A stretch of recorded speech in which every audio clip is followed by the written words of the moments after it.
could escape his blade. He trained day and night until his hands were covered in bloody calluses. After graduating from high school, he spent 20 years honing his knife skills and became the best knife master in the country. Every table in the restaurant was full, and it was no surprise since the chef at this establishment was simply amazing. The chefs were working without a moment's distraction when suddenly their attention was drawn to a strange and rather unusual sound. It was the chef's cell phone ringing, but he was so absorbed in his work that he didn't even notice it. When he finally reached for his phone, the man saw that he had received a message from a game he had recently deleted. Probably something had happened to the phone itself, and it was some kind of glitch. At that moment, a kitchen staff member announced that a guest had arrived. The head chef asked them to tell the guest he wasn't there. But just then, strangers entered the restaurant kitchen. They said the chef still hadn't learned how to lie properly. They were local gangsters. They had come for an answer and wanted to know what Mr. Kim had decided. The thugs said they had given him enough time to think it over, since for someone who uses them every day, the request wasn't difficult at all. The man added that with all the commotion, he had completely forgotten his manners. After all, he had to show his sincerity right away. He made sure the restaurant owner wouldn't be disappointed. A suitcase full of money was ready. The man explained that this was an advance of $300 million, and if the task was completed correctly, an additional payment would follow. The restaurant's head chef listened to all this while holding his favorite sashimi knife in his hands. The man said that cleanliness was the most important thing in this kitchen, and there was no place here for such dirty people. The chef asked the guest to leave his kitchen immediately. The gangster said that, as expected, the chef was a master of his craft. He wasn't the type who should be filleting fish in a dive like this. But before the man could say anything else, the knife in the chef's hands flashed unmistakably. The men had to leave the kitchen. However, the ringleader said he wouldn't give up so easily and would definitely be back. After that, issuing a final warning, the thugs left the restaurant kitchen. The kitchen worker was in shock. He would never have turned down such an advance, but the chef said he'd spent his whole life cutting fish and didn't know how to be a gangster. The chef had a reputation as a master of the knife, and he wouldn't have to cut anyone. He could simply intimidate anyone and earn enough money for a new house and restaurant. The chef replied that in any case, he would never agree to such a job. At that moment, more messages came in on his phone. He was still playing Divine Defense. The kitchen worker went to tidy up, while the chef didn't understand why messages were coming in since he had deleted the game. Left alone, the man began to think about his life. He had to start working as a chef after going bankrupt, and now he was forced to focus on making money. The phone in his pocket wouldn't stop, and it was starting to drive him crazy and was getting out of hand. The chef thought he must have reinstalled the game when he got drunk the night before, but he still needed to delete it and forget about it for good. The demons had been invading his life for far too long. The chef decided that this game had no place in his life anymore. But before he could delete the app, his favorite heroine appeared on the screen and a familiar melody began to play. The cook hadn't played in a long time, but the soundtrack still delighted him, and the female characters were, as always, beautiful. The man was holding his phone when suddenly something went wrong. Space warped and began to tremble. Some time passed and one of the kitchen staff went out to the restaurant's backyard looking for the chef. There was absolutely no one in the yard, only a phone lying on the ground. It was completely unclear where the chef had gone and why he had left his cell phone behind. The man decided that the chef had gone to the restroom.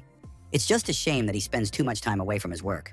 The phone screen was still flickering, and finally a message appeared saying that the transfer had been completed successfully. In reality, there wasn't much to say about this game. It was a typical model with in-app purchases and a standard auto-search system. A typical mass-market game that requires no explanation as to why people download it. The man downloaded it because of the gorgeous artwork of the female characters. The game literally captivated the main character. The irony is that he spent a fortune on it and went through several more additional cycles. But now he wasn't even a playable character or an NPC. He was a minor character whose whereabouts were completely unknown to anyone, and that was incredibly infuriating. Now he was a young man, and his name was Kang Joma. Joma was about to enter the subway when the door swung open and a girl stepped out. The girl apologized for not looking both ways, and the young people went their separate ways. The young man studied this version of the game carefully. Fortunately, the setting was also in Korea. The name of the location and the station's location mostly matched. So the guy was able to adapt pretty quickly. He was happy that he had become a teenager, which meant fewer of the problems that come with adult life and responsibility. And now a year had passed since the young man had been living here, having forgotten whether this was a game or already reality. After all, this was a life the hero didn't have in the real world until that very day arrived. When he returned home, he was greeted with joyful shouts, telling him that Kang Joma was a great master of the blade and the pride of the family. His parents showed him a letter they had received from the Joaquin Academy. Candle was invited there to study. His parents were happy to have raised such a wonderful child. They were very proud of him and planned to show off this letter again and again. It turned out that the enrollment ceremony was scheduled for the next day, so their beloved son had to make sure to pack all the necessary items. And so the young man's modest dream of a normal, peaceful life was shattered, but since his parents were so happy, he simply couldn't refuse them. Joma had tried several times to tell his parents that he didn't want to study there, but no one had paid any attention to him. The boy looked wistfully at his room, which he would have to leave soon. His gaze settled on a framed photograph. Looking at himself, he couldn't understand how such a dimwit could have been accepted into this prestigious school, but the situation had unfolded something like this. His parents came to him and reminded him that last year the boy had displayed divine power, and Kang Joma had immediately passed the entrance exam. The protagonist understood that his character, Kang Jona, had displayed divine power and had been admitted to the academy on his first try. He must have been some kind of genius. Divine power is a special ability that people can use. This ability is somewhat similar to skills in a game, and different people develop different abilities. However, not everyone possesses special abilities. Most often, divine power is inherited and passed down genetically, depending on whether or not the parents possess divine power.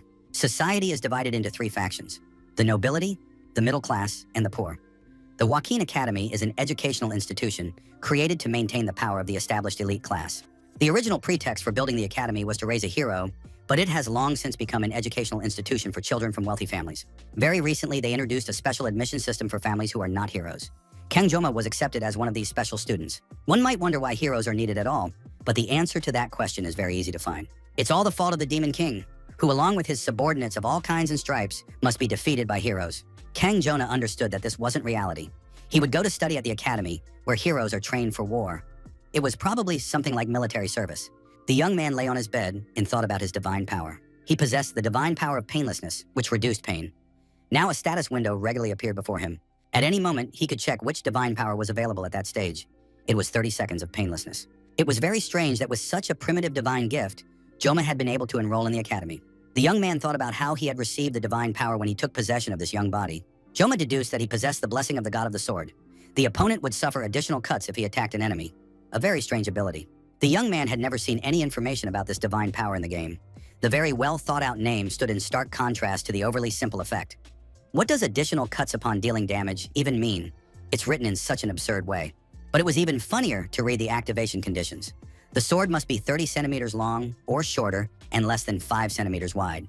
You could hardly even call it a sword. It was just a regular sashimi knife. Was this a hint that even in the game, Joma would be forced to make sashimi? It was some kind of karma. He had to enter the game world just to end up slicing fish again. Life clearly wasn't going the way he wanted it to.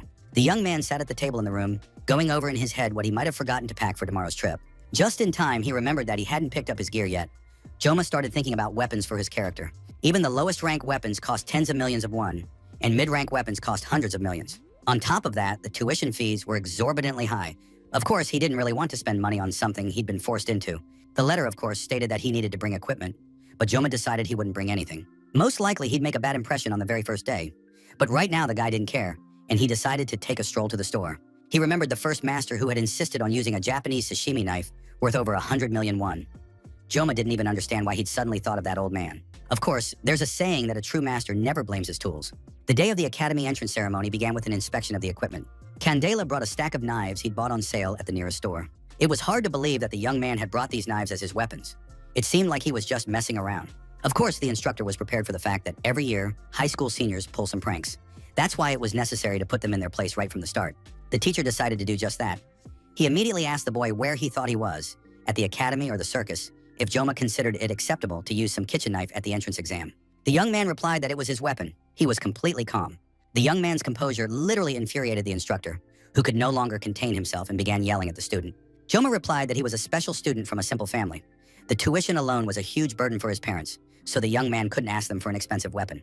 The instructor looked closely at the student's ID and realized that he was indeed dealing with a special student.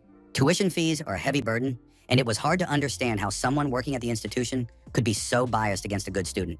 Joma, looking at the instructor, said that the institution should promote equal rights to education, but there was another point as well. The young man believed that only an amateur would disparage a person's weapon. A true master would never blame the tool. This wasn't the kind of thing a young man should be saying. Kang Joma sounded as if he were already a man who had reached the pinnacle in certain fields, and an eloquent one at that. The instructor realized he had a tough nut to crack on his hands. A young man with an unyielding spirit and a sharp tongue. The instructor knew that such unique, gifted students were a rarity, and it was an honor for him to work with them. It was a truly amazing experience. The instructor stood at attention, his hands pressed against his sides, and announced that Cadet Kang Joma's weapon had been approved for use. The students standing in line looked at Joma with anything but friendliness.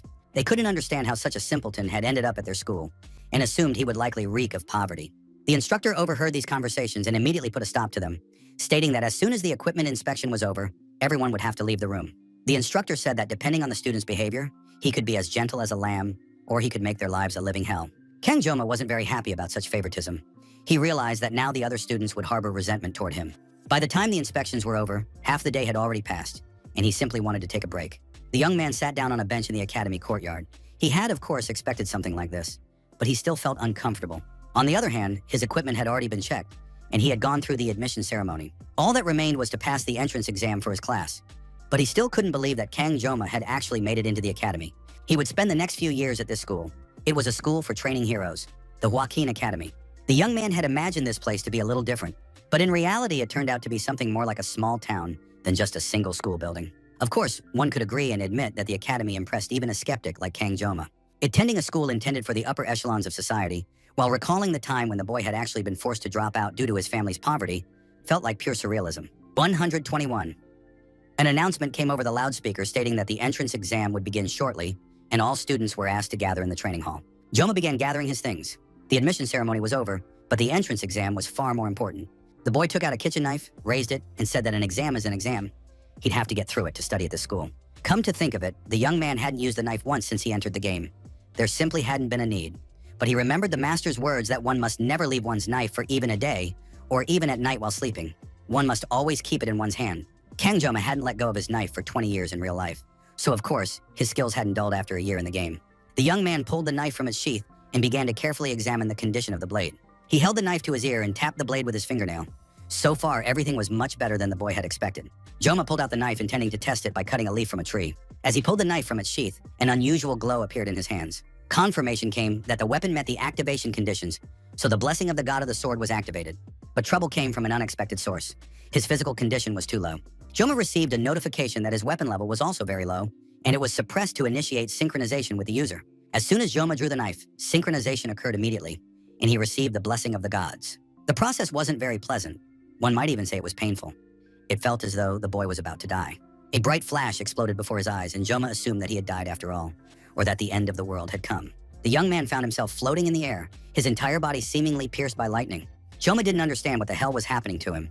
He was in some strange state and felt that his body wouldn't obey him. The knife slipped from the young man's hands and fell to the floor with a sharp clang. Gradually, the cracks began to close. It seemed as though the space around him was returning to normal, and Joma felt that he could control his body again. The boy returned to normal and found himself back at the academy. It happened the moment he let go of the knife. His whole body ached, his head hurt, and felt like it was splitting open. Joma hadn't yet figured out what had happened to him. The young man understood the part where the divine power had been activated, but at the same time, he had the sensation that the world was falling apart, and this was somehow connected to the blessing of the god of the sword. The body's reaction caused intense pain, and the divine power of painlessness could only handle mild muscle soreness. If every activation were to proceed in this manner, Joma simply wouldn't be able to use it. At that moment, the coaches called the students to gather immediately in the training hall. Joma stared at his knife, which lay on the asphalt. The boy realized he still needed to pick up the weapon, but the painful reaction he had just experienced held him back. The young man tried to convince himself that it had only been that painful the first time. He couldn't just leave his sashimi knife lying on the ground. Joma reached for the knife, telling himself it would be okay, but his hand trembled treacherously with fear. Finally, it was as if a powerful bolt of lightning had pierced his body, and he had no idea how to deal with it. Students were gathering in the training hall of the Joaquin Academy. The parents of some of the students were also there. They were discussing among themselves the cost of their children's enrollment, as well as the annual fees. At one point, their attention was drawn to a man who appeared before the students and parents. It was Mr. Kling Siegfried von Nibelung, the hero of the 7 stars. He was a descendant of Aaron Nibelung, a student of the Academy's founder himself, Mr. Joaquin. Everyone knew he was the strongest man around, so the parents decided to take their seats. The ceremony was about to begin. Kling Siegfried sat looking tired in his chair. He was clearly fed up with all of this. The same thing year after year. Sage Media Poison was also a 7-star hero. She greeted Siegfried, saying they hadn't seen each other in a long time. Of course, it was hard to believe that half a century had already passed. Siegfried greeted the girl, noting that time marches on, yet Media, the Academy director, still looked as beautiful as ever. Media replied that every girl wants to stay beautiful until the day she dies. She had just recently celebrated her 70th birthday, and now Media would be happy to make Siegfried look 10 years younger, if only he asked her to. But Siegfried replied that the girl was already an adult, yet still hadn't grown up. People should value their inner world, not their outer shell. Media laughed at her old friend, who remained just as he was 50 years ago. But at the same time, Media noted that the unyielding old man had changed a great deal after all, since he himself had once invited her to places like this. And now he seemed to simply hate breathing the same air as these selfish kids. Media hoped that Siegfried's granddaughter had grown into a pretty young woman. But Siegfried clearly didn't want to discuss it and immediately began watching the exam closely, which was about to begin any minute. The students gathered in the training hall looked very unusual. Super confident, fashionable, and expensively dressed young men and women. Kang Joma immediately felt like a black sheep in this crowd. He didn't even have anyone to exchange a few words with. Moreover, after taking a look at the others, Joma realized that he was practically the only one with black hair here, and on top of that, a special student among the children of the wealthy and noble. Joma remembered how, during the weapons check, the other students had mocked him, unable to understand how such a ragged-looking person had ended up among them. The young man recalled unpleasant remarks about the smell of poverty and much more, but then he saw something unusual. Joma was literally speechless. Although he wasn't talking to anyone, he had definitely lost the ability to think. And the other students watched the miracle passing by with interest and envy. Joma was completely calm and waited in silence. He knew who was approaching. It was the granddaughter of the Sword Emperor, Abel von Nibelung. She was the game's most beautiful character and main heroine. The very reason why a once ordinary chef, a man with no formal education, had even taken notice of the game and downloaded it in the first place. The subspace had been created by the ancestral heroes at the same time as the Academy. Its reality was separated from human suffering, but sensations there were felt in full force. However, it was actually impossible to die in the subspace. Its reality had no connection to actual existence. There was no interference from the real world, and no deaths were recorded. Subspace battles were a school tradition, but this year the instructors decided to try something different, a battle royale format. All participants were divided into groups of 10, and they were evaluated based on survival. It turned out that this game had become a real game of survival. On top of that, there were no restrictions on equipment.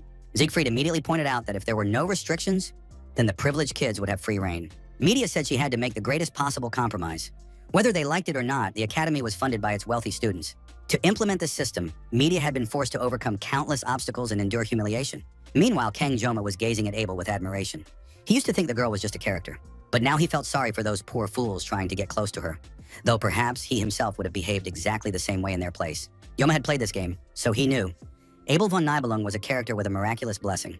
In other words, she was closely connected to the main character of this game. It was completely understandable and unsurprising, since beautiful people always have someone by their side. Besides, a student like Joma, a special student, didn't fit in with their crowd at all. He didn't want to get involved in any of this or deal with school life. Once upon a time, Joma had set 3 principles for his future: peace, order, and safety. Finish school without incident, get a regular job, and lead a safe life. The book said that the most desirable position was that of a hero with an extremely high salary. Joma thought about the physical state he had been in when he touched the knife. It had been terrible, and even now, just the memory of it made him nervous. Joma decided that let others defend the world, while he would choose some comfortable little job for himself. The loudspeakers announced the start of the class exam and stated that the rules would be read out first. It was revealed that this year, there would be a battle royale. Among the randomly selected cadets grouped together, the one who takes first place will be awarded the Star class, while second and third places will be awarded the Dragon class. All others will be assigned to regular classes. Class assignments will be based on the results obtained during the royal battle. Points are awarded automatically. There are no time limits. Joma decided not to waste any time and to get this over with as quickly as possible. He wanted to be placed in a regular class. The activation of the subspace generation device was complete, and the exam began. And in the very next moment, all the students found themselves in some unfamiliar space where they were divided into subgroups. The instructors wished everyone good luck, hoping that the strongest and most deserving would win. Joma thought it would be better for him not to even try to pull out his knife. The exam was coming to an end. Another group had finished the battle royale, and the results were announced immediately. It was clear that the exam had not been easy for the students. Almost all of them returned from the subspace exhausted. Media tried to calm her old friend Siegfried, who was worried about his granddaughter, but the girl had a wonderful pedigree, so the result was bound to be amazing as well. The entire exam was recorded, and it was possible to review specific parts. It was clear that Abel von Nibelung possessed exceptional speed. The director noted with satisfaction that Siegfried's granddaughter was quite impressive. Even though Siegfried's record wasn't broken, the girl still made it into the top 10 in the Academy's history. Siegfried saw nothing surprising in this given the Nibelung lineage. It seemed the exam would end soon, so Siegfried was already preparing to leave the ceremony, even though there was still one group left that hadn't passed the royal game. But Siegfried wasn't interested in that anymore. He said goodbye to media and went off to attend to his old man's business. Suddenly, all the students present sensed something unusual and stared anxiously at the screen. Siegfried returned and sat down in his chair again. He and the Academy director realized that something incredible had happened. There wasn't a single spot on the Academy grounds where one couldn't feel it. Media and Siegfried watched the events unfold with concern, waiting for the outcome. A flash appeared in the sky. Siegfried and Media looked up intently, trying to make out what had happened. And then before everyone's eyes, the sky began to crack and crumble into pieces. The fragments flew and fell to the ground, and it became clear that the students had fallen onto the training field along with them. It was unbelievable. The kids had fallen out of subspace. The hole that had appeared in the blue sky did not disappear, and a bright white light poured through it. Another student tumbled out of the hole, and a knife plunged into the stone tiles right in front of him. Media ordered the medical staff to immediately check on the condition of the students who had just returned. The results were inevitable in any case. It was predetermined. Joma had ended up in a group with serious rivals, true death defiers. He had to fight no matter what, and luck was far from always on his side. The opponents could see that many of the students were too weak. They were fighting the evil twins from the Iron King's family. Mao Jun knocked out several of the students, declaring that they were too weak. Mao Shun also quickly dealt with the students who possessed innate talent. Kang Joma understood that the twins' cruelty and duplicity knew no bounds. They were deliberately killing everyone in sight. Joma noticed that no one was paying attention to him. He seemed so weak to his opponents that they didn't think it was worth wasting time on him. After scattering all the students, the twins realized they had grown too bored. They simply walked around counting the students they had managed to defeat. These people felt no remorse. One of the students begged to be left alone, pleading because he was in so much pain. All of this infuriated the twins. They wanted to finish off the students as quickly as possible, and it seemed that almost all of them were already done for. One of the brothers caught 4. There was a sort of competition going on between the twins, who could kill more students. Mao Jun told his brother that he had saved one girl for him. Mao Shun agreed to deal with the girl, who was now standing all alone in the middle of the hall. Kang Joma couldn't stand by and watch what was happening. He stepped forward and appeared before the brothers. The girl seemed to have been sitting quietly in the corner the whole time. She was in a daze and didn't seem to have any intention of fighting at all. Mao Shun began to mock the girl, saying she was quite his type, but he was more interested in making her scream, because he liked the sound of her screams escaping from her pretty lips. Mao Jun was absolutely delighted with his brother, thinking that Shun was a true pervert. Mao Shun stood there, sticking out his vile tongue and figuring out where he would start tearing the girl to pieces. And just at that moment, someone addressed the twins, calling them real bastards. Kang Joma believed that even if they were in subspace, there was no need to go that far and act like psychopaths. The guy realized he'd gotten himself into a mess. The twins were literally speechless with surprise. They hadn't noticed that there was one other student still alive, and their first instinct was to check his name tag. The guys read the name and noticed that this was a special student. Their nasty faces nearly split with delight. Shun told his brother he'd deal with him quickly. Jun advised his brother to rip out the student's tongue so he wouldn't dare insult them again. Joma tensed up. The boy knew that things were about to get very rough for him. Doubts flooded the young man's mind. He didn't know whether he should activate the blessing of painlessness. But then the boy thought that these villains had been mocking the corpses for half an hour already. So 30 seconds of painlessness wouldn't help in this situation. Joma realized he had no choice. He had to activate the sashimi, but if he picked up the knife, the blessing would surely activate. Of course, it was a very fitting blessing from the god of the sword, but the young man remembered his reaction to touching a knife. Besides, it had only been a couple of hours since he decided to choose a regular class, to live without incident and in safety. After all, those were his principles now. But it seemed these principles were not meant to last. And now the twin brothers watched the student with genuine interest. Kang Joma opened his bag and pulled out a sashimi knife. At first, the brothers expected some kind of terrifying weapon to be in the bag, but upon seeing the kitchen knife, they began to laugh at the student. Shun stopped laughing and said he would hurt the guy as much as humanly possible for daring to open his mouth. Mao Shun was going to crush Joma's thick skull first, and he jumped high, preparing to land right on top of the guy. Kang Joma stood with the knife in his hands, waiting for his opponent. He was completely focused and tense. The young man thought that he shouldn't take any chances right now, and even if the pain relief would last only a few seconds, he decided to activate it as well. Everything was supposed to work out, and the blessing of painlessness was activated, thanks to which all pain was suppressed. Joma also activated the blessing of the god of the sword, and the blessing of painlessness neutralized the pain caused by the blessing of the god of the sword. Mao Shun was certain the boy was incapable of anything with that pathetic toothpick in his hands. He flew toward the youth and had already raised his hand to strike. Joma understood. If he failed to attack, he would die right there, with that knife in his hands. The young man had always found it difficult to cut anything other than fish, let alone a person. Joma wondered if it was really possible to hurt a person with a fish-cutting knife. Why do gangsters in movies always carry sashimi knives? But then the boy realized he was acting like a fool. After all, that's only in movies. And Joma was convinced that hardly anything in this life would change him. Kang Joma remembered that he would sustain additional cuts if he attacked the enemy.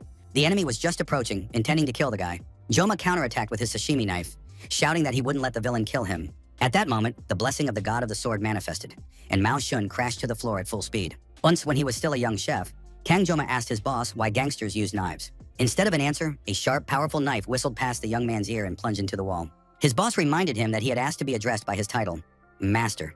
But really, he wanted to know why Joma was so interested in this. Joma's first teacher was a real thug. To leave the gang, he had to cut off his own wrist. Later, he opened a sashimi restaurant because he wanted to delight people with his knife skills. Kang Joma wanted to know why gangsters in movies use sashimi knives. The master replied that a person who wields a knife shouldn't ask such questions. If you cut off a body part with a regular kitchen knife, everything turns into a mess. But a sashimi knife is narrow. You can work with it with precision. The master explained that the fish can be sliced thinly because it lies flat on the table. In a vertical position, it's impossible to cut off even a small piece. Joma assumed the master lacked skill, since he'd seen countless times in manga how they make perfectly clean cuts.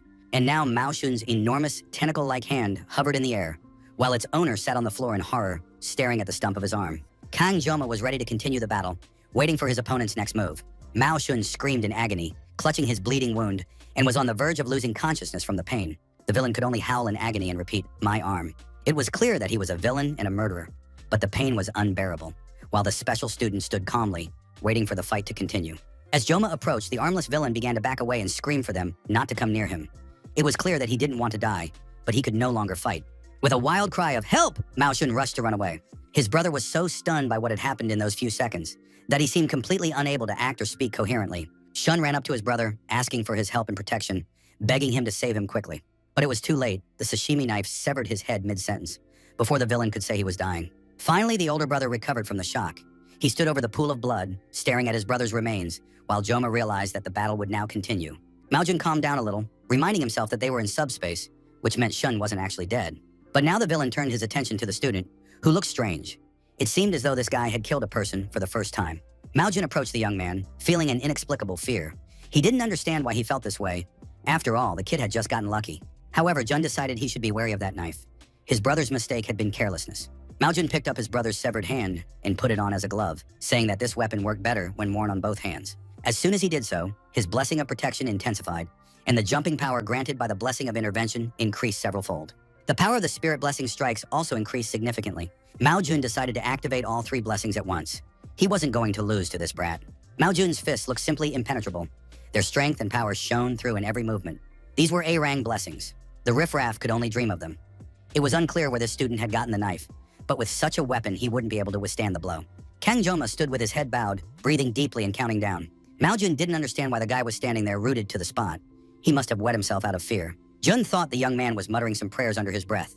But now nothing and no one could save this unfortunate student, because Mao Jun was about to smash his head in. Kang Joma had almost finished counting, and at the last moment managed to strike his opponent, literally scratching him. And in the next instant, Mao Jun's entire body was riddled with knives. These were the very extra cuts he had promised. Finally, the young man uttered a single word, but for the moment it was unclear what it meant. However, an announcement declared that the effect of the blessing of painlessness had ended, and wild pain pierced the boy's body because he was holding a knife in his hands. The pain was so intense that the young man lost consciousness and fell into darkness. After some time, Joma woke up. He wasn't in the dungeon or in subspace. The boy was lying in bed and thought he had ended up in a hospital. The young man hadn't even had time to sit up when the door opened slightly and an unfamiliar man peered into the room. Kang Joma was sitting on the bed, and the man shouted loudly into the hallway that the student had woken up.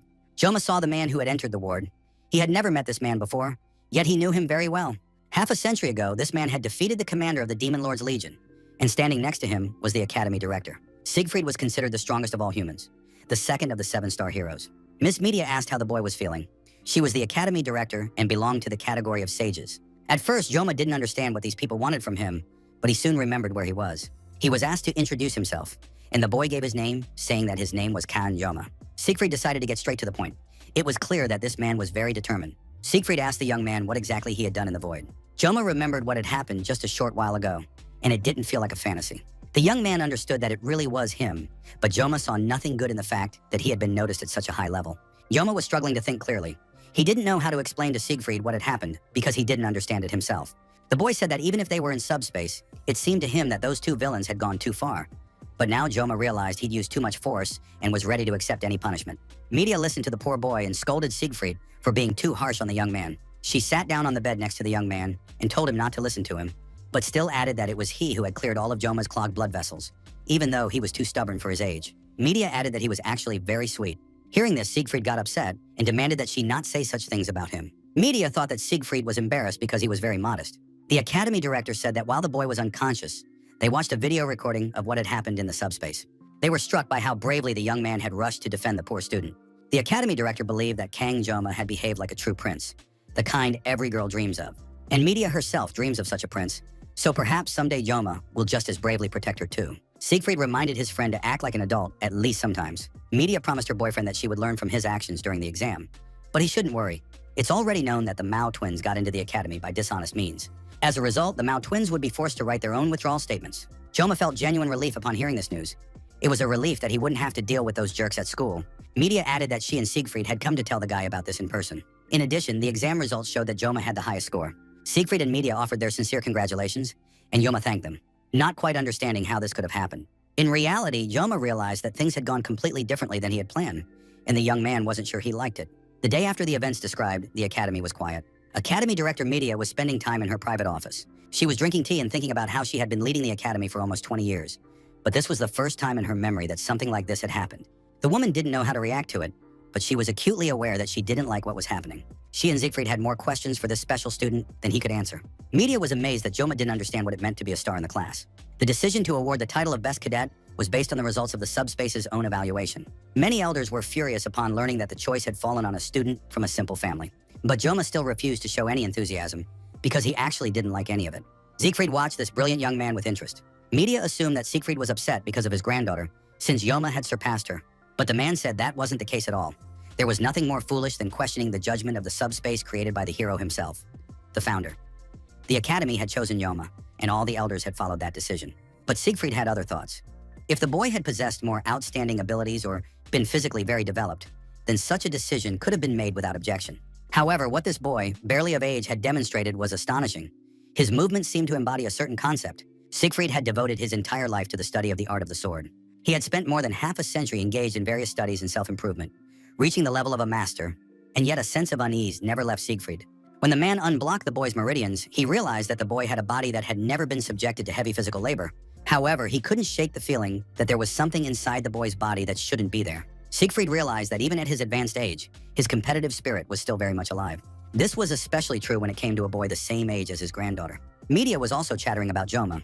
She said he had cute facial features, and the way he fought enemies to protect the girl was simply delightful. Media continued to gush over the young man and asked Siegfried what he thought about it. Siegfried, in turn, asked the Academy director what they used to call cadets like Media back in their day. Media was ready to hear any nasty remarks from her old friend and asked him to tell her what they called girls like her. It turned out that Siegfried had the word bitch in mind. Kang Joma, leaving the infirmary, headed to his class. It was Wolf's class. It was the best compromise he could manage. They tried to persuade him to study in the top class, but the young man did everything in his power to avoid getting there. Of course, this was incomprehensible to the principal, since the best cadet should study in the best class, and the Tigers class was packed to the brim. The Academy director promised not to tell anyone any details about Joma, and he, in turn, stopped asking to go to Tigers class. Besides, if the young man went to Tigers class, the elders would make a huge fuss. Joma's original plan had been to quietly finish his studies in some low-level class, rather than fight for power with the elite. Of course, the Wolf class wasn't exactly ideal, but it was still relatively decent. Kang Joma entered the lecture hall, where the students had already gathered, and feared that all eyes would be on him. He looked around, but the students, engrossed in their conversations, barely turned their heads his way. Joma was really hoping to be completely ignored, and was glad that no one was paying any attention to him. Finally, the boy sat down in an empty seat. He decided he was lucky and that the principal hadn't told anyone anything. Loners have a special lifestyle. They can read books and listen to music in peace, and in fact, that might be for the best. But suddenly, a girl from the subspace approached Joma. She thanked the guy for what he had done.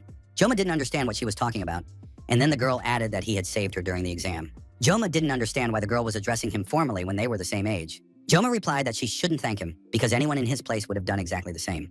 The girl was sure that wasn't true at all, but Joma believed he hadn't saved the girl. He'd been saving his own skin. Joma decided not to dwell on these thoughts and said that they hadn't actually met yet.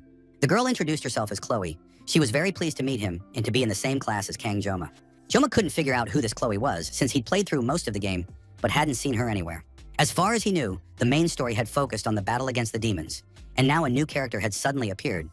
But perhaps she was just as minor a character as Joma himself. The young man asked Chloe not to tell anyone what had happened during the exam. The girl agreed to his request, but it seemed like she had already shared the story about the exam with someone.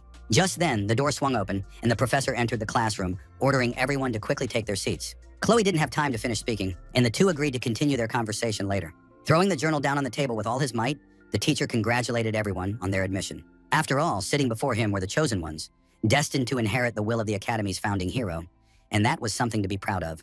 The instructor introduced himself.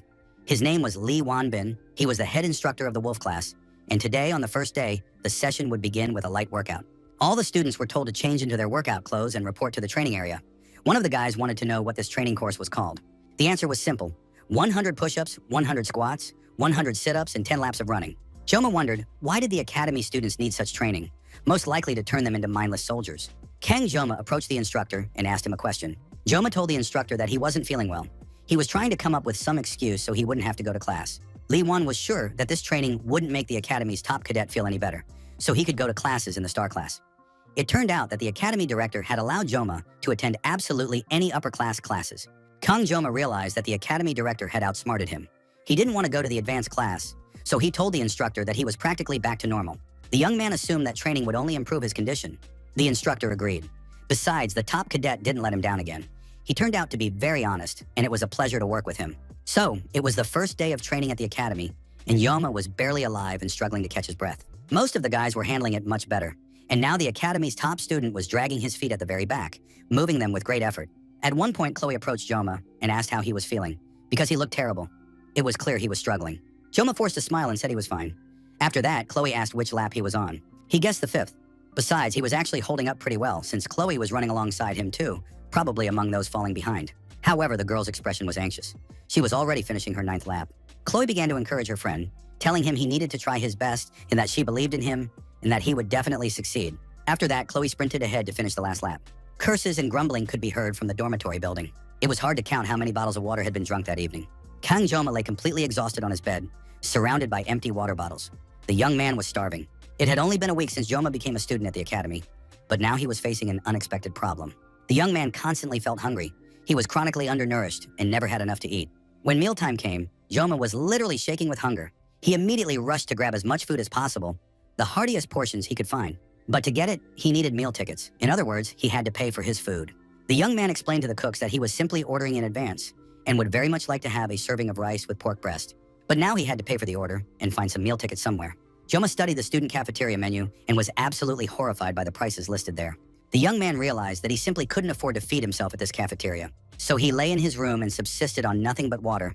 It was unbearable. Joma was very angry. He was outraged by the cost of food in the cafeteria, and the feeling of hunger kept him from sleeping and simply living. To his horror, Joma realized he had already spent almost all the money his parents had given him for pocket money, but the feeling of hunger still wouldn't leave him. And now he was sitting in his room, having drunk his last sip of water, and realized that he couldn't go on like this. He was starving. The young man couldn't take it anymore and collapsed onto the bed with a loud thud. It was becoming unbearable.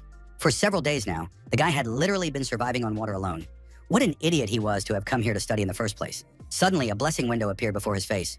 Joma didn't understand why he needed it, since all his thoughts were focused on food. The message stated that Joma's physical condition had improved significantly, and as his physical condition continued to improve, the requirements for the blessing sword would decrease. This news lifted the guy's spirits a little. Now he understood that he needed to find joy in even the smallest things. His reflection in the mirror showed that Joma hadn't wasted his time at the academy. His physical condition had improved, and his appearance was practically perfect and lean. Of course, he would like to know if the blessing of the God of the Sword had cleansed his blood vessels. Perhaps he was currently undergoing a transformation and evolution. The blessing of the God of the Sword had not yet fully manifested, but if he continued to train, he might be able to wield a small sword in the near future. For now, however, knives awaited him. The boy was still afraid to hold a knife. He remembered the terror he had felt during the initiation ceremony, but now his hands were literally itching, probably the blessing's influence. Besides, Joma caught himself thinking that he felt a sense of pride. It was something new. Just then, there was a knock at the door. It was strange because Joma had no friends and he hardly spoke to anyone. The guy cautiously opened the door a crack to see who had come. Chloe was standing on the threshold. The girl apologized for coming uninvited at such a late hour and asked if she could bother Joma for a moment. Joma smiled at his only friend, reassured her, and invited her in, asking what was wrong. The girl felt very awkward, but she confessed that she hadn't seen Joma in the academy cafeteria for a whole week, so she started to worry, thinking that he might be sick. Joma tried to put on a calm face. He said he just didn't like the food in the cafeteria, but in reality he loved absolutely all the food. He just couldn't admit it. The girl was satisfied with this answer. At any rate, she was convinced that Joma wasn't sick.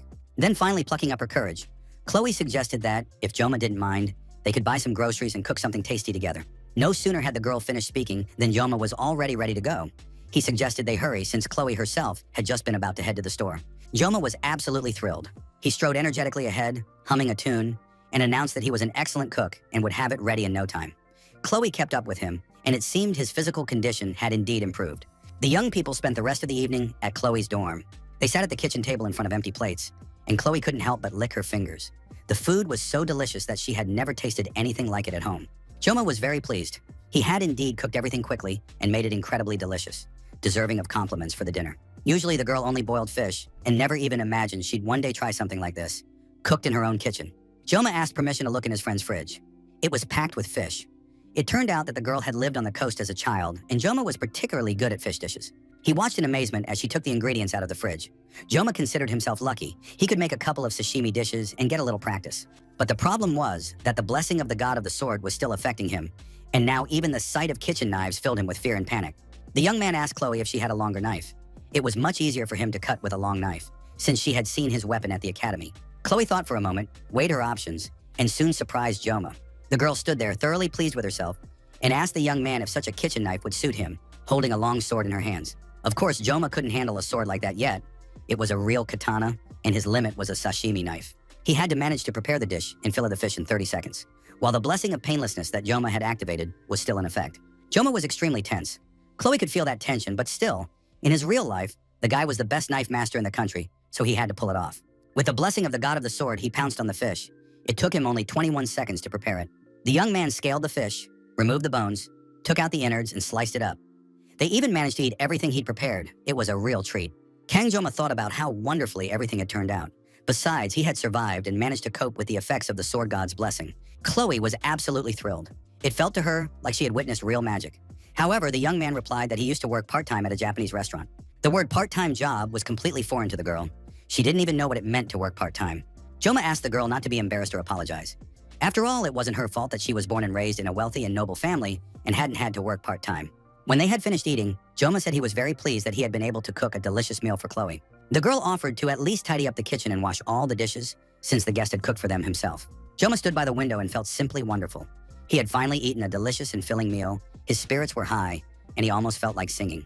However, there was such a racket in the kitchen that all lyrical thoughts immediately left the young man's head. He watched Chloe and realized that she had probably never washed dishes before, even though he himself had already begun learning household chores at that age.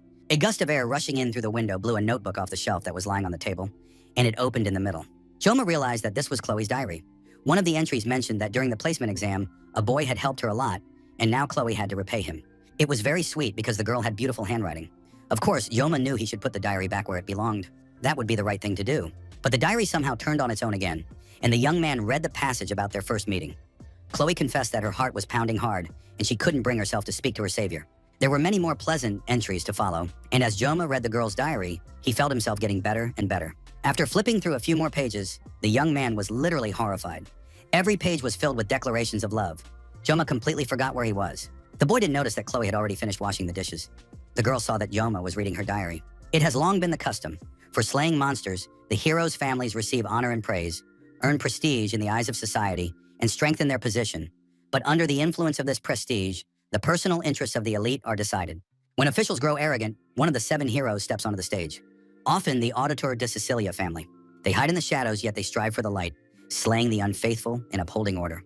Those born into the Auditor family undergo mandatory psychological training before reaching adolescence. They must regularly suppress their emotions during rigorous training. They undergo tests of fortitude. Not only are they subjected to various influences themselves, but they also learn not to react to what is happening externally. This is done in order to become mercenaries. For the first time, a very young girl took part in this and stained her hands with blood at the age of 15. One of the clan elders addressed the girl. Chloe Auditor de Sicilia, do not dare deny your nature as a mercenary. These were the very words the girl heard before she came of age, and she not only heard them, but also obeyed the elders. Constant training warped the girl's psyche, and the events unfolding around her left a deep wound in her heart. By the time Chloe's personality had nearly been erased, leaving only echoes of emotion, she had reached the age to enroll in the academy. At the academy, classes were assigned based on individual skills. Every member of the Auditor family who aspired to become a shadow possessed dragon-class abilities. But these abilities and classes were necessarily ordinary due to family traditions and the contract between the family and the academy. The Auditor de Sicilia family elder told Chloe that she must not draw attention to herself. Even at this educational institution, the family had robbed Chloe of her happy teenage years by taking away her freedom. Chloe accepted her fate without a word of protest. She submitted, believing that nothing would change. She constantly felt that she was incapable of changing anything. But that was before she met a certain boy during an exam. He stepped forward, shielding Chloe with his body, and stopped the 2 idiotic brothers who had completely lost their minds. During the royal battle in subspace, even though it was impossible to die there, Chloe faced death for the first time. She wasn't afraid, but something did happen. Chloe was ready to calmly accept her fate. She had long since stopped resisting destiny. That was exactly how she had been taught to live, and that was how she would spend the rest of her days. Everything was supposed to be exactly that way.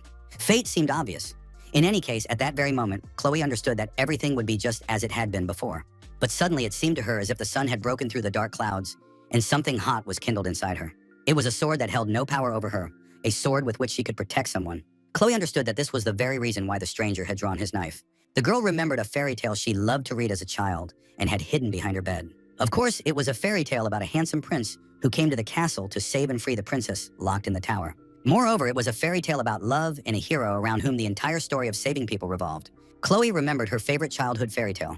Her face flushed, and her heart began to pound wildly. A new, previously unknown feeling was born inside her. The girl had only one theory about what was happening to her, And there, in that dreadful subspace, as a life-or-death struggle unfolded before her eyes, Chloe realized love had taken root within her. Now, standing in the middle of the apartment, Joma had learned her secret after reading a few pages of her personal diary. Chloe Auditor de Cecilia was furious.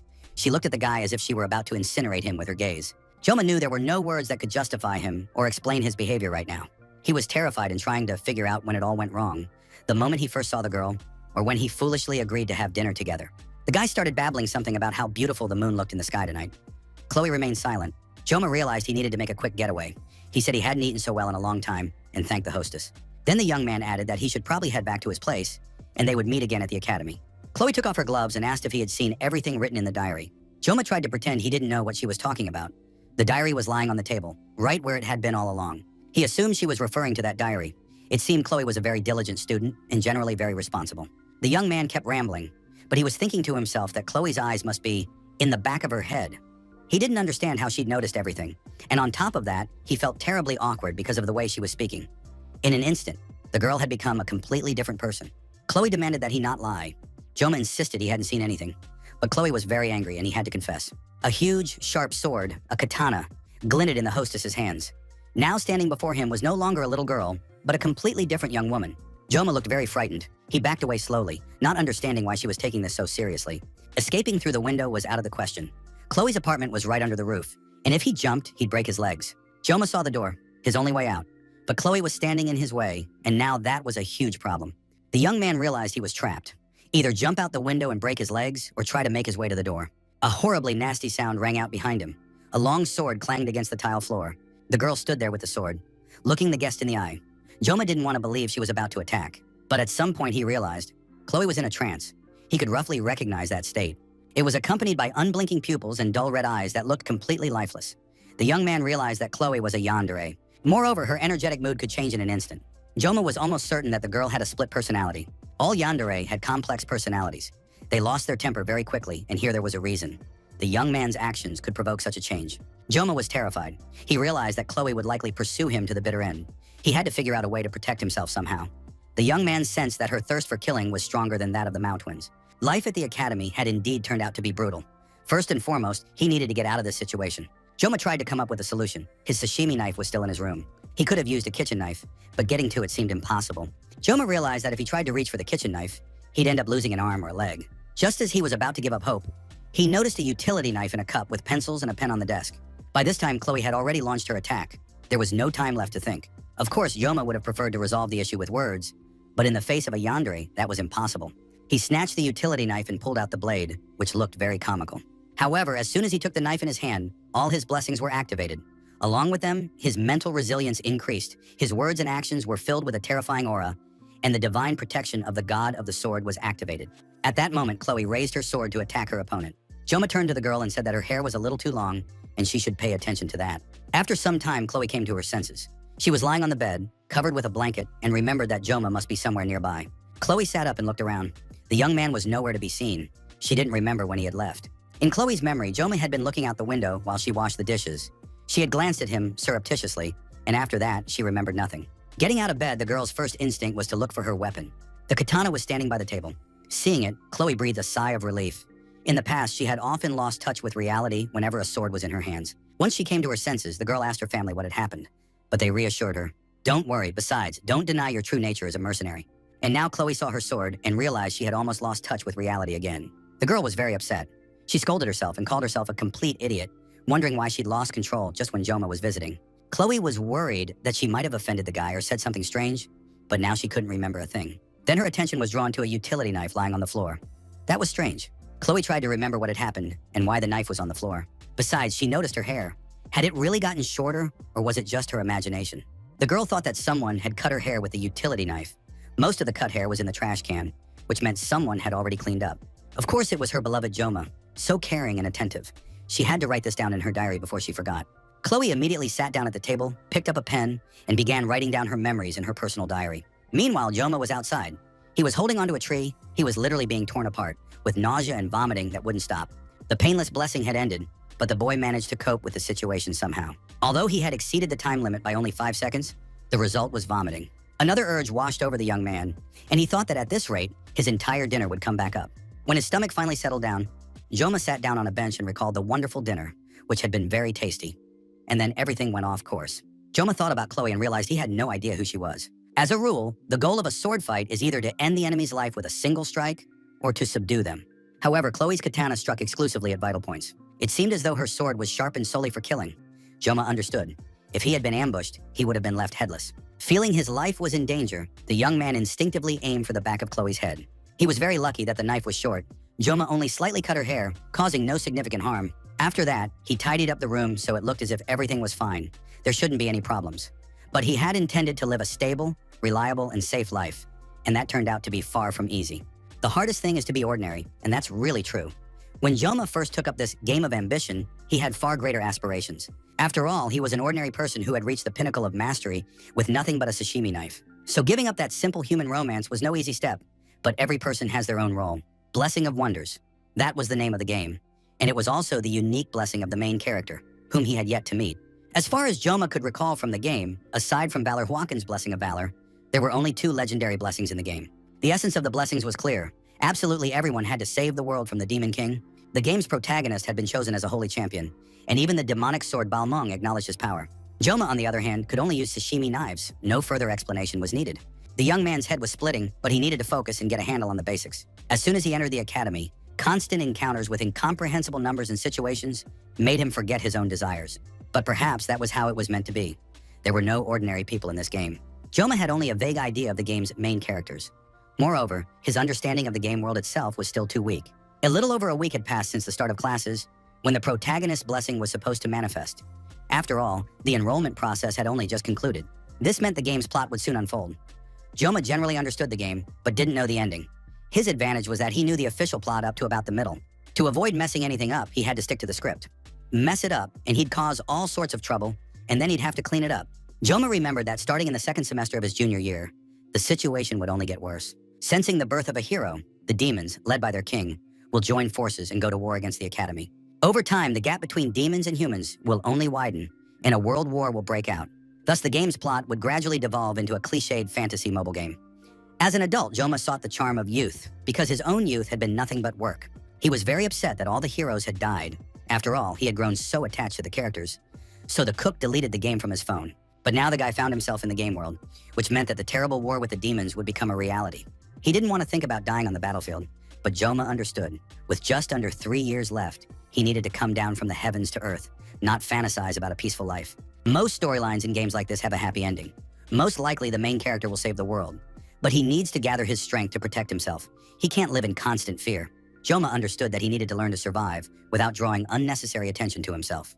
If he stood out, he would be called upon to fight the top-tier demons, and he didn't want that to happen. Besides, he needed to be more careful with the sword god's blessing. Joma had taken up a sashimi knife out of necessity, but the strain on his body was too great. He checked his stats again and was impressed by his performance. On top of that, he had acquired a lot of new information that he needed to absorb and put into practice. Physical and spiritual strength, as well as weapon rank and absorption rate. The numbers listed next to them represented levels or ranks. The absorption rate interested the boy the most. It was something new, and the young man decided to study it in more detail. However, the system announced that access was restricted due to unmet conditions. With each attempt, things became more confusing. Joma decided he'd figure it out in time. Right now, the most important thing was physical training. Of course, he'd love to get a new weapon. Joma understood that he couldn't rely forever on the blessing of invulnerability for 30 seconds. He still needed to train with weapons that didn't meet the conditions of the God of the Sword's blessing. Fortunately, next month, the midterm exams would be replaced by practical martial arts training. The reward for completing this training would be the Murasami sword, a Class B blade. If Joma could manage it, such a sword would be enough to earn his diploma. Its stats don't meet the requirements for activating the God of the Sword's blessing, so it can be used as a primary weapon. To do this, he'll need to build up his physical strength and put more effort into training his body. And just then, none other than the beautiful Abel von Nibelung appeared before him. The girl said that this was her place. It turned out she came here regularly at night to spend time alone. The girl noticed that the guy wasn't reacting at all and told him rather harshly to move aside. Joma realized he looked like a total idiot, but that was simply because Abel was standing right in front of him, and he was just staring blankly at her. The girl said she wasn't kicking the young man out, but simply asked him to move over a little. Of course, your spot sounds pretty funny when it comes to benches. After all, they're shared. Joma knew that if he fell in love with Abel, the main story would definitely get complicated, and he needed to try to avoid that, even though the girl looked absolutely stunning. Abel had most likely come to the bench after a late workout. She was out of breath and looked simply gorgeous. Joma felt like he was about to drool. Abel said that this particular bench offered the best view of the stars. Joma was still in shock over the situation he'd found himself in. After all, sitting next to him was the granddaughter of Saint Sword Siegfried, whom he now knew. Plus, it was very difficult to approach this beauty. Abel turned to the guy and asked what kind of weapon he had, since he was most likely a swordsman too. It turned out her grandfather had told her about this. She knew the guy was really cool and wanted to hear his opinion. Abel held out her sword to the guy and asked him to take a look at it, to assess the quality and capabilities of the weapon. The girl excitedly showed off her huge sword and offered to let the guy hold it. Joma didn't move. He realized the sword was quite heavy for him, but it soon became clear that the beauty was offended. Now watching the girl, Joma realized that she was nothing like Abel, who had been in the game before. Abel turned to the guy and said she felt that he knew her. Joma nearly fainted from fear and surprise. He realized that Abel suspected him of something. On the other hand, Abel was the most famous girl in the academy, so of course all the students knew her. Abel replied that she was indeed quite a well-known figure, but she didn't know Joma at all. It sounds a bit strange, of course.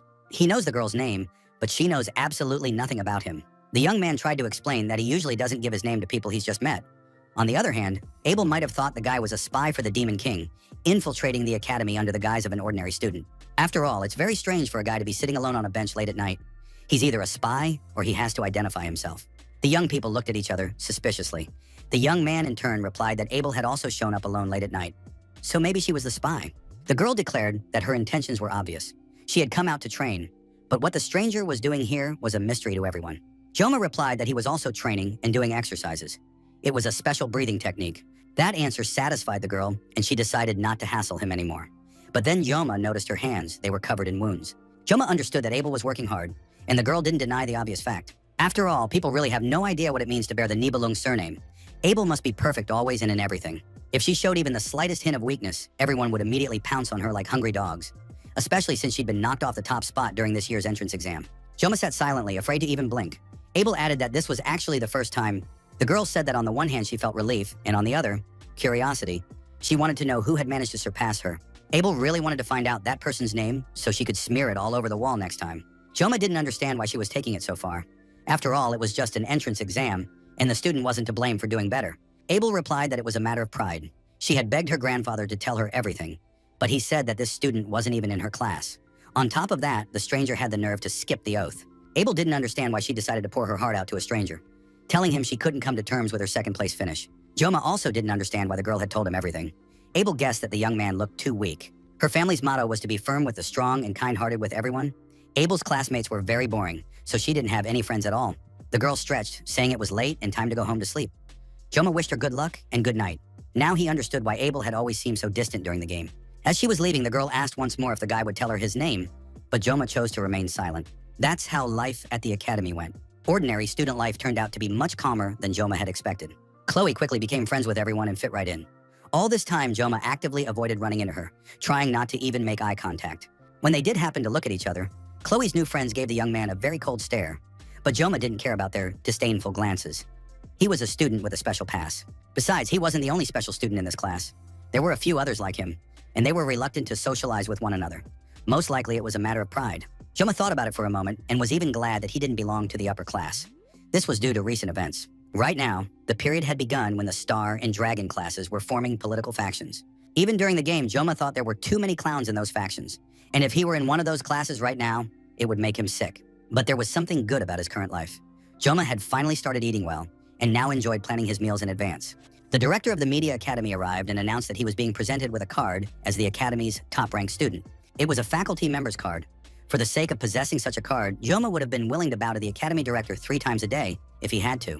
But now he had received this faculty card absolutely free of charge and with no strings attached. Joma believed he was fulfilling his duties as a student according to the main scenario. It hadn't made a significant difference. All he had to do was spend the next few years exactly the same way.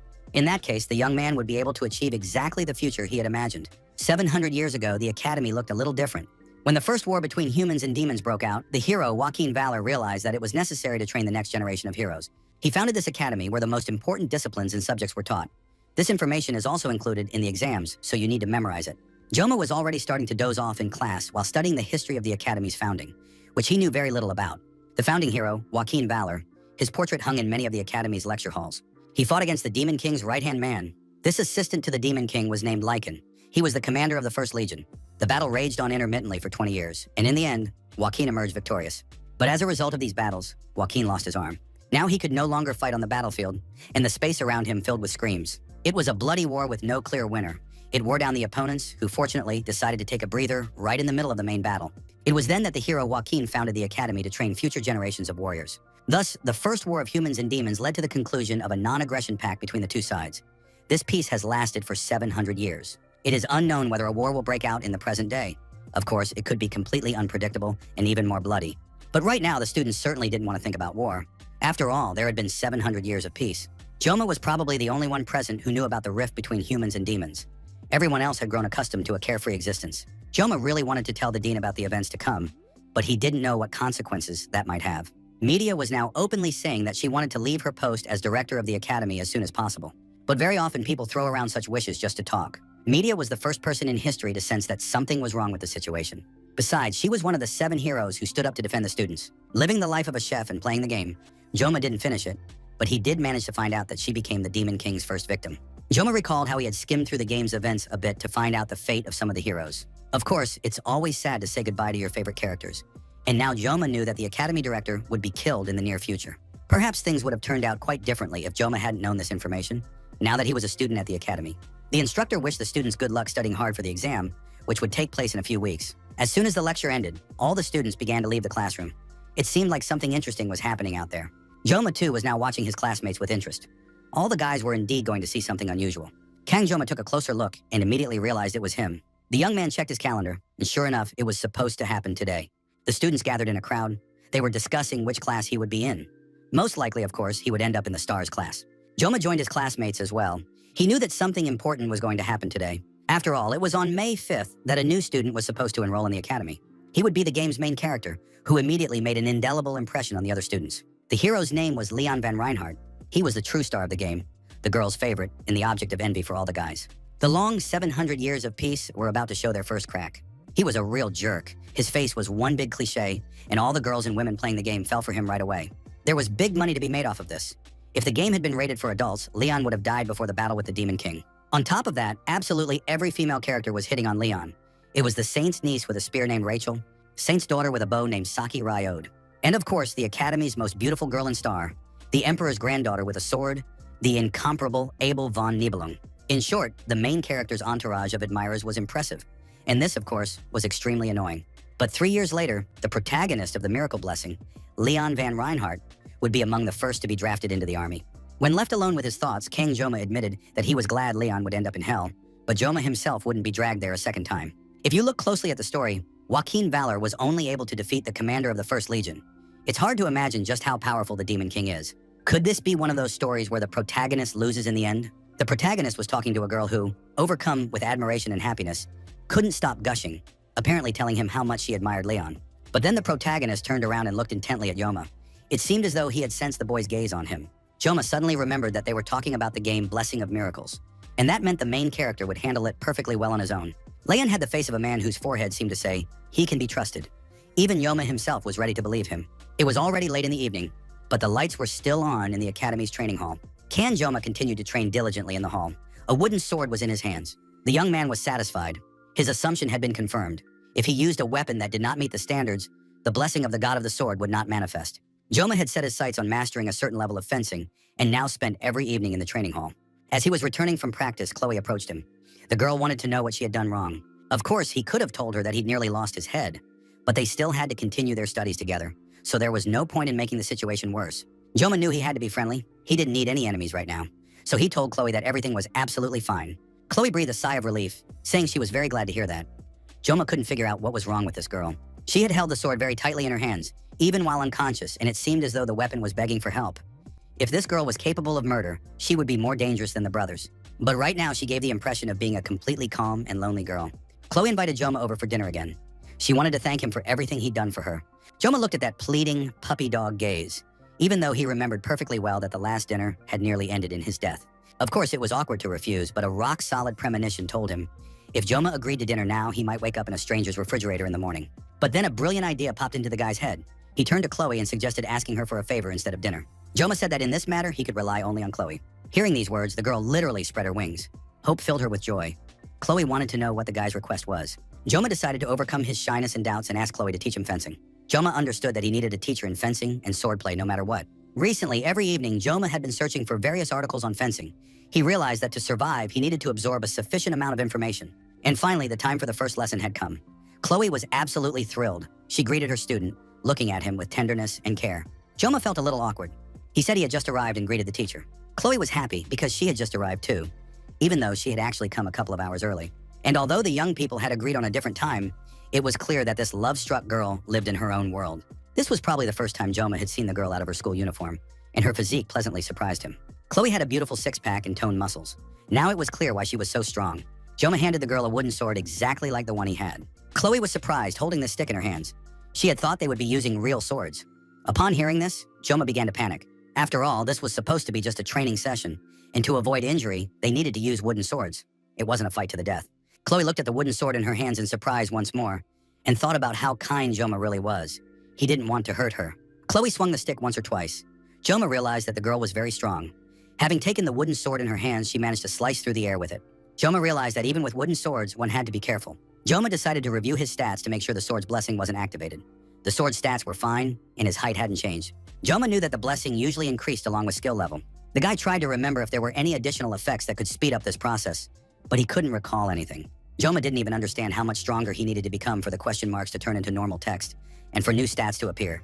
Chloe noticed that her student was troubled by something, and she wanted to know what was upsetting him. Joma explained that he had been checking his stats window. It turned out that players could only see their own window, which is why Chloe hadn't understood what Joma was doing as he stared into space.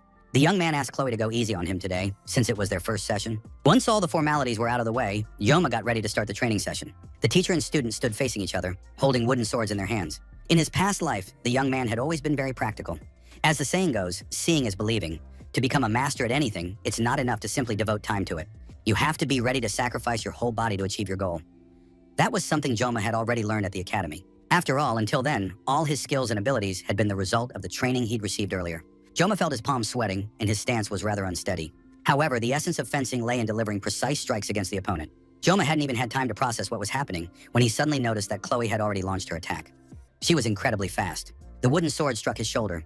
Pain contorted Joma's face, and he had asked Chloe to go easy on him. The young man swung the wooden sword, holding it with both hands and preparing to strike, but suddenly realized he couldn't move. It was incredibly difficult for him to bring that wooden sword down. It seemed as though he had blocked one strike and could deliver the next.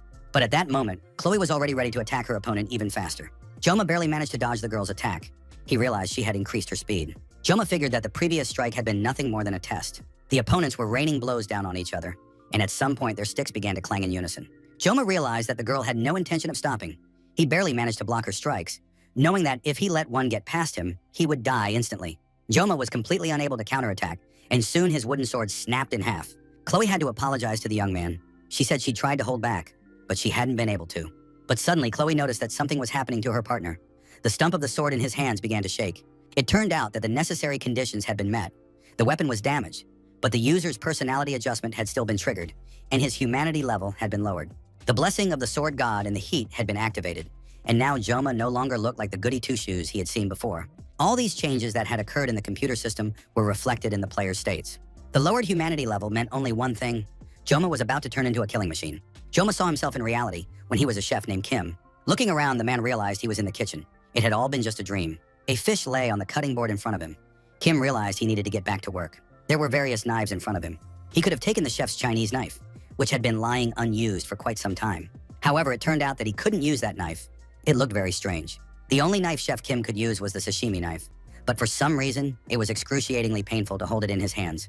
However, as soon as the chef touched the fish with the knife, the pain completely disappeared.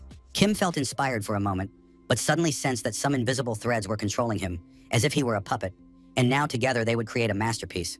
The heat was turned on, and Joma was ready to start slicing the fish. Chloe looked at her friend in surprise. She didn't know if Joma was okay. The girl called out to the guy a few more times, but it seemed as though he had completely drifted out of reality and wasn't reacting to what was happening. However, in the very next moment, the girl had to defend herself against an attack because Joma had closed in on her in the blink of an eye. She tried to call out to the young man and stop him because she felt she could no longer handle the situation. Joma finished his attack, and Chloe was sent flying to the far end of the room. The blow was so powerful that Chloe could have been seriously injured if the boys hadn't been wielding wooden swords. The girl thought that her opponent seemed to have been replaced. Just a few minutes ago, he hadn't been capable of anything. Joma didn't let up. He attacked again, and Chloe barely managed to jump out of the way. The boy's gaze glowed with a cold light, and he didn't look like a normal person. Chloe realized that the guy had thrown her off balance with his attack. She felt heavy. It was unclear why the guy had changed so suddenly, but she needed to end this fight immediately. Once again, she began calling his name, suggesting they end the fight. But Joma didn't react to her words at all. He charged at her again. Chloe realized she wouldn't have time to dodge, since she hadn't yet recovered from the previous attack. Chef Kim seemed to have come to his senses a little. He couldn't understand what was happening. For some reason, the fish lying on the cutting board began to dodge. He had never seen anything like this before. It was very annoying. He had to finish it off quickly. Apparently, the fish was trying to say something. It's saying Kan Joma. Kim looked at the blade of the knife, saw that it looked different, and remembered that his name was now Kan Joma. Joma came to his senses.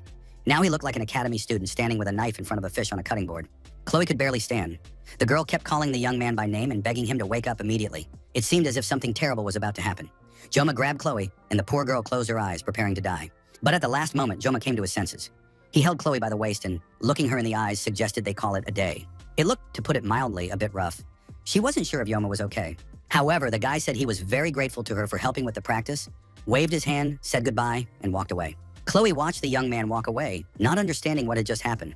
The girl was walking home, analyzing the information. If she compared Joma's strength on the distribution test with what he had shown her today, a surprising picture emerged.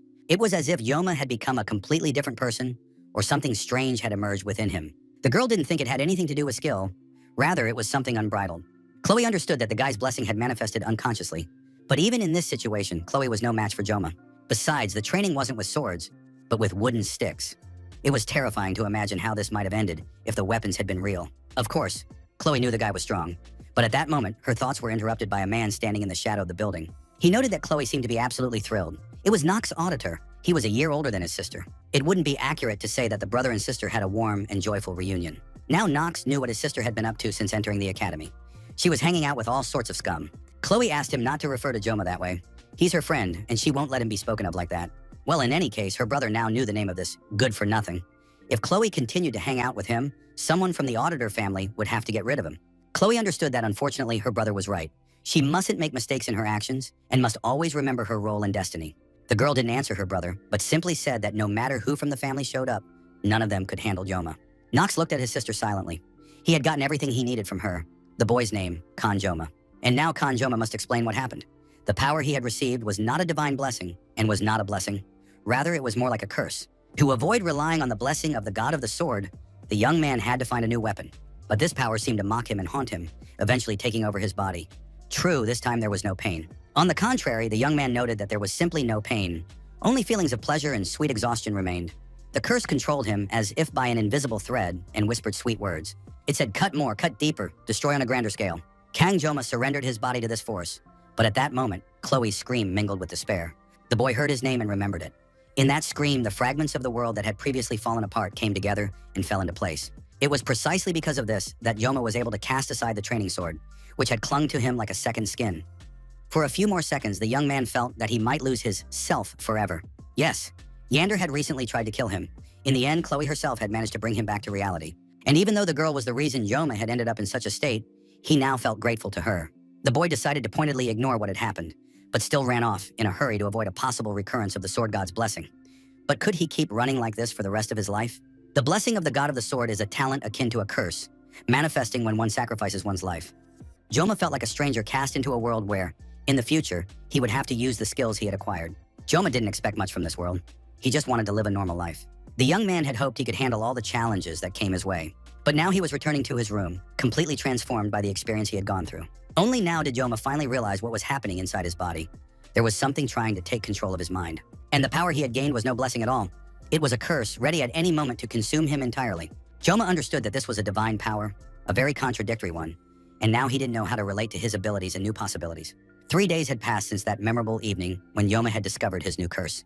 Chloe was talking to one of her classmates who was telling her about a new place he really liked.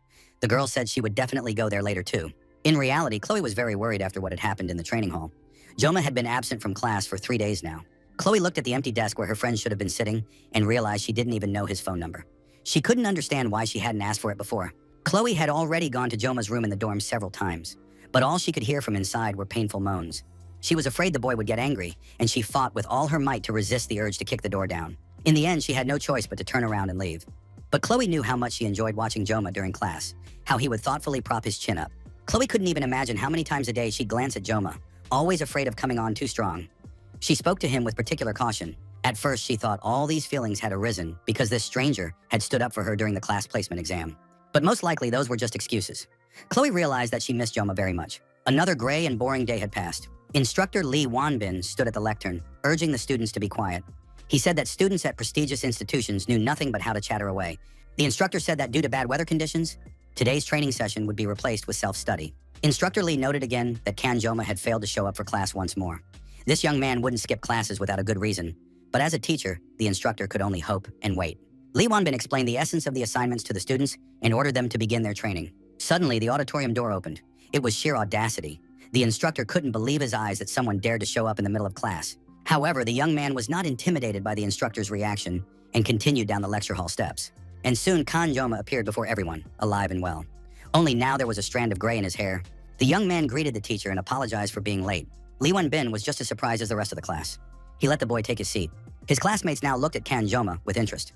They knew he was a special student, but everyone noticed that he looked different now. It seemed he had even become more handsome.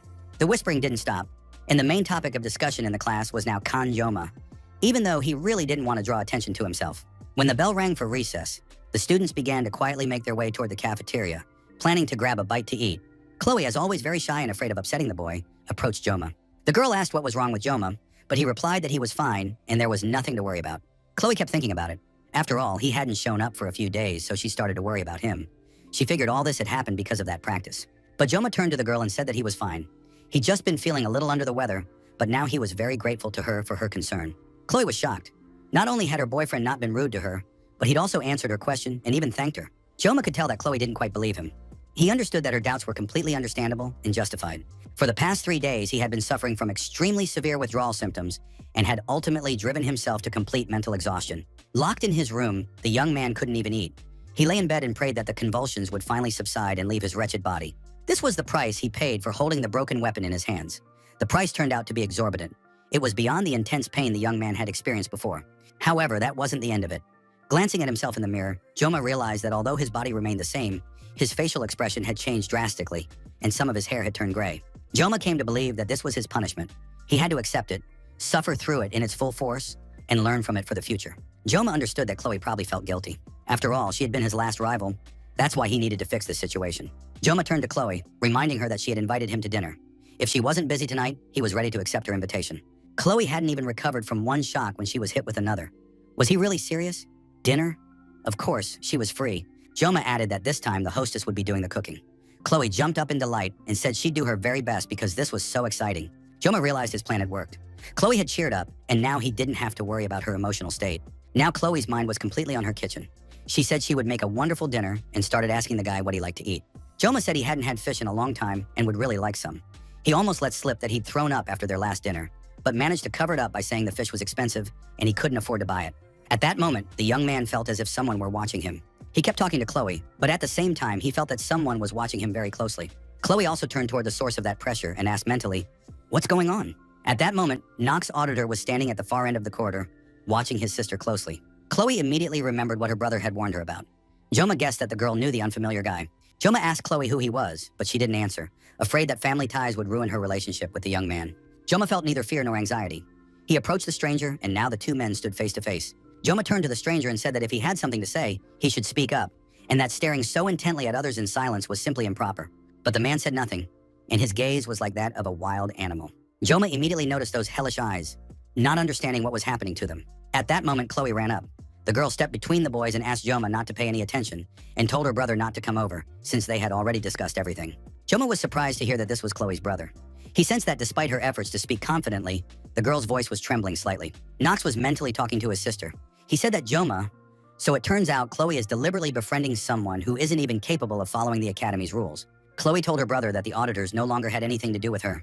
Knox was certain that the girl's hands were already up to her elbows in blood, and if she was born into a family of auditors, she would remain one forever. Joma figured that his sister was speaking in subculture slang, while his brother was using archaic language. The main thing was that they didn't go overboard. Knox demanded that Chloe stop hanging out with that good-for-nothing and finally return to the family of auditors. But the girl was furious and demanded that her brother stop talking about Joma in such a way. Wild screams rang out all around, the air literally shaking from the quarrel. Joma thought he couldn't coexist peacefully with society since he'd simply been about to eat. The young man was already starting to get used to it, but suddenly he noticed the surname Auditor. That's right, now he was beginning to remember something about them. It was a shadowy faction that appeared midway through the game, specializing in stealth and assassination. And this had been mentioned beforehand. The auditors were inferior to many other hero houses in open combat, but in mission tactics and ambushes, they were unmatched. From childhood, the auditors' children were subjected to grueling training, and after that, they became excellent tools for murder. All members of this family are undoubtedly very strong. It turns out that Chloe is one of them too. Now her strength and hot-tempered nature make sense. But her father, without a doubt, was a psychopath. Nox would kill anyone without a second thought, and you could see it in his eyes. This is quite understandable, since auditors eliminate enemies from within to maintain order.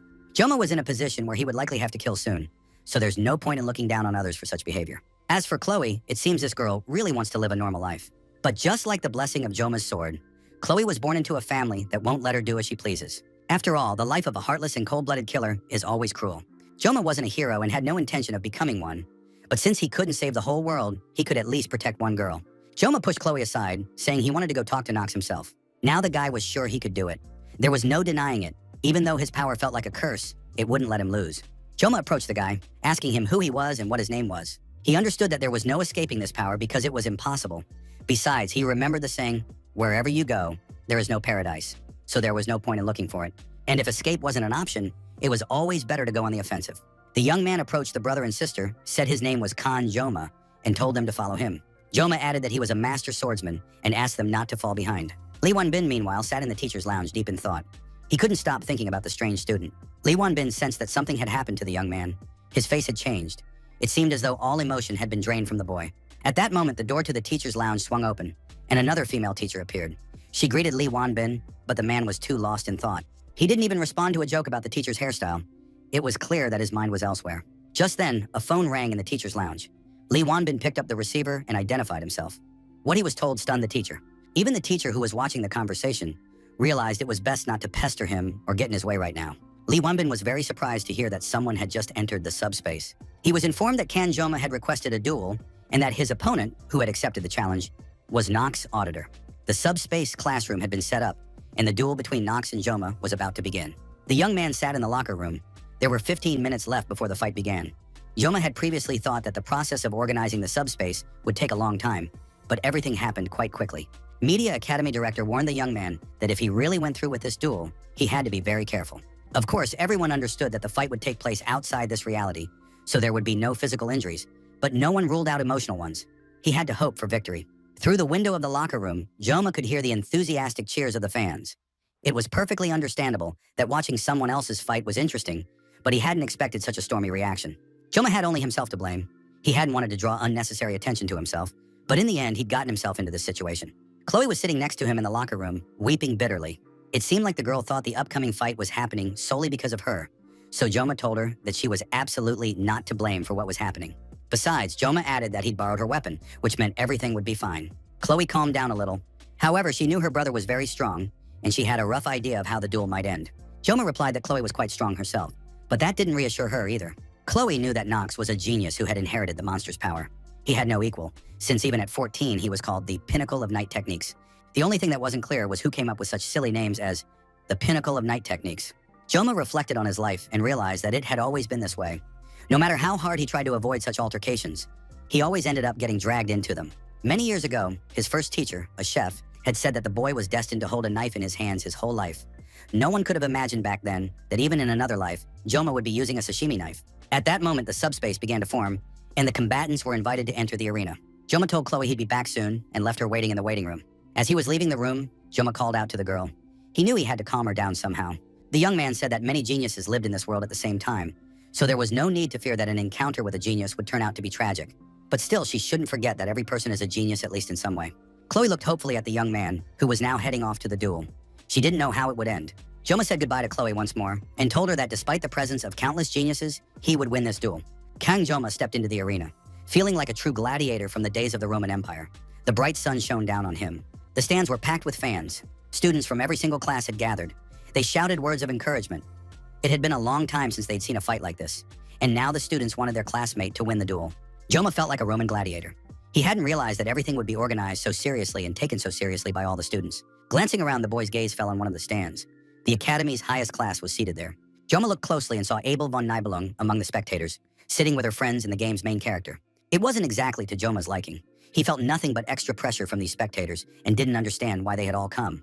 Did they really have nothing better to do? Nox Auditor glared at his opponent with hatred, convinced that this young man had nothing better to do, and decided to mock the hereditary assassin. It seemed the young man couldn't tell the difference between courage and arrogance, and had decided to use such laughable weapons in a real battle. Joma stood before his opponent, holding 2 kitchen knives in his hands. He was confident and challenged his opponent to try to survive, at least to start with.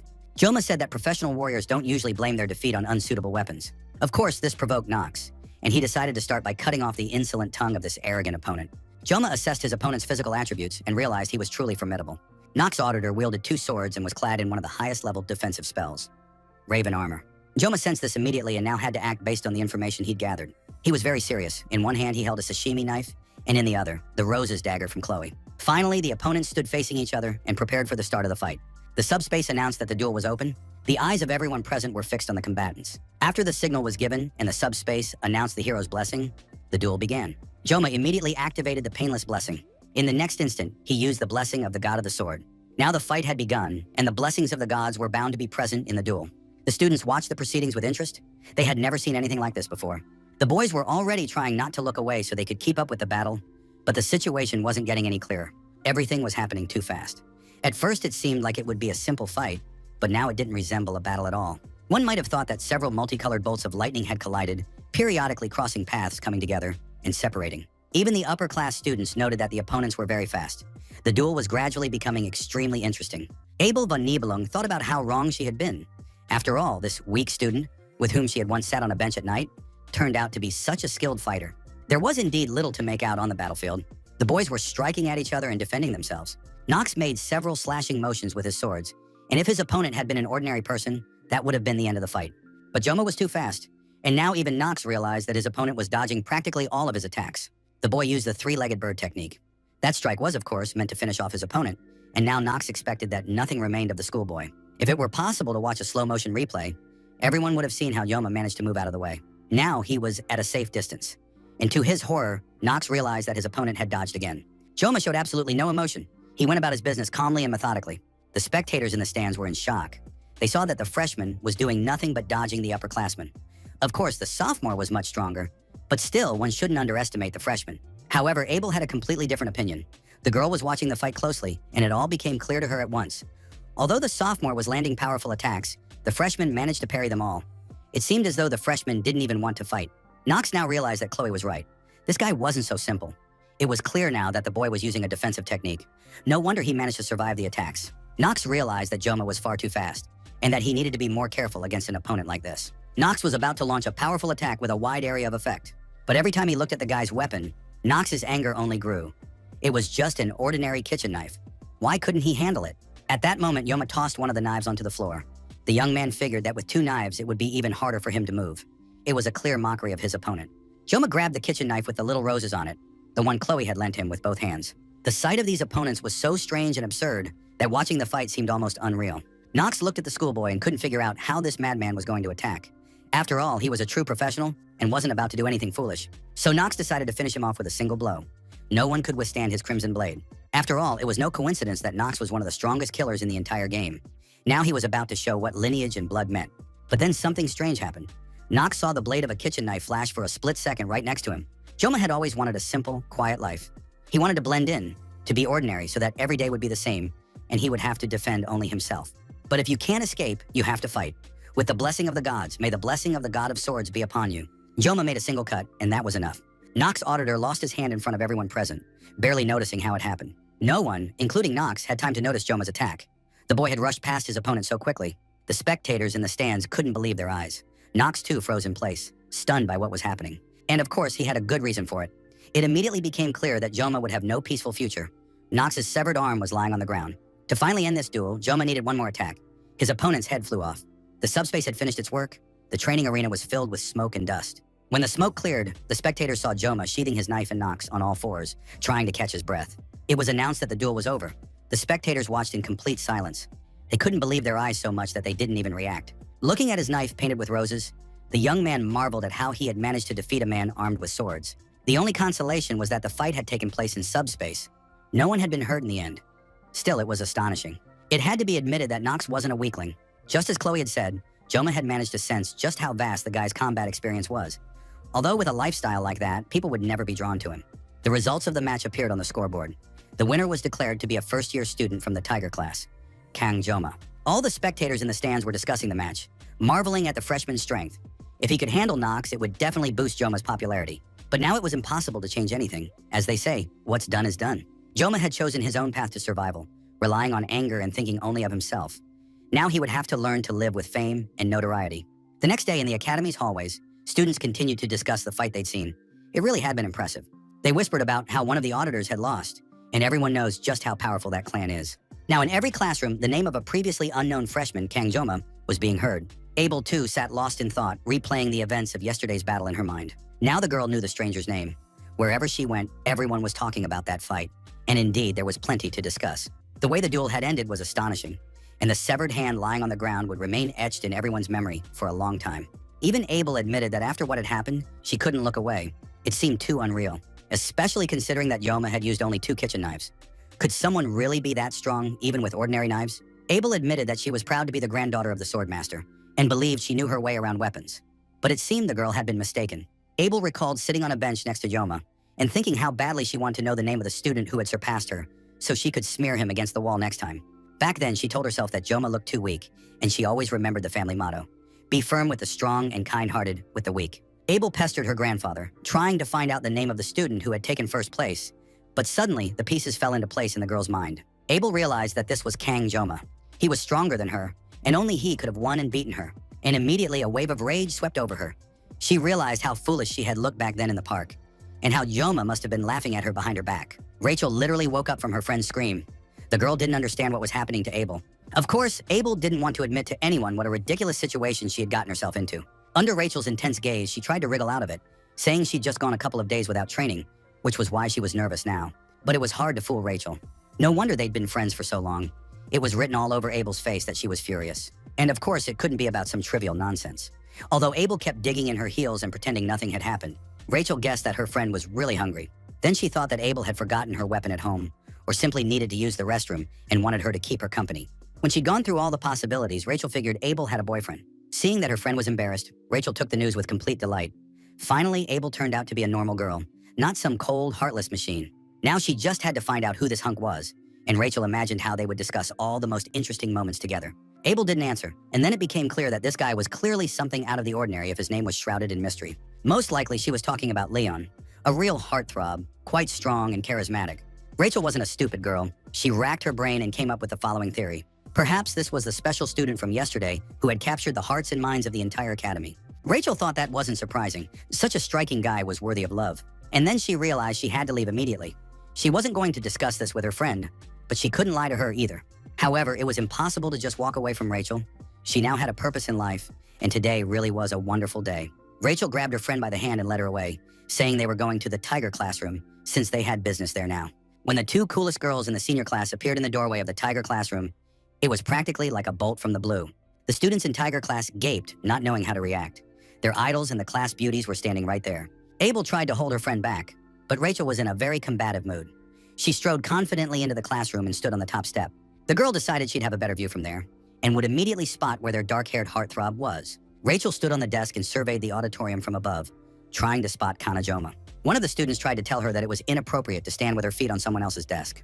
But Rachel, as a reward, winked at the guy, saying she was a beauty, so he'd have to excuse her. Abel realized she needed to get her friend out of there immediately, or this embarrassment would turn into something even worse. At that moment, Rachel's gaze locked onto the object of her search. She saw Joma, and next to him, a girl who was clearly in love with him. The presence of the other girl didn't stop Rachel at all. She thought it made things even more interesting. In 2 leaps, the beauty approached the young man, who was lying with his head on the desk, and Loya immediately realized she needed to be on her guard. Kang Joma struggled to lift his head off the desk. He felt completely drained after the fight and could barely open his eyes. What he saw, to put it mildly, stunned him. A beauty from the upper class was sitting at the desk, smiling sweetly at him. The girl said she was very happy to meet him, since he was the very same Kang Joma she had seen in the match the day before. Joma tried to figure out why Rachel was here, while the girl looked him over, deciding that he might even be considered handsome. However, she didn't have time to do anything because she suddenly felt a strong grip on her arm. Chloe grabbed Rachel by the wrist and asked who she was. Joma looked at the girls and realized that the danger he had just sensed came from Chloe. In her rage, she was a completely different person. Not at all the sweet, shy girl. but a true bloodthirsty monster. She held a utility knife in her hands, and Joma could already picture a bloodbath right there in the classroom. Something like that definitely wasn't in the game. At that moment, another active heroine appeared, Abel, who turned to her friend, trying to lead her away from the other class. But Rachel had no intention of leaving.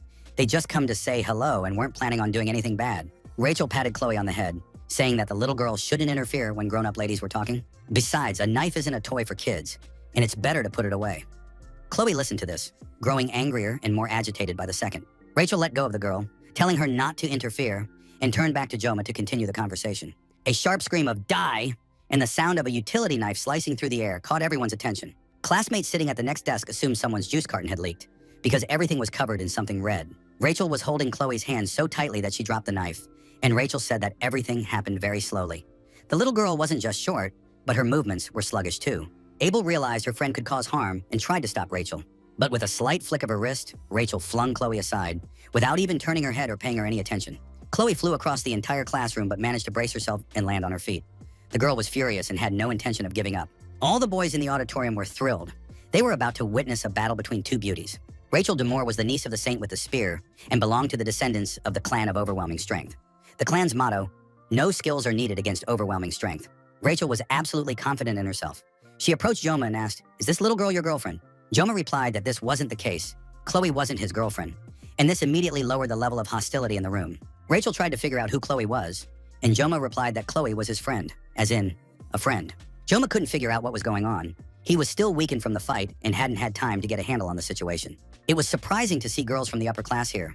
Joma immediately noticed that Abel was here too. He grew serious and asked his friends why they were looking for him. Rachel replied that he had caught Abel's interest, so they had come to see him and get to know him. Hearing this, Abel was furious and declared that this was absolutely not true.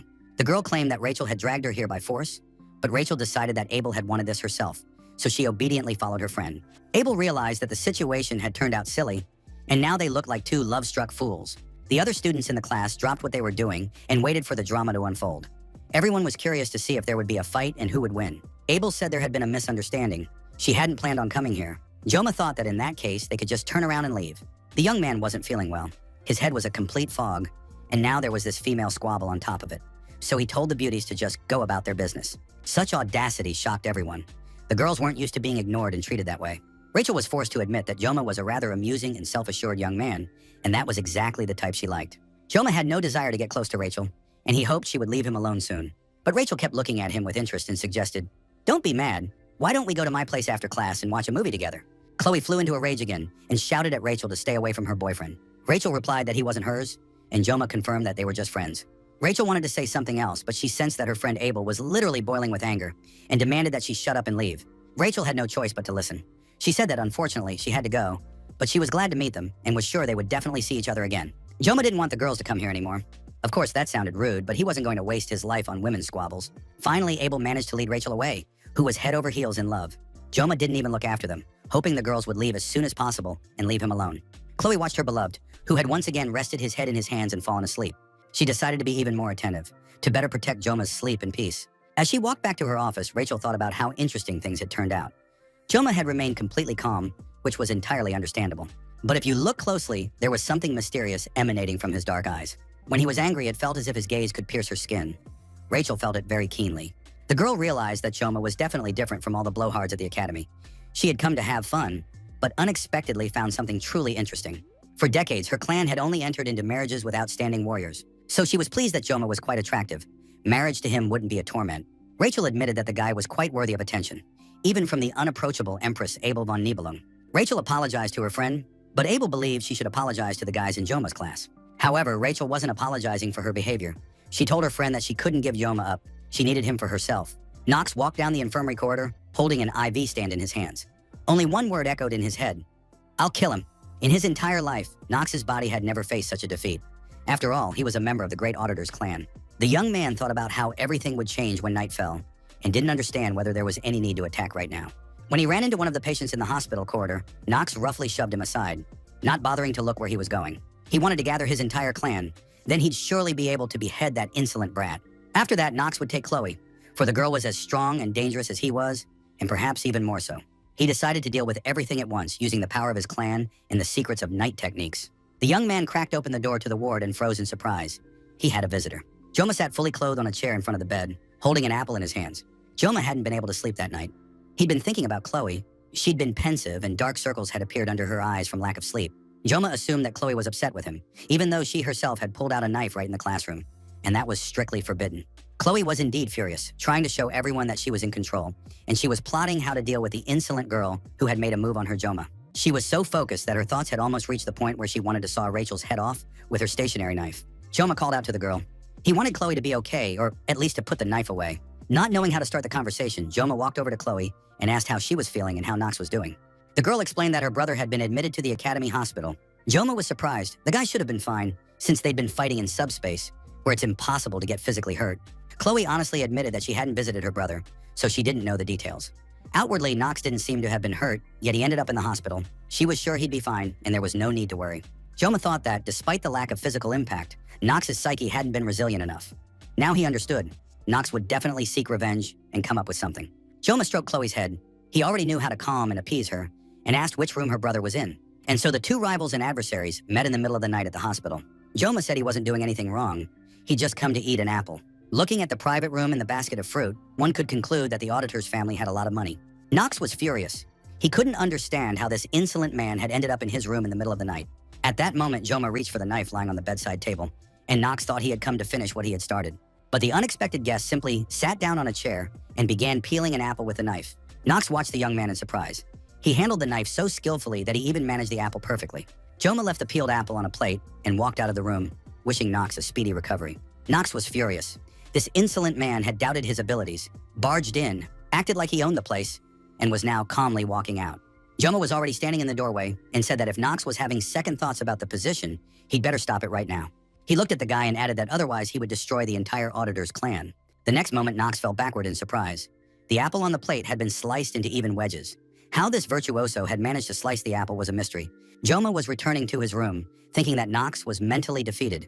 Just a slight threat, and the effect had already worked. The auditors are the assassin's only plan in the world, and it's impossible to deal with them all in 30 seconds. Yet that was exactly how long Joma could hold a weapon in his hands. Although he could have taken out a dozen people in that time, Joma understood that this was a last resort and tried to solve the problem another way. He looked at the moon shining in the sky, and he felt as if he were standing face to face with a snowstorm. Now the young man realized that peaceful days would be rare in his life. Quarrels, scandals, hatred, and envy seemed to have become a familiar part of his life. But at the same time, it was a sign that Joma was finally worth something. One could assume that Knox Auditor no longer posed a threat, and he could be temporarily forgotten. However, a new problem was looming on the horizon. A girl Joma wanted to have the least to do with. He knew that Rachel sticks to the main character in the game, but in the end, Abel still ends up with her. At the same time, Joma remembered that he would soon have to prepare for midterm exams, so he would have to think about girls and their problems later. Joma took out his phone and reread the details about the exam reward. It was truly worth the effort and deserved serious attention. It was the Murasami sword, a weapon that would allow him to fight for longer than 30 seconds. That's why preparing for the exam was extremely important. Regardless of class, the exam went like this. 5 students fought using magic. Undoubtedly, everyone's abilities mattered. However, the exam was still held in a team battle format, because during wartime, trust and teamwork were indispensable. Joma, however, didn't like working with anyone. If they managed to put together a good team, they would be able to defeat the monsters that would appear in the exam, the main one being a sea monster. Joma remembered how uneasy he'd felt when he first encountered that monster in the game. Seeing a half-human, half-fish creature in real life was sickening. There was still a battle with the mermaid ahead. Perhaps it would be more pleasant, at least to the eyes. However, her rank was still unknown. Mermaids were demons, and demons were powerful supernatural beings. Compared to them, monsters seemed like first graders. Fortunately, during the exam, the students would only have to face monsters. They wouldn't have to encounter any demons. Joma looked around. He was sitting on the same bench again, even though a month had already passed since he'd enrolled in the academy. Everything here was calm and quiet. 700 years had passed since the peace treaty between demons and humans. But even in this world, just as in the history of ordinary humanity, despite official agreements, small conflicts occurred from time to time. Most often, the cause was a single demon. His name was Basman. Half a century ago, the 6th commander of the Legion crossed the border on his own. He declared to all of humanity that he would resurrect the sealed first commander. Basman was very powerful, and no agreements or barriers could stop him. All possible forces were gathered against him, for humans had long since forgotten how to fight and had grown accustomed to a peaceful life. Humanity sent their strongest hero into battle, the hero of the 7 stars. After a week of bloody fighting, victory went to the people. This result was achieved at the cost of 3 lives. After the incident, both sides of the conflict resolved not to repeat their mistakes. Chef Kim was very worried at the time. Even though the people had won, the The enemy was merely a weak commander of the 6th Legion. Since then, peace has endured to the present day, and now Kang Joma lived in a peaceful human reality during these tranquil times. But the more the young man thought about it, the more he wondered, how had Valor Joaquin managed to seal Riken all by himself? He thought that perhaps Valor Joaquin wasn't human. Otherwise, it was inexplicable. Besides, there were only 3 years left until the next war with the demons, which could destroy the current world. Therefore, he needed to prepare so as not to repeat his mistakes. Even if Joma tried to come up with a plan to prevent the catastrophe right now, nothing would change. He needed to take small steps, starting with his upcoming exams. Of course, it was frustrating, but first Joma had to choose allies. How could he do that if he had absolutely no friends? The young man paused to think for a moment and realized he was one of the most famous students at the academy, and he could use that to his advantage to put together a decent team. With a team like that, he'd be able to live peacefully for the next 3 years. For now, though, he needed to prepare for the midterm exam. In his personal diary, Joma decided to change his plan for the current period. Instead of a quiet and peaceful life, he chose a loud but peaceful lifestyle. A week had passed, but Joma still felt like he was in a complete vacuum. He was still alone. Maybe it was some kind of joke, but no one had offered him a spot on their team. Joma thought that the method he'd used to gain fame might have been a step too far. Now people were simply afraid of him, thinking he was a psychopath. Most likely the guys had decided that it was impossible to work with Joma, or they were simply scared. The fact remained a fact. Joma looked around and suddenly realized that he wasn't the only loner and outsider. Chloe was sitting just as alone, not talking to anyone. After battle day, she had become a true outcast. Joma walked over to the girl and asked if she had found a team for the exam. Chloe looked at her idol and honestly admitted that she hadn't found one yet. Joma was surprised since Chloe was always surrounded by friends. But Chloe said it didn't matter. She was fine, especially with Kang Joma by her side. The young man suggested that Chloe team up with him to find 3 more teammates. Chloe was thrilled by the offer and agreed immediately. She had no doubts about her own strength. If the goal of the exam was to catch as many monsters as possible, Joma could wield a knife for 30 seconds. Together with Chloe, they would definitely be able to kill over 100 monsters. The girl was excited and happy. Just then, the classroom door burst open and Rachel stormed in, announcing that she'd come to have some fun. She said she didn't want to fight with anyone. She'd just come to chat. Chloe, grabbing a utility knife, was getting ready to finish off the insolent girl. Joma replied very angrily that he was busy and told Rachel to just leave because he didn't have time. The young man was very annoyed. He especially didn't like that Rachel had called him a bunny, but the girl was determined to get her way. Apparently, she always achieved her goals, so she paid no attention to the guy's displeasure. Instead of leaving the classroom and getting upset, she lay down on her desk saying that she had trouble hearing and couldn't hear a thing. Rachel immediately decided to change the subject and asked Joma if he had decided on a team for the exam. Joma didn't realize that this stubborn beauty wasn't listening to him at all. Seeing that the girl wasn't leaving, Joma replied that he hadn't chosen a team for the exam yet. That answer made the beauty very happy. She said that was great and invited him to join their team. Joma realized that the idea was simply wonderful. To do well on the exam, you need strong teammates. Rachel kept pressing him. Taking advantage of his shyness, she said he could join the team just this once. Joma didn't understand why she had approached him with such an invitation, since there was probably already a long line of students from the top class waiting to join their team. Rachel replied simply, it would be boring with everyone else, but they'd have fun with Joma. Joma had to admit that he'd already joined Chloe's team and couldn't leave it now. Rachel was ready to make any concessions. She said there were actually 2 open spots on their team. Joma explained to Rachel that without Chloe's help, not only would they fail to win the prize, but their average score would be at risk as well. Chloe might be annoying, but that's no reason to hate her. She'll prove herself yet. With that, the negotiations were concluded. Rachel added Joma and Chloe to the team, hoping that Chloe would keep her cool.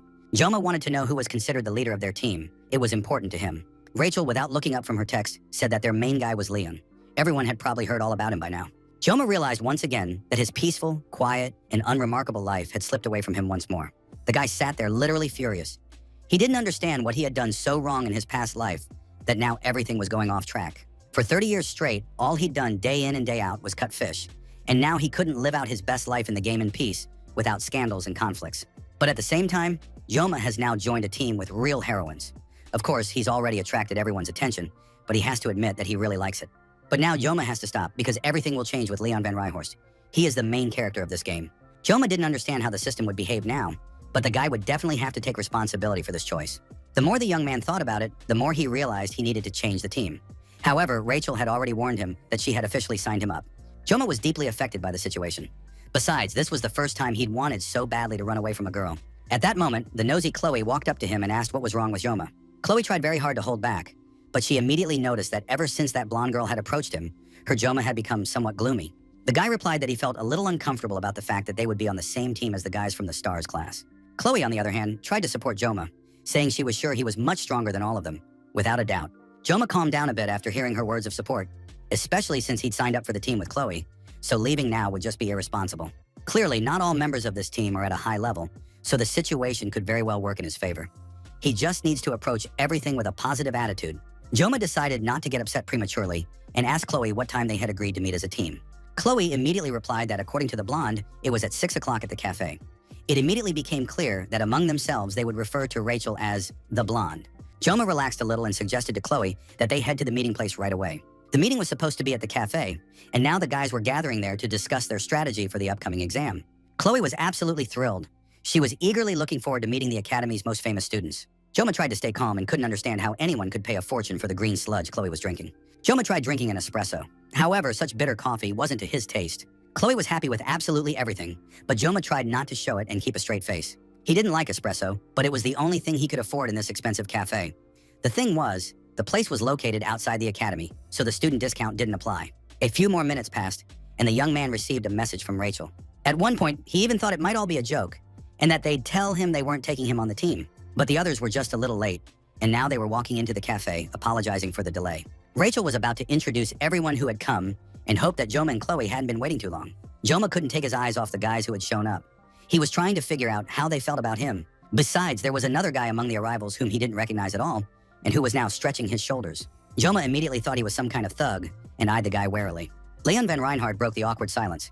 He extended his hand and greeted the guy. Joma hadn't expected the game's main character to turn out to be such a pleasant and easygoing young man. Leon said he was very impressed by the battle that had taken place a couple of days ago, and he was very happy to welcome Joma to their team. It was very nice to hear such words from the main character. First, Leon suggested they introduce themselves and tell a little about themselves. The young man spoke first. He said that since he was the leader, he would start the conversation. As it turned out, he, Reichort, was the team captain, and he hoped their collaboration during the exams would be fruitful. Joma looked at Leon and thought about how unfair life was, when one guy got all the good looks, the voice, the build, and basically everything. Rachel said she didn't need to introduce herself because everyone already knew her, so she'd skip that part. The young man folded his arms across his chest. It was clear he didn't want to get close. The guy introduced himself, saying his name was Speed Weapon. The young man added that he liked heroes. He had a tattoo on his neck with the word hero. Joma thought that this guy hadn't said much about himself and was just trying to act cool. However, his comment about heroes seemed to carry a deeper meaning. Next to introduce herself was Chloe. She gave her name and said she was a classmate of Joma's. The girl honestly admitted that she was happy to join the team and hoped for a fruitful collaboration. The students from the Stars class didn't react at all to Chloe's words. Of course, Joma didn't need an introduction. Everyone already knew him. However, the young man simply said that he was in the same class as Chloe. Finally, the introductions were over. Everyone could relax a little and get down to discussing the details. Leon opened his laptop and began leading the meeting. He launched a project related to the upcoming exam. It turned out that earlier that day, during lunch, the professor had shared a file with them. It was a map of Skopoli Island, where the exam would take place. On the day of the exam, all participants will be transported to this island through a special portal. The subspace is merely a portal, but the location itself is very real. It's very important to remember this because the students could actually get hurt by monster attacks. Leon suggested taking a closer look at the island and discussing the options in detail. Leon's team was assigned the northeastern region of the entire island. 3 groups of students are to go there. Each group of students will fight monsters, and the team that kills the most monsters will take the lead. All the students looked very focused. Every single one of them wanted to win. Leon turned off the projector and asked the students if anyone had any questions about the upcoming exam. Wappen said that since it was an island, there were surely mermaids there, and he wanted to know if such threats were possible. Leon replied that the teachers would prepare the exam site in advance, so there was no need to worry about encountering mermaids. Chloe wanted to know if they would have to fight other participants on their territory. This exam is designed to teach students how to work as a team and defeat monsters. Therefore, battles between teams are likely. Joma glanced at his girlfriend. He understood that she was worried about the other students and didn't want to hurt anyone. There were no more questions, so it was decided to end the meeting. Everyone should prepare for the exam on their own, and the next day they would meet again to discuss their strategies. They decided to go to a restaurant to eat something tasty, but Leon lingered, gathering his things. Joma wasn't in a hurry to leave either, since going to restaurants was something he'd rather avoid. The situation had become rather awkward. Joma knew he had to leave because he looked as if he wanted to get to know the game's main player better. Just as the guy was about to leave the room, Leon asked where Joma was from and how he'd ended up at the academy. He'd been asked that question before, but now it was fundamentally different from the last time, because people had started taking an interest in Joma. Joma tried to figure out exactly what Leon wanted to know about him. Maybe he should tell him where he was from.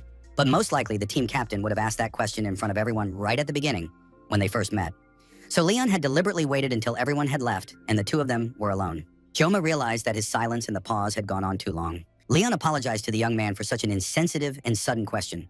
However, the captain got the feeling that he was very much like Joma. Joma had no idea how to feel about this handsome guy. Maybe he really was just a normal guy. In this game world, the main language of communication was Korean. But that didn't mean there was no division by nationality. Still, it was immediately obvious that Joma was Korean. Leon Van Reinhardt suggested pretending that the conversation never happened. He realized that the question had come out rather tactlessly. After that, the guy started heading toward the exit, and it seemed like the topic was closed. But suddenly, without even realizing it, Joma put his hand on Leon's shoulder and asked where he was from. The question had come out completely automatically, but if Joma had simply let Leon leave, he wouldn't have slept a wink all night, tormented by doubt. Leon grabbed the guy's hand and, smiling sweetly, said he was from Germany. After that, Leon turned around and walked away in silence. Joma stared at his hand. The thing was, for a split second, something very strange had occurred to him. When the guy's hand was resting on Leon's shoulder, it seemed as though he too had come into the game from another world. Joma now thought about this constantly and tried to make sense of his feelings and sensations. Of course, he couldn't be sure that Joma Khan was the only one from the real world who had ended up in this game. Besides, Leon was the main character, and that was his advantage, since Joma was merely a minor character. Joma looked at the sashimi knife. He realized that under the sword's blessing, his senses were heightened. The boy decided to test this right now. He drew the sword from its sheath and activated the blessing of the god of the sword. Once the blessing was activated, the young man clearly realized that Leon belonged to this game world. However, immediately the boy felt, just like last time, that with intense concentration he could see the voice, but he understood that he was someone's puppet. Joma removed the effect and felt absolutely awful. He needed to think things through and try to get to the bottom of it. His head was starting to ache. Even after using the blessing of painlessness, it was now useless. The Leon that Joma had touched and seen today was the essence of the Leon he had once played. If he had been an ordinary character, he would most likely have behaved differently. But today at the cafe, that blonde guy had asked about Joma's nationality and said a strange thing. I feel like we're alike. Joma decided to use the internet to look for information about Leon. However, there was nothing on the subject online. Joma hit a dead end in his search, but decided to stop there. It was unlikely he would ever see Leon again after the exam. If they did end up working together again, then he would think about it again. Joma recalled how the head of the academy had greeted him, saying, "It's been a while." It seemed as though they had known each other before. Joma decided it wasn't worth complicating things right now, because even in such a confusing situation, he needed to keep a clear head. Perhaps it was all due to the blessing's influence. Joma checked his stats and found that many of his attributes had increased. Unfortunately, his spirit and weapon levels remained the same, so he needed to keep training. Thanks to physical exercise, his physical stats had improved. He just needed to spar more often. Weapons were still in short supply, but if the team passed the exam and Joma received the Murasami sword, his stats might improve as well. Among the stats, there was still an unknown parameter that remained hidden, and the adaptation level had also increased significantly. If he analyzed everything Joma had done up to that point, and he had only fought his brother and sister in the lecture hall, perhaps his stats were related to that. Joma ended up completely confused. It was too complicated for him to understand, and there was absolutely no one to ask. Finally, there was at least some good news. It seemed that the blessing of painlessness had increased and now lasted for 40 seconds. Joma finally sheathed his knife and decided that enduring the headache hadn't been in vain. It had been worth it. In any case, he learned that he had become a little stronger and more resilient.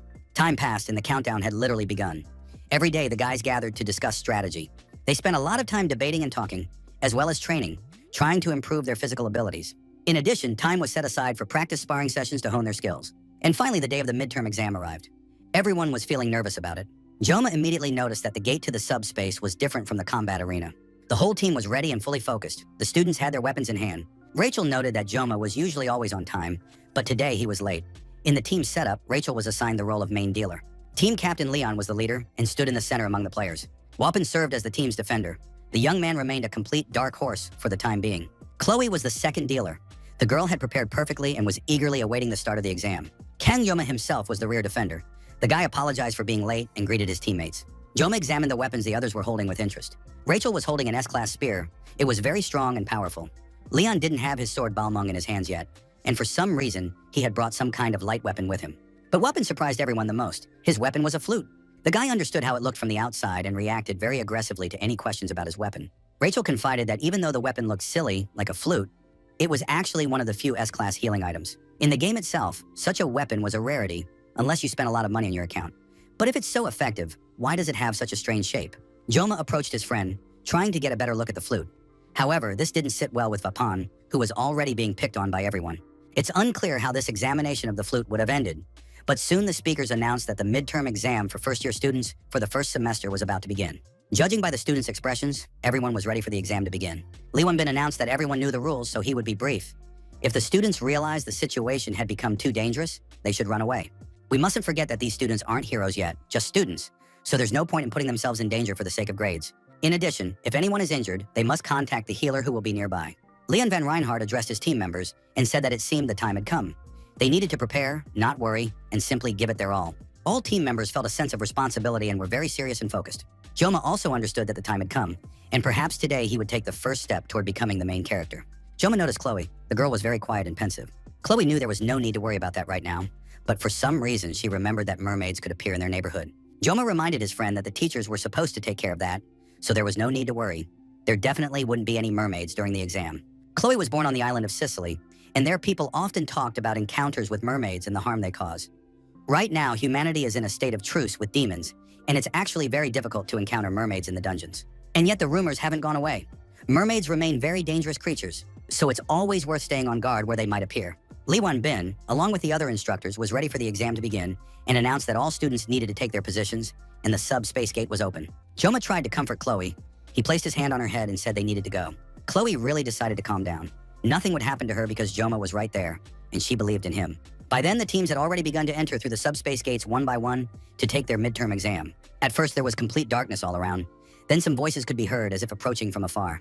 It was Joma's voice calling out to someone, and Chloe saw the voice that was calling her. Finally, the girl came to her senses. It turned out she had nearly lost consciousness, or had almost done so, during the transition into subspace. Chloe realized she had been completely out of it, and now this test didn't feel like a regular game or training session at all. Everything was getting way too serious. Besides, it turned out that absolutely nothing was working, and there was no communication either. The kids couldn't get in touch with the teachers. Something strange was happening in general. There were flashes, and it seemed as though space was blurry, as if everything were out of focus. Soon, a very strange face appeared from somewhere in the darkness. One side of it was lit up, and it seemed as though all the blood vessels were visible. A few moments later, the entire creature appeared before the players in full view, and now no one had any doubts. Standing before the kids, who had come for nothing more than a midterm exam, was a mermaid, a very dangerous and terrifying demon, more challenging than any monster. But if we go back a bit, before the mermaids appeared, Scapuli Island greeted the group with wonderful weather. The sun was shining brightly, and the turquoise sea was a delight to the eye. However, many team members felt absolutely awful. They were nauseous. It turned out that passing through the gate had taken such a toll on their well-being. Leon noticed that Joma was perfectly fine. The young man replied that he usually didn't get nauseous. He had already entered subspace several times, and the process had always been painless for him. But it turned out that Leon was hinting at unexpected guests who had now appeared before the players. While the rest of the guys were feeling sick, they were nauseous and vomiting. Joma had to take on the battle with the sea monsters. The young man noticed that they were much smaller than they had initially appeared. This mix of human and fish looked ridiculous, and of course, Joma was very proud that he would be the first to fight the monsters. However, he felt a bit foolish. Perhaps when they reached the meeting point, they would encounter adult specimens there. Leon confirmed his thought, saying that the monsters at the meeting point weren't so small, but the size of the creatures didn't affect the difficulty, which is why it was actually advantageous to kill the small monsters. You'd expend less energy, and the points would still count. Leon suggested heading to the part of the territory where Chloe had been scouting. And now the whole group was moving through the forest deeper into the island. Rachel led the way, and Joma brought up the rear, providing cover from behind. Leon announced that it looked like they had arrived. At that moment, Chloe quickly and swiftly set off on another reconnaissance mission. In a matter of seconds, the girl had swept across the entire area and was now standing next to the others. Joma was surprised. He was amazed that Chloe was jumping through the trees. It turned out that this allowed her to move very quickly and stealthily. Leon asked how things were going and what dangerous or interesting things Chloe had found. It turned out that the girl had discovered a cave 500 meters away from them. The players reached a cave located at the foot of the mountain. A strange sound could be heard coming from inside the cave. The players moved closer and saw something glowing in the depths of the darkness. Most likely the monster's eyes. As surprising as it seemed, the monsters had gathered in the cave and were warming themselves by a lit fire. The group estimated that there might be about 50 or 60 monsters hiding there. Joma immediately started calculating. If they caught all the monsters, they would surely take first place in the exam.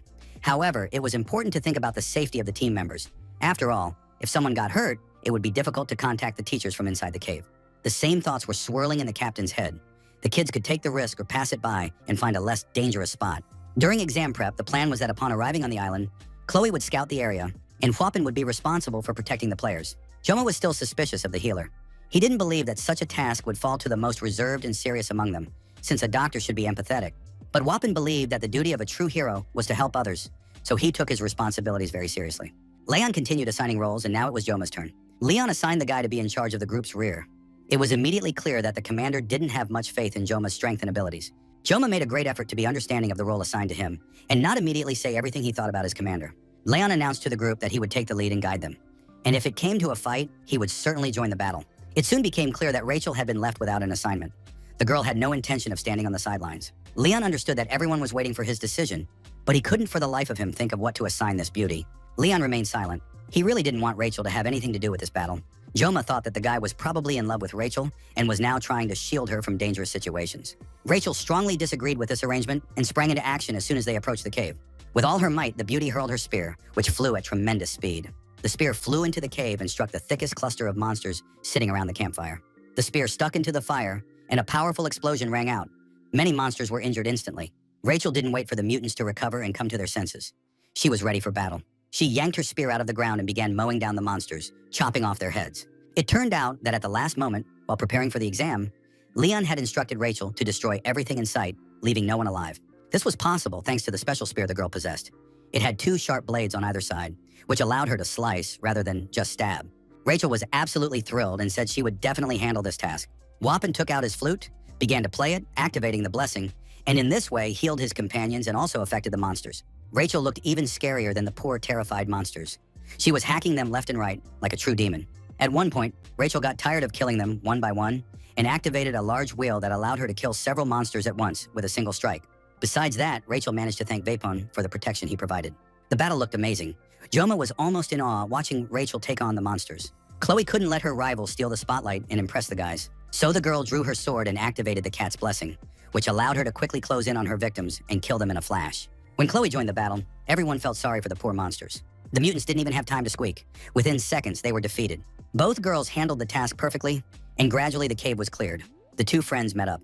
The guys immediately grew wary when they saw the girls approaching and showing no signs of stopping. This could end badly. Joma knew there was an unspoken rivalry between the girls, and now it could end badly for someone. But it turned out that the main mutant was still in the cave, and he became a sort of bone of contention. They had to figure out which of the girls would kill him. Both beauties proved themselves perfectly. They were very fast, and it was unlikely anyone would give preference to one over the other. Rachel noted that Chloe had become much faster since their first meeting, and Chloe was offended, believing that this monster belonged to her. After exchanging such compliments, the girls went their separate ways. Joma was able to breathe a sigh of relief. The girls' confrontation had looked serious and could have led to big problems, but everything turned out fine. Leon asked Joma if he had been worried about the girls. Joma confirmed that he had been a little. The beauties counted the number of monsters they'd killed. It turned out they defeated exactly 60. Leon said there was no need to worry. They were on the same team, so they had to trust each other. The captain announced that the area had been cleared, so they could leave. Joma noted that Leon possessed determination, leadership, and a sense of responsibility for the team's lives. There was no room for rivalry here, and now it became clear what it meant to be part of this world. Joma decided that last time, the question, "Where are you from?" had simply referred to his nationality. But doubt still plagued Joma, and he continued to ponder when suddenly a massive flash streaked past his shoulder. The blow had struck Leon, who was now falling lifeless before the eyes of all the others. At first, it seemed like some kind of nonsense. Where did the blood on their commander's body come from, since the cave had been completely cleared of monsters? Surprise, fear, and horror were etched on the faces of the team members. They turned to see who could have struck their commander. And when everyone turned around, it turned out that their nightmare and fears had come true. Right in front of them, in the middle of the cave, some kind of monster was rising up, very much like a mermaid. Everyone knew there shouldn't be a mermaid here, since the teachers had combed through and checked the entire island before the exam. The kids didn't understand where the mermaid had come from, since they'd been told that everything would be taken care of. It felt like they'd stepped into some kind of dream. Joma thought that just a moment ago, he'd been thinking everything was going too smoothly and easily. But now, in this situation, he had to make a choice: run or fight. If they just ran off with the injured Leon, there was no guarantee they'd make it. Rachel asked Vapon to contact the teachers and warn them about the mermaid. However, it turned out there was no signal. They were in a cave. Joma knew that in such situations, people often panic, and it seemed that he was the only one who had kept a clear head. Joma instructed Rachel to keep other sea monsters at bay. Now the girl had to defend them and fight off any new monsters that appeared. Wapan was supposed to use his abilities to help Leon come to his senses. After that, Joma turned to Chloe, intending to give her an important and responsible task as well. The girl was a little stunned since she had known about mermaids since childhood. He instructed Chloe to get out of the cave and establish contact with the teachers. It was impossible for everyone to escape together with the wounded Leon. They needed to hurry while the others could still hold out and call for help from the teachers. Chloe was very worried about Joma's life, but she realized that a great responsibility rested on her shoulders and stopped arguing. The very next moment, the girl ran as fast as she could out of the cave to contact the teachers. The wounded Leon lay on the ground. Rachel prepared to fight the monsters that were approaching again from the depths of the cave, but she wanted to know if Joma had a plan. Wapan began to guess what Joma was thinking. He believed there was no need to go anywhere, since there was no way out and it wouldn't lead to anything good. Joma told his friend that he was leaving the sea monsters to them. Besides, they had to protect the wounded Leon. The boys were very frightened, but they could see that Joma had something incredible in mind, and that frightened them even more than the monsters themselves. Joma thought about how he had long hated small fish. They never tasted good to him. He always preferred to fillet large fish. And now it was time to get down to his true specialty, After all, everyone remembered who he was. Joma pulled his kitchen knife from its sheath, thinking about how much he loved cutting up large fish. Humans possess the power of blessings, and demons have such a power as well. It is magic. It is precisely because of magic that the protagonist cannot continue the battle using conventional methods. That is the difference between the power of a demon and that of a human. It's impossible to guarantee victory over demons, even with the blessing of the god of the sword. And it was simply impossible to catch a mage in the game without forming a prepared group. Joma remembered and understood this perfectly well. But how did it come to this? That now he had to fight the demon alone? The situation looked dire. It was impossible to even describe it in words. There was no turning back. The pine needles wouldn't appear for at least 10 minutes, so there was only one option. Joma had to take down the enormous humanoid fish in just 40 seconds, while the blessing of painlessness was active. He activated the blessing of the sword god and was now ready to prepare some high-quality sashimi. Rachel, wasting no time, also set about destroying the monsters approaching from the depths of the cave. The girl had almost recovered from the shock caused by the mermaid's appearance and was now impaling monsters on her spear. Everything that was happening, as well as her injury, had upset her greatly, and now she was indiscriminately destroying the vile fish. Most likely Rachel was in a state of emotional distress and wasn't even thinking about her actions. Weapon watched his friend fighting the monsters alone and thought about how he had to help her in some way. However, Weapon's strength was also at its limit due to treating Leon. The captain's wound was deep, but fortunately, it was already slowly healing. Weapon continued to study his comrade, glancing at Yoma's duel. It was clear that the guy was very strong. And now, watching the battle, no one would say that Yoma was feeling fear or doubt. He stood before the demon calm and self-assured. Even to the naked eye, it was clear that Yoma had already broken several bones, and perhaps it was time to stop him and try to escape from the cave. The mermaid looked hideous. It was a very powerful, terrifying demon, confident in its abilities. Joma, armed with 2 kitchen knives, launched an attack on the demon, though from the outside it looked completely futile. He knew that mermaids mainly used water magic, so they were always strong near water. On the other hand, these creatures were made of flesh and blood, so it was worth trying to defeat the mermaid using conventional methods. Joma leaped high into the air to get as close to his opponent as possible. The effect on the mermaid was unexpected. Joma could attack her with his knives just like a regular opponent. One swing was enough to cut the huge fish's body in 2. Weapon, taken aback by surprise, nearly dropped his flute when he saw the mermaid's half falling to the ground. The boy was so flustered that he couldn't move an inch while the terrifying demon opened its jaws, preparing to bite him in half. But Joma didn't leave the mermaid unattended and cut off several fins from the monstrous demon. Unfortunately, it immediately became clear that the damage was minor and hadn't caused any significant harm. The mermaid swam back into the water to avoid attacks and regain her strength. Joma realized that the demon wasn't quite invincible, though predicting its movements was quite difficult. He was completely focused on the battle and tried to anticipate where the vile creature would appear. The young man glanced back at his companions. Vapen, though he continued to play the flute, looked shaken by what he had seen. Leon was still lying unconscious, but it was clear that his wounds were gradually healing. Joma understood that he had to be the captain and commander, so he smiled at the guys and asked how they were doing. Stunned, Weapon stammered that they were all right and managing. Joma confirmed that he had faith in his comrade, a true hero who was devoting his strength to restoring the wounded man's health. It became clear that Weapon now had a role model, and, most likely, the relationship between the two would change dramatically in the future. Weapon had always wanted to be a hero, believing that courage, bravery, self-sacrifice for others, and the ability to turn despair into hope were what mattered most. He enrolled in the best institution for training heroes, but he hasn't yet met anyone who possesses those qualities. Joma tried to imagine what Weapon would do when he met such a hero and confessed his admiration to him. Weapon believed there was hope of finding such a person in the group, which is why he asked Rachel to join the team. He believed that Leon was exactly that kind of player, and that with him, they could witness the actions of a true hero in real life. Joma also believed that Leon would turn out to be a true hero, since he was the main character of the game. Even while preparing for the exam, Weapon honestly said that he considered Joma far from the title of a true hero, although one couldn't deny the player's strength. Joma replied that he himself would refuse such a burden and title, because heroism was some kind of nonsense that offered nothing interesting to a person. And now, watching what was happening, Weapon clearly understood who Kang Joma was. The vile demon mermaid sent her minions into the attack. They looked like demonic fish. These monsters had toothy jaws and were supposed to attack Joma while the mermaid recovered. Joma managed to dodge the fish a few times, but he realized he was moving too slowly. With every passing minute, the young man's foreboding grew worse. He realized he might have underestimated his own strength. The demon mermaid continued to attack the boy with magic, completely unconcerned for her own body. Joma used his knives to slice through the wall and move into another space. He was trying not only to escape the pursuit, but also to carry the danger far away from his friends. The attacking fish were very fast. They immediately followed the boy, never letting him out of their sight. It seemed as though they were homing in on their target, and now Joma looked like nothing more than a little bug trying to escape from a huge monster. Rachel and Vapon watched the battle in utter horror. They realized that Joma was having a very hard time. Joma struck the mermaid once more, and the kids began to hope that perhaps this would be enough. But Vapon knew they had to keep healing Leon, and the battle was far from over. Joma noted again that his blow had been weak. He'd only managed to graze her arm, which was hardly enough to stop the mermaid. And indeed, the huge demon still looked just as invincible, even though one of its arms was now just a stump. The mermaid's severed hand bounced around the cave, and for a moment it seemed as though it had even landed the final blow. The blow was so powerful that it shattered the mountain in which the cave was located, and the entire surrounding area was engulfed in flames.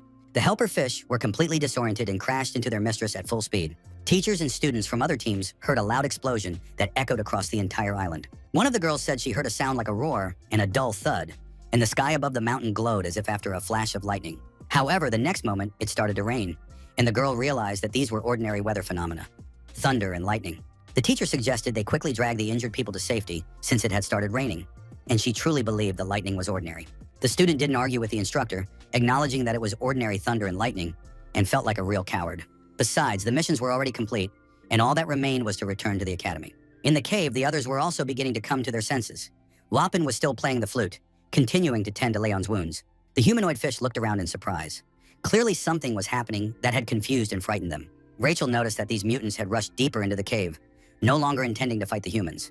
Everyone froze, waiting to see how events would unfold. At first glance, it seemed that the trouble had passed, and now they could calmly wait for backup. Joma was dissatisfied with himself. During the duration of the blessing of painlessness, he hadn't landed a single fatal blow, perhaps because he was constantly distracted by Leon. The monsters fled the cave not only because it was collapsing, as Joma had expected. Things turned out to be not so simple, and movement began again among the rocks. And then the huge, terrifying mermaid lunged at the boys once more. Joma took off his jacket and prepared to continue the fight so that nothing would hold him back. The guy shouted to his friends that he was leaving Vapin and Leon with Rachel. He thought there wouldn't be any more small monsters. The guys were stunned. Watching Joma, it was hard to believe, but he was really fighting the mermaid all by himself. At first, it seemed like the guy was just crazy, but it soon became clear that the guys were witnessing a moment that would go down in history. He rolled up his shirt sleeves and prepared to focus entirely on the battle. He had only 10 seconds left, which he needed to use to the fullest. The enraged mermaid demon looked terrifying. She was stunned that a mere human was trying to resist her. Joma stood steady, gripping his favorite knives tightly, and waited for the monstrous creature to approach as it lunged at him. Joma raised both hands to strike. The young man was certain he wouldn't lose this time. Chloe was running at full speed to the rescue. She paid no attention to the rain pouring down on the island, constantly repeating to herself, "Faster! Even faster!" Chloe didn't allow herself a single second to catch her breath. She cleared a path with her sword so she could move even faster. At one point, she felt her legs literally give out from exhaustion. Even using all her strength, she could only call for help. But Chloe kept thinking about how Joma must be feeling right now, if it was this hard for her. Before her eyes stood the confident Joma, who had instructed her to call the teachers. He was the strongest person Chloe had ever met. However, Joma always said that battles were a burden to him, and he tried to avoid them. Besides, Chloe knew how bad he felt after battles. In a desperate situation, Joma would pull his knives from their sheath, and that was exactly the situation they were in now. Chloe knew she'd made the right decision and left the team to call for help, but how she wished she were just a little stronger. She heard a powerful explosion in the mountain as she set off to find help. The girl immediately realized that it wasn't thunder and lightning, but that the explosion had occurred where the team members were. It was terrifying to imagine what might have happened to the guys, and especially to Joma. Chloe raced through the forest even faster. Despite the pouring rain and her extreme exhaustion, Chloe ran along the road, not allowing herself to stop, slow down, or, heaven forbid, fall. She ran through the forest, drenched in tears and rain, screaming, trying to call out to anyone and figure out if anyone was still alive on the island. Suddenly, something struck her on the head. Perhaps it was a bolt of lightning. Chloe began to look closely. There was clearly something ahead of her, but everything was blurry. The girl realized it couldn't be people. Soon it became clear. Before her were sea monsters, mutant fish. That meant she had to deal with them first. Chloe drew her sword and was ready to attack the monsters. However, her attack was stopped by a slight movement of the sword. Standing before her was not a fish, but a girl. Chloe was relieved, realizing she had almost attacked a human. Because of her tremendous speed, she couldn't stop immediately and flew forward, apologizing to the stranger as she went. After that, Chloe fell with all her might, hit the ground, her sword flew out of her hands, and the girl lay motionless. One of the guys finishing off the fish-like monster asked what had happened, but no one could really answer. The stranger had appeared out of nowhere and literally collapsed in front of them. The guys didn't know what to do with her. Perhaps she had gone mad with fear. They couldn't just leave her lying on the ground in the forest. However, suddenly one of the team members said she knew her. She wasn't crazy or a stranger. At that moment, Chloe began to come to. She could only whisper for help and say the name Kang Jum. And now in the pouring rain, the group stood over Chloe's body, unsure of what to do next or where to find those who needed help. Wapin continued to watch the battle without blinking. He didn't know if he would ever experience such an amazing day again. Joma's gaze was the same as that of a master filleting fish on a cutting board. It seemed as though Joma was outmaneuvering his prey. He was always one step ahead. Wapin was certain he would never be able to erase this scene from his memory. Joma wasn't just quick on his feet, as he had repeatedly demonstrated during the battle in subspace. He possessed precise and swift technique. He attacked the monsters relying solely on it, dodging the mermaid's attacks. And in the very next instant, he delivered a slashing blow and in a single motion, cut the monster into several pieces. The result was obvious. The huge mermaid continued to fall after the attack, but was already neatly sliced into separate pieces. Wapin and Rachel realized that after this ordeal, they would have to see psychologists and psychiatrists. Even Rachel, who came from a noble family with brave ancestors, had never seen or heard anything like this. If things continued this way, the kids began to think they might survive this exam, which turned out to be nothing like it was supposed to be. Rachel noticed that Wapin wasn't reacting to anything at all, just watching the fight spellbound. She tapped her companion with her spear. The guy was actually catching crows, and that was dangerous and could cost him his life. A bluish glow appeared deep inside the cave, and the group stared at it in surprise. Wapin admitted that he had become so engrossed in watching the battle that he had forgotten where he was. Of course, everything had changed, and they would probably survive, but Rachel wasn't naive. Sashimi knives against magic, a losing combination. Even if Joma had outmatched the mermaid in attack for now, but soon she would use magic that was impossible to avoid, and none of the guys would have the strength to stand against that magic. The demonic mermaid began to cast a spell. She had no intention of giving up and unleashed a hurricane of needles. All the needles were aimed at Joma. It seemed the boy would no longer be able to dodge them. He deflected the needles toward the cliff and dodged at tremendous speed. The needles plunged into the stone wall. Trying to avoid colliding with the needles, Joma held out a knife, which dissolved in his hands and couldn't withstand the impact. But Joma was in a state of rage. He approached the mermaid and continued to hack away at the demon, who barely resembled itself anymore. Everything became a jumbled mess. Joma was chopping up giant fish and carving out pieces of the demonic mermaid. The mermaid flew into a rage. She opened her mouth wide and fired a huge magic ball at him, which was meant to destroy him. The guys couldn't take their eyes off what was happening, but they were completely helpless. All they could do was hope their friend would dodge it. Joma stared spellbound at the magic ball, realizing that all he had to do was dodge. There was nothing else he could do. The young man stood in crystal clear blue water, the bright sky above him, nothing to distract or hinder him. He scooped up some water in his palm and looked at it, clear as if from a mountain stream. The boy stood above the water when red lightning pierced his body, and the sky above him turned red. Joma looked around with interest and surprise. It seemed to him that he heard someone's voice, and that voice seemed to say, "Cut, you have to cut." Out of nowhere, his long kitchen knife appeared in front of the guy. And now the player stands in the middle of the cave, the mermaid before him, and he delivers the final cut. After the monster was cut in two with a single blow, it became clear Joma had managed to break the spell. The battle was over, and now the vile demon mermaid lay on the ground. Joma stood over her body. The young man was still in a state not quite human, and was clearly lost in thought about the battle. But soon it turned out that the demon had begun to make some sounds, and Rachel and Vapin tensed up again, watching the mermaid warily. It was hard to call this monster a mermaid. Only her head and shoulders remained, but even this stump began to spin around its axis. It gradually spun like a ball, bouncing across the stone floor of the cave. It seemed as though the demon was going about its business. After that, the mermaid hopped over to the nearest body of water and disappeared beneath the surface. At this point, one could say the duel was over. Joma did this despite the fact that he was just an ordinary student, and a freshman at that. Wapin and Rachel couldn't take their eyes off their comrade. It seemed that Joma was even more interesting to them than the mermaid demon. But soon, realizing the battle was over, Joma fell to his knees, dropped his knife, and began coughing up blood. Rachel immediately rushed to help her comrade, while Wapin continued to tend to Leon. Meanwhile, Leon slowly began to come to. He was still very weak, but there were no visible wounds on his body anymore. A sound rang out, and at first the group thought the escaped monsters had returned. But it soon became clear. A group of people had entered the cave. It was still hard to tell who they were. Most likely teachers. In the current situation, Vapin couldn't even bring himself to show any joy at seeing help arrive. The new arrivals were stunned. Looking around, they realized what had happened here. One of them noticed Chloe's friend, who was still unable to move. The scene was truly terrifying. Rachel was holding the exhausted Joma, and pieces of the severed mermaid lay scattered near the pond. The group didn't understand what the mermaid was doing there. According to the exam rules, she wasn't supposed to be there, and it seemed even stranger that she had been killed. Rachel couldn't hold back her tears and emotions as she supported Joma, who couldn't even keep his eyes open and had literally collapsed onto her. Abel didn't understand why Rachel was clinging so tightly to the guy. Meanwhile, Leon, the team captain, began greeting the guys from the other group who had come to the cave. It was incredibly frustrating. A team member was on the brink of life and death, and the captain was sticking to protocol. Abel said she had already contacted the academy, but the teachers would arrive in an hour at best. The guys needed to know what had happened here. Wapin was very blunt. He said the professors were stupid slackers who were supposed to have prepared the island for the exam, but for some reason a mermaid had ended up here. Abel understood that the kids were angry for a serious reason, but at the same time she wanted to know all the details of what had happened.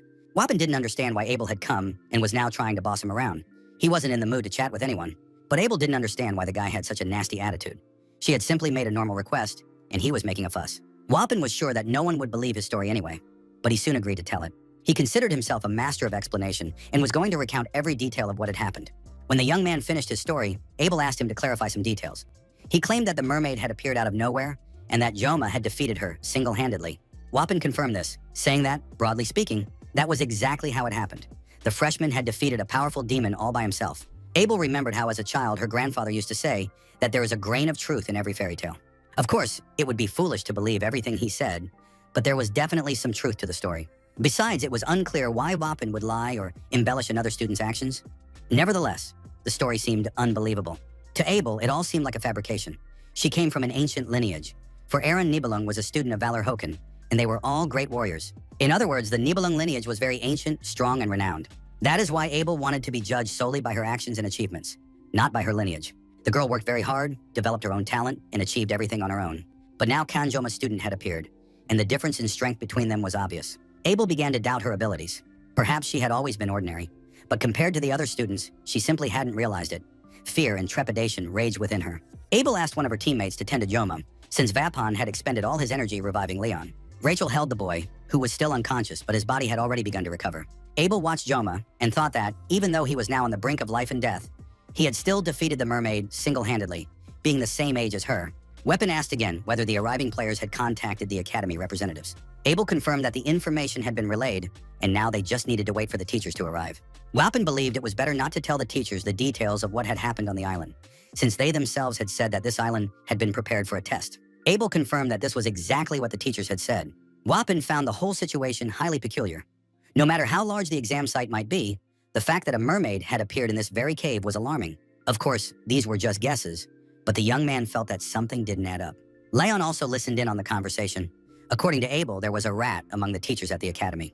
Wappen didn't want to confirm this based solely on his assumptions, but the situation was indeed very strange. So, strange as it might sound, the young man believed that such a thing was entirely possible. Indeed, it would be difficult to find a specific spot where a mermaid could sneak into the cave and lie in wait for the students. If Joma hadn't managed to handle it, all the team members would have perished at the mermaid's hands. But why would she do that? It was completely baffling, since over the past 700 years, there had already been both major and minor skirmishes between humans and demons. However, demons had never allowed themselves to interfere so openly in the Academy's affairs. Abel understood that this could only mean one thing. War between demons and humans was imminent. Wappen saw the girl's worried face and said there was no point in speculating. Perhaps their assumptions and predictions would prove unfounded. Besides, the guy's claim about a spy in the Academy could easily be disputed. After all, nothing like this had ever happened before. Leon turned to the others to discuss together exactly what they would tell the teachers. Even if we assume there is a spy at the Academy, the fact that Joma single-handedly defeated the demon will only draw attention to him. Wappen agreed with the captain, but everyone understood that they couldn't keep completely silent about what had happened. There were several injured students, and they needed to explain their poor physical condition somehow. The group couldn't come up with anything even remotely plausible, so Abel suggested consulting her grandfather, Siegfried. After all, it was no coincidence that he was the Emperor of the Sword and a celebrated hero of his time. The next day, the sun shone brightly over the rooftops, and everything around was peaceful and calm. Joma lay in bed near an open window, through which the singing of birds could be heard. The young man woke up, opened his eyes, and realized he was in a hospital. Stretching out his hand, Joma examined his fingers, realizing that somehow he had survived. The energy released a second before the mermaid's death was true magic. Joma knew he couldn't have avoided such an attack, but somehow he'd noticed it at the last moment. He saw a clear line of light that he needed to strike, and the magic burst like a balloon. It turned out to be ordinary water, which couldn't cause any serious harm. Joma tried to understand what he had felt. It was hard to compare to the sensations he'd experienced when he first felt the power of the blessing. He decided to check his stats and confirm that his spirit level had risen to 4. The battle with the mermaid must have contributed to this, since his other parameters and stats had also increased. In addition, his adaptation level had risen to 7. To unlock new stats, he needed to boost the stat further. Joma decided that the beam of light during the battle might have been a new stat that would appear later. At that moment, a worried Midia burst into the room and immediately rushed to hug the boy. The academy director declared that she had been very worried about Joma and was ready to kill all the teachers who had sent him to this stupid exam. Midia hugged Joma so tightly that he was practically squeezed like a lemon. After that, the director opened her purse to find whatever was pinning the boy down and began searching for the gift, not immediately realizing where she had put it. The purse was no ordinary one. It had a subspatial pocket. And finally, Midia announced that she had found what she was looking for. She pulled a long sword out of her bag, which she called compensation for the exam. It was the Murasami sword. Murasami was a Japanese sword meaning rain. Rumors circulated that its blade was covered in dew. Joma examined the trophy he had received with delight. The director hoped he would like it. According to Academy rules, the sword was supposed to be presented officially, but things turned out differently. Suddenly, Midia sensed that someone was peeking and eavesdropping from the hallway. She addressed the person, telling him he shouldn't be standing there, and asked if he was going to come in. With nowhere else to go, Siegfried entered the room, reminding Midia that he had asked her not to speak to him in that tone. Before Siegfried could say anything, the Academy director reminded him that he was dealing with nothing more than a child. Joma saw Emperor's sword up close for the first time and couldn't believe that Siegfried himself had come to see him. Midia explained that they had learned what had happened in the cave from the other team members. The situation had deeply troubled them. On behalf of the academy, Joaquin, Siegfried, and Midia wanted to apologize to Joma. Both heroes bowed their heads before his bed. Everything that had happened during the midterm exams was entirely the academy's fault. A real tragedy could have occurred during the test. Joma, his team, and all the other students found themselves in danger on the island due to the teacher's oversight. Now the academy director had sworn on her position to get to the bottom of the truth, no matter how unpleasant it might be. Siegfried, the Sword Emperor, bowed his head before the boy and thanked him for saving people's lives. Of course, it was nice, but the young man understood that he had simply done what he was supposed to do. Midia considered Joma's feats incredible, but for now they must be kept secret. Of course, it was unpleasant to hear this from the academy director, but the incident concerned the entire school. Midia's expression changed again as she looked at Joma. She felt very sorry for him and wanted to do something more for the young man. Joma agreed not to talk about what had happened, realizing that it was necessary for the good of the academy and all the students. Midia was glad that the young man turned out to be so wise beyond his years. He was very young, yet he behaved like an adult. In her opinion, Joma's spirit made him seem like an old man. After that, the young man and his visitors exchanged a few more pleasantries. And finally, the distinguished guests concluded their visit and left the chamber. But once they were alone, Midia and Siegfried looked very troubled. A great misfortune had indeed befallen them, and now they had to deal with its consequences. Midia turned to her old friend and trusted companion, for she was overcome by memories. The woman recalled their first meeting on the day she entered the academy. Siegfried was sprawled out on a bench, and Midia asked him to move over. However, the young man immediately grabbed his sword. Back then, he told the girl not to dare tell him what to do. It sounded very smug. Of course, many years had passed, and many good and bad things had happened in Midia and Siegfried's lives. It seemed as if it were only yesterday, but in reality, they had been working for the good of the academy for a full 60 years, and all sorts of things had happened during that time. Still, it seemed ridiculous that the two of them hadn't managed to fill the academy's history with even a dozen feats, even though the academy had already earned its reputation over the centuries. All sorts of things had happened within the academy's walls over the past 700 years, and they had managed to defend it. However, judging by recent events, everything was beginning to change. Times had changed.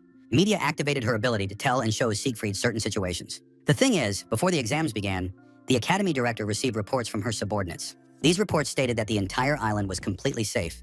It had been inspected by the teachers, and children could be sent there without worry. It had long been known that mermaids sometimes appeared on this island, so the academy director was thorough and specifically sent teachers to inspect the area. Nothing foreshadowed the events that erupted as a result of the midterm exams. Siegfried listened very carefully. He too was on his guard, especially since his granddaughter had told him all the details. Midia was determined not to let negativity into her life. After all, she had managed to handle her role as academy director for many years, maintaining its reputation and avoiding any incidents. Of course, Joma turned out to be a real hero. He single-handedly defeated a real mermaid, the best student in the academy's history. Siegfried was deeply upset when he first started thinking about that vile mermaid. As for Joma, Siegfried had his own opinion. He was convinced that the young man had innate talent. Siegfried had seen many people whose names came to define an era. They shone like stars and then faded like meteors. In the families of heroes living on the cusp of glory and disgrace, the word genius is used far too often, even if the child stands out only slightly. That is why Siegfried tried to use that word as rarely as possible when referring to his own granddaughter. But if such a talent truly exists, the word genius can certainly be applied to Joma. It's hard to imagine what heights this young man will reach. Perhaps Joma is the very person that Siegfried has dreamed of his whole life. After that, the man went about his business, leaving Midia in a state of confusion. Siegfried was certain the academy was indebted to Joma, and it was only thanks to his actions that the academy's honor had not yet been lost. Midia fully agreed with her old comrade. The tragic conclusion of the midterm exam could not only ruin the academy's reputation, but also serve as the start of a war. Everyone at the academy who knew about the situation decided to erase it from their memory. Students who were asked uncomfortable questions about the midterm exam said that everything had been as usual. When he arrived for class, Joma realized that the academy director had been telling the truth. Absolutely no one was discussing his exploits on the island. It was, of course, awkward to bring it up, but now his classmates could laugh at Joma. After all, he had defeated a mermaid. After Joma was discharged from the hospital, the first thing he did was head to the school smithy. The young man introduced himself, told them his name, and asked them to enhance the properties of the mercenary sword. In reality, the sword's stats were rather weak, so for now it was just a pretty piece of metal. Joma wanted to give it more power. The blacksmith gladly agreed, saying that today was the academy's 700th anniversary, and he wouldn't charge the young man. The order would be ready in a week. Joma considered himself extraordinarily lucky. The sword's stats would be boosted to the maximum. He was still dreaming about the next changes in his life when someone called his name. It was Chloe, who was very happy that Joma had already been discharged from the hospital. She asked how he was feeling. Joma noticed that Chloe was on crutches, and her leg was in a cast. The girl couldn't say exactly what had happened to her. It just happened on its own. Chloe had received treatment on the island, and the nurse at the hospital said that in a week she would be able to walk without crutches since she was from the Auditor clan. Joma was glad that his friend was practically fine. He'd been worried about Chloe, since he was the one who'd sent her for help. As a result, Chloe was injured, but thankfully the consequences weren't serious. Joma realized that he had defeated the mermaid alone, but they had succeeded because each of the kids had played their part. Chloe said that according to rumors at the academy, director Midia had fallen out with the elders. No one knew the details. Chloe played her part wonderfully. She called for help and ultimately led them to the cave. Rachel fought bravely against the monsters. She threw herself into the battle with her whole heart and soul. Wappen didn't stop for a moment to heal the players' wounds. Thanks to his efforts, the team captain survived. Of course, questions arose about what Leon was doing, but most likely he was simply actively leading, and his appearance sometimes helped, and that was enough. Joma reflected that leading was a difficult task, but to be honest, he had expected more from the game's main character. Suddenly, the auditorium door swung open, and the man who entered barked for everyone to freeze and take their seats. Lee Won-bin looked very angry. He demanded silence and announced that he had an important announcement to make before practice began. Unexpectedly, it turned out that a new instructor would be working with the Tigers class for a while. The guys didn't understand what was going on. Another new instructor?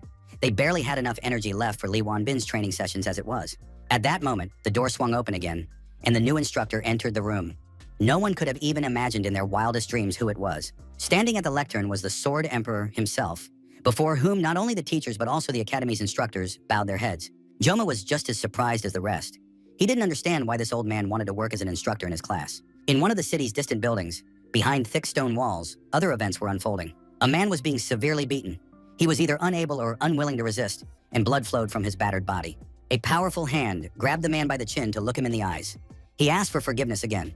However, instead of forgiveness, a powerful blow was struck to the stranger's head. The man again asked Instructor Kim for forgiveness, but she would not listen to him. The girl reported that the commander of the 5th Army was furious about what had happened. Instructor Kim loved to nitpick. She was eating a jellyworm and insisted that the work had to be done right the first time because everyone's patience has its limits. Mr. Cloudy tried to apologize again, but was struck on the head once more. Instructor Kim didn't want to hear empty apologies. It annoyed her because they were completely useless. The girl didn't understand why it was so hard to bring Leon and complete the task. Instructor Kim didn't want to discuss the fact that Leon was the top candidate for hero. She had even sent a mermaid there, but Clady still failed the mission. Because of this mistake, getting into the academy would now be much harder, which threatened to cause serious problems. Cloudy began apologizing again. It seemed he had no other words left. Instructor Kim was furious. Had this fool really forgotten how to understand what was said? The girl kicked him in the head. Cloudy could barely contain the pain, unable to understand how he'd ended up in this situation or how this Hulk dared to treat him this way. But Instructor Kim felt no sympathy. She was more concerned that she had gotten blood on her boots. Of course, it was hard to believe that the freshmen had managed to defeat the mermaid. This year, the academy really had admitted some talented kids. It'll be harder to deal with them now, but on the other hand, they've dealt with tougher problems before. Just then, the beaten man spoke up. It all got complicated because of one guy. Instructor Kim froze. She hadn't heard anything about the actions of a certain student. Most likely, they were talking about Leon. However, the beaten man explained that Leon had nothing to do with it. The man had been severely beaten and couldn't speak clearly. Clady managed to say with difficulty that the guy who had thwarted their plans was the best student of the year, Kang Joma. Instructor Kim was stunned. She already knew who he was talking about since several of Joma's fights in the arena had been studied at the academy. This information put Kim on alert. Now she had to completely change her strategy and plan of action.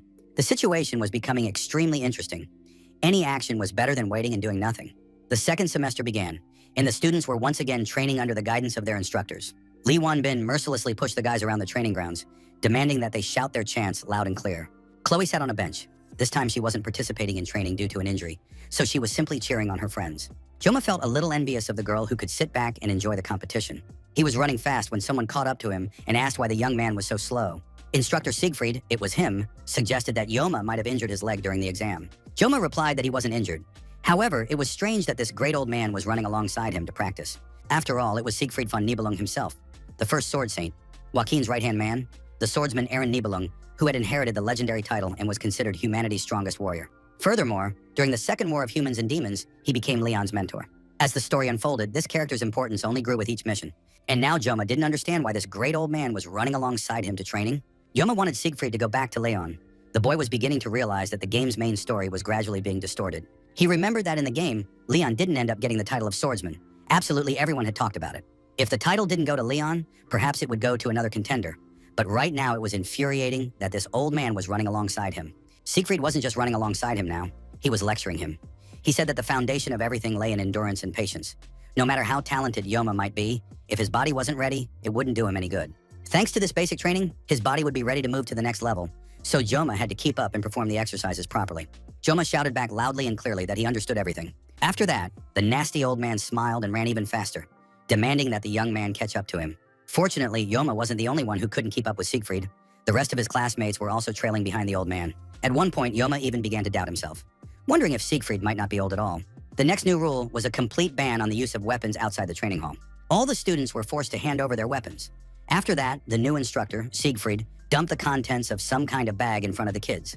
It was a real pile of junk consisting of primitive tools and implements. A rake, a shovel, a hammer, and all sorts of other junk. The boys examined these items in surprise.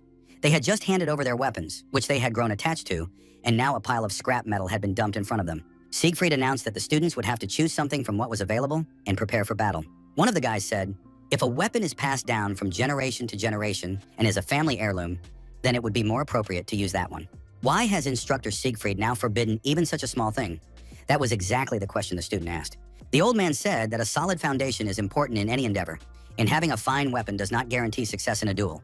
To achieve greatness in training and in life, you need to start off on the right foot from the very beginning. After that, each student will be able to charge the weapon they wield on their own. But in that case, the boys worried that they would get used to using someone else's weapon and lose the ability to react quickly to enemy attacks with their own. Siegfried explained, no matter how strong a sword, spear, or bow may be, if the wielder is not ready, it will lead to nothing good. After all, the boys' lives could be at stake. Or as they say, a true warrior would never blame his weapon for a defeat. Yoma himself had often thought the same way, and now agreed with the point made by instructor Siegfried. As unpleasant as it may sound, the old man was absolutely right now. All the students would get used to it while they were learning the basics. Accordingly, whoever could do so and master the use of simple weapons would receive high marks on the exam at the end of the year. Upon hearing this, the students immediately rushed into a pile to grab the most decent of these simple and primitive tools for themselves. It looked like some kind of mass brawl was taking place. It was impossible to tell who was where. No one was in a hurry to go home because no one wanted to be a punching bag. Soon everyone had picked out the tools they liked, and Yoma approached the leftovers. He had to choose from what was left. Lying before him were a rake, an axe, a shovel, a hammer, and a knife, which was entirely to be expected. Yoma was completely satisfied and chose the knife. He understood that everything had happened exactly as he needed it to. However, the young man felt that he was now constantly under Siegfried's watchful gaze. To help the students get used to their new weapons, it was decided to have them spar one-on-one. Siegfried believed this would be very beneficial for the boys. Plus, it would save time on transitioning to the subspace. The boys were very anxious about the battle, a real one without subspace. They were already wondering what would happen if they got hurt. But they were told that they had enrolled in the academy to prove themselves, improve their skills, and become heroes. Growth is only possible through training that simulates real-world conditions. When fighting with comrades, one must not forget to adhere to the basics and basic etiquette. Before starting, the instructors decided to demonstrate a mock battle themselves. The students loved this idea. They had never seen a swordsman in action, only some ancient recordings online. Instructor Lee Wanbin snapped at the students, telling them not to talk or get distracted during the lesson. Lee Wanbin had been the academy's best instructor throughout his entire career. He had never faced a situation like this before, and never imagined he would have to fight a real student. Lee Wanbin was extremely nervous. He said goodbye to his beloved mother, deciding that his end had come, and asked Mr. Siegfried to be lenient. However, the Sword Emperor didn't even look at the instructor. He turned to the students and invited one of them forward. Of course, that student was none other than Kang Joma. Joma couldn't find the words to express his feelings about what was happening, and the old man demanded that the boy step forward. Siegfried held a sword in his hands and waited for his opponent. Of course, his sword was utterly simple and primitive, but the man was still the greatest swordsman in human history. The students were in shock. They couldn't believe that the Sword Emperor himself was about to personally demonstrate how to fight. Besides, they noticed that the instructor's weapon was very shiny, while their own were worthless. But what interested the students most was the question, why had the Emperor invited some total idiot and weakling to spar? Joma didn't let his classmates distract him, but he could still hear them perfectly well, realizing that they were absolutely right. Siegfried asked how the young man was feeling and whether his bones had healed after the midterm exam. Joma replied that he was fine. Although, of course, the boy hadn't been this nervous in a long time. His face was covered in sweat from the tension. The Sword Emperor drew his sword and challenged the young man to draw his weapon. Joma understood that he had been summoned to set an example, but this was clearly going too far. The boy's body was in good shape only because he had rested enough. However, now he faced a very formidable opponent. If a sword and a knife were to clash, the battle would drag on. There was no doubt about that. In the end, one of them would lose an arm, or worse yet, a head. Perhaps it was because of the sword's blessing, but instinctively, Joma really wanted to engage in this fight. However, he was troubled by the fact that he had already drawn too much attention to himself. After this fight, things could get much worse. Joma, without drawing his knife from its sheath, turned to Siegfried and said he couldn't be his opponent, and asked him to lower his sword. All his classmates immediately started laughing and mocking the boy. They thought Joma had simply chickened out, because he would have gotten his ass kicked right then and there, since he was good for nothing. Siegfried hadn't expected this turn of events either. He turned to the boy and said, "Has Joma truly lost all a warrior's pride over a simple knife?" Siegfried didn't understand how much longer the young man planned to hide his strength, and what good was talent if the boy was overcome by fear. Joma remained silent. He was thinking about pride, for that word had taken root in his heart from the moment he was given the title of Master of the Knife. That word was the main reason the boy hadn't sheathed his blade yet. The Emperor had deliberately provoked Joma into this fight, and the young man was well aware of that fact. Everyone was just waiting for Joma to run away. If he did, he would surely regret his decision in the future. Instructor Li Wanbin realized with regret that he would have to fight the Emperor after all, but Siegfried stopped him. The Sword Emperor sensed that the young man had made his decision and was ready to announce it to everyone. Everyone present froze, waiting to see what would happen next. Most likely, Joma would admit his weakness and refuse to fight. But the young man said that he, Joma, was ready to learn something new. The boy activated the blessing of the god of the sword and prepared for the sparring match. When they clashed, it seemed as though nothing else in the world existed. Only two warriors in the entire universe. One, the great swordsman, and the other, a prodigious talent. Siegfried was very pleased. Everything had turned out exactly as he had imagined. And although the man was already quite old, he remembered the moment of his realization well. When Siegfried first took a sword in his hands and realized that he would never part with this weapon, the times that could never be erased from his memory were linked to the most joyful and tragic moments of his life. These were memories of a wandering knight who once took the time to teach a simple boy holding a sword in his uncertain hands.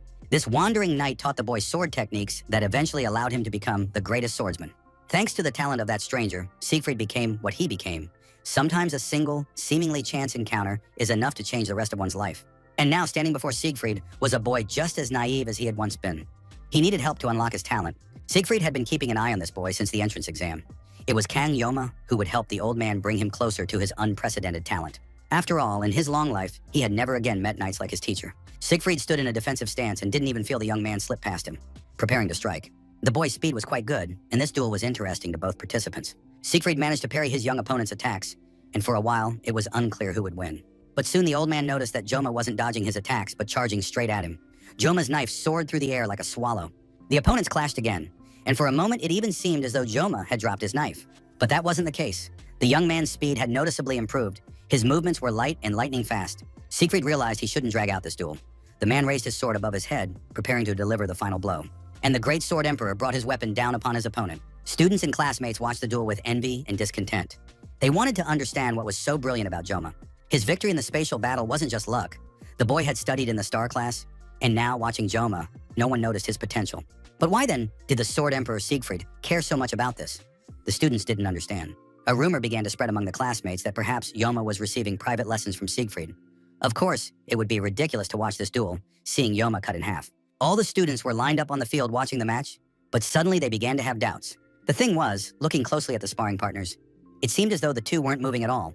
They were frozen in certain poses. Instructor Li Wanbin was just as astonished as his students, for the enemies were indeed not standing still. Li Wanbin had to admit that he had initially doubted the emperor's words, but now he could see everything with his own eyes. Li Wanbin tried to stop the match, saying that if the academy director found out about it, there would be trouble. Besides, the other students might get hurt too. But Siegfried replied that he had no intention of seriously attacking this boy with a real sword. Siegfried asked Instructor Li not to worry. After all, if his guesses were correct, they would soon find out. Siegfried was certain that Joma would be able to get in there. Li Wanbin still didn't understand what was going on or what the Sword Emperor was leaving out. But it turned out that Siegfried was practically certain the young man would be able to enter the mine. This was incredible for a first-year student. But what Instructor Li is seeing now confirms the predictions. Joma has not only entered the subconscious, he is also withstanding Siegfried's blows. This guy never ceases to amaze absolutely everyone. A battle within another's mind is a grueling mental struggle. Even from the first strike of the sword, one can tell how difficult it is for the opponent. But this guy figured it all out in less than a minute, and isn't just withstanding the blow. Joma is fighting with great dignity. He has truly proven his genius and unmatched talent.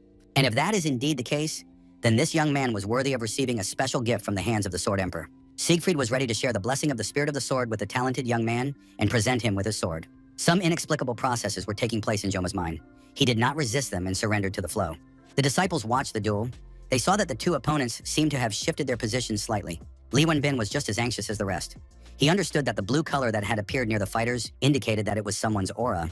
The boys watched the events unfold with interest. They saw how the mental connection snapped and the opponents returned to reality. And now they were truly ready to continue their duel in reality. Li Wanbin realized that this was about something else, and now he had to stop this sparring match, because it could end in disaster, and someone's blood would be spilled. Li Wanbin hadn't even had time to approach the combatants when suddenly they both scattered in opposite directions. And suddenly, right where the opponents had been just moments ago, a disheveled woman appeared, having fallen from the sky.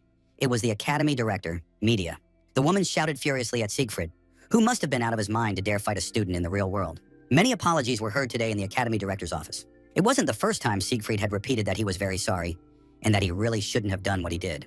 But Media didn't believe his words. She was furious about the situation. It seemed like Siegfried had completely lost his mind if he decided to relive the old days right in front of the students, since she had worked so hard to secure him a position as an instructor at the academy. And Siegfried had challenged a student to a duel. It was simply beyond comprehension, and now the other students were in a state of shock and horror. That meant rumors would spread, and the academy's reputation could suffer. Siegfried tried to explain that he had no bad intentions, but the director wouldn't accept it and didn't want to listen to this nonsense. Siegfried himself realized that he had let his guard down. The boy turned out to be so strong that he was able to break free from the mental battlefield. It was unbelievable. Medea hadn't expected this kind of reaction from her subordinate. She realized that Siegfried wasn't listening to her at all. The man was forced to admit that he had missed most of her instructions because a lot of interesting things were going on in his head. Medea had to admit that in the last 50 years, she had never once heard an apology from Siegfried, and today he had done it for the second time that day. Medea wanted to figure out what had actually happened. Why had Siegfried challenged the student to a duel and failed to protect himself with subspace? It was unclear how it would have ended if Medea hadn't intervened. Siegfried was forced to admit that he wouldn't have been able to defeat Yoma if he hadn't activated his divine protection. Medea wasn't just surprised, she was stunned. Siegfried wouldn't have been able to win, and that speaks volumes. Medea, of course, knew that Yoma was very talented, but she also knew about Siegfried's great power. The Sword Emperor explained that Yoma had already reached the level of a mental image. Upon hearing this, the academy director knew that Vikrid himself had only reached that level by the age of 30. Was it even possible for such powers to awaken at 17? Siegfried himself didn't understand how this was possible. He suspected that there was something in the boy that could compensate for a lack of experience. However, these explanations remained very vague and did not provide a clear picture. Medea clutched her head. She couldn't believe she would have such a talented student. Stopping the battle, the woman immediately rushed over to the boy to check on his well-being and condition. The young man replied that he was fine. However, a strange, eerie aura emanated from him, and it was clear that he was in a rather unusual state. For a split second, Medea forgot that she was a teacher and felt a strange sensation as she looked at Kang Jom. It was a feeling of fear. She had felt the same fear when she first met Basman, the commander-in-chief of the 6th Legion. Why, then, did that feeling now overcome her as she looked at the student? Perhaps it was a coincidence, or maybe it was just her imagination playing tricks on her due to stress and surprise. And now, as Medea looked at her old friend and comrade, seeing his focused and troubled face, she realized he wasn't lying. Medea realized that, as strange as it sounded, she had to admit it. Siegfried had lost. The man immediately protested. How could anyone say such a thing? No matter how talented Yoma might be, he could never compare to Siegfried, especially since Siegfried hadn't had his weapon during the battle. Medea couldn't understand why Siegfried had gotten so worked up, especially since he was the kind of person who was always telling everyone that you shouldn't rely on weapons. One of Siegfried's main mottos was that you shouldn't blame a lack of weapons for your defeat. And now it all seemed like nothing but empty excuses. Medea hadn't expected this kind of behavior from Siegfried. Siegfried was furious. Of course, they were old friends and could afford to tease each other, and now this petty headmistress had caught him out. The good old friends, whether joking or serious, kept chatting with each other, trying not to think about what had actually happened today. The two rivals clashed again in a duel. They flew toward each other, slicing through the air.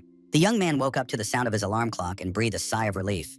He was glad to be in his own bed and to realize that it had all been a dream. Joma was glad that everything had ended well, even though the old man had turned out to be quite aggressive. If Medea hadn't intervened, one of them might have been seriously hurt. Joma rolled onto his side and began analyzing his fight with Siegfried again. Many strange and unusual things had happened in that battle. At first, both opponents found themselves as if in a vacuum. This was called a mental image. It was very strange to experience something like that firsthand. The mental image was a level of mastery and skill in handling one's weapon. It was achieved through a shift in consciousness, and several conditions had to be met. They say that only masters of the highest level, who have used only one weapon their entire lives, can enter the mental image. That is precisely why, even in this world, only true heroes who wield special divine weapons can enter the mental image. Even Leon, a natural-born hero possessing the qualities of a true warrior, needed 3 years of private training to enter it. Joma knew this for a fact. He remembered that moment from the game well. But now the boy couldn't understand how he'd managed to do it on his first try. After all, it had taken a true hero 3 years to do so. These thoughts kept him awake, and Joma felt exhausted. The boy sat on the bed, continuing to ponder. In his past life, he had devoted himself to mastering the knife and sashimi, and had even earned the title of the country's best chef. Moreover, every time Joma invoked the blessing of the god of the sword, his concentration and other skills improved. In this world of Joma's current life, his past life as the chef, Kim, blended together very harmoniously. This was clearly evident when overcoming various obstacles.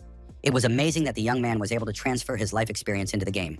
He understood that, given his experience, avoiding situations would only make things worse. He would remain just another person who had achieved nothing. That night proved to be decisive. Joma realized that instead of just going with the flow, he would try to do something he was good at. and if various problems arose along the way, Joma decided he would deal with them as they came. The boy thought that if he could open this space at will, he would train without using the sword's blessing. That would be a great experience because every time he used the blessing, he felt terrible. Joma decided not to put it off and to try to #redo the transition into consciousness right now. At first, it seemed like everything was going very well, and it was as if the boy had found himself not in his room, but in the middle of the courtyard. But suddenly, reality seemed to crack. Soon it shattered into pieces and a huge hand emerged from the hole that had formed. The hand slowly approached the boy. It was enormous, and its finger touched Joma's shoulder. The young man couldn't say exactly what he felt at that moment, but the knife he was holding crumbled into pieces. And in the very next second, he was standing in the middle of his room again. Now he had to figure out what had happened. In another house that night, no one was sleeping. A real row was going on there. This time, Granny had crossed the line. He had shown clear disrespect, though everyone had agreed to it from the start. Elder Claudia believed that it didn't matter anymore. They needed to sort everything out as soon as possible. Of course, sending the mermaid was going too far, but at the same time, they needed to keep a very close eye on this boy. Perhaps now Kanjoma would turn out to be a candidate for the role of hero, but Leon had been the candidate at the start. Elder Claudia replied that Leon had not yet fully revealed his powers. Besides, one shouldn't forget certain important points. It was Joma's student who defeated the twins during the entrance exam. Furthermore, under the pretext of protecting the students, he's hiding all the information. Of course, this is highly suspicious, but be that as it may, a true hero cannot escape his destiny. Indeed, the elders already have plenty of problems right now. That's why any potential threats need to be eliminated in advance. It seems the school is taking things very seriously this time, since they've even introduced fencing lessons at the academy. Elder Claudia confirmed that this was exactly what he meant. The man was angry at the academy director, because ever since media took that position, the elders' standing at the school has declined. After Bassman's defeat, society began to look only to media, while the elders are ignored, as if they were merely old men in the background. But the Council of Elders constantly guides the ignorant people and maintains balance. Even now, the situation is such that they are treated with utter disregard, and with the hero's arrival, the elders' very existence will be threatened. To maintain their power, the elders definitely need an enemy that everyone will hate. Furthermore, they must eliminate the hero who threatens the demon. Elder Claudia was one of the Academy's oldest members, but now he wasn't trying to dissuade the council solely because of the power of that woman who had recently beaten him. It must be admitted that the commander of the 5th Legion was simply furious. If the elders do nothing, the commander of the 5th Legion of Demons will deal with them. Agora was simply terrifying. It would be better to die right away than to experience her wrath firsthand. The meeting of the elders was led by an ancient old man who listened to everyone present and made a decision.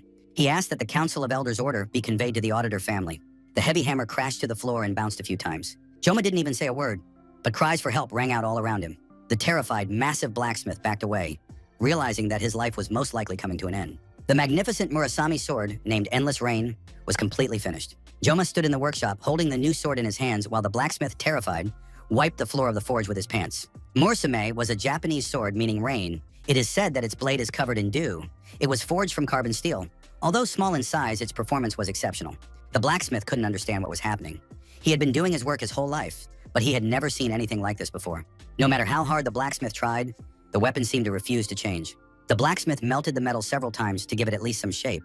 For another blacksmith, it would have been nothing more than a piece of metal. The blacksmith didn't know how to explain the situation to the customer, but this really was the first time something like this had happened to him. For someone with such experience in blacksmithing, the quality of the work was superb. Furthermore, the blade perfectly met the standards required to activate the blessing. The blacksmith noted that the weapon had good potential, so if it were improved, it would definitely be useful. The blacksmith added that he might be able to handle it too, if the young man brought the materials needed to improve the sword. Of course, Joma didn't want this sword to crack again, especially during a battle. But the blacksmith assured him that while the sword's hardness was low, its potential for growth was high, so the blade would eventually reach a high level. Furthermore, there were materials that could guarantee such a result. The blacksmith was very worried. It was clear that failures of this kind rarely occurred in his work. He added that these top-tier materials could be obtained from Class A monsters or higher. A high-class monster versus a blade with low durability, which meant he would have to fight it. Joma didn't think it was worth the risk, and of course, didn't want to put his life on the line just to improve a weapon. You can get materials for enhancement from lower-class monsters. In short, it all came down to money. A plan immediately formed in the young man's mind. However, he wanted guarantees from the blacksmith. The blacksmith swore on his career, his name, and his life that he was telling the absolute truth and would be able to strengthen the weapon in this way. Joma was ready to believe the blacksmith's words, but demanded a refund for half the cost of the material lost during the sword's reforging. It amounted to about 10 million won, and Joma expected the blacksmith to give him that money. The blacksmith was simply shocked, for he had immediately warned that he would do the work and wouldn't even charge for it. He would do everything for free. The man didn't understand what was being asked of him now. Joma reasoned that since half the class remained, he shouldn't be setting any conditions. In the end, the blacksmith couldn't stand the insolence. He didn't understand how this boy dared to behave this way toward an older man. But Joma didn't think he was doing anything wrong at all. He said he actually needed to test the blade in action, so everything was working out perfectly. The blacksmith was genuinely terrified. He realized that this guy was going to kill him right then and there, and began begging for mercy, apologizing. The blacksmith was willing to hand over 500,000 won just so the guy would leave and leave him alone. But Joma didn't even listen to his reply. Instead, the young man began testing the blade to see how sharp it was.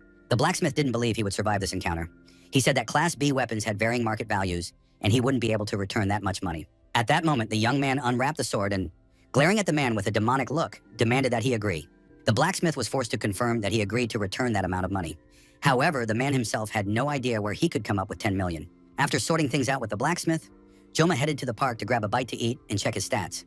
He'd acquired a new weapon, boosted its stats, and as a result, new additional options had appeared. The primary reason the sword's blessing is cause for concern is the unbearable pain, but based on the stats, Joma realized that it could be reduced. He absolutely had to improve this stat. In fact, the young man had already conducted a test, and now his condition had gone from about to die to barely breathing. The pain was still hard to bear, but nevertheless, such changes at the first level suggested that in the future, the young man would be able to use the blessing of the sword god without pain. It seemed that his weapon proficiency level was increasing. When a player obtained a new weapon or upgraded it, now that the exams were over, he could focus on improving his sword. Joma was confident that if he grew gradually, he would be able to understand what power had been granted to him in this world. And perhaps in time, Joma would be able to figure out who had dropped him into this game. Soon the young man's thoughts were interrupted by a familiar voice. It was Chloe. The young man greeted his friend, saying he had no appetite, which was why he hadn't gone to lunch. However, judging by the takeout box he was holding, Chloe didn't want to eat with the others. The young man noticed that Chloe had already had her cast removed. True, she was still getting around with a crutch. Chloe explained that she still needed to do physical therapy for her leg, but there was no trace left of the fracture, so things were much better than they had been. The girl was certain. Bones get stronger from breaking and healing.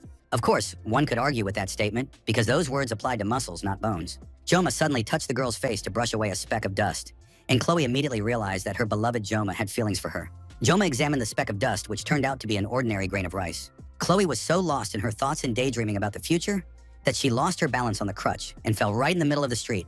Joma immediately stood up and reached out his hand to help her up, since she was still using a crutch. The sword, wrapped in bandages, remained lying on the bench.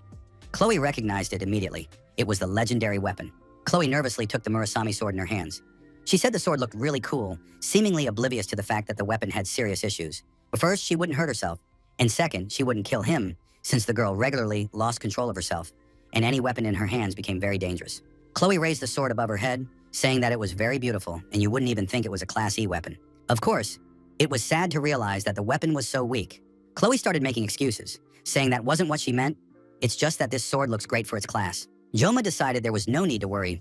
After all, he'd managed to squeeze a small monetary compensation out of the blacksmith, and next time the blacksmith wouldn't charge for the work if they brought reinforcing materials. Chloe was sure everything would work out. After all, Joma had originally become the school's strongest student using just a simple knife. If the weapon were reinforced, it would be several times better. Chloe was certain that Joma would definitely improve his skills. But Joma saw no reason to get stronger, since from the moment he defeated the mermaid, he could handle most monsters of medium level and above. Now he wanted to improve his weapon simply to reduce his own suffering while wielding the sword. Chloe saw that her friend had become very sad and pensive. She assumed he was upset by the criticism she directed at his blade. Joma reassured his friend, saying that things weren't as she thought. He wasn't upset with Chloe at all. Joma admitted that compared to the Murasami he had originally received, the sight of this mangled weapon had deeply upset him, causing him to sigh with sorrow. Chloe completely agreed with the young man. For a blacksmith who had ruined such a legendary weapon was simply a scoundrel. He must be punished, and Chloe was certain she had the strength to do it. The girl was ready to destroy anyone who, in one way or another, had ruined her beloved friend's life and mood. Now it was Joma's turn to look at his pensive friend, trying to guess what she had in mind. Suddenly, the young man tensed and began to listen. He looked around and noticed the leaves falling from the tree. Joma was surprised. Why hadn't Chloe sensed the danger, since she was always monitoring her surroundings? Walking up to the tree, Joma kicked the trunk with all his might. Along with the falling leaves and broken branches, Nock's auditor, Chloe's brother, fell from the tree to the ground. Joma looked at the guy. He understood that there could be no friendly or warm relations between them after their recent battle in subspace. Nox was very surprised that Joma had noticed him, and now the guy braced himself for a fight, realizing it would be difficult to explain his behavior. Chloe looked at her brother in surprise. She too now wanted to know what he was doing there. The girl tried to distract Joma, who was clearly not pleased, especially since the young man was holding the Murasami sword in his hands. Joma noticed that Nox looked perfectly normal. Most likely he was unarmed. Joma turned to Nox and asked if the young man wanted to say anything to him. Joma believed that the guys had sorted things out after their last meeting, and now they had absolutely no hard feelings toward each other. However, Nox replied that that wasn't why he had come. he had business to discuss. Joma was very surprised. What business could there possibly be between them, considering that Knox had lost? Knox replied that he was practically certain. Everything he said in the house would be known to his sister. So Knox decided to tell them both, to put an immediate stop to the whispering behind his back. Besides, the issue he was about to discuss directly concerned Kang Joma. Knox's auditor explained that the Council of Elders had tasked him with dealing with Joma. Hearing such information was unpleasant for anyone. The young man noted that the Academy Elders had finally appeared in the game, but their behavior was simply disgusting. Chloe immediately jumped up, outraged. Was her brother really looking for Joma in order to kill him? Knox tried to calm his sister down, saying that she hadn't been home in too long and was forgetting who was the older one and who was supposed to listen to whom. But Chloe was beyond stopping. She shouted at Joma to follow her, armed herself with a utility knife and a crutch, and decided to deal with Knox herself. The guys watched the girl, who was making a mountain out of a molehill, and my sister was proving it once again. Knox continued his story, addressing Joma.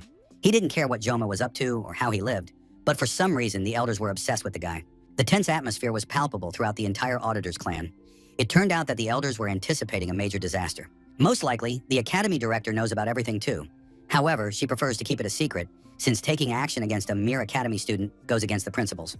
But considering that the order to eliminate Joma came from the Elder himself, such things are hard to ignore. Knox wanted to warn her that if the pressure continues, he'll be forced to comply. He has no choice. Besides, Chloe is also part of the Auditor clan, so she needs to know everything that's happening around their family. Joma listened to Knox's story, who said he had come on clan business, but in reality, the guy was worried about his sister. At that moment, Knox added that he had said everything he wanted to say, turned around, and walked away. Joma called out to the young man. Of course, he should have thanked him for the warning and also apologized for their previous fight, which had injured Knox. But the guys were too proud. Knox understood everything and replied that his sister was always happy when Joma was around. Knox added that he had never seen Chloe so joyful and relaxed, not even when he was her brother as a child. Knox didn't want to hear any apologies. He simply asked Joma not to let anyone hurt or upset his sister. Of course, Joma understood his brother's feelings, but Chloe had injured her leg during the midterm exam, not because of him. Knox continued to stare at the young man, as if expecting a response to his statement. So Joma was forced to promise Knox that he would protect Chloe and try to prevent any trouble from happening to her. That concluded the conversation. However, for some reason, Knox didn't leave, and soon he finally asked the question that had been weighing heavily on the boy's mind. Knox wanted to know how Joma had become so strong. Joma didn't consider himself strong at all. It was also surprising to hear such a veiled compliment from his rival. A hero or person can be called strong if they are a master of fencing or at least an expert in their field. Joma's strength lasted no more than a minute, so he couldn't be called strong. In reality, Knox used Chloe as a pretext, but revealed the clan's secrets to an outsider. However, Joma couldn't tell Knox this, so the young man didn't know how to respond. Joma turned to the young man. Joma suggested that Knox wasn't being sincere enough. Of course, this sounded very provocative, since the boy, having broken the clan's oaths, had revealed secrets to his opponent. As a member of the Auditor family, Knox should have had a certain level of social experience to interact with others. But having been locked away within the Academy's walls, he was forced to confront the limits of his growth. Joma advised Knox to gain social experience, and if he worked hard enough, he would get something in return. After that, Joma turned around and walked away quickly. During the lesson, the teacher spoke of the gods who ruled over everything and who were visible. The teacher explained that in addition, there were many gods in the heavens who were responsible for bringing order and prosperity to everything. Joma wasn't really paying attention to the lesson. The boy was thinking about how the Academy elders had set their sights on him. The council consisted of the descendants of the 5 remaining students of Valor Joaquin. Previously in the game, there was this group of elders who wielded powerful influence, not only within the Academy, but also in society. However, since they constantly interfered with the game's protagonists for the sake of their own power and security, the players nicknamed them the 5 Corruptors. And now, somehow, these elders had learned of Joma, and they saw him as their adversary and enemy. Joma listed the deeds he had already accomplished: enrolling in the Academy, battling Nox in subspace, and defeating the mermaid on the island. Looking at the list of his exploits, Joma understood why the elders had taken an interest in him, even though he had once dreamed of living peacefully, quietly, and safely. It looked as though the young man had been deliberately drawing attention to himself. But even despite all his actions, it was very strange that the council wanted to get rid of the student, since Joma posed no danger to the Academy. The boy looked at the list of his exploits once more and thought about Leon's island and the mermaid. Joma suddenly realized, and the pieces fell into place in his mind. The elders didn't want to get rid of him, but of Leon, and Joma had simply gotten in the way. No matter how well media managed to keep everyone at the Academy silent, the truth that Joma had destroyed the mermaid was bound to spread beyond the school's walls. And the fact that the elders had set their sights on Leon, who was the leading candidate for hero, meant that someone, or even the entire council of elders, was in cahoots with the demons. It turns out they didn't just want to wound Leon, but to kill him, to take the life of an ordinary student. This is wrong. No matter how corrupt the elders were, preserving their privileges was more important to them than the safety of humanity or the Academy. It was hard to accept the fact that all the elders were so corrupt. He could have simply attacked and killed them, one by one. But Joma understood that the time had not yet come, and when it did, no one would walk away alive. At that moment, the teacher wrote the definition of absolute freedom on the board and told the students to copy it into their notebooks. However, Joma couldn't concentrate at all. Instead of simply taking notes, Joma began to devise a plan for his future actions and eventually realized that he urgently needed to strengthen the Murasami sword. And to do that, he would have to go to the dungeon. Joma realized he couldn't handle it alone and would definitely need to assemble a team. Of course, Chloe would immediately agree to join. Joma thought that instead of Rachel, it would be better to take someone better and more capable. And besides, it would be preferable if Chloe and Rachel didn't cross paths. The professor continued to lecture about how humanity must submit to the gods, rather than proclaim the end of a mythical era. Joma wasn't listening to the lecture at all. He was planning his next moves and picking the right crew for the dungeon run. The next candidate the guy signed up was Vapan, who had proven himself very well on the island. So he definitely needed to talk to him. When classes ended, Joma immediately headed to the office where the Dragons class was held. One of the students called out to him, saying that this wasn't the kind of place where useless nobodies could just show up whenever they felt like it. Joma looked at the guy and realized he was dealing with a special kind of student, huge and strong, but completely dim-witted. Joma didn't understand why this minor character had picked a fight with him. Joma had 20 years of experience in the restaurant business, so such foolish teenagers were no match for him at all. Joma told the thug that he'd better get lost before Joma beat the crap out of him. Of course, the thug immediately flew into a rage. How dare anyone talk to him like that? The guy got ready to punch the insolent man. Joma wasn't intimidated by the thug's actions because he didn't see him as an opponent or a threat. But in the next moment, this unfamiliar thug received a powerful punch to the jaw from Vapan. Students from different classes noticed the commotion echoing through the school hallways and assumed a fight was breaking out. But there was no fight as such. The thug, having taken a powerful blow from Vapan, was simply lying helplessly in the middle of the hallway. Vapona looked down at the floor and said that it seemed too hard, so the guy was probably in a bit of pain. Joma had heard about the power of healing mages, but had never seen one of them engage in hand-to-hand combat, and now he was pleasantly surprised. Vipin was glad to see Joma. He realized the guy had come to talk to him and suggested they go outside to do so. Joma briefly explained the task. He needed to assemble a strong team as soon as possible. Wapin was ready to help with that, but suggested splitting the reward among all the squad members, even though Joma just wanted to collect materials from monsters. Joma knew that if he announced a team recruitment, no one but Chloe would show up. So he decided it would be easier if someone from the Dragon class assembled the team. Weapon continued to reason. He understood that the team needed at least 4 people. Only then would the Academy allow them to go on the mission. Weapon noted that if they ignored the Academy's rules, Joma was capable of handling it on his own, thanks to his abilities. Joma seriously doubted he could handle it alone this time, but Wapin didn't see a problem with that, since the guy had just destroyed an entire mermaid right before his eyes without anyone's help. Wapin thought Joma was too modest, although Joma understood that it wasn't a matter of modesty, but rather that he knew exactly where he was headed. Wapin waited a while longer for Joma to share the details of the mission, but realized that for now, this was all he needed to know. Joma thanked Wapin for helping him heal, and thanks to the young man, he was back on his feet after a few days of rest. Wapin was pleased that everything had turned out so well. He really wanted to help Joma, who had impressed him with his courage and abilities. Vapan agreed to accept the offer, since he had no reason to refuse. Besides, he knew that together with Joma, he would gain an unforgettable experience. After the young man received Wapin's consent, he was ready to share some more details. Wapin asked which specific dungeon Joma was planning to go to. It turned out to be the Class C Buffalo Dungeon, located in Shulwan. The Buffalo Dungeon was a fairly popular spot. Vapan had heard about it many times before. It turned out that there were already 3 team members at this point: Joma, Chloe, and Wapin. They needed to invite one more. Joma honestly said that if possible, the 4th member shouldn't be Leon or Rachel. Wapin replied with a laugh that they couldn't just take them along like that. It turned out that ever since Joma had been hospitalized, Rachel had been training constantly in the training hall. And Leon was probably preparing to conquer a high-level dungeon with 2nd and 3rd year students. This news made Joma very happy, though Wapin found it strange. Wapin tried to figure out who he could bring on to the team. It had to be a strong member. Finally, the guy had an idea and said he had someone in mind, and she was currently asleep.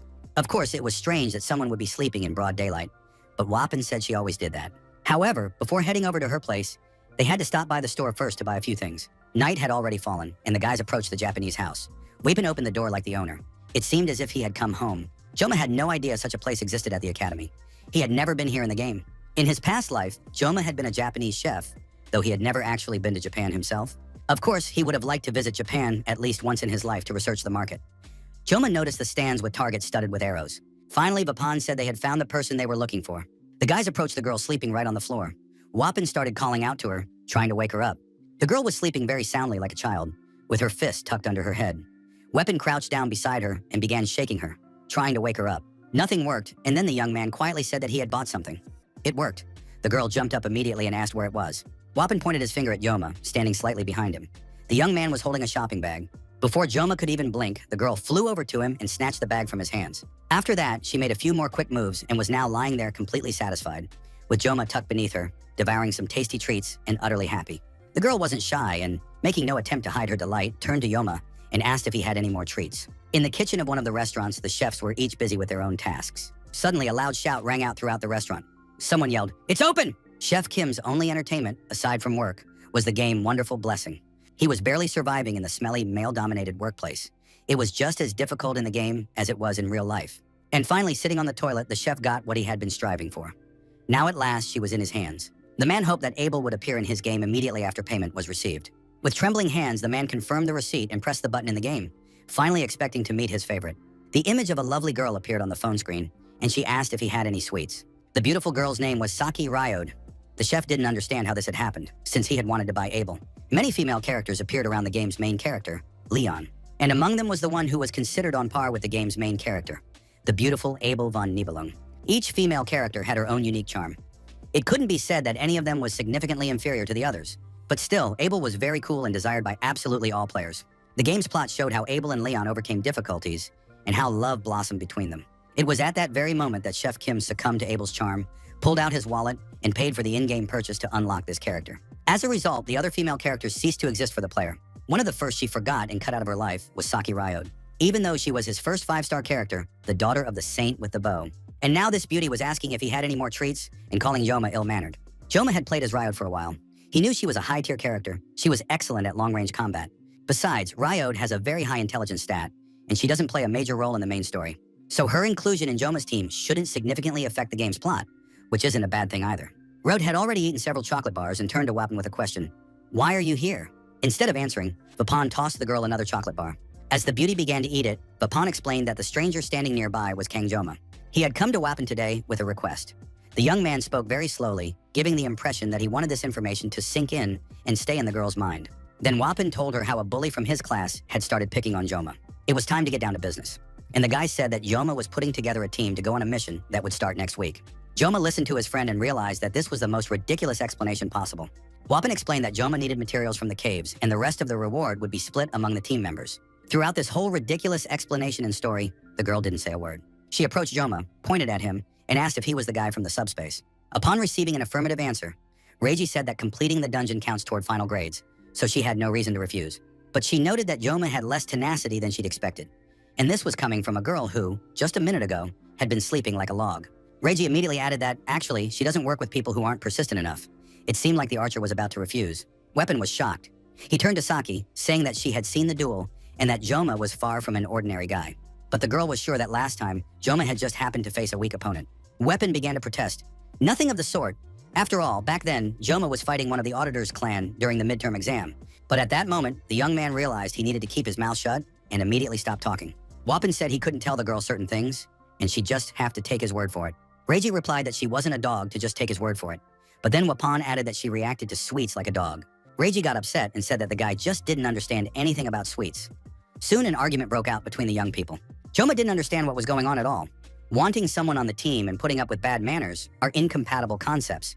The young man saw no point in humiliating himself like that for the sake of one person. Joma turned around and headed for the exit, telling Vapan to forget it. He didn't need a partner like that, and they'd find someone better than Reiji. Hearing this, the girl froze immediately and asked if Joma really didn't urgently need someone to clear the dungeon. Joma didn't know how to explain to this beauty that he wanted to trust his comrades, not constantly compete with them. Finally, Joma threw open his jacket and pulled out a knife that had been hidden in his inner pockets. Everyone froze, watching what was happening. A kitchen knife glinted in Joma's hands. The young man, looking the guys in the eye and not turning his head at all, threw the knife. With the precision of a sashimi chef, he sliced through the air and plunged the blade right into the center of the target. Reiji watched the result of the throw and found herself very impressed by it. The sashimi knife was right in the center of the target, and it had been done without any additional preparation. Joma looked at the girl and asked if he needed to continue. The answer was obvious. Sometimes actions speak louder than 1,000 words. The next day, Saki Reiji sat at her laptop and greeted the guys who entered the office after her. Strangely enough, she was the first to arrive.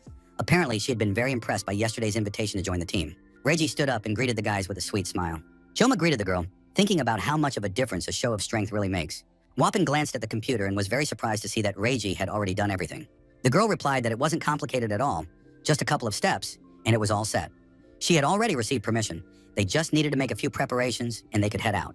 Weapon said that in that case, they needed to move on to discussing strategy. The guy walked over to the whiteboard and got ready to explain. He explained that the Buffalo Dungeon was a place inhabited by S-class monsters known as buffaloes. They attack enemies from a distance, so close combat with them might not be easy. Reiji listened carefully as he explained that these buffaloes have several weaknesses when fighting from a distance.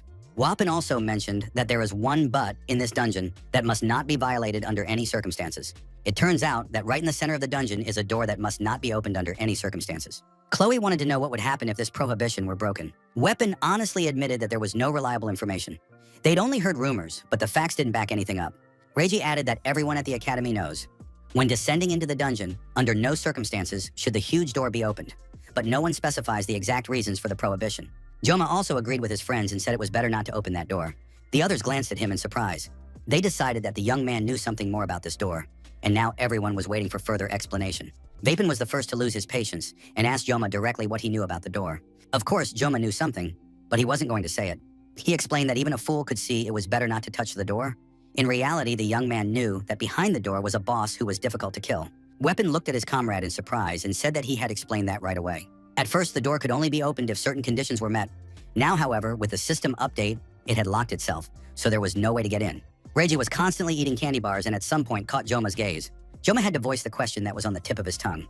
Did the girl really like these bars that much? Reiji replied that people who think constantly can't live without sugar, and everyone knows she's highly intelligent.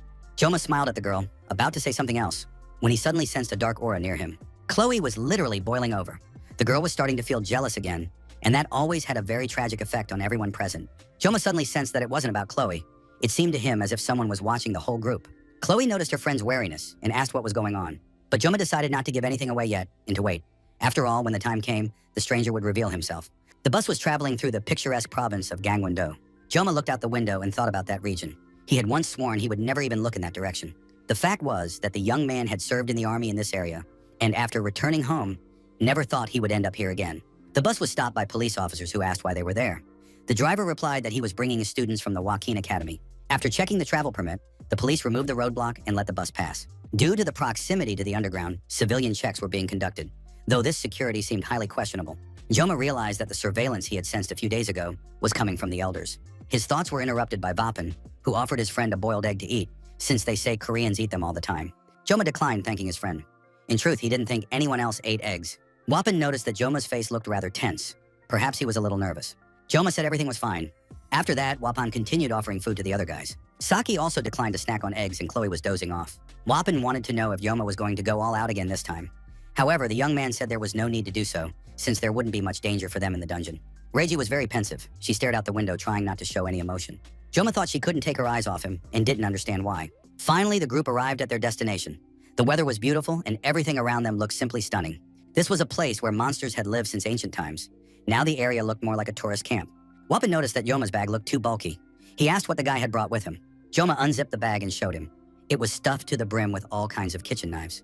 Wapin joked that it looked like Joma was planning to sell knives here. But Joma replied, "Forewarned is forearmed." Of course, that sounded a bit old-fashioned, but Joma probably had his reasons. Chloe asked if she could take charge of everyone for a bit this time. After getting permission from the other team members, Chloe stepped forward and led the group of dungeon conquerors. The group approached the passage. In front of it were barriers, and guards were standing there.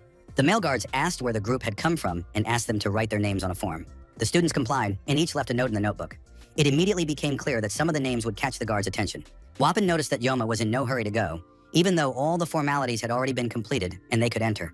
The massive concrete doors blocking the entrance to the dungeon slid open, and the group of kids entered with a mix of trepidation and curiosity. Joma was the last to enter the dungeon. He thought that the male guard looked somewhat strange. The young man realized that turning back would look too suspicious, but he still hoped the mission would end well. The walls of the dungeon were covered with declarations of love. Joma was surprised to see this. He had assumed that a dungeon full of monsters wasn't exactly a tourist attraction. Suddenly, Reiji grabbed the young man's arm. The girl was completely exhausted and could barely stand. It was the first time Joma had seen people lose their strength so suddenly. Most likely, the girl's blood sugar was dropping, and now she urgently needed to eat something sweet to give her strength. Reiji hoped that Joma had something. The young man began rummaging through his pockets in search of something suitable. He found a small hard candy, which he handed to Reiji. The girl wasn't thrilled since it was just a hard candy. She'd been hoping for a chocolate bar. Joma didn't understand why he should have to worry about the girl's supplies. After all, she had a head on her shoulders too. Reiji knew herself and should have taken care of it herself. Reiji didn't want to admit it, but she did say she'd saved her sweets for later. Joma hoped this sweet tooth would finally grow up. At that moment, Chloe, who was walking ahead of the group, reported that 4 monsters were 200 meters away, moving toward them. Weapon stopped immediately and reminded the others that it was time to get ready and start following the plan. The details of the plan, the monsters that posed no risk would be handled by Chloe. Saki would fight the ordinary buffalo alongside her. Weapon promised to heal the girls if necessary. Reiji immediately sprang into action, pulled her bow from its case, and prepared for her first battle. Joma noticed her weapon. It was an S-rank weapon, a red bow and a white arrow. With a weapon of this caliber, clearing the dungeon would be a breeze. But at that moment, the girl touched the bowstring and said she was out of practice, since Reiji hadn't used this bow in a long time. Joma fell into thought again. Should he trust this beauty, and could he really rely on her? Reiji pulled a chocolate bar out of her secret pocket, took a bite, and said she was ready now. Joma felt that his level of trust in the girl was rapidly approaching zero. From the depths of the dark corridor came the sound of approaching monsters. Everyone got ready to face the beasts. The girls immediately rushed into the attack, while Weapon began playing his flute to restore the attacker's strength and health. The monsters that had emerged from the depths of the dungeon were now clearly visible. They were enormous buffaloes that moved on their hind legs, using their front legs as fists. Chloe was armed with 2 small bows and bravely charged at the monsters. After firing several shots, Chloe hit the monster squarely in the eye with an arrow, and it began to scream in agony. After that, the buffalo fell onto its back and died. It turned out that this monster wasn't dangerous at all. Chloe landed on her feet and now waited for the rest of the buffalo herd to approach. The girl drew her sword from behind her back. She was going to deal with these monsters herself.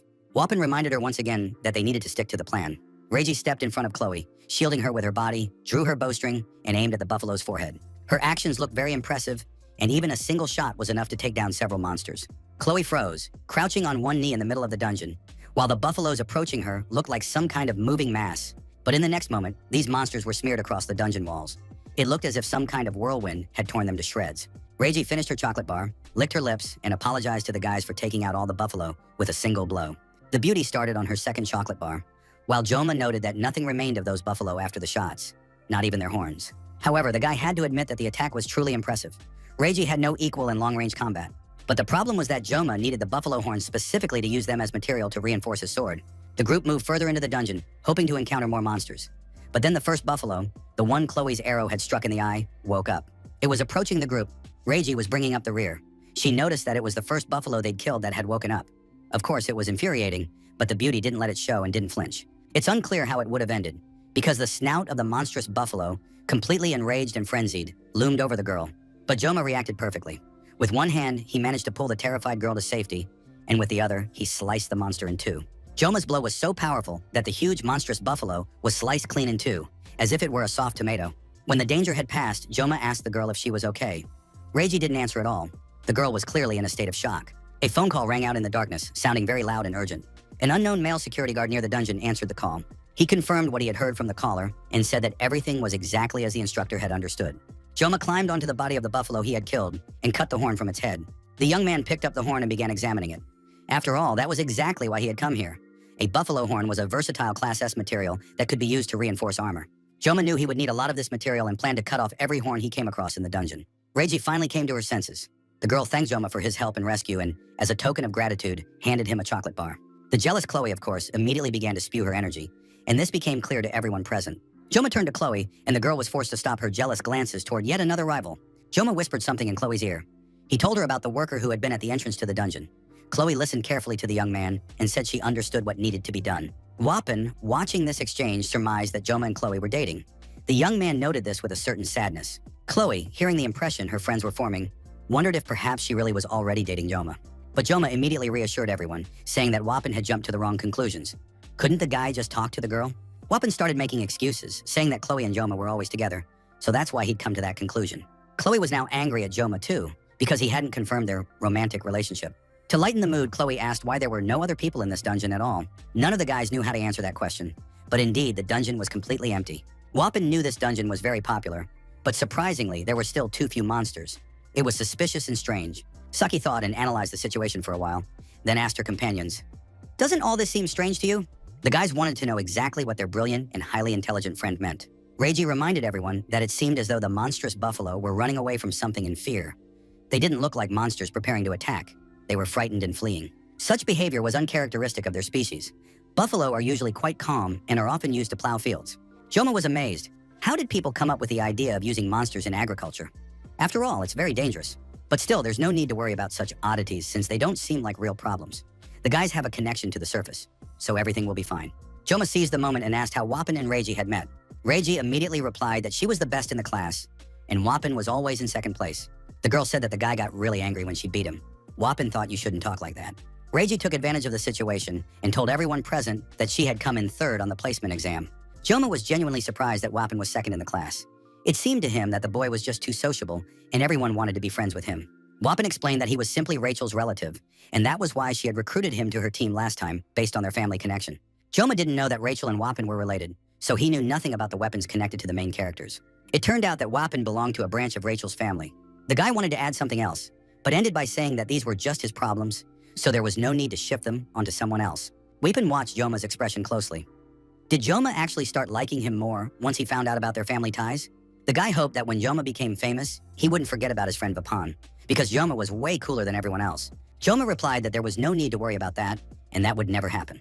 But the guys believed that you could never know for sure which one of them would become a hero, though it was quite possible that Joma would be the one. After those words, Reiji started acting strangely. Joma noticed her silence. The rest of the group didn't understand what was going on either. Ryoji walked ahead so her friends wouldn't see the look on her face. Saki Reiji walked a little further away, turned to her companions and said that she hated heroes. No one saw this coming. Not even Wapan, who seemed to be right on top of things, was taken aback by the remark. They needed to finish everything in the dungeon as quickly as possible and head back. The guys had to defeat at least 20 monsters to complete the mission. But Joma hadn't been listening to his companions for some time. He'd noticed the scratches on the wall. Joma froze in place. He didn't say a word to his companions. However, this really unsettled him. Besides, the guy noticed that these cracks were glowing with some kind of strange light. The man on the phone said he had prepared everything they had agreed upon. According to his calculations, the students should have already encountered the buffalo possessed by magical stones, so there was no need to worry. The voice on the phone said, "All right, but it's still hard to believe," and then asked if the man had done everything else. The guard confirmed that he had indeed done everything as instructed over the phone. Most likely, the students wouldn't get past the buffaloes. A girl who was very fond of jelly beans joined the conversation. She said the guard sounded too confident. If everything goes wrong, will he take responsibility? The girl repeated once more that she hoped the guard had done everything as instructed and demanded that he call her when it was all over. The man confirmed once more that he understood everything and said goodbye to the caller. He peered through a small crack at the entrance to the dungeon. The man was certain the teenagers wouldn't survive anyway. The huge, terrifying magical door exuded some kind of demonic power. It turned out that the man had opened this door, so the chance that the teenagers would make it out alive was zero. But still, the guard couldn't forget the look on that kid's face, as if he were saying, "I know everything about you." The guard approached the entrance to the dungeon. He decided he needed to check everything out. At that moment, Chloe suddenly sensed something. She warned Joma that monsters were approaching from behind. Of course, everyone was wondering exactly how many buffalo would emerge from the darkness. Chloe replied that if her instincts were correct, there must be about 50 of these beasts. Such a number, of course, unpleasantly surprised and stunned the group. It all began to feel like a serious ordeal. A terrifying sound like an approaching locomotive came from the depths of the dungeon. So loud and powerful, the group stood frozen in place, staring into the darkness and trying to figure out what it was. And then they saw a glow coming from the depths of the dungeon, emanating from a massive mass of muscle consisting of several dozen monstrous buffalo.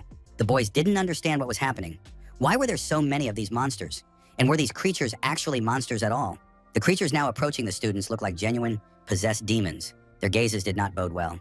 Wapan couldn't understand how this could have happened, since all sources had said that this dungeon contained easy opponents. Joma thought that a special knife was needed to deal with a herd of crazed buffalo. The head chef had taught the young cook that you couldn't cut a cow with a chicken knife. The same was true of a fish knife. The young apprentice asked the chef, "What is yuk sashimi? Isn't that the same as the example with the cow?" In response, the stern teacher simply tapped his careless apprentice on the forehead to stop him from talking nonsense. The sharp knife sliced through the fish like butter. The chef was forced to admit that sometimes even an unsuitable knife can make a good cut. Joma didn't understand why he'd remembered that situation right then. Apparently, he'd have to use a fish knife to kill the buffalo. Joma ordered Chloe to keep an eye on the buffalo. He suggested striking the monsters not in the forehead, but from the side to break their formation. First and foremost, they needed to distract the beasts. Chloe began to recover from her terror and readily agreed to follow Joma's orders. Joma asked his companion if Wapan had figured out the essence of his idea and plan. Wapan replied instantly, "Of course he didn't get it. Everything will be fine." Reiji looked at her companions and didn't understand what was happening to them, because there were so many monsters.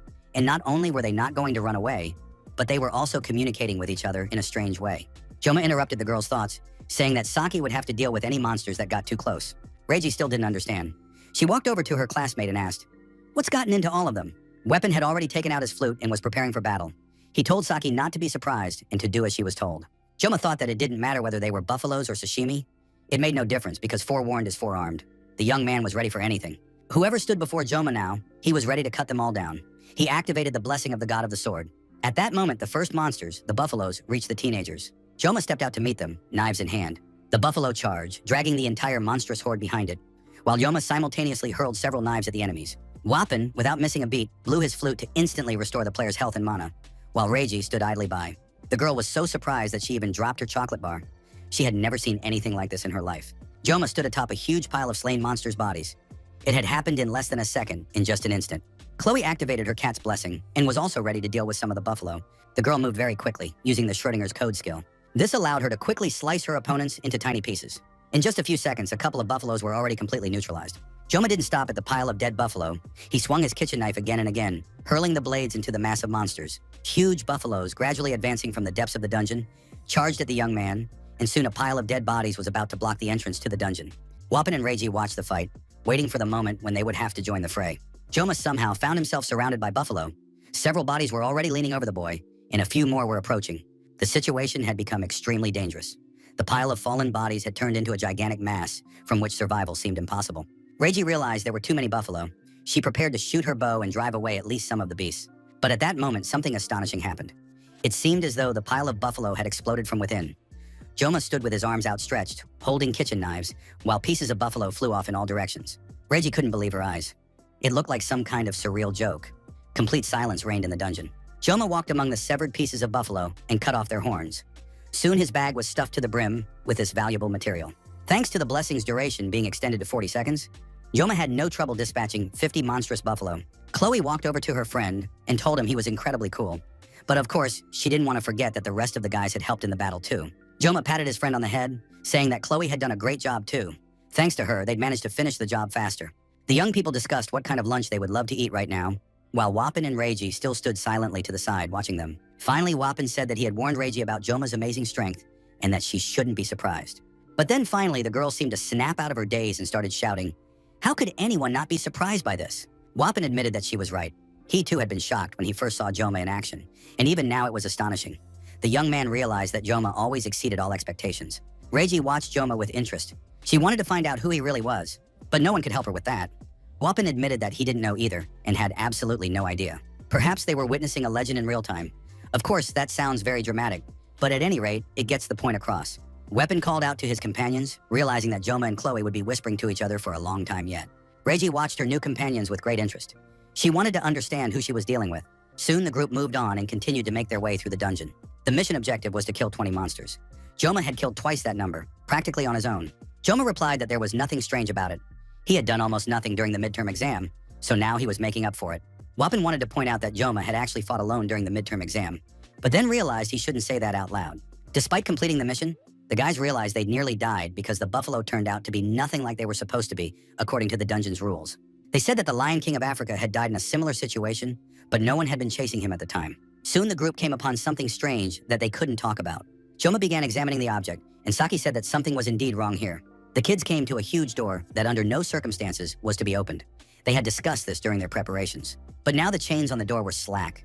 Breathing and growling could be heard from behind the door, and it wasn't even closed tightly. Joma saw that the massive chain wasn't holding the door shut at all, but was simply hanging there, as if for decoration. At that moment, the guard who had been standing at the entrance to the dungeon and had gone inside to check on the bodies of the slain teenagers was standing near a pile of slaughtered buffalo. The man was in complete shock, for he had expected a completely different scene. He couldn't understand how these teenagers had managed to kill everything, and the mission had gone awry. The man had a debt of 2 billion won, but recently a woman had come to him calling herself an instructor from the academy. The woman said that if the guard fulfilled her request, she would pay off his debt. The man was very interested in such an offer, which could solve his current problems once and for all. The woman handed him some magic stones and told him that, with their help, he would be able to take control of the monsters and enrage them.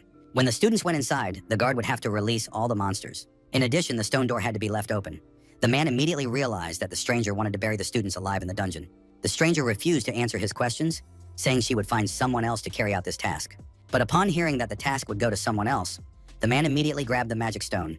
He really wanted the reward. The man promised that he would do everything he was told and do it precisely and correctly. The instructor was satisfied, saying that although the guard looked like a real dimwit, he didn't seem to be stupid. The woman planned to give all the remaining instructions over the phone. Therefore, she demanded that the guard always answer his calls. After that, the stranger vanished into the darkness, just as suddenly as the mention of the reward he would receive after completing this easy task had appeared. The guard walked through the basement, thinking about the huge sum of money he would receive for the useless kids, since he had left the door open, and the kids were now, in his opinion, definitely dead. Meanwhile, the students stood near the massive stone door. They couldn't believe their eyes. After all, this was the very door mentioned in the instructions, and besides, the kids could see that it was open. Joma caught himself thinking about how smoothly everything had gone in the dungeon. Of course, the guy immediately suspected the man at the entrance with the very strange look. So this man really did know something.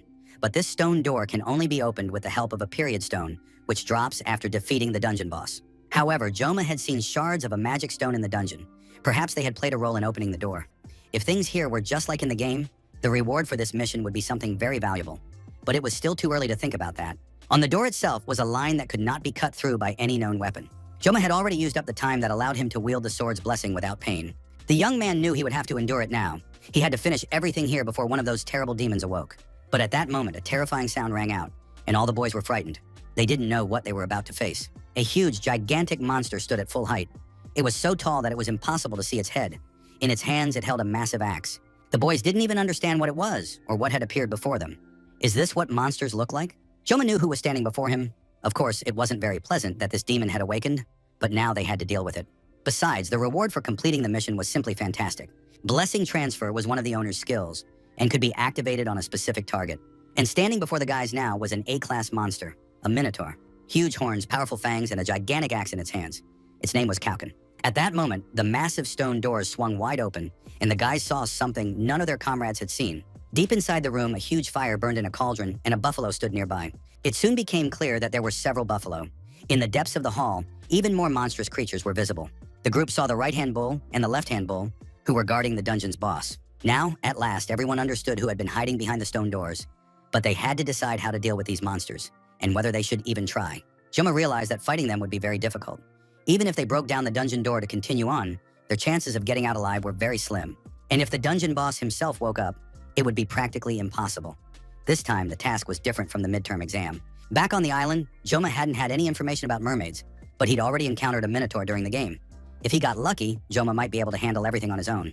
However, the 40 seconds of the blessing for painless weapon use had already been used up for today. He needed to choose the best course of action. Joma reached into his inside pocket and pulled out a knife. Joma asked the healer mage if he could reduce the guy's pain and how long that would last. Weapon promised he could provide a maximum of 2 minutes. Joma agreed, saying that while he was fighting, Weapon had to constantly reduce his pain. If the young man lost focus for even a second, something irreparable could happen. Weapon promised he would do his very best and not lose focus on his task. Saki and Chloe were supposed to take care of the details. The girls were in such a state of shock that they didn't even ask for an explanation. Joma added that these buffaloes were very dangerous, so it was best to stay away from them. Reiji felt as though she had stumbled into some new surreal world consisting solely of one horror after another. It was decided to proceed according to the original plan. After that, everyone took their positions and prepared for battle. The huge, monstrous buffalo was already ready to tear the unexpected guests to pieces, especially since it rarely saw humans. Joma pulled a knife from its sheath and activated the blessing of the god of the sword. A terrible pain instantly pierced his body. It felt as if the boy had been struck by lightning. Every cell in his body was in agony. Joma felt the vessels inside him give way and began coughing up blood, realizing that he might die at any moment. Without missing a beat, Vapin blew into his flute, and thanks to that, Joma felt the pain ease slightly. He had to act immediately. Joma knew he could do it and ordered himself to begin the battle. And so they clashed. The enormous minotaur and the academy student. Joma couldn't waste a single second, and he immediately rushed into the attack. The boy was in such intense pain that he could no longer control himself and was acting on reflex. Joma managed to dodge a few attacks and even swung his knife a couple of times himself, but so far to no avail. The minotaur managed to knock the boy back with a hoof, and blood spurted from the young man's body. Joma could barely stand on his feet. Now he felt everything that the blessing of painlessness usually blocked. But in this situation, the intense pain forced him to move even faster and more actively. He literally wanted to leap out of his own body. The minotaur swung his massive axe and brought it down on the boy, intending to chop him to pieces. But at the last moment, Joma slipped under the axe. Now he found himself at the minotaur's feet and could bide his time for a moment, because the huge monster couldn't see him. This fact infuriated the minotaur. He began senselessly smashing everything around him with his axe. Soon the stone dungeon was practically destroyed, and everything around the minotaur was covered in dust and smoke. Visibility was practically non-existent. Joma crouched closer to the ground to catch his breath. Reiji, who had been watching the fight, realized that an ordinary person couldn't move that fast. The girl was fighting one of the buffaloes. Analyzing Joma's fight, she noticed his muscle contractions, posture, and movements. The young man was using everything, including the spot where he stood. His combat intuition allowed him to disrupt his opponent's center of gravity with a minimum of movements. Saki fired an arrow at the buffalo, thinking that this was just theory, and the difference from a real fight was enormous. Joma's ability to keep his composure when his life was hanging by a thread was astonishing. Reiji thought Joma reminded her of someone. The girl wanted to finish her own fight as quickly as possible, so she could continue watching her comrade's spectacular duel. After firing another arrow, Ryoji realized that Joma reminded her of the Sword Emperor, Siegfried. According to rumors, the Emperor had used his aura against a certain special student. Now it became clear which student all the gossip had been about. There was no strength or time left to delay, so Joma chose to end the battle with the Minotaur and managed to chop off his opponent's arm, which now lay in the middle of the hall. The Minotaur let out a monstrous scream. Blood poured from the wound, enough to flood everything around it. Without losing focus for a moment, Wapin continued to play the flute, allowing Joma to feel less of the pain. Wapin was very tired and tense. Chloe had just finished off the buffalo that had been trying to kill her. The girl had pierced him with her sword and was now calmly walking away, leaving the giant's body lying there. Chloe was covered in the monster's blood. She felt extremely exhausted, for she was not yet strong enough to fight such monsters. Chloe understood that the more a monster resembled a human in appearance, the more dangerous it was. Though the degree of danger varied from monster to monster, such a creature could behave just like a human. Chloe glanced at her companion, who was facing a massive minotaur with a missing arm. The minotaur was trying to strike with one arm. He was still strong enough to win this fight. The beast raised its arm, which held a massive axe, and it was clear that magical power was aiding it. The group immediately noticed the presence of magic. They didn't understand where this monster could have gotten it from. Reiji was a very smart girl. She immediately wondered how the Minotaur had activated the magic at the cost of his own life. And that already meant that defeating the Minotaur would be practically impossible. A huge, powerful ring of magical energy formed around him, preventing anyone from getting close or affecting him in any way. Wapin didn't stop playing his flute for a second. He believed that his comrade Joma was very strong and would be able to handle the monster. How to do that now was simply beyond comprehension, because the boys had absolutely no weapons against magic. The Minotaur raised his axe, preparing to bring it down on the schoolboy's head. Joma could do almost nothing. Blood was flowing from his throat, and he helplessly watched the axe approaching his head. And just as the axe was about to strike the boy, he lunged forward one last time, holding a kitchen fish knife in front of him. Now the boy wasn't trying to reach the Minotaur. He simply touched the axe approaching him with the knife. There was no point in killing the buffalo. After all, it was practically already dead, and the magic was too strong for Joma to break through. At the same time, the young man understood that if he could dodge now, the magical Minotaur's attack would fall upon his comrades. And so a battle ensued between the two opponents, one that was clearly a losing fight for Joma, but he had to fight to the last, barely feeling as the monster gradually pushed him back. Reiji wasn't good at long-range combat for nothing and possessed a decent weapon. The girl fired at the monster, and her arrow flew through the magical barrier. Now Joma could strike because he had gained a kind of access. The young man pierced the magical ring with his knife, and a blue light appeared around him. Chloe remembered how a blue light had also appeared during her duel with the Sword Emperor. Joma kept up the pressure, holding the knife with all his might as it gradually sliced through the magical ring. Summoning all his remaining strength and aided by the mysterious blue light, Joma managed to cut the Minotaur in half. His stunned companions watched the outcome of the battle in silence. There was absolutely no point in saying anything. Joma was so absorbed in the final blow that he even kept moving by inertia after his opponent had been cut in two. The young man kept his word, taking a few more steps forward, realizing he had managed to cut his opponent in two. After that, the completely exhausted Vapin fell to the ground. The boy had spent all his strength healing his wounds and maintaining Yoma's health. Drops of blood appeared at the corners of Wapin's mouth, but he still acknowledged that Yoma had once again exceeded all his expectations. Wapin was struck by the blue light that illuminated such a dark cave. The boys were the same age, but Joma had already been able to use his aura. Saki was concerned about her companion's physical and mental state. She took Wapin by the shoulder and reminded him to calm down and breathe deeply. Wapin was finally able to snap out of his thoughts. The boy was also experiencing oxygen deprivation because he had been blowing so hard into his flute. Reiji sat down next to her exhausted companion and said that she thought she now understood what he had meant when he spoke of the legend in real time. Now it made sense why Wapin had been following Yoma around. Everything was clear. Wapin tried to protest and say that he wasn't following anyone around, but Saki suggested that maybe Joma would want to transfer to the next course this year. Wapin thought his girlfriend had suffered a concussion from archery. What kind of nonsense was she talking about now? However, the girl believed there were no rules against it, and it would be wonderful if he did transfer. Reiji admitted that, just like him, she wanted to study in the same class as Joma. Joma felt awful. Despite the healer's help, the guy couldn't continue without more rest. Of course, it was good that he'd managed without a blessing to block the pain.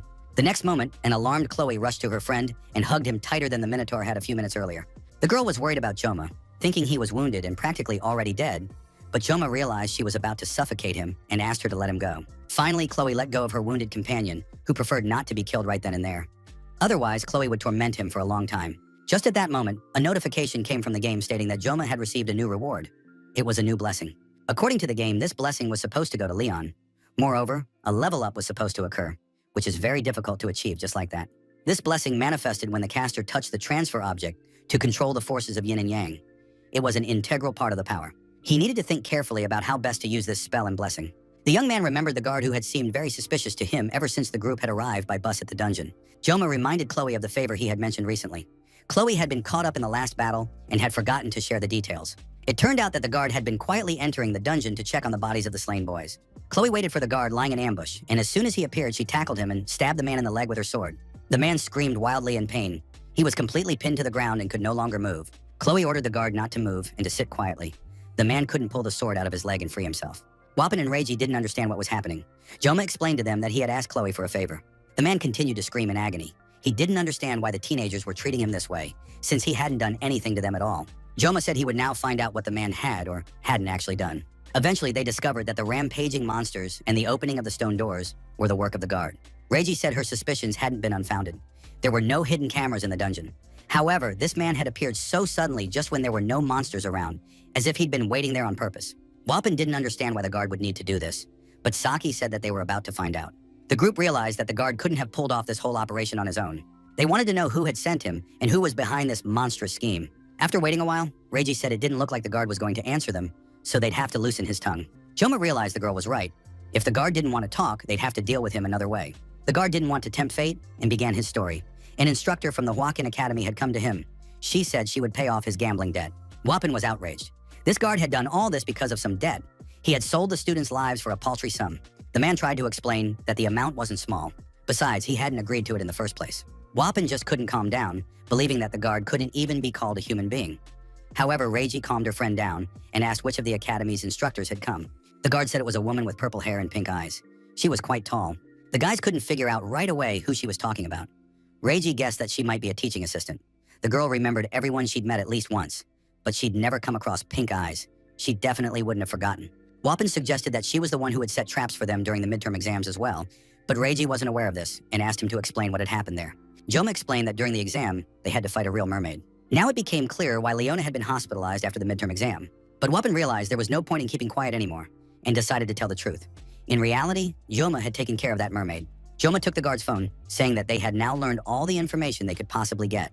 Joma also used the voice recorder to record the guard's confession, so he would have evidence on hand. Loya pulled her sword out of the man's leg, and blood immediately gushed from the wound, causing the man another wave of pain.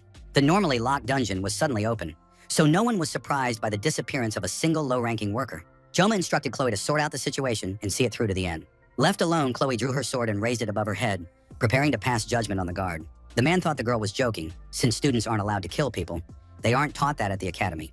But despite the fact that some of the students' actions ran counter to academy policy, there was little left of the man. The guys were returning from the dungeon, and Joma was thinking that all the teachers and academy heads, all those trying to stop him, could attack, and he would cut them to pieces. The Minotaur's horn looked magnificent. It was a curved piece of gold capable of enhancing a weapon and making it several ranks more powerful. Joma laid out the Minotaur's horn and asked the blacksmith to enhance his Mursami sword. The blacksmith was in shock. He hadn't expected that this first year would actually yield such valuable material from an A-class monster. After all, even for academy students, this was a very significant victory. The blacksmith looked in amazement at the young man who had single-handedly defeated the Minotaur. However, Joma said he had done it as part of a team, since it was impossible to defeat a Minotaur alone.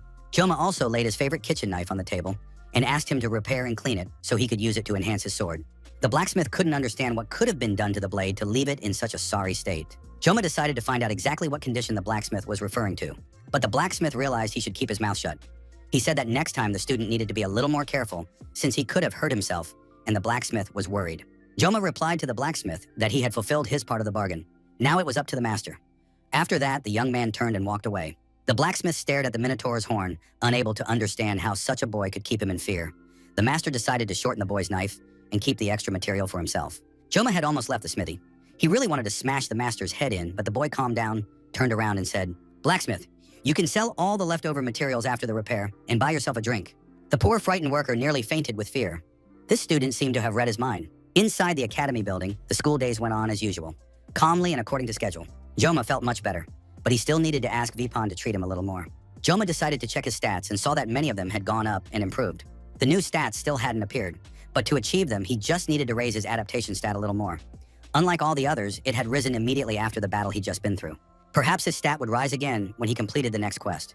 Joma realized that there didn't seem to be any changes other than the increase in the adaptation stat, though a few more gray hairs had appeared. Over time, the gray hair would probably become more and more, but the young man didn't want to go bald. He preferred to remain completely gray. Joma understood that he absolutely could not die because there were people who had set their sights on him, and yet Joma had already overcome so much. He needed to figure out exactly how to use the blessings he'd received from the transfer. Of course, he needed to apologize to Leon, but on the other hand, the protagonist would have plenty of buffs. Joma was back in his body, and although he had a ton of things to do, first and foremost, he needed to focus on recovering. The young man noticed a sweet prize on his desk in honor of clearing the dungeon. It was immediately clear who had brought it. For the first time, Joma assembled a team on his own and completed the mission. Even though the guy was already used to risking his life, Joma now had two people he could safely call friends. Wapin and Chloe don't play a major role in the plot. Besides, Joma wasn't sure Chloe saw him as a friend. Joma had heard that the girl had been hospitalized after the dungeon mission. As soon as he had some free time, he would have to go visit her. The auditorium door swung open, the instructors walked in, and the students had to take their seats and keep quiet. Joma saw the Sword Emperor again. He didn't know how long this old man would keep showing up for class. Just then, a message from an unknown girl popped up on the boy's phone. Most likely, she had sent it to the wrong person, because Joma didn't know her. But before he could delete the message, he read the invitation to look ahead. His new girlfriend entered the classroom with the teachers and waved her phone at Joma. Lee Wanbin told the students that Saki Ryoji would be studying with them in the same class today. The instructor hoped the students would treat her well and be kind and welcoming. It was also announced that in half an hour, all students needed to report to the training ground. The classmates were very surprised. It felt like they were in some kind of dream, because Saki Reiji would now be studying in the same class with them. On top of that, the instructor said that the girl had been transferred at her own request. The boys surrounded the beauty. They wanted to know if she really had chosen to study with them voluntarily, and they were also curious about what kind of young men Ms. Saki liked. Joma, sitting at his desk and watching his classmates, really hoped that Ryoji wasn't coming over to him. Saki was one of this year's students known as the Generation of Wonders. The Generation of Wonders held the top 4 spots among the students. Saki had an outstanding intellect. She took first place on the written exam and possessed equally impressive physical strength. She could be described as a combination of literature and martial arts. Furthermore, Saki Ryoji was the daughter of Saki Kojima, one of the heroes known as the Saint with the Bow. According to the story, Saki Kojima was the Prime Minister of Japan. Ryoji, and this is a country with considerable influence worldwide. In this case, it's impossible not to admire the girl. Joma really didn't want the beauty to approach him, because it would only cause the guy headaches in the future. Saki Ryoji walked through the classroom, ignoring the boys and not answering their questions. Joma tried to blend in as much as possible, hoping she wouldn't notice him and would walk right past. Suddenly, someone said that if he didn't give up the candy bar, she would take it for herself. Joma looked up. Miss Saki was standing next to him. She asked if she could sit down and demanded that he save her number right away. Following a recent incident, the entrance to the Buffalo Dungeon had been blocked off and completely off limits. A man's voice asked what the guard had said before entering the dungeon. The man sitting in the chair replied that the guard was worried about the students and went to check things out. The man recalled that at that moment his partner looked suspicious, and he literally had no face. The unfamiliar investigator said they needed to examine the scene. He thanked the guard for his help and let him go. The frightened security guard breathed a sigh of relief and hurriedly decided to get out of that dangerous place. The investigators went out for a smoke. They discussed the case. Of course, a death in the dungeon was nothing out of the ordinary, but for some reason, this particular case wouldn't leave the investigator alone. The man couldn't shake the sense of wonder he'd felt when he first entered that dungeon. Upon entering the dungeon with his partner, the man froze because his entire life had been divided into before and after. The investigator had never before seen such huge piles of buffalo cut into pieces in such quantities. The man knew that students from the Huacan Academy had been in this dungeon, but what kind of students could have done such a thing? Moreover, it turned out that these children had emerged from the dungeon unharmed, while the guard, who had been worried about the boys' lives, was never found, as if he had never existed. One of the investigators suggested that the guard might have remained behind the stone gates. This was unlikely because the stone doors never opened. In that case, the investigators decided to talk to the students who had been in the dungeon, although most likely, the academy administration wouldn't allow it. There was some truth to that, because the academy is attended mainly by children from wealthy families, and even the headmaster wouldn't issue a warrant for such an interrogation. This case was keeping the investigator awake at night, and with every new fact, everything became more confusing.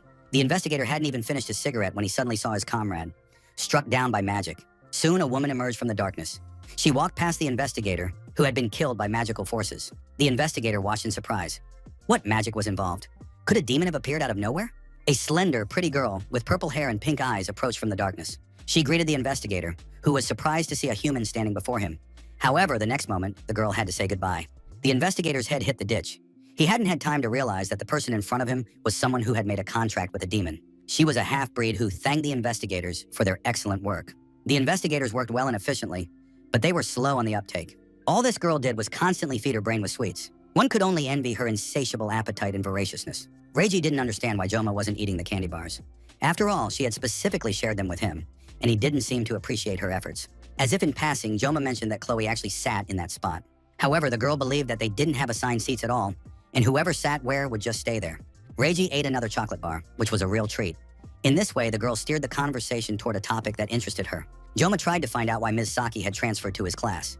The beauty didn't have time to give an answer. But just then, they announced that everyone needed to gather at the training ground in a few minutes. Joma told the girl that their class had practice every morning, but Ms. Saki replied that she had mental training now and wasn't going to sports. After that, the girl pulled a sleep mask over her eyes and started snoring. Joma couldn't believe his eyes. It was sheer audacity. The girl took off her mask and asked Joma to call her Ryoji instead of Saki. She explained that in her country, close friends and family address each other by first name, not last name. Joma wanted to know, then why does Wappen call the girl by her last name, even though they're closer and have known each other longer? Reiji replied that it was different, wished him luck with his training, and went back to sleep. Joma watched this unusual girl with interest.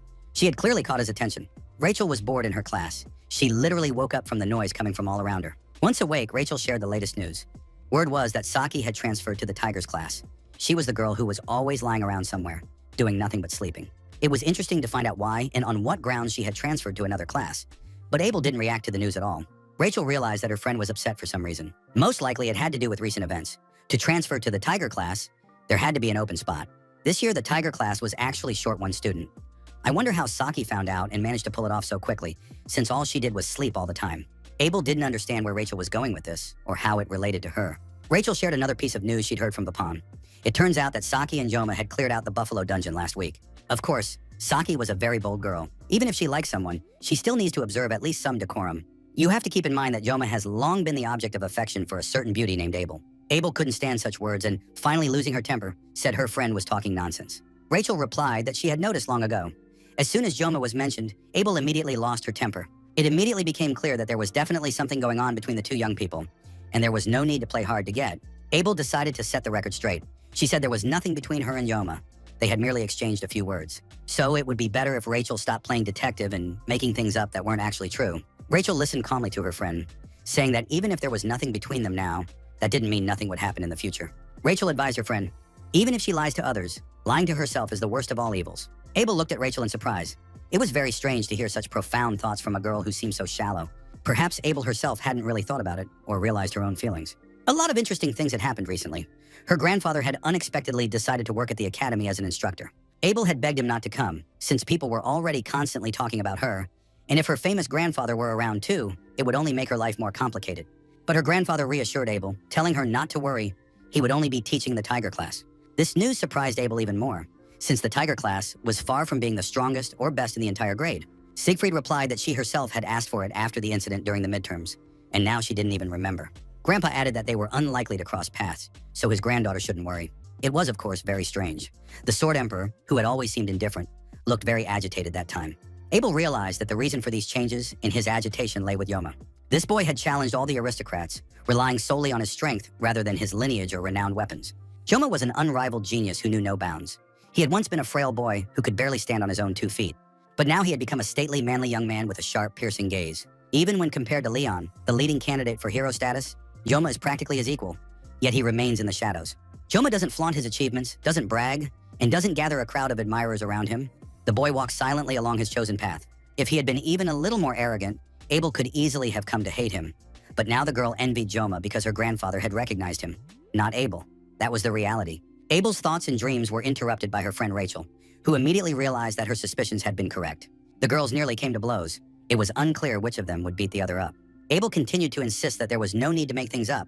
She had absolutely no feelings for Joma and didn't even intend to develop any. Rachel didn't argue and agreed to drop the subject. Although everyone knows the more a girl resists and says she doesn't love someone, the more firmly that particular man is lodged in her mind. Finally, Rachel could relax. She rushed over to her friend to hug and kiss her, because that meant Abel wouldn't be her rival. Rachel could handle the petite redhead Chloe, and even that Japanese girl Saki, but she really didn't want to compete with Abel. Now she could love Joma in peace, because Abel had just admitted her own feelings, or rather her complete lack of them, toward Joma, which meant the path was clear. The next lesson covered the basics of blessings. The level of a blessing was determined by the entity that bestowed it. If a guardian spirit had taken possession of a person, then it was a guardian spirit's blessing. If an elemental, then an elemental's blessing. One of the students wanted to know, if an ancestor bestows a blessing, does that mean there will be a blessing from the ancestors? The guy had recently been having recurring dreams about his grandfather. The teacher replied that ancestral spirits can do practically nothing. They aren't even capable of lifting a barbell, so it's not worth counting on full-fledged blessings from ancestors. Finally, Reiji woke up. She lifted her head but didn't take off her sleep mask. Realizing there was nothing interesting or new for her in the lecture, the girl went back to sleep.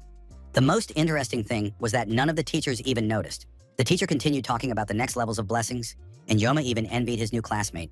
It had already been 2 days since Saki ended up in their class, but the guy still hadn't figured out why she was there. All the girl did was sleep, so he couldn't ask her directly. If she'd planned to just sleep from the start, why didn't she pick a quieter spot? Why is Ryoji doing this in plain sight? It's a good thing Chloe is still in the hospital. And yet Joma couldn't help but admit that thanks to Saki, the group managed to get through the dungeon. The girl has impressive abilities. Even compared to Vapan, she's on a completely different level. So the different levels of blessings include heroic, elemental, chronic, and personal. Most students have a personal level blessing, but don't be discouraged by this. If you master the art of using blessings correctly, personal blessings can sometimes be highly effective. Moreover, spirit level blessings are extremely rare, so it's easier to raise a personal blessing to the level of a guardian's blessing. Joma listened attentively to the instructor. His words about blessings calmed the boy down a little. A classmate raised her hand and asked the teacher what he thought about heroic blessings. Joma had recently received one of the spirit blessings but didn't yet know how to use it. The teacher began to talk about the hero's blessing, which people commonly call the heroic blessing. Of course, no one wants to admit it, but this level of blessings has practically become a legend. It is believed that in the entire history of humanity, only one person has ever obtained this heroic blessing. That person was Valor Joaquin. Although speaking of modern times, there was another person who also possessed the legendary blessing. But the instructor was going to talk about that in the next lecture, because the class was now coming to an end. Joma raised his hand to ask a question he had been wanting to ask for some time. Every time before the start of a serious battle, when Joma used the blessing of the god of the sword, the phrase, "May the blessing of the gods be with you," would appear before him. The young man wanted to know if the professor could explain the meaning of this phrase. After that, the professor and the ever-sleeping Ryoji stared at the boy in surprise. The professor said he didn't quite understand what the student was asking, because there was an inaccuracy in his words. There is no longer any virtue in this world. There are no gods.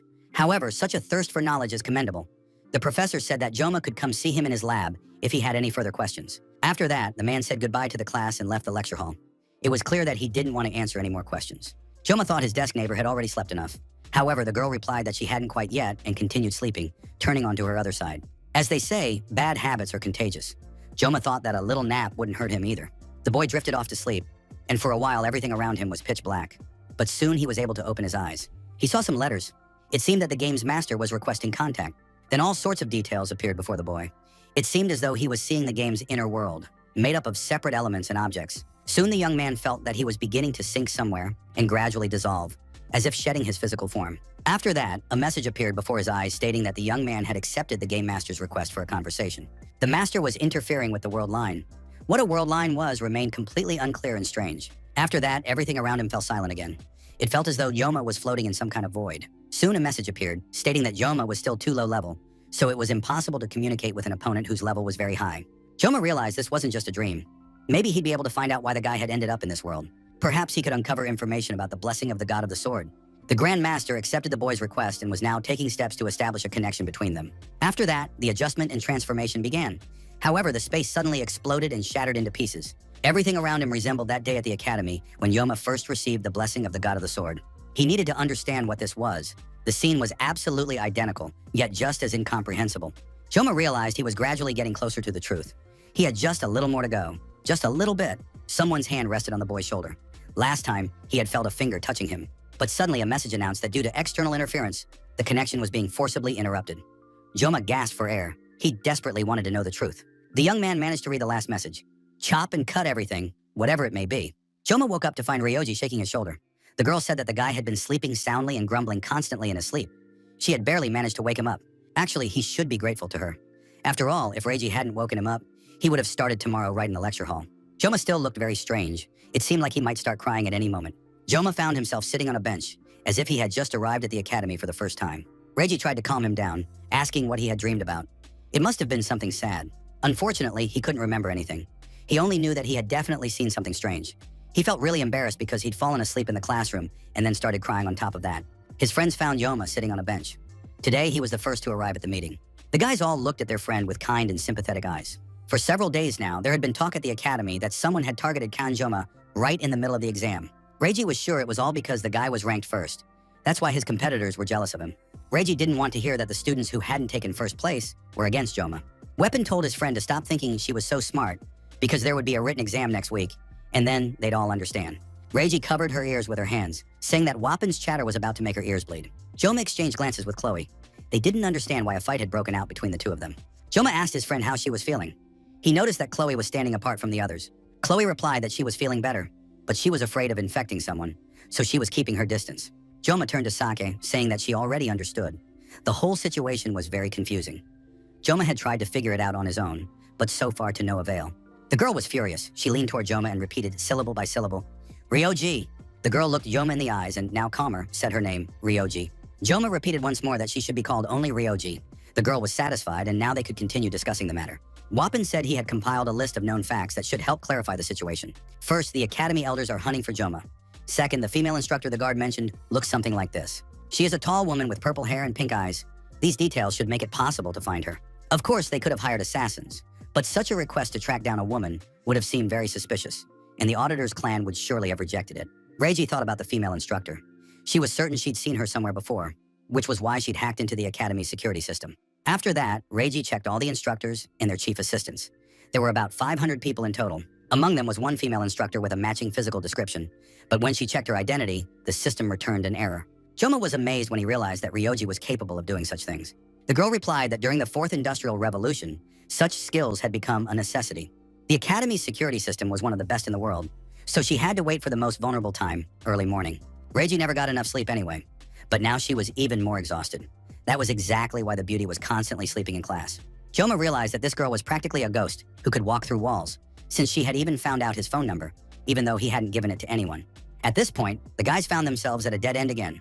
They wouldn't be able to storm in on the elder with threats. Of course, Joma could take the risk, but that would only make things worse. All the guys agree with Vapin. They couldn't act so straightforwardly. They needed to be more cunning. With that in mind, Vapin suggested starting their own club. Joma and the others didn't understand at all what a club had to do with this, or how it could help them. At the academy, clubs are funded, and members are granted the right to move freely outside the academy. Since social interaction among students is highly valued, club members are granted special privileges. One of these privileges is that clubs are considered official academy organizations. In other words, simply by joining a club, every member receives the academy's protection, whereas ordinary students don't get that. Reiji also believed that the club would provide additional protection against enemies both inside and outside the academy.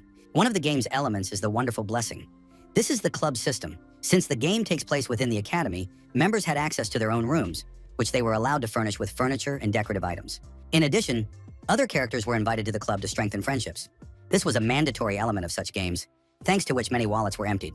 Basically, it was called the placement system. Joma didn't have time for that, so he wasn't very interested in clubs, but who knew that now he'd be able to get real use out of a club? Joma asked what the mandatory requirements were for creating a club. It turned out they were minimal. You needed at least 5 members, and then you could submit an application. Joma immediately realized they were 1 member short, but besides that, another question was on Joma's mind. Were his friends really planning to join the club? Hearing this, Wapin was almost offended, because it was obvious. He wouldn't have suggested the club if he didn't plan to join it. Chloe was also sure that this would help Joma, and Reiji owed him a favor for his help in the dungeon. But after all, the club needed someone with a brain. The older Joma got in his past life, the more often he encountered a calculating attitude toward himself. But these guys at the academy simply trust and follow him, knowing practically nothing about the situation, and this is happening in a world where there is a huge gap between the rich and the poor. These realizations greatly delighted and inspired Joma. He sincerely thanked his friends for their support. After that, everyone set about coming up with a name for the club. Chloe suggested naming the club Memories of Murder and making its goal the eradication of corruption. Weepin thought that was going too far and that they needed to find a more neutral name. Reiji suggested simply calling the club the Squad of Valor. Anyway, what does the name matter? We could just write some nonsense, couldn't we? After that, the group spent a considerable amount of time going through different options and regularly cutting each other off. Finally, Joma suggested naming the club the Travel Club. They would explore dungeons and travel. The guy himself already realized that it all sounded a bit strange. However, the guys supported their friend on this as well. They agreed unanimously and didn't even argue. All that remained was to find a faculty advisor who would be in charge of the club. But there was a written exam at the academy next week, so it was better to take care of this in advance. Wapin also confirmed that a supervisor was needed immediately, because without one, it was impossible to start the club. Reiji admitted that this was the biggest problem. The advisor had to be at least a professor. Chloe suggested asking a professor from the Department of Medical Care. He's very popular and kind. Wapin suggested asking Professor Damien, but he's a very busy man and is unlikely to agree. However, they had no other candidates. Despite the large number of faculty members, there were few professors. Moreover, they needed to select specifically those who taught first-year students. So, although clubs were encouraged, the system was quite contradictory. Reiji asked if Joma might have someone in mind. The guy asked if a rank higher than professor would be suitable for this position. Reiji confirmed that this was also a suitable option. However, there were almost no such people at the academy. But Joma said he had a potential candidate in mind and showed his phone. The students' eyes widened in disbelief when they saw the contact's name saved in Joma's phone. It wasn't every day that students had the phone numbers of such people. One of the conditions for establishing the club was that the club president had to submit the application in person. So Kang Joma went to the secretariat himself to register the club. The secretary looked at the boy suspiciously, not believing that he was the club's founder. Joma sensed the school employee's disdain. It annoyed him. But the young man held his tongue and said that if all the formalities were in order, the club could be established. However, the secretary explained that to apply to start a club, a sponsor was required, and it seemed the young man didn't have one. Joma tried to speak politely to the girl. He didn't understand what she meant. However, the academy staff member didn't realize that he hadn't understood. Does this kid seriously think that even one teacher would agree to be the advisor for a club created by a special student if he's unlucky in terms of background? He should at least have a brain, the secretary thought. The academy had hit rock bottom, and Joma would have loved to use the effective communication techniques he'd learned in the restaurant business when dealing with unpleasant types. But for now, it was better to refrain from unnecessary remarks. Even though he really wanted to, he still had to hold back. Joma picked up the phone and dialed the number, saying that he was currently at the academy's administration office and wanted to submit an application to start a club. However, the administration staff member refused to accept the application without a live advisor present. The person on the other end of the line said he was nearby and could come over. Although, of course, all of this was incredibly brazen, there was no arguing with that. The secretary was furious. This freshman had no idea where he was, what these calls were about, and he had no right to use the phone here. Joma asked the girl to just follow procedure, since the supervisor was already on his way to the office. But the girl wouldn't calm down. She said the young man was very insolent and most likely had found a rich patron to take him under his wing. The thing is, this little upstart simply doesn't know who she is. But she's the cousin of the rector's close friend, and if she so much as hints at it, at that, Joma turned around and faced away from the furious secretary, who thought this idiot had no clue what was going on. The girl continued to yell at the entire secretariat, and it was too loud and unbearable. Joma longed to get out of there as soon as possible. Seeing that no one was afraid of her, the secretary was simply furious. She couldn't understand how this good-for-nothing student dared to behave this way. Joma calmly replied that the girl was now showing her true colors and could keep going in the same vein. He wasn't afraid of her. At that moment, the door to the secretariat flew open, and a chair flew across the room at tremendous speed. All the girls working at the other desk froze in horror and surprise. The insolent and ill-mannered secretary turned pale when she saw who had entered the office. The director of the Media Academy stood before her staff. She was the advisor to Kana Joma's club. The woman greeted the young man. Joma apologized to media, but she replied that for such trifles and requests, she was ready to rush to the ends of the earth. Tears streamed down the secretary's face. She frantically repeated Kana Joma's name and finally realized that he was this year's top freshman. Media told Joma to leave his documents with her and go to class, since the freshman would have a written exam next week. After that, Joma said goodbye to the advisor and left. The academy director sat down in her chair, preparing to listen to excuses and a ton of apologies regarding the events that had taken place. The secretary began to sob, apologize, and say that there had been some kind of misunderstanding.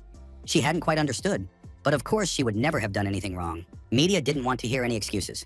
She was certain that the girl had insulted Joma by reminding him of his lowly origins.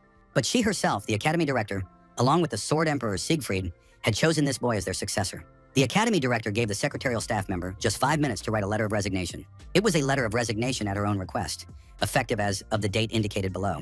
And so the secretary's career came to an end. Later, media sent a message to Joma saying that the registration had gone through successfully, but they needed to add one more member to the club, and the employee who had been rude earlier had already been fired. Joma thanked the director for everything, saying he'd stop by her office sometime.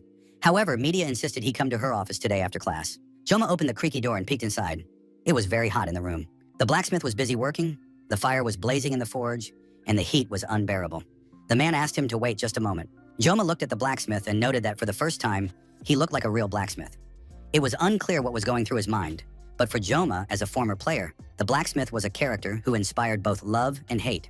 Although the hatred had grown since the last incident, Joma still felt sorry for the blacksmith. Bavilant was a blacksmith and one of the main NPCs responsible for almost everything related to weapons in the game. He was both a curse and a blessing, capable of taking a hit for any player. Joma, as a future player, had spent very little money on the game, but he understood why those who spent large sums of money on the game practically worshipped the blacksmith. He had the power to create very sturdy weapons, help defeat someone, or completely ruin a player's weapon. Although most people called him rude, Joma himself cursed the blacksmith when he turned his B-rank sword into an E-rank sword. By this time, the blacksmith had finished his work and asked what the guy was thinking about. Joma replied that the blacksmith simply reminded him of an acquaintance. The blacksmith liked this compliment, as he considered himself very handsome and strong. Finally, the blacksmith showed Joma the weapon. Now it was brand new and even had special features added. The weapon was a sashimi version of the Murasami sword. It lay on the table and looked simply perfect. It was immediately clear that this blade was capable of cutting through anything. Joma jumped up in surprise and called the blacksmith Saint Bavilant.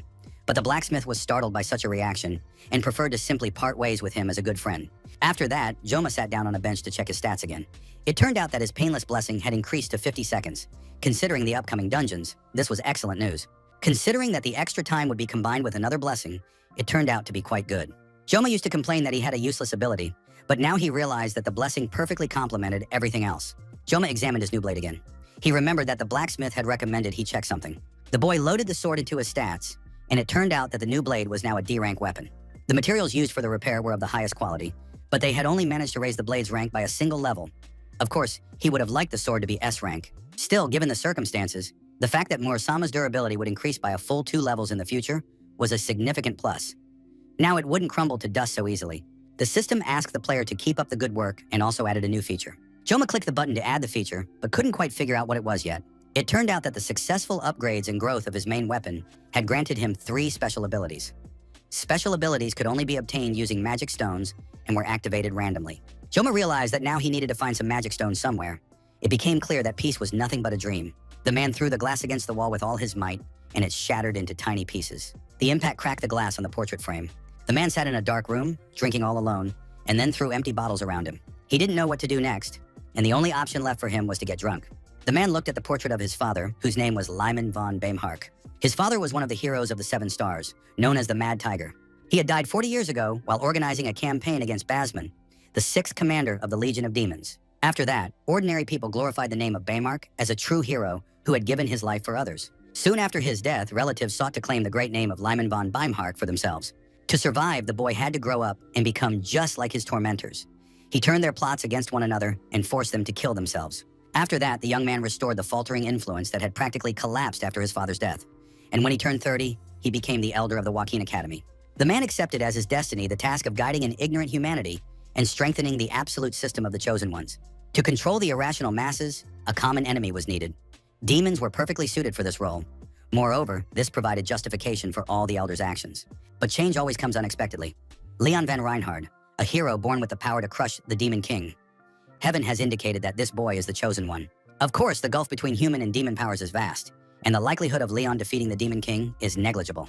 But there is the progenitor hero, Joaquin, who sealed Raikon, the king's right-hand man. If there is a legend, then it is possible in reality. This cannot be allowed to happen. An instructor appeared beside the elder and offered to deal with this insignificant would-be hero. The elder noted that some instructors didn't know their place at all, but as soon as their eyes met, the man immediately realized his utter insignificance in the presence of this woman. A contract directly with a demon commanding a legion was a very serious matter, and the wretch who had renounced her humanity and chosen demonic power was a true villain.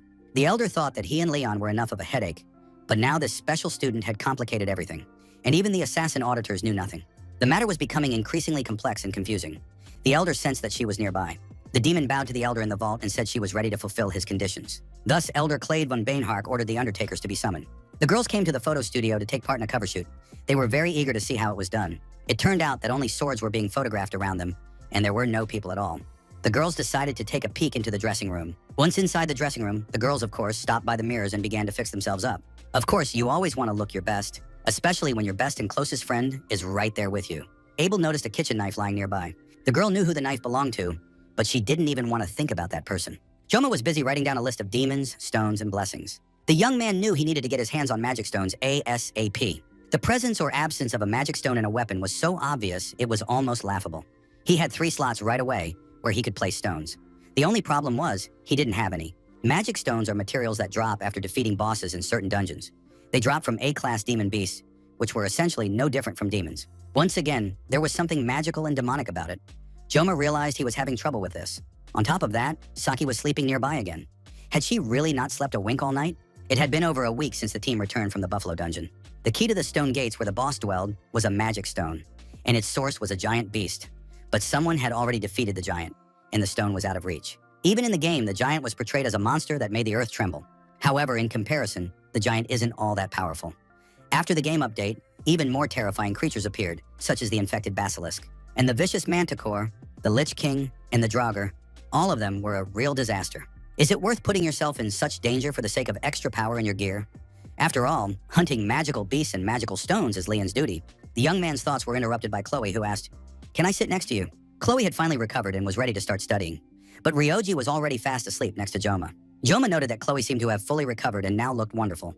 Chloe thanked him for the compliment and said that Joma had suffered more than she had, since everything around him had glowed blue at the time. Joma recalled the last battle, in which he had nearly died, and thought that obtaining magic stones was definitely worth it. Ironically enough, Joma already needed more power. He was forced to give up his peaceful, quiet life at the academy. His goal remained the same. First and foremost, the young man intended to survive. Unexpected variables, which weren't present in the usual game, now pursued him relentlessly, and the familiar plot was constantly being distorted, as if this world refused to leave him alone.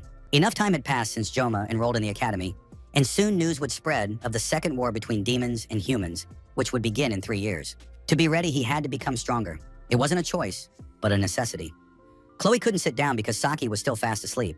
With the plot twist, it was impossible to say for sure who would emerge victorious. Besides, it wasn't worth trusting the main character just yet.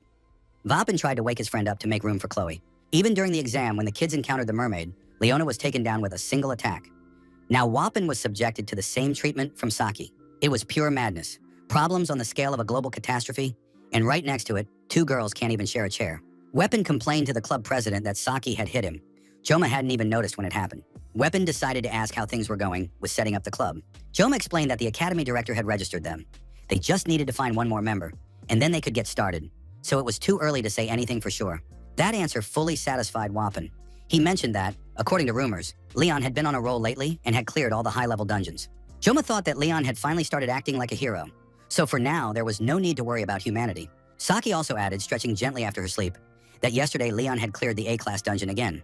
And on top of that, the party had been a very small team that had barely managed to clear the C-class dungeon. Weapon didn't understand how Saki knew all the details. Most likely the girl was following the main character, just like all the girls who were in love with him. It seemed as though Wapin's words sounded like some kind of nonsense. Reiji, on the other hand, declared that she didn't like Leon, and that she didn't like him at all anymore. After that, the girl lay down on her desk and fell asleep again. Leon was getting stronger. At this rate, he'd earn the Bulmung sword at the next survival training session on a deserted island. It was surprising how Joma had managed with just a regular fish knife up until now. The guy was amazed at himself. It was just a hypothesis, but perhaps Joma's very existence served as a shield, absorbing all the misfortune directed at the main character. Whenever Joma thought about his role in the game this way, his mood immediately soured. But even if his hypothesis was correct, the young man had no intention of giving up without a fight. For the sake of survival, he was ready to take up arms without hesitation. However, Joma realized that he had neither the reason nor the desire to walk the path of a hero and be the embodiment of good. He wasn't a hero. He was merely trying to survive in this world and cut through whatever stood in his way. Joma fell deep in thought and didn't notice that he had spoken his last words aloud, thereby drawing the attention of his companions. Servants escorted the guests through the long hall to the host's apartments. One of the guys remarked that they were now big shots. If the academy's elder himself had invited them over, maybe it was time to step out of the shadows and conduct their business openly. But the captain told his subordinate to shut up if he didn't want his tongue ripped out. The guy was new and didn't know that the captain couldn't stand the upper echelons of power. But now they were making concessions for the sake of business. It's just hard to turn down a job when they're offering a hefty sum. In reality, everything revolves around money and food. They were promised a fabulous sum and a bonus, but now they just need to shut up and listen to what's said. The servant approached Mr. Clade von Baymark and reported that she had brought the guests. The guests turned out to be villains. Their captain was the predator Ray Shan and 2 villainous fighters, Farik and Chan Tapan. They were all undertakers and belonged to an alliance of hired assassins. The host thanked the guests for coming from so far away. Ray Shan listened attentively to everything the elder said. Clade continued drinking and told the woman to relay all of this to the operatives. The woman carefully studied the documents regarding the new target. It seemed they had never before been assigned to kill some young boy who looked like a girl. The elder announced that the test would take place next week on a deserted island. It was there that the mercenaries would have to deal with the boy. Each of them would receive an advance of 100 million, and afterward, a separate bonus. Ray Shan asked the client what they were supposed to do with the body. The elder ordered them to dispose of the body by any convenient means. The island was surrounded by the sea, and the body would make excellent fish food. Finally, the day of the written exam arrived. Joma happily devoured a sandwich while reading about mathematical symbols and all sorts of problems. They also covered the consequences of the French Revolution and a lot of other completely useless information. After doing well on the midterm, there was no point in stressing out too much and aiming for straight A's, but the results would still be posted on the bulletin board. Joma had no intention of stressing too much about this or becoming a model student. But 2 members of his club consistently took first place, and after all, the president can't be dumber than his subordinates. Suddenly, his studying was interrupted by phone messages. Who on earth was calling him this early in the morning? Reiji reminded Joma that today was exam day. The girl was worried that the boy would eat a proper breakfast. It looked just like a mother's concern. Joma read the message, which said it was best to eat something sweet and preferably healthy too. The young man thought Saki was losing her mind first thing in the morning. Reiji added that in her country, people always eat sweets before an exam. She was surprised that Joma replied to the message so quickly. Reiji was in the mood for a positive conversation, but soon realized that Joma was just making fun of her. She didn't want to put up with Joma's jabs and teasing and planned to give him some advice on how to do better on the written exam. Now the guy realized he couldn't lose to such a ditz who thought of nothing but sweets. Joma wished the girl good luck on the exam, and everyone went to take the written test. After the exam, the group gathered to discuss their answers. Joma immediately realized he had completely failed. Wapin and Saki were locked in a fierce debate. They discussed the answers to the questions and couldn't understand how the phrase, "God is dead," could be interpreted any other way. Chloe wondered about it too. She asked Joma if he had done well on the exam. The guy replied that he had chosen the third answer option everywhere. Even Chloe started laughing at him and said he should have written out detailed answers. How could he have just picked the third option everywhere? Joma explained that there was a task like that in the game, which is why he didn't bother and just chose the third answer. Wapin was very upset. He had hoped he'd done at least better than Chloe. Joma decided to change the subject and asked Chloe how things were going with Nox.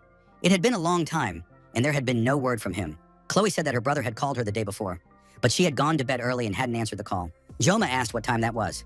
Upon hearing the answer, the young man realized that Chloe had deliberately chosen not to talk to her brother. Chloe said she had gone to bed at 7 o'clock the night before because she had been studying late into the night lately and was very tired by evening. Joma knew that the phone numbers of the entire clan of auditors were strictly classified.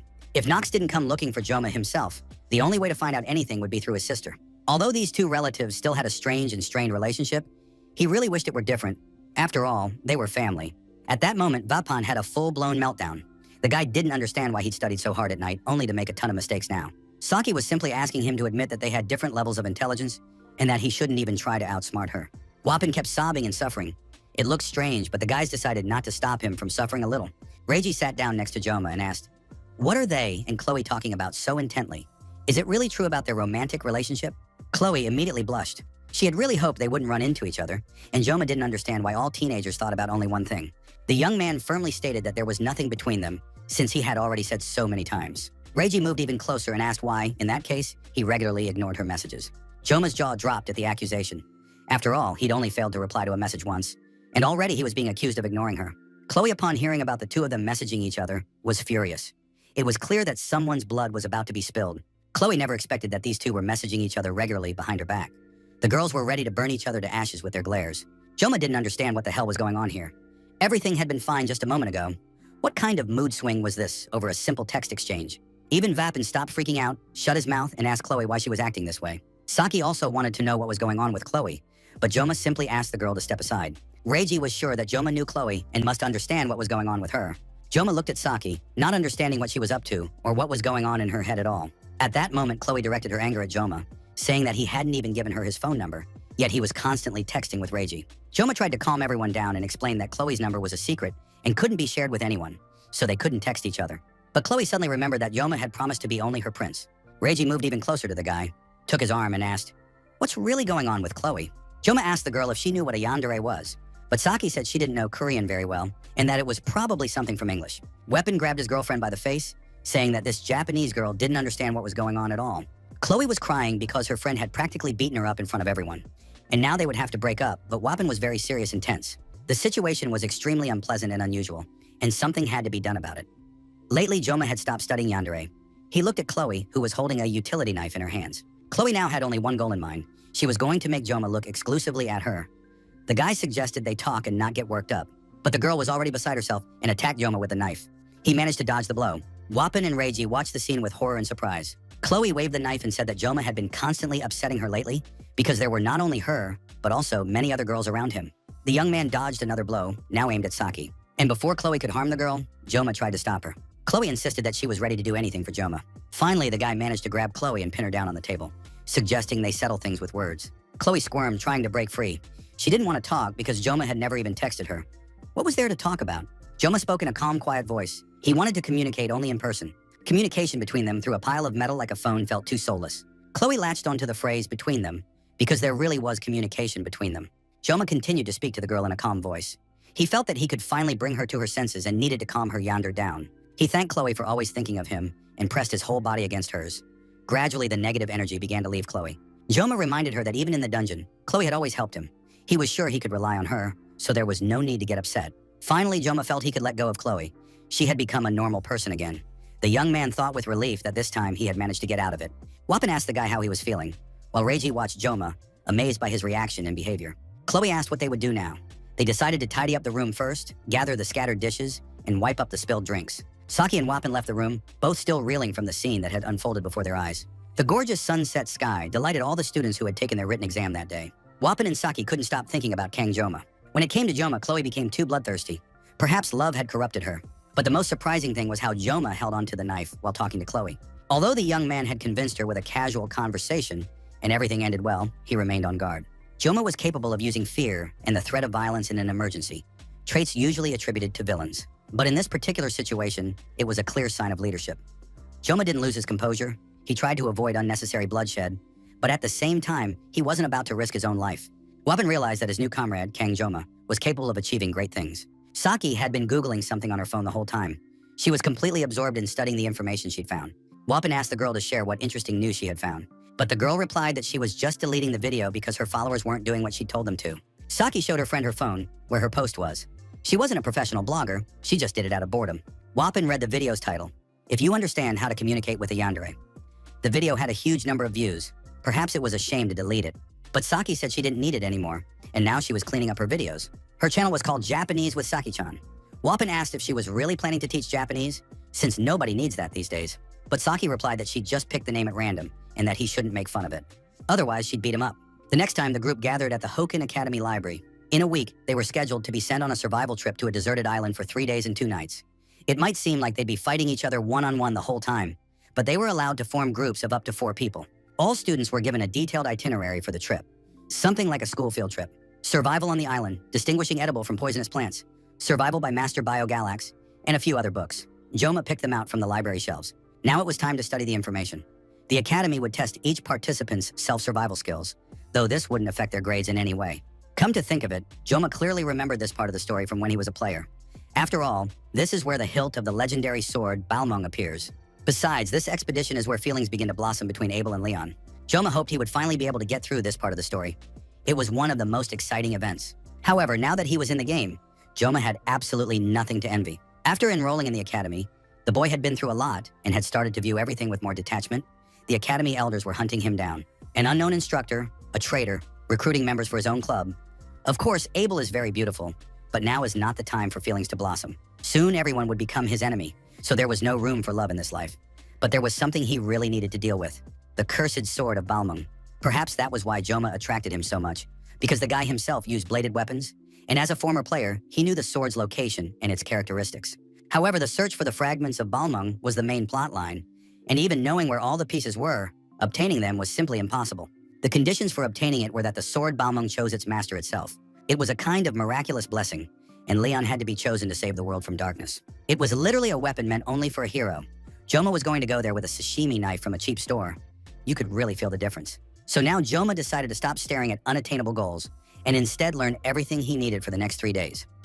Avalon is an uninhabited island without monsters. Rumor has it that this time, by personal order of the Academy Director, they've been assigned a temporary instructor from the Tiger's class, the ultimate master of the sword. Joma understood that he didn't need to worry about unexpected demons, but he wanted to learn more about Avalon itself. The strongest hero of humanity would be accompanying the freshmen on the expedition. Much had already changed from the original game, but at least the kids would get there safely and complete the mission. Joma was rummaging through the bookshelves again, trying to find the right book. In the age of the internet, he had come to the library for more than just survival skills. Ancient secrets were always kept in old books. Joma wanted to find something interesting on the island, and the library books could help him. Avalon is an island in the far west, a place that was constantly changing and shrouded in mystery. In the very center of the island lay an ancient lake called the Queen's Lake. Some peoples considered it the land of origins or paradise, but nowadays the island is uninhabited. The books contained what the boy already knew. Would he really have to comb through the entire library before finding the information he needed? Joma was deeply engrossed in the book when he heard a voice addressing him. Standing next to him was the main character himself, Leon, who greeted the young man, noting that Joma was also spending time in the library today. Everyone in the library was thrilled to see the 2 most famous guys in one place. Joma noticed the book Leon was holding. It was an introduction to magic. Apparently, Leon was trying to analyze his weaknesses, which had nearly gotten him killed on the island. But now wasn't the time for the hero to be sitting around in the library. Joma couldn't even believe that Leon was standing right in front of him. Leon asked what book Joma was reading. The guy replied that he had an exam on Avalon Island next week. Joma decided to spend his time in the library studying relevant literature to prepare. Leon noted that the young man was very diligent and spent all his time studying and improving his skills and knowledge. Joma really was constantly busy. He trained, explored dungeons, studied magical beasts, and knew that war would soon begin. He had to do everything possible, if only for his own sake. Joma replied that he simply wanted to be ready for anything. Leon repeated that phrase of to be ready for anything and added that they were, after all, completely different. Joma watched Leon's actions. They didn't differ much from what was in the game, but the impression the guy gave was completely different. This Leon wasn't like the one the young man knew from the story. There was always a shadow of sadness and anxiety on Leon's face. Then he said goodbye to Joma, noting that the library would close soon. It was already evening, and Joma needed to be careful on his way back. Joma also wished Leon good luck and thought that perhaps this was the moment for the hero upon whose shoulders the fate of humanity rested. It seemed as if light and darkness were pressing down on his shoulders like stone slabs, and Leon was forced to carry this cross to the end. Joma decided to find the information he needed as quickly as possible so he could make it before closing time and wouldn't have to come back to the library again. The next day, a survival training session on a deserted island was held at the training stadium. Rachel and Abel said everyone was there. Rachel added that it was always hard to get in touch with Saki. In addition, little Chloe was there too. The girls greeted each other and noted that Abel had shown up as well. Abel asked Saki if she had prepared well for practice. Saki replied that she had done everything as usual, which meant perfectly. Rachel watched the girls' conversation, enjoying their eagerness to pull each other's hair out. Rachel noted that Saki had so unexpectedly and without warning switched to another class. It seemed like it was much more fun there. The girl claimed it was an official transfer, so she didn't see the point in talking about it. But now Rachel noted that they had no choice but to watch from the sidelines. Saki not only returned after the battle with the buffaloes, but was also actively participating in the club. Rachel was furious that Saki would be spending 3 days and 2 nights training on the island with Joma. Saki calmly replied to Rachel that Joma would be participating in the survival challenge alone, without his club. Chloe added that Joma wanted to try acting on his own. This news made Rachel very happy. She literally came alive, wanting to make sure Chloe wasn't mistaken. Rachel couldn't believe her ears. She could finally relax and breathe a sigh of relief. It turned out that none of the women present would be joining Joma for this 3-day survival training. Saki wanted to figure out what Rachel was hinting at, and Abel also suspected that her blonde friend had something up her sleeve. Rachel thought about how Joma had said he wanted to be alone, but hadn't mentioned a word about not wanting anyone to follow him. Rachel, the most straightforward of all the girls, declared that all the ladies present would, of course, have one thing on their minds, so she proposed a fair game called Rachel's Game. A few words in that sentence literally grated on the ears. Fair game and Rachel's Game seemed completely incompatible and didn't even fit in the same sentence. Rachel explained that all the girls knew the landscape and surroundings of Avalon Island were constantly changing, and even if you teleported through the portals, you'd still end up in a random place. It would be difficult even to simply meet up with each other. That was the whole point of the training. You had to find your own method for assembling a team. Everyone was eager to hear the gist of it. The gist of the game was this. For the next 3 days, Joma would be on his own, and the rest of the girls would stay out of the picture and be understanding about it. Saki, Chloe, and Abel's mouths dropped open in surprise. On the other hand, this was a chance to finally get Joma and stop fighting with the other girls over him. Rachel suggested that the girl who found Joma decide for herself what to do next. Seduce him, flirt with him, or just court him, but not get in the other's way. It sounded pretty fun. Chloe was sure she'd win this time for sure, and Saki wanted to know how the verification would work. Maybe they'd have to post a photo. Although Abel blushed with embarrassment, she really liked the idea of finding Joma first and having him all to herself. The image of Joma, who had outshone her on the exam and become her favorite, constantly lingered in Abel's mind. Rachel realized that everyone was ready to accept the rules of the game. All that remained was to secure the support of the main princess, Abel. Abel looked around at her friends and said she couldn't waste time on such nonsense, so she wouldn't be participating in the game. Rachel wasn't particularly upset. Then the 3 of them would play, and that would increase their chances of landing Joma. Abel turned and left her friends. Rachel was sure the girl had a lot of special training, and Chloe noted that Abel was very diligent. Joma had no idea that all this time his fate had been in the girl's hands. He felt tired because he'd spent the whole previous night in the library. The young man had studied every possible book and made notes on his phone. Although Avalon wasn't a zone where magical beasts appeared, the director had told him to take at least minimal protection. Media asked if her favorite student had packed a first aid kit and appropriate clothing, everything necessary to ensure he wouldn't be uncomfortable on the island. Joma thought the headmistress was acting like a mother, but then decided she was probably more like a caring grandmother.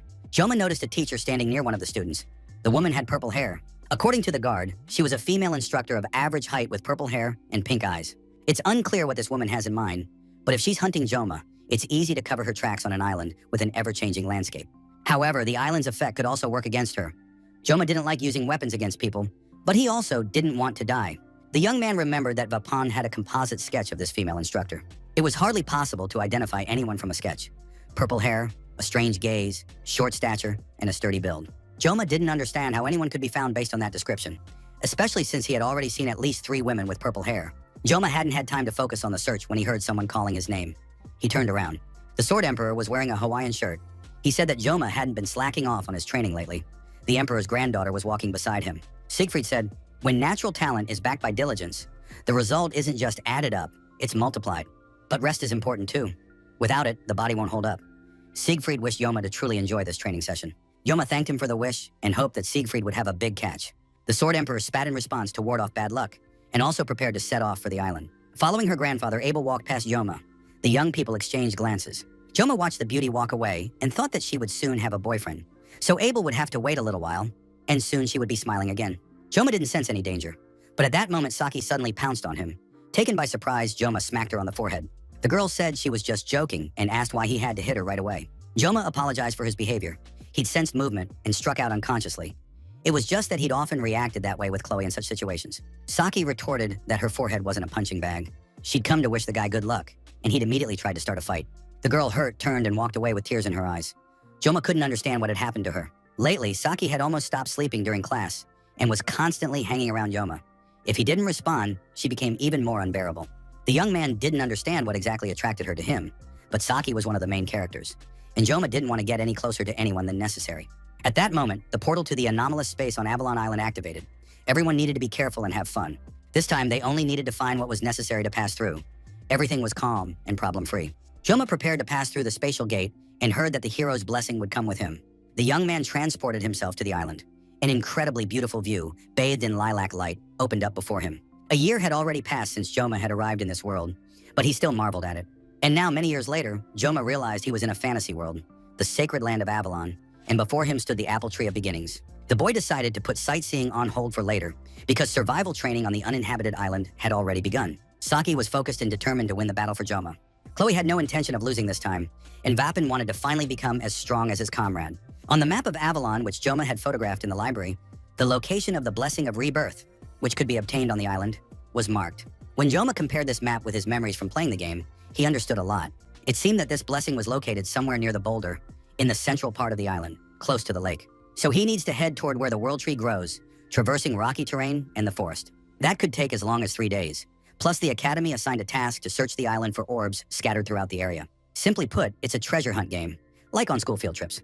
The more orbs you find, the higher your grade.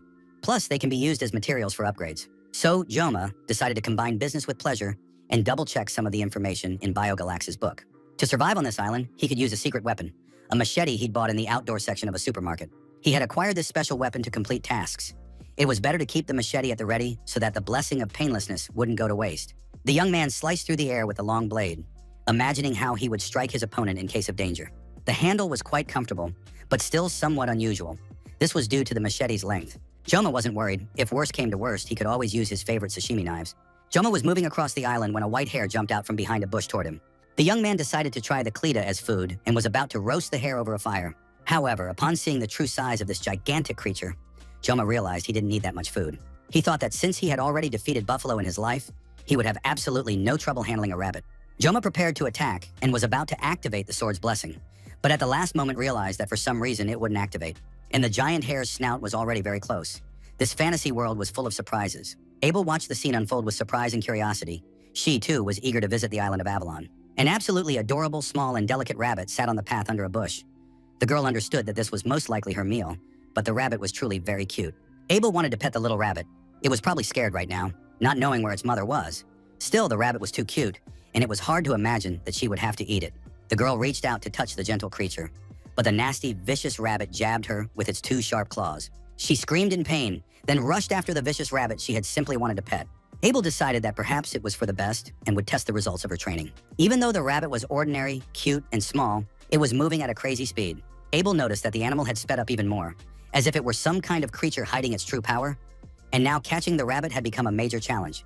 But no matter how fast this rabbit was, it wouldn't stand a chance against the sword of Nibelung.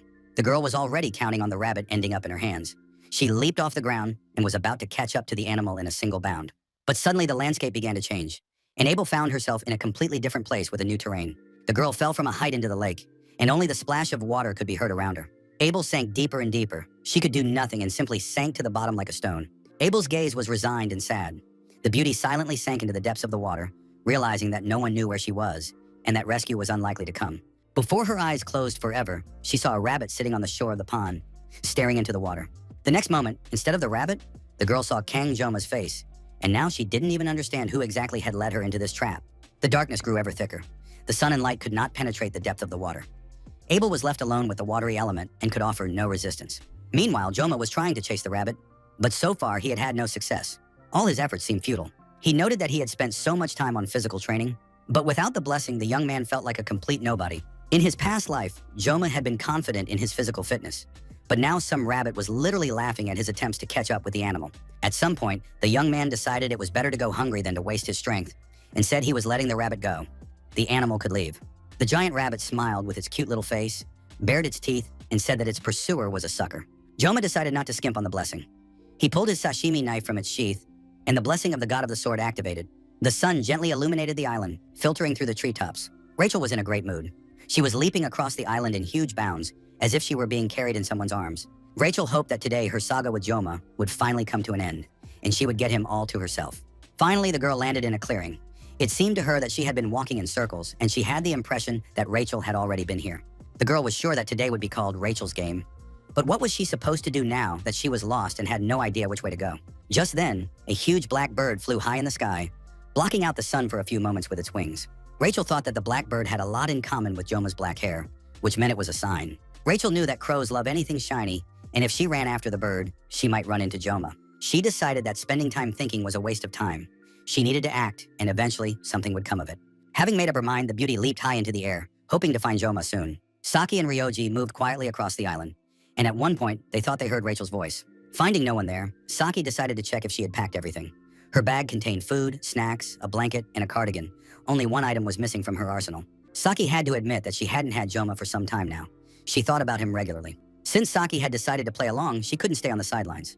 She analyzed what had washed her up on the island's shore. She decided to set a goal, taking into account the landscape. The only constant on the island was the world tree. Judging by Joma's personality, he'd most likely hatched a plan on his own and headed to the sparsely populated center of the island. Saki didn't feel like doing anything, but she had no choice. She wanted to see the guy, and she couldn't let the other girls take him away. Reiji firmly decided that when she met Joma, she would pay him back in kind and set off in search of her beloved tormentor. The first night had arrived. The starry sky offered no comfort because terrifying sounds of the forest were coming from the bushes. The faces of the predatory wolves were terrifying. Their open jaws, filled with sharp teeth and glowing eyes, could scare anyone. Anyone who wasn't Chloe Auditor might have been frightened, but the girl sliced these dangerous predators to pieces with a light swing of her sword. Chloe saw no danger in them. She longed to meet Joma on the island as soon as possible. Chloe moved across the island at tremendous speed, determined to find Joma before anyone else so that he would look only at her. Suddenly, the girl sensed someone's presence ahead. Of course, it could have been anyone, but Chloe believed it was Joma. Without even noticing her feet beneath her, she rushed toward the fire glowing behind the trees, certain that her dream and life's goal had been achieved. Joma was sitting by the fire. A piece of meat was roasting on a spit made of sticks. The boy had butchered a rabbit, and now he wouldn't have any trouble finding food. He planned to turn the leftovers into jerky.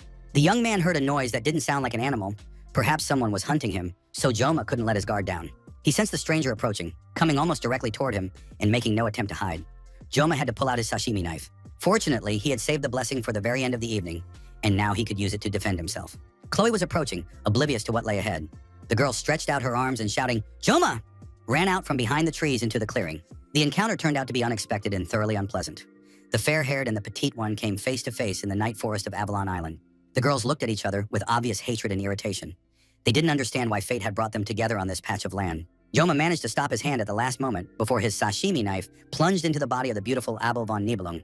The girl looked at the boy with eyes full of surprise, fear, and love. She didn't even realize she had nearly died, yet at the same time had achieved her goal. She was the first to reach Joma.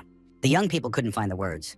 They looked at each other, experiencing a full range of emotions, from surprise to pleasant feelings. Eventually, hunger took center stage. They moved toward the fire. Abel looked at the meat roasting over the flames and thought that Joma certainly wouldn't go hungry. Joma handed the girl a warm blanket. She remembered the rabbit she hadn't been able to catch, and once again felt that she had lost to Joma. She felt hurt, ashamed, and cold. Sad, she sat and stared at her feet. Joma brought the rabbit skin he'd recently acquired and covered the girl with it, saying it would help her warm up. A heavy, oppressive silence fell between the young people. They both wanted to say something, but they avoided each other. Abel berated herself for not resisting the smell of roasting meat. She should have simply turned around and left, but now the girl felt the warmth and it felt good. Abel was about to stand up, but suddenly let out a sharp cry of pain. She hadn't even noticed when she'd injured her ankle, and an open wound had formed on her leg. She didn't have time to react. She just pulled her injured leg back. Joma was already sitting in front of her. He took her leg, removed her boot, and declared that if they left things as they were, it would only get worse. He pulled his tie off his neck and began treating the girl's leg. Abel watched him, unable to utter a word. The leg was wrapped in the tie and secured to a small board. Joma had made a sort of splint to immobilize the ankle. When the treatment was finished, the young man asked why Abel was all alone on the island. Of course, she could have told him the truth about how the girls had decided to find Joma and win him over, and how the other participants in Rachel's game had admitted defeat. But Abel said she wanted to do something on her own, and besides, it was easier to be alone. Joma understood the girl perfectly, because he felt exactly the same way. Abel was even a little ashamed. In fact, she was deceiving the guy, and before that, she had deceived her friends. However, that didn't stop her from capturing proof of her victory, and she pulled her phone out of her pocket. She took a selfie with Joma grilling meat by the campfire in the background. The photo was immediately sent to the girls' group chat and caused a sensation. Saki was furious. Abel, who had said she wouldn't participate, turned out to be a bratty little thing. Rachel realized that Abel had been pretending to be quiet and went on the offensive herself. Chloe was simply livid. At that moment, Yoma finished cooking dinner and treated Abel to a rabbit kebab. The evening was going wonderfully. Everything seemed to suggest that feelings might be developing between the young people. However, both remained reserved and pensive.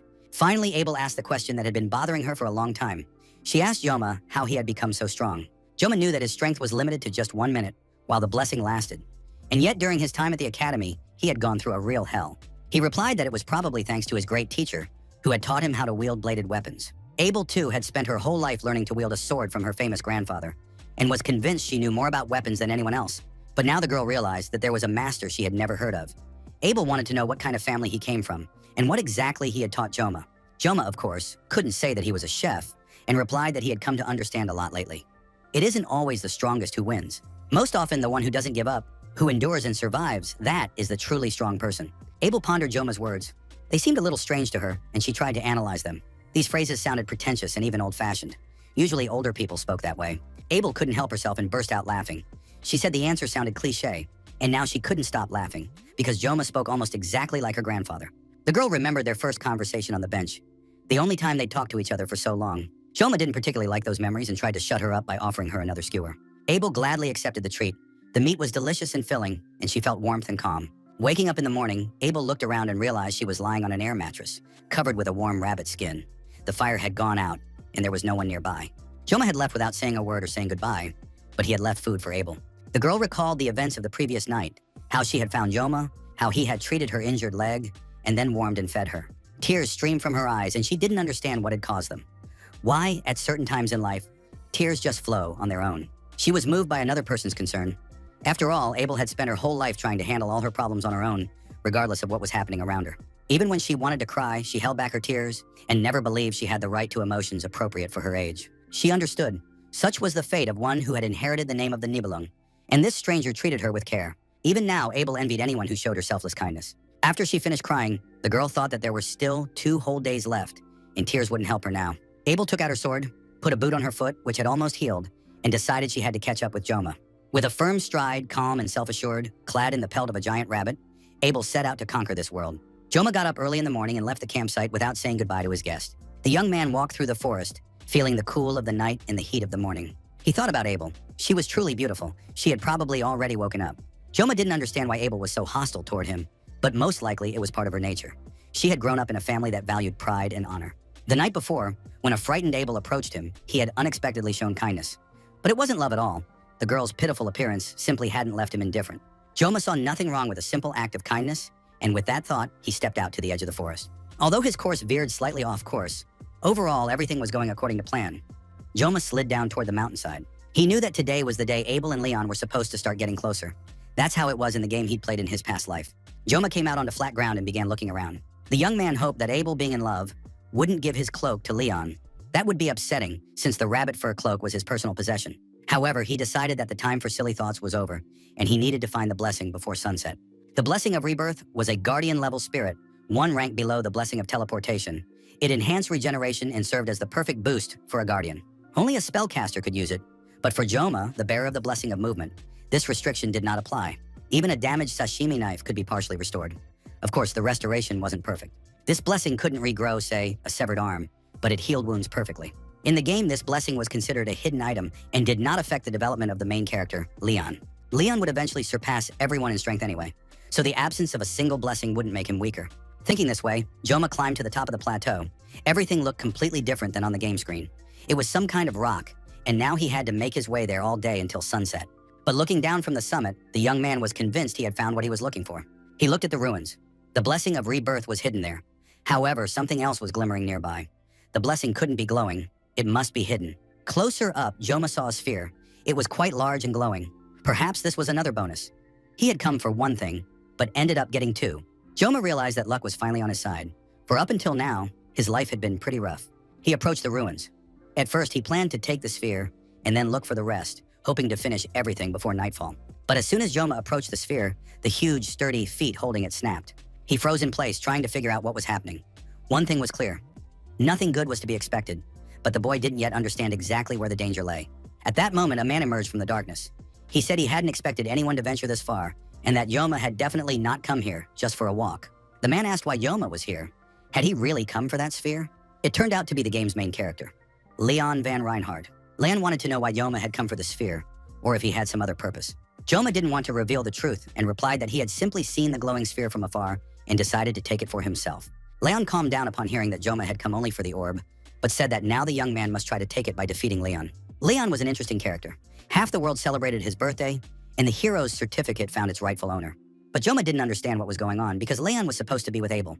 It was the day of an important plot twist. So why was Leon, sword in hand, getting ready to fight? Yoma thought that perhaps he had accidentally interrupted the young couple's date, but nothing had happened between him and Abel that night. And even if he had found out about the previous night's stay, that wouldn't be a reason for a fight. Yoma hadn't shown any interest in the girl. He had simply been kind. However, Leon was in a very serious mood and was swinging his sword, expressing his impatience. Yoma noticed the sword and realized that Leon had already found Balmung, but the sword's condition and form were incomplete. Balmung was the most sinister and powerful demonic sword in the world. A blue gemstone was set in its hilt. It served as a catalyst that imbued the sword with holiness and neutralized magical power. It was an ether stone. But since Balmung itself was created by magic, even neutralization with the ether stone did not eliminate the influence of the user's character on the sword. Therefore, in the game, Balmung could become either a demonic or a sacred sword. Leon emphasized that Yoma should treat their battle as mere sparring. Yoma knew that Leon didn't even possess the realm of consciousness. He was just acting like a madman. Yoma didn't think it was serious. However, Leon declared that he couldn't lie, and now they were about to face off in a duel. Yoma realized that this audacious Leon wanted to use Balmung to defeat him and gain experience. Of course, these were just Yoma's guesses. But so far, everything seemed simple and clear. The artifact was just an excuse. Leon said they didn't have much time and was going to start the duel right now. After that, he rushed into the attack, holding Balmung in his hands. Saki Ryoji screamed loudly, unable to contain her emotions, letting out everything that had built up recently. Weapon didn't understand what was happening to the girl. Her scream frightened him, and he didn't know what to expect. Saki was furious. Everything annoyed her. Why, out of all the students, did she have to run into Weapon? Weapon replied that he hadn't expected to run into Ryoji on a deserted island either. Saki was indignant. The guy turned out to be hopeless at navigating, wandering around aimlessly and raising his voice to boot. She said she was looking for someone. Clearly, it was Yoma. Weapon wanted to know why she was searching. The girl sensed that her friend didn't understand her actions and tried to clarify her grievances. The young man admitted honestly. Just a month ago, Reiji had been lying around doing nothing at the shooting range, but now she wouldn't settle down when she was with Yoma. That was strange. Besides, Saki had always hated hiking in the mountains and other tourist hassles. And now, without being told, she organizes everything herself and sets off on a hike, stopping her friend with an icy stare. Weapon didn't understand why Saki was acting this way toward him, since they were good friends. But then the girl smiled, turned around and asked, "Are the changes in my personality really that noticeable?" Weapon suspected that his friend had been possessed by a ghost or had fallen under a spell. The phrase "couldn't help herself" turned out to be accurate. Saki punched her friend in the jaw. At that moment, blackbirds appeared above them, and they heard a strange sound. Weapon thought it might be an earthquake or rocks falling from the mountain. But the girl immediately realized who was making the sound. It was Yoma. With a loud clang, the sword snapped in half, all that remained of the machete. Yoma glanced at his hands to make sure he really was unarmed. Leon was approaching with a sword in his hands and didn't understand why Yoma wasn't fighting back. The boy didn't move, knowing full well that Leon would miss. Leon realized that his opponent was showing blatant disrespect. Yoma simply hadn't had time to react. You shouldn't get into a fight without knowing the reason. He didn't want to invoke a blessing for fear of accidentally killing the main character, but soon realized he might end up decapitated. Leon was the game's protagonist and demanded that Yoma take up a weapon, since a battle between them was bound to happen sooner or later anyway. Yoma pulled out a kitchen knife for sashimi and activated the blessing. Fighting such an opponent without a blessing was madness. Yoma understood that he couldn't be careless. And so the blessing of the god of the sword was activated. A real battle began between the two men. Soon the two clashed, and no one could have predicted the winner of this fight beforehand. Leon's attack was strong and aggressive. At one point, Yoma had to retreat. It wasn't clear yet. Was Leon really stronger, or did Yoma simply not want to hurt the protagonist? Leon attacked again and again. He was fast, and his focused gaze spoke of serious intentions. At one point, Yoma let his opponent get too close, and it seemed the battle was about to end. But he managed to dodge, even though Balmung's strike was extremely powerful, and the columns surrounding the battlefield shattered into tiny pieces. Yoma noticed that Leon was in completely different shape than he had been during the midterm exam. It was immediately clear that the game's creators were handing out a huge number of buffs to the main characters. Of course, this was completely unfair, and now Yoma could feel the difference firsthand. The sword in Leon's hands began to transform right before his eyes. Yoma walked forward with a kitchen knife in his hands, realizing that this was no longer just a personal duel. He asked his opponent, why was Leon doing all this? What was the point of this battle and this senseless waste of life? Leon looked tired and pensive. He raised his head and looked up at the sky. And he replied that he was doing all this to save the world, for they say that Leon alone is capable of making everyone happy.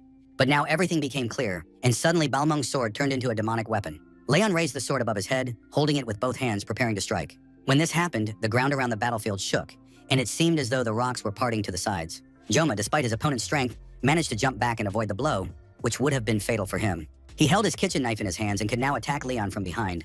The protagonist was left unprotected from the rear. The sword in Leon's hands began to transform once more, because Joma believed in Leon as a hero capable of saving the world. Leon wished he didn't have to devote his entire life to saving humanity. Right now, his father was high in the sky, watching his son's actions. Leon desperately wished he hadn't been chosen. But sometimes fate decides for us, and we cannot resist certain circumstances. Joma sheathed his kitchen knife. The boy decided the battle was over. When he turned around, he didn't see Leon. Instead, a white feather lay on the stone slabs. Joma decided that the spontaneous fight was Leon's attempt to toughen himself up and take a step forward as a warrior. But Joma himself had no intention of losing. His opponent hadn't been in the mood for a light sparring match to begin with, and looking at the number of ruined knives, Joma realized if he'd let his guard down, he would have died on the spot. At the same time, Joma tried not to aim at Leon. As a result, he had to constantly dodge and retreat, but he was convinced that the protagonist's strength was worthy of praise. If he manages to repair and reassemble the missing parts of the Balmung sword, everything will be fine. Joma was glad he hadn't hit Leon. Otherwise, it would have been the end of the world, and the game would have been over. He was satisfied with the outcome of the duel and the current events in general, and walked over to the pedestal, intending to take the orb. But then he was surprised to discover that the blessing he had gone after was inside. Messages from the game confirmed that the young man had received a new regeneration blessing. It instantly restored damaged cells. Joma decided to test the blessing right away and made a cut on his arm with a knife. After that, he activated the regeneration, and the cut immediately closed up and disappeared. Joma was very pleased with this acquisition. It was a useful ability that would help him survive many times in the future. Despite the difficult battle and obstacles, Joma was pleased that he had gotten what he wanted. The second evening on Avalon Island arrived, and Joma lit a fire again. He couldn't stop thinking as he sat by the fire, unable to understand why Leon had challenged him to a duel.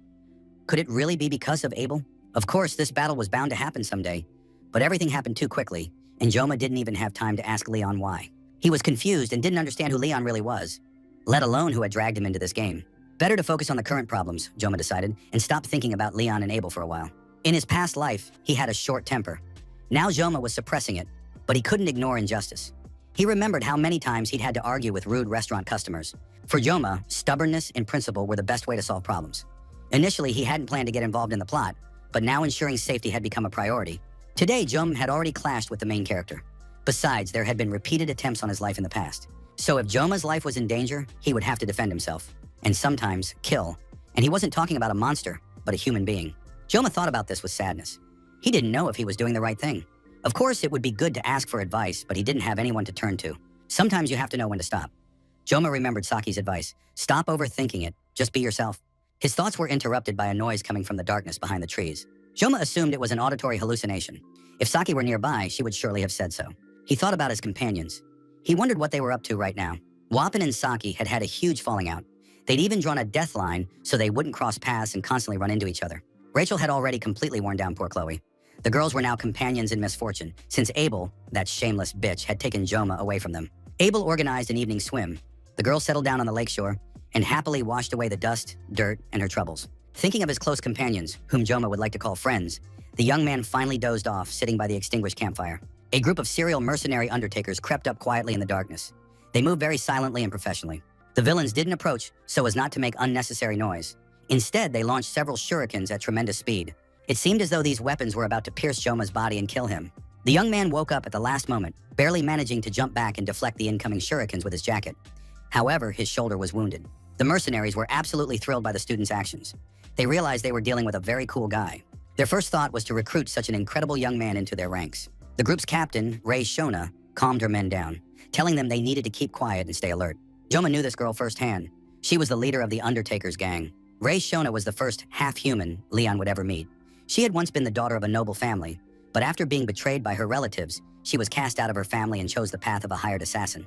Her hatred only grew stronger over the years. In the end, standing before them was the villain whom Leon would eventually have to kill. Despite Rei Shona's tragedy, no one sympathized with her because she had rejected her humanity.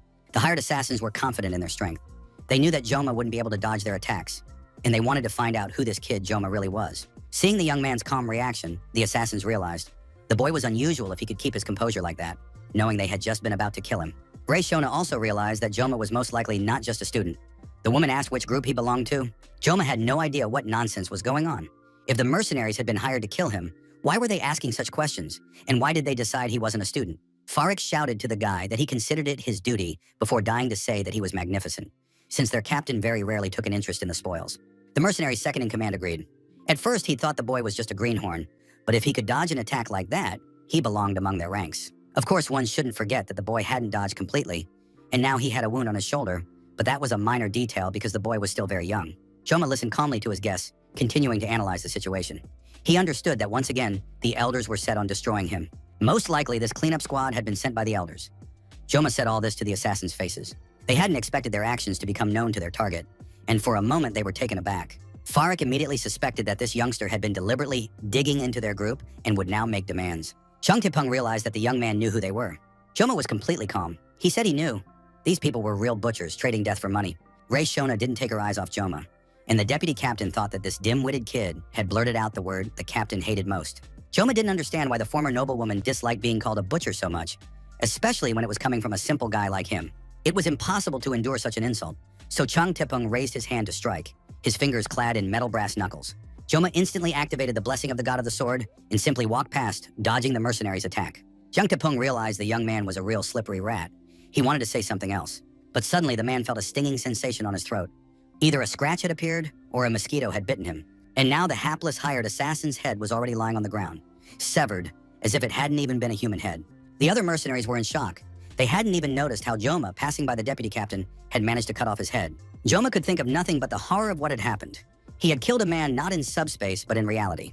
However, the young man couldn't afford to dwell on it for long, because the mercenaries had snapped out of their horror and rushed to attack, intent on killing him. Before Joma's eyes, the countdown of the god of the sword's blessing was running out, and he skillfully used this brief moment to deal with his enemies. There was enough time to defend himself and rid the land of the group of scoundrels. Time ran out, and with it, the problems ended. Punctuality really is a wonderful thing. A new day was already beginning on the clock. It was too late. Chef Kim thought about how he needed to find everything quickly and go home. The man wondered where humanity had gone. Perhaps he'd stuck it in the fridge. Joma opened the fridge and looked at the cans of drinks arranged in a specific order. He knew he'd have to take them all out, but as he pulled the cans out, inscriptions about the protection of the god of the sword appeared on them.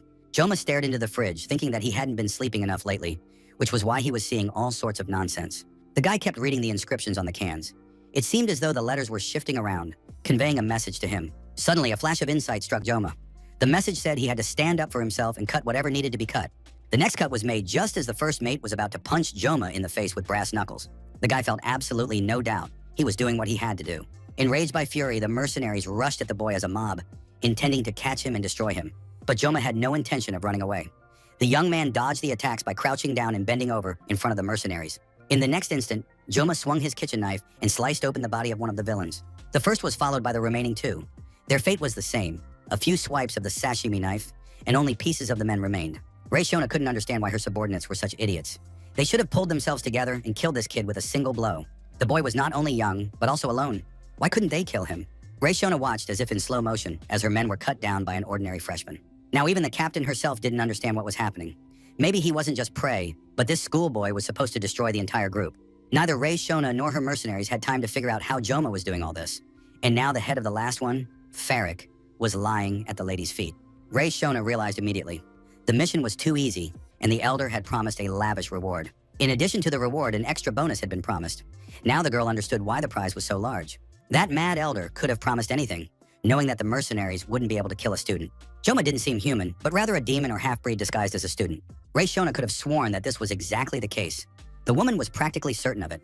At that moment, Joma brought his knife close to the hired assassin's face. He had already dealt with the entire crowd, and now it was Ray Shona's turn. The woman closed her eyes, realizing the utter futility and hopelessness of any action or resistance. Joma had only 9 seconds left. He'd spent too much time on Leon and the Undertakers. Of course, today it had been self-defense, but Joma hoped he wouldn't have to do this again. Unlike his battles with monsters and demons, the boy felt completely different now. However, his opponents, the butchers who had come for his head, aroused no pity. The young man was left alone with Ray Shona. He tied her hands behind her head and tied the girl to a tree. Joma wanted to find out who had ordered the hit and asked the mercenary who had sent her. Ray Shona replied that she wasn't going to talk, and thought the guy didn't really expect an answer from her. Of course, the mercenary's answer could have provided a chance to discover who was behind all the attempts on Joma's life. In this situation, the most effective approach was to scare the girl and force her to speak. Joma said he would cut off her head right then, but in that case, he wouldn't hear the truth and would regret it for the rest of his life. So the guy asked Ray Shona, was she stupid or just too brave? All her comrades were already dead, so the girl needed to be a good girl and tell the truth while she still had the chance. But the mercenary clearly wasn't scared. She called Joma a crazy psycho. A little time passed and Ray Shona spoke up. Now she understood why that man had ordered Joma's death. She should have been on her guard even back when it became clear that Joma had practically no information. Nothing was known about his relatives or parents. Now it was clear to her that the old man had ordered the elimination of the creature disguised as a student. If the girl had known this right away, she would have planned her attack differently. Joma listened to the mercenary's words and realized that all information about him, his family, and his parents had been erased. He already knew practically nothing about his family. He could barely recall his parents' faces clearly and didn't remember what they looked like. But now, based on the girl's words, it seemed that someone had carried out a deliberate purge and hidden all the information. Joma turned to the mercenary asking what on earth she was talking about. He was surprised to learn he had no parents or relatives, and now he wanted to know all the details. Originally, Joma had planned to simply find out the name and then finish off Ray Shan. But now he had new questions. Joma immediately warned the girl that this wasn't a negotiation, but a threat. He pulled a knife from its sheath and told the mercenary that she'd still be able to talk even without an arm or a leg. As soon as the guy pulled out the knife, he felt a terrifying magical influence, and at first couldn't understand what was happening. Joma only felt that enormous magical pressure was being exerted on him. It was unclear who was the source or where it came from. He couldn't move or shift from his spot, and suddenly saw that all the blood from the corpses had begun to slowly gather. Ray Shona watched in horror as the blood gradually approached her, trying to capture the girl. Joma stood completely frozen and motionless, and the blood from the corpses engulfed and destroyed Ray Shona, preventing the girl from confessing and answering Joma's questions. The Sword Emperor was very pleased with his fishing rod. It had never let him down and hadn't even twitched once. Of course, it should be noted that the fishing rod was expensive, but it was still worth it, and it wasn't often that Siegfried spent money on himself. Finally, the man noticed that the water in the lake was beginning to rise where the float was sticking out. He thought a fish had taken the bait. Suddenly, a huge number of fish leaped out of the water. It was a real stroke of luck in every fisherman's dream. But still, Siegfried understood that this wasn't just a natural phenomenon. Somewhere on the island, a very powerful act of magic had been performed. Siegfried thought it was the influence of the Legion commander, and his presence on the island had caused the fish to go into a frenzy. And this happened at the very moment when the bloody waves crashed over Ray Shona's body, which was tied to a tree. Joma was still immobilized, and the woman tried to shout that she was ready to tell everything and beg not to be killed. She thought the student was affecting her with magic. Ray Shona managed to shout that she didn't want to die anymore, but the woman couldn't say a word.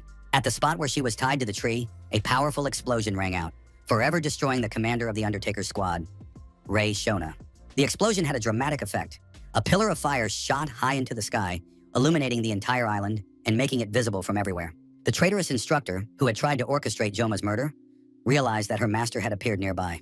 The horseshoe fell onto the rocks, clanging loudly. Part of it was still ablaze. Joma tried to make out and understand what was happening around him. Everything was shrouded in smoke and flames. Finally, a woman's figure began to materialize from the fire. She stretched her arms, yawning, and laughed heartily. The woman was happy. This was happening for the first time in 700 years in the human world. Joma listened closely to the woman's words and immediately thought, if she's talking about 700 years, then something extremely serious must have happened. Such a level of magic before him made even powerful beings like the mermaid seem small. The dim flame left no room for doubt. Before the young man appeared the commander of the 5th Legion of the Demon King's army, named Agora. Because of her appearance, all living things around began to perish. Fish were flung from the lake onto the shore. Birds fell from the sky to the ground. Agora said she didn't know the proper way to greet him. It had been many years since she'd left the demonic realm, and she wasn't yet well-versed in human customs. She waved her hand and introduced herself. My name is Agora. I am the commander of the 5th Legion of the Demon King's army. It's very nice to meet you. After that, Agora asked the boy standing before her what his name was. Joma remained silent, not daring to move. Agora was displeased with the cold reception, since the boy hadn't even given his name. He realized he needed to try to recall something from his memory. Even fragments of memories could sometimes be of great help. Joma frantically replayed moments from his past life in his head, when he worked as a cook in the kitchen and constantly interacted with the master. Joma's main advantage in this world was his memories of the past, when he had played and used his miraculous blessing while working as a cook. Agora was a demon of the Yova clan, belonging to the fire type. Among the commanders, she didn't stand out in terms of strength, but she was the best at mental magic. When Joma stopped playing, he stumbled upon an article online and learned the general characteristics of a demon. But why Agora had descended into the human world at this very moment remained a mystery. Moreover, she hadn't just come. She had possessed Ray Shona, using her as a vessel, and there was definitely a reason for that.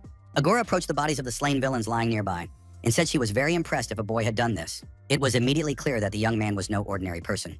Even upon seeing a demon before him, he remained in his right mind. Of course, on the outside, the boy still looked like a green and naive child, but he definitely had potential. Joma had been standing motionless the whole time, unable to even move a finger. Agora offered the boy a contract since he had great potential and a bright future. Joma was very surprised, so without hiding his emotions, he asked what she wanted. Agora said that this was a tremendous honor for anyone. She was offering him the chance to become her slave, since people pretend to be noble. But in reality, they only measure their strength, divide themselves into ranks, kill each other for profit, and cause pain. Why not dream of a bright future together with me, the demon suggested. Joma understood that the demon was speaking the truth. People often act selfishly and out of self-interest. Status is always important to people. The strong get everything, while the weak waste their lives following the orders of the strong. Joma understood that to survive, he needed to accept Agora's offer. That was his main goal.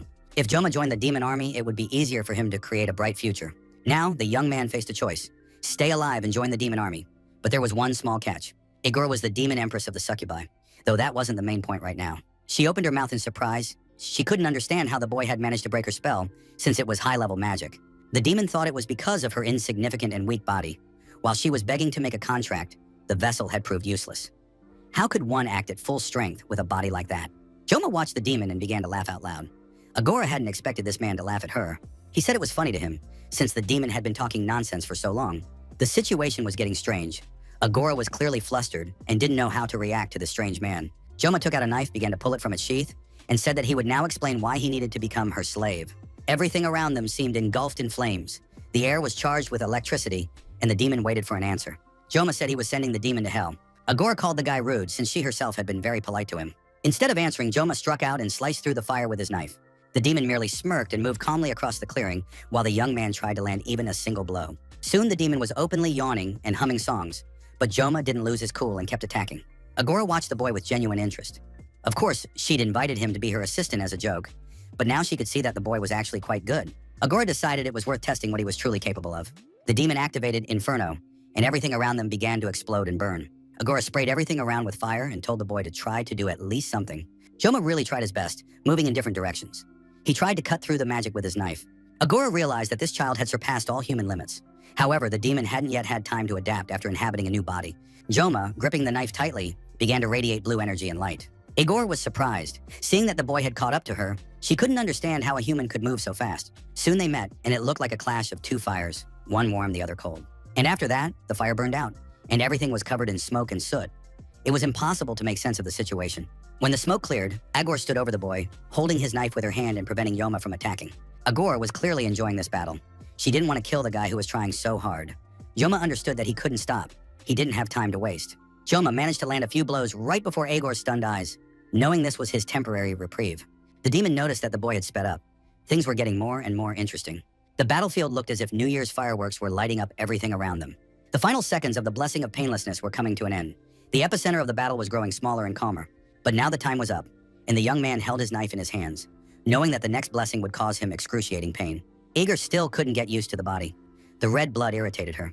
If it weren't for a single clause in the contract, which was already 700 years old, she would have behaved differently. Agor felt as if she herself had become human, because the boy's attacks had managed to inflict damage on this body. The demon was genuinely sorry to part with Joma. The guy was quite handsome, plus he had a fiery will, and his body was truly attractive. The demon said that, judging by his age, Joma was even more promising than the guy they'd named the worthy heir. Joma was a bit cocky, but that was right up Agor's alley. The demon had already almost completely adapted to this body and was ready to move forward. She wanted to know if this guy was truly capable of fulfilling her cherished wish. To do this, Agor decided to test the young man one last time. If he could withstand the blow, he would be accepted. And now the powerful flame, into which the demon had deliberately channeled all her power, was ready to strike. Agor seemed to sincerely wish the boy luck. She didn't like weak opponents and now admired this child's fortitude, but Joma realized he wouldn't even be able to move his hand. The fireball was closing in on the boy when Siegfried, the Emperor of the Sword, parried the attack with his valiant sword, ordering Joma not to fall asleep. Igor was very surprised. She didn't understand who this old man was or why he was interfering. Siegfried continued to fend off the attack while answering the demon's question. The old man said he was doing this because he understood that only this boy was capable of saving humanity. Agor told the old man to try protecting the boy in that case, and the demon launched a new attack on Joma. Joma lay in some kind of empty space. He was simply a separate particle of this universe, attached to no one and nothing. The boy decided that, in any case, the white light everyone always talked about was surrounding him. But then Joma heard a cough, and opening his eyes saw the Emperor of the Sword, Siegfried, standing before him. The Emperor held his sacred sword in his hands, and the great warrior was ready to defend the young man. A crack appeared in the completely white wall, and a hand reached through it. Suddenly, the white curtain parted, and Saki Ryoji appeared from behind it, greeting everyone. But suddenly, the head of the blonde Rachel appeared in front of the girl, and she thanked the audience for not getting bored and waiting for the continuation. Abel, of course, was there too. The girls hoped everyone was having a good time with the characters. Chloe warned that she was turning off the lights, so everyone needed to prepare for a little bit of darkness. Such incredible talent shouldn't be wasting away in a place like this. Kang Joma was the guy everyone was pinning their hopes on. He was the one who could sever the bond between humans and demons. Old man Siegfried was still withstanding the demon's attacks and displaying his might and strength. The Sword Emperor was certain that Kang Joma would become a beacon of hope for everyone. Siegfried noticed that the young man was slowly coming to his senses. He told the boy to rest a little, even though the situation might seem absurd. Joma really did feel as if he were in some kind of daze. Before him stood the Emperor, fighting the demon. He reassured the boy and said that he was fighting excellently with one hand, since by this point the demon had severed one of the Emperor's arms. Siegfried was certain that it wasn't necessary to hold a sword with both hands. Agor greeted the old man. It was strange that a mere mortal could possess her magic, but now the demon had no intention of backing down. She wanted to settle this once and for all. Siegfried stared at the demon, trying to figure out how it had slipped into the human world. For a demon of the Legion commander rank to appear here, a sacrifice must be made to weaken the barrier between the human world and the demon realm. And after that, take possession of a human body, which would serve as a catalyst. However, in this case, it would be impossible to use all of one's powers. But even then, a catastrophe could occur. Of course, this infuriated Agor as well, but she didn't like the body. It was letting her down. But who was standing against the demon now? The battered young man was fighting side by side with a frail old man. This could hardly be called a fierce battle. Agor didn't know what trick the old man would pull next, but she wasn't going to give up or let him get the upper hand. The demon declared that the old man clearly wouldn't get off with just one severed hand and lunged at the people. The Sword Emperor once again lived up to his title. Holding his sword with one hand, he managed to fend off the attack. Agor screamed in agony, for now she was missing an arm. That vile old man had severed one of her arms. She didn't understand how it had happened. Of course, she was weaker because of her unsuitable physical body, but the old man was frail. A verbal exchange broke out between the opponents, and they were now simply hurling insults at each other. Filthy hag, insolent bastard, and other human slurs. Enraged, the demon launched another attack, engulfing everything around her in fire and flames. Siegfried didn't know exactly why the demon had come from the demonic realm, but everything became clear as he watched Agor's actions. It was clear to everyone that the demon simply wanted to destroy everything around her. Sword Emperor Siegfried tried to prevent her from doing so, parrying the demon's attacks one after another. Agor, seeing her attacks being repelled, believed that by chopping off the old man's hand, she had done a noble deed and would now repeat it many times over. However, something strange suddenly happened. Emperor of the Sword Siegfried launched an attack on the demon, and she was forced to retreat under the pressure of his assault. Agor was even taken aback. Where on earth had this old man come from? Besides, he had a very distinct aura. Looking into the old man's eyes, the demon surmised that he was a descendant of the great Aaron. Siegfried didn't say a word in response, and now the demon realized that she was facing nothing more than an ordinary old man. His body was no longer young, and he had long since passed the peak of his strength. Human strength was still very pitiful, and even an aged descendant of Aaron would be unable to defeat her due to his human age. Agor rose high into the air, then unleashed a rain of fire in the form of jet-propelled arrows from above. The demon smiled happily. Joma was still unable to do anything. He could have shielded the Sword Emperor with his own body, but the only thing the boy was capable of was staying conscious. As soon as he let go of his weapon, he would be unable to raise it again. As soon as Joma renounced the blessing, he would die instantly in this situation. Agor continued to chase Siegfried around the area. The demon admitted that he was pretty good for an old man's body, and perhaps he wasn't a bug after all, but a rat. Siegfried continued to dodge the attacks, acknowledging that the demon was clearly stronger than a human. In his youth, Siegfried hated this world because he couldn't overcome the limits of his strength, no matter how hard he tried. However, having reached an advanced age, Zig had come to understand something about this world and the distribution of power within it. The demon Agor didn't understand what nonsense the old man was spouting, but she understood that she couldn't ignore the experience her opponent possessed. Of course, she would like to find a weak spot, and perhaps the severed hand was such a weak spot. Agor braced herself for a new series of attacks and was ready to listen to the old man's ramblings once more. Siegfried dodged the attack of fire arrows and told the demon that Agor also understood what humanity had come to, which was why she was so enraged. Humanity has evolved under desperate conditions, and now it will become increasingly difficult for the demon to carry out her demonic attacks each time. After all, what demons fear most is precisely that humans will become stronger than them. That is why the demons hope to take over the human world right now. Agor looked at her opponent with a smile, continuing her fire attacks. She didn't react at all to Siegfried's words. Siegfried had warmed up properly and could now parry the attacks with his sword quickly and in time. Now this battle resembled a fight between two retirees who couldn't really hurt each other, but only fray each other's nerves. Still, as soon as her severed hand regenerated, the demon immediately attacked her opponent with it. Siegfried was eventually completely engulfed in flames, because the fiery arrows had pierced his entire body through and through. Agor calmly turned around, yawned, and walked away. Sword Emperor Siegfried was defeated. He sat on the ground, his entire body smoldering and gradually burning away. The demon Agor placed her foot on the Emperor's head and asked if he had anything to say to humanity as a final message. The demon noted that humans were just as primitive as they had been 700 years ago. Nothing in their minds or lives had changed on a global scale. They thought like nobodies who wouldn't even live to see their first birthday. Joma was simply horrified. He watched as the Emperor of the Sword perished at the demon's hands right before his eyes. Agor turned her attention to the young man, saying that he was most likely the boy Kan Joma. The demon apologized to the boy for having completely forgotten about him while she was fighting the old man. But Agor was supposed to tell Joma the results of the recent inspection. Old man Siegfried managed to lift his head and shouted loudly and clearly for Kan Joma not to listen to the demon, but to run away. Agor gradually approached the boy. A glow appeared around her, and the demon said that this time everything would work out. Joma couldn't move, so he wouldn't have been able to run away anyway. But the boy didn't understand what she was talking about or what would work out this time. Igor told the boy, approaching him and placing her fiery hands on him, that his body would be used by the demonic tribe for various purposes, but not to worry, they would meet again in hell. The next moment, Siegfried shouted that the demon Agor shouldn't dare turn her back on her opponent, since this guy was just a student. Agor replied that she didn't care about the extric at all right now, because there was absolutely no point in talking to a corpse, so he should just shut up and watch. After that, the demon pulled Joma toward her and began channeling her magical energy into the boy's body. Joma's whole body shook as he knelt there. The knife clenched tightly in his hand. He had even managed to get back on his feet despite all his wounds, and now the demon was staring at him, preparing to put an end to the great warrior's life. At that moment, strange things began to happen to Joma. It seemed as though some kind of magical flower was blooming in the middle of his head. Gradually, his body seemed to be permeated by magic and split into separate parts, molecules, and atoms. But suddenly, a loud sound rang out and an error message appeared. The security program had been triggered. An unauthorized intrusion had been detected. The user's level was too low, complicating the program's operation, and the world's level turned out to be too primitive. The catalyst temporarily raised the user's level. The program used suppression to restructure and synchronize the world lines. The demon Agor noticed that her old enemy had clearly slowed down, but at the same time she was surprised that the old man was able to move at all.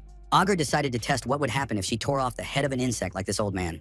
Would he remain alive afterward? Siegfried had already approached the demon, and activating his sword, said he would cut off her legs even if it cost him his life. Agor noticed the light of the aura. 700 years ago, during the war, the aura of a certain swordmaster had been exactly the same. This old man had been cultivating his aura his entire life, and that was very bad. Therefore, the old man must be killed, for he was indeed a descendant of Aaron.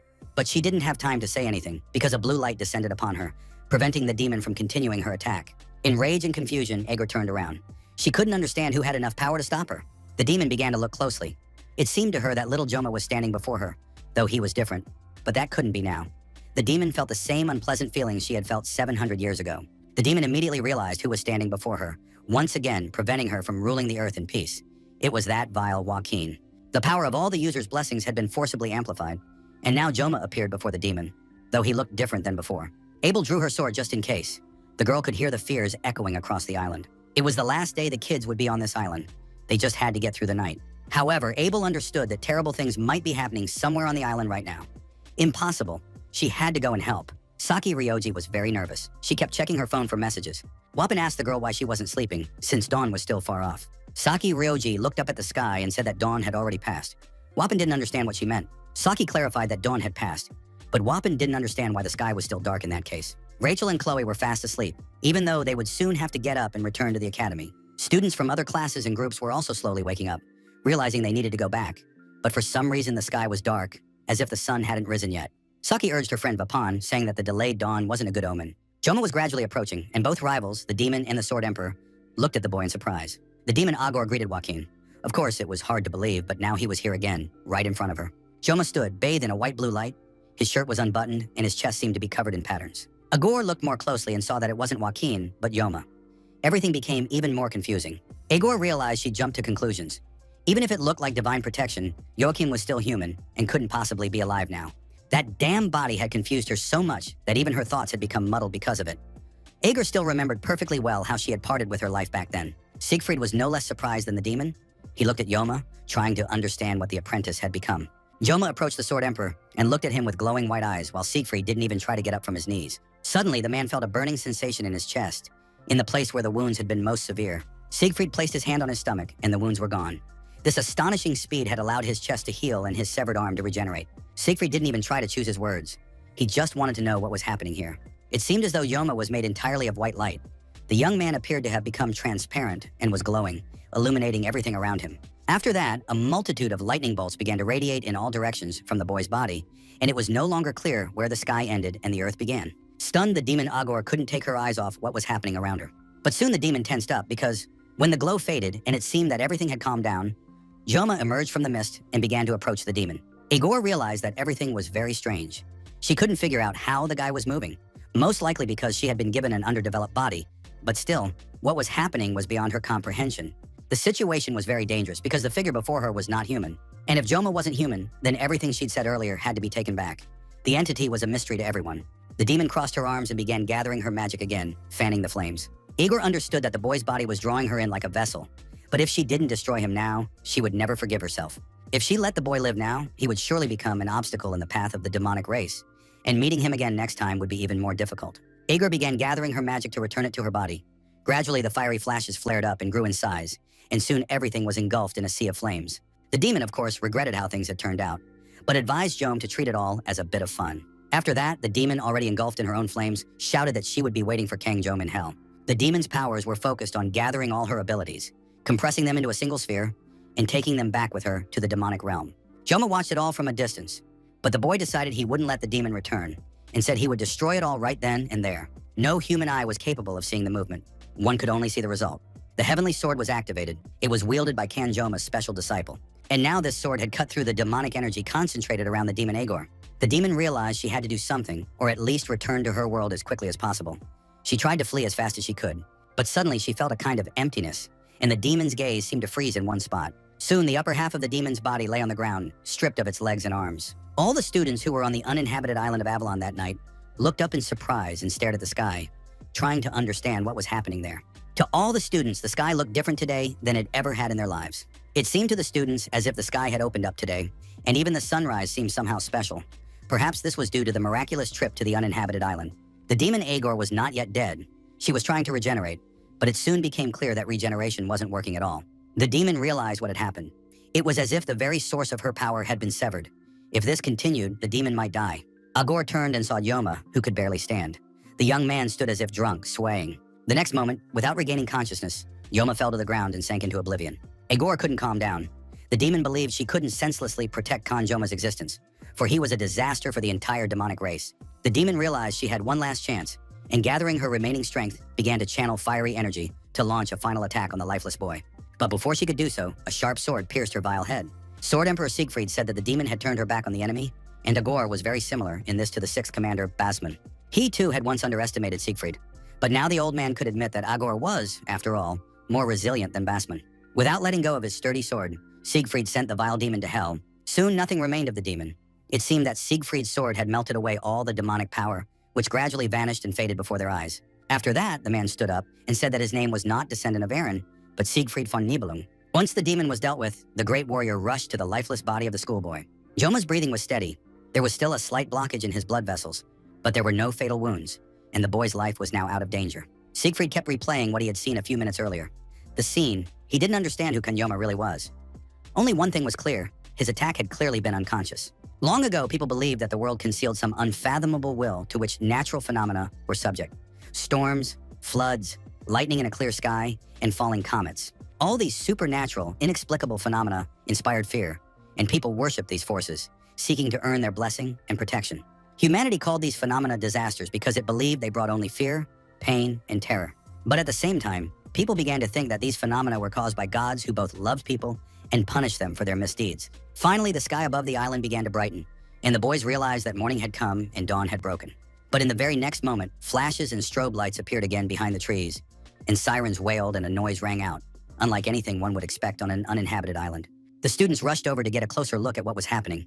Nothing terrible had happened to their friends. Reaching the source of the light and noise, they saw that the area was cordoned off by security and teachers. Kang Yoma lay lifeless on a stretcher, and the Sword Emperor Siegfried was walking beside him.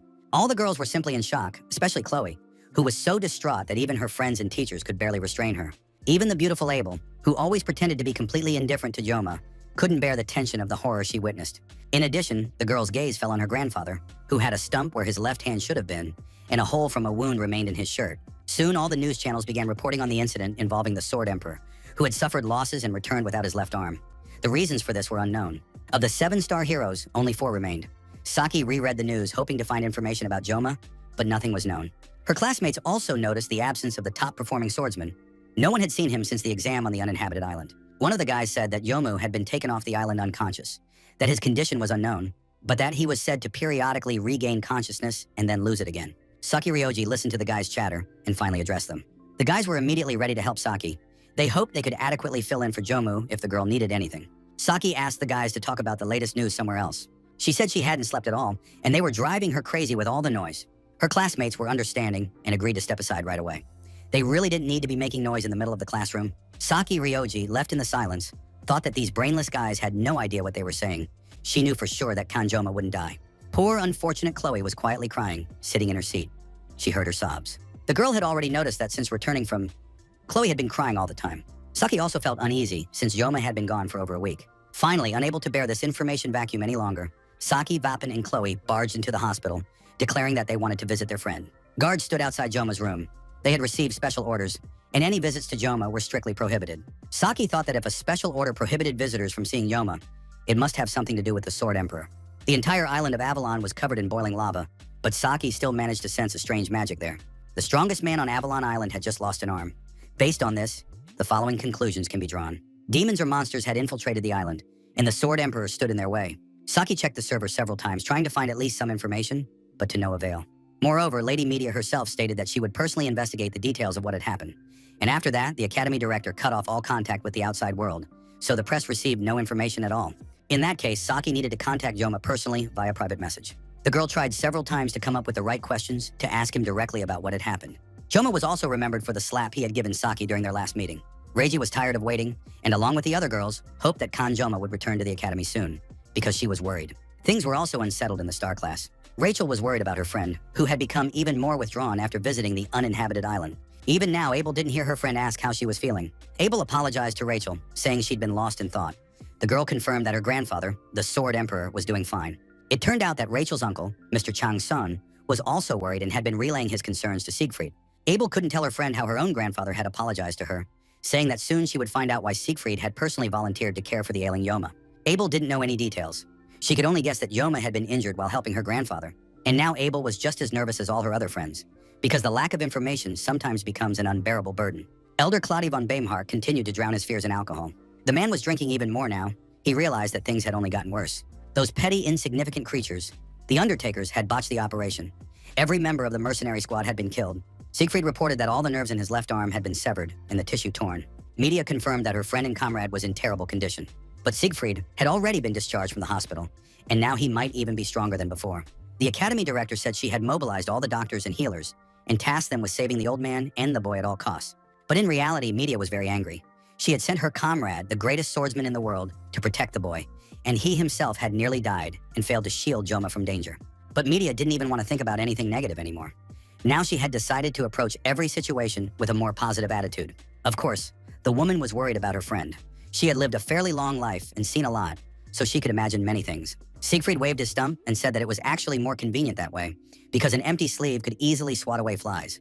The doctor at the hospital said that he had been a doctor for 30 years, but this was the first time he had encountered such a phenomenon. The old man's entire body was clean, and even his old scars had disappeared. Media agreed that it sounded and looked very unusual and like a miracle. The woman had no idea what was going on. It was clear that Yoma had survived. Without a doubt, this was connected to Siegfried, because the swordsman hadn't left the boy's side for a single moment. What's more, he had paid the enormous medical bills for the young man out of his own pocket. Media had never seen her old comrade in such a state. She wanted to know what had happened on the island. Media tried some magical tricks and realized that even a blessing couldn't help her see the truth. It was beyond comprehension. Yoma had already come to his senses. The director hoped that Siegfried would finally tell her what had happened, since these events had kept the media up at night for several days. Siegfried honestly admitted that he needed time to gather his thoughts. The fact was that the man himself hadn't understood everything right away either, but now he was ready to explain what had happened to them there.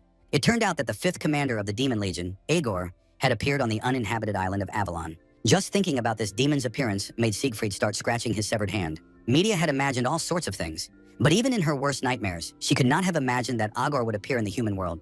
Of course, it was hard to believe, but that was exactly what had happened.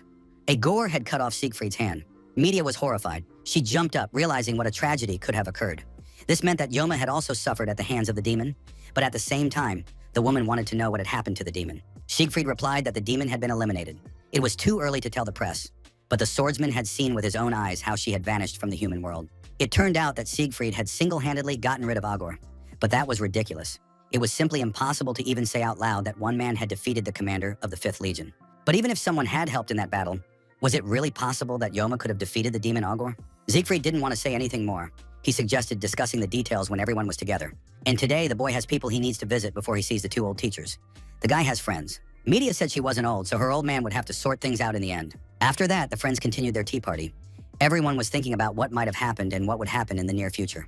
The friends gathered in the academy courtyard. Wapin had called them all together. The guy tried to cheer up the girls, who were completely downcast from anxiety and longing. The young man said he had made a poster to recruit members for their travel club. Wapin felt it was time for them to take the initiative themselves, since up until now, all the ideas had usually come from Joma. The girls stared at the poster, showing no emotion. Chloe chose to just walk away silently so she wouldn't say anything mean. While Saki said that Wapin had surprised her in every way for the first time, she definitely wouldn't have been able to do that. Wapin thought the main colors on the poster were perfectly chosen. He hoped Saki had good taste and would appreciate the beautiful flyer he'd created.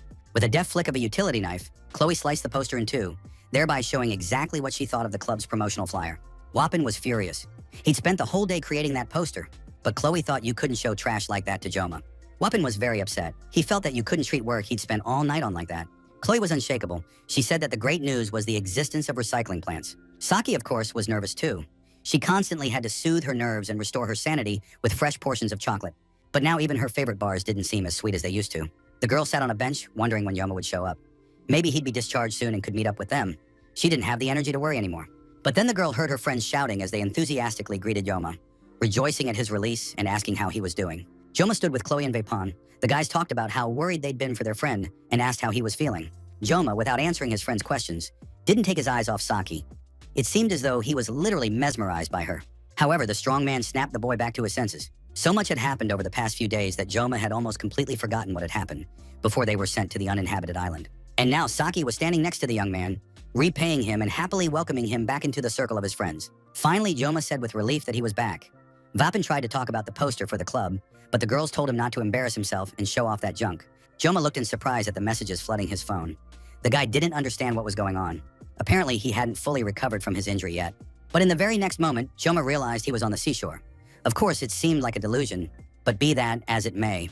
He was sitting in the back seat of a fancy convertible, with Siegfried himself behind the wheel.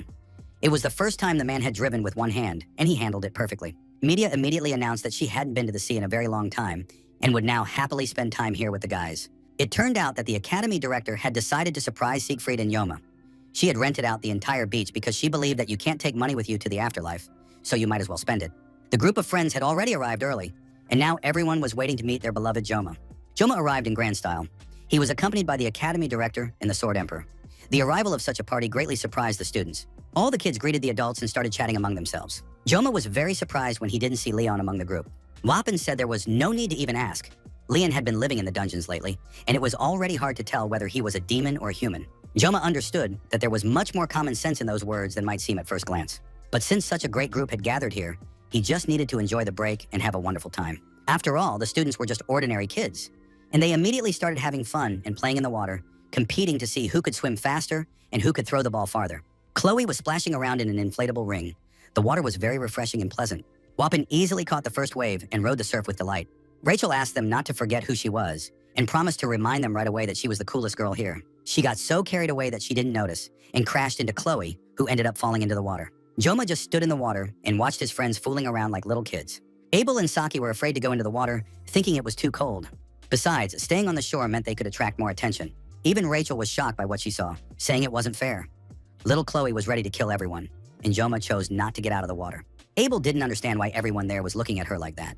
While watching the kids, the teachers played chess. Siegfried believed that taking the next step was never easy, but it was impossible not to take it. All of this was so that these kids could continue to laugh, have fun, and simply live. If it's hard to think about solving problems on a global scale, you can simply do something good for at least a few children. Meanwhile, the teenagers started playing volleyball. They felt like ordinary kids on whom the fate of humanity didn't depend. The boys were happy. They enjoyed all the activities the girls were doing. Just at that moment, the ball bounced up, making for a spectacular sight. Rachel and Chloe were so busy admiring Abel's figure that they didn't even notice the ball that had been scored. Of course, as regrettable as it was, one had to admit that Abel was talented at everything. At that moment, Abel walked over to Saki and asked how she was feeling. After that, Abel helped Saki up and thanked her for the great pass that had allowed her to score the goal. That evening, the whole group spent time together at a barbecue. The guys grilled meat and treated the girls. At some point, Saki realized that Joma was most likely interested in Abel.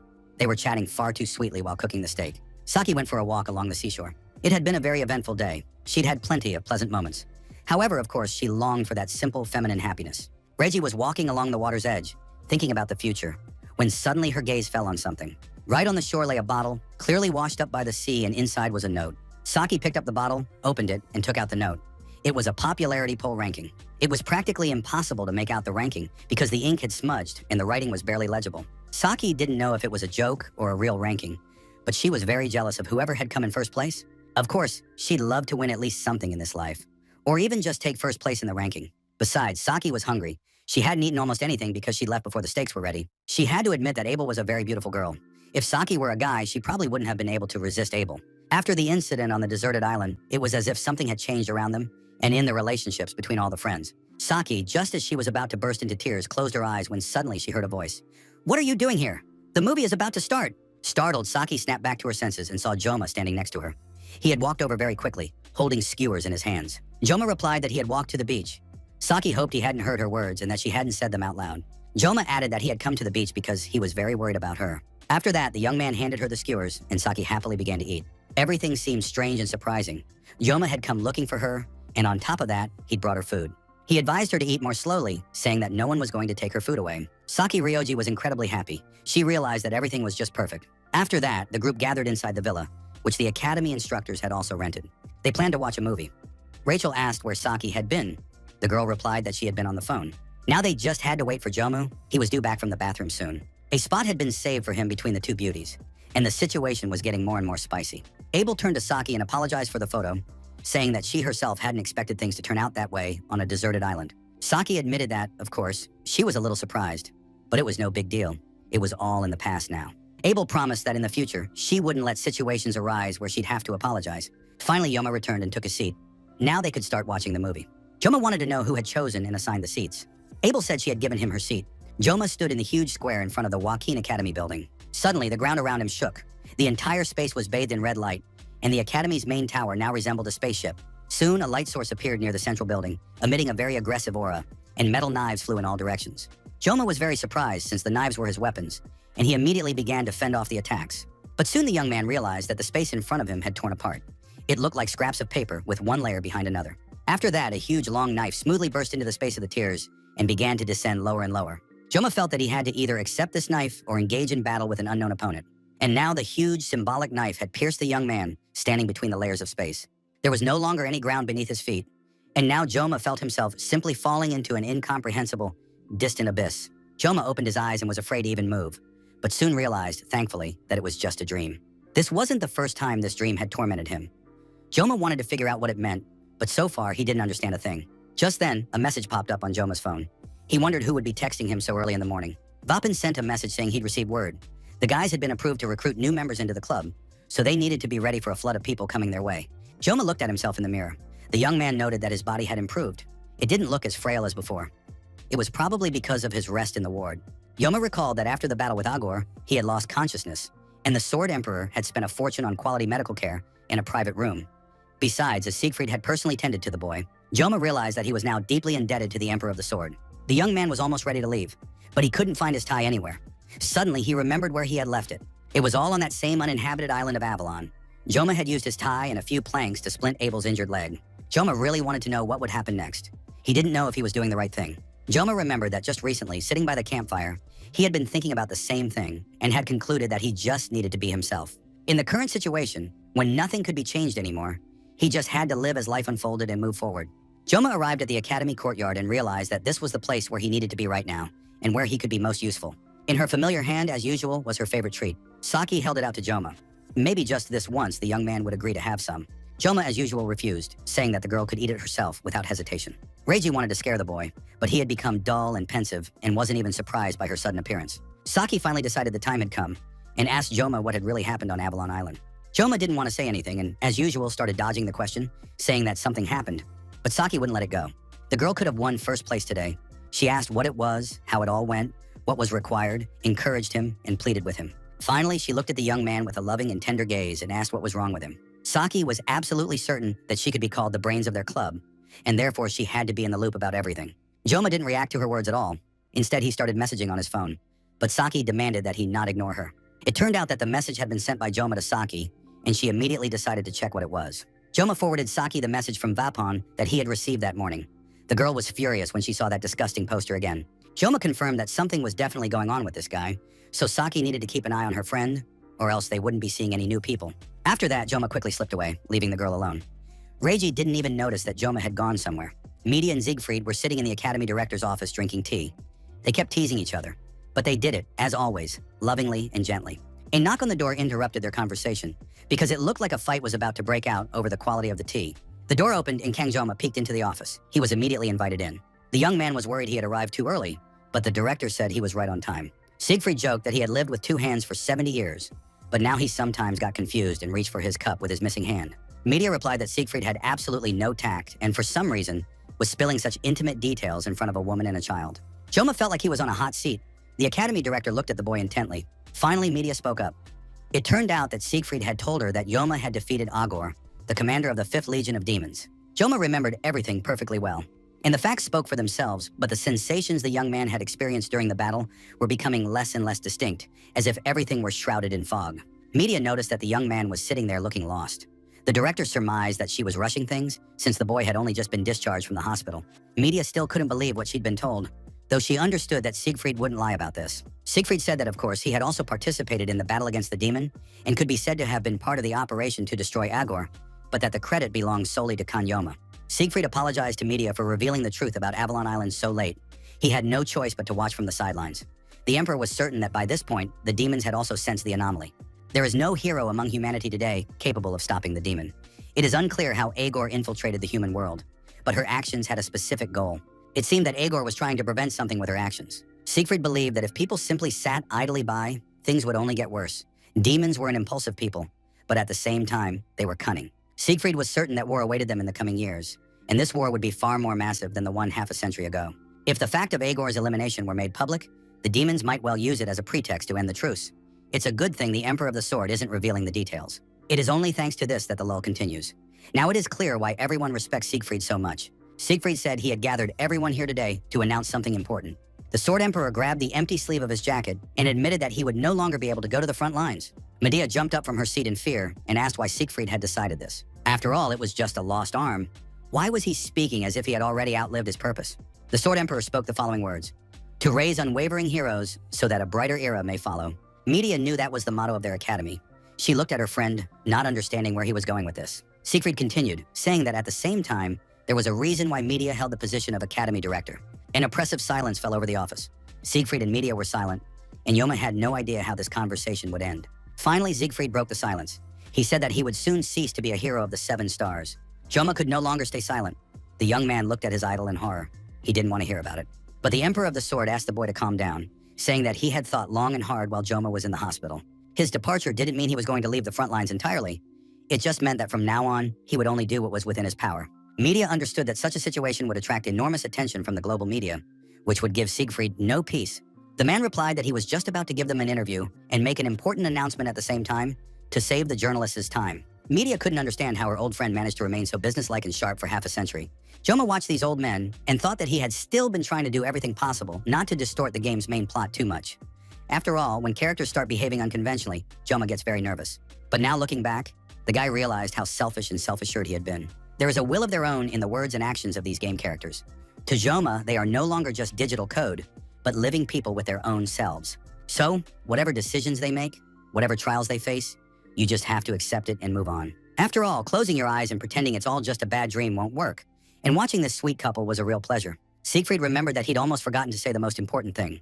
Although Media had nearly had a heart attack already, it turned out that not all the problems had been addressed yet. Siegfried turned to the young man and said, "Student Kang Joma, I am passing on to you my place as the hero of 7 stars." Silence finally fell over the principal's office, and soft sunlight filled the room. Media stood by the window and looked out at the campus grounds. The principal still considered Siegfried an old senile fool. "We need to see how the demon reacts first. We need to agree to all the interviews." Why jump to such hasty conclusions right away, she thought. Siegfried said, "Of course, the preparation will take at least a year. While Joma is studying at the academy, he should just enjoy student life." Media really wanted to strangle her beloved friend for being so smart and so brave. Left alone, the woman thought about inheriting the title of 7 stars hero. One wants to believe that this isn't too heavy a burden for a 17-year-old boy, but it must be admitted that there are hardly any better candidates. Of course, the academy cannot make his achievements public. But if this information ever comes to light, the world will literally be turned upside down. He was a genius, as if he had descended from the heavens. Kang Joma has already joined the ranks of legends. In that sense, the young man resembled the Academy's progenitor and founder, Valora Joaquin. Media's thoughts returned to her old friend. It seemed to her that she could finally understand Siegfried.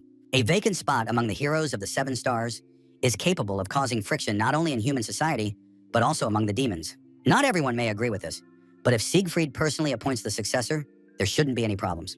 However, she needed to secure the support of the association and the other Seven Stars heroes. Media glanced at the photograph on her desk. It looked like an Academy reunion. Kang Joma was leaving the Academy director's office alongside the legendary swordsman.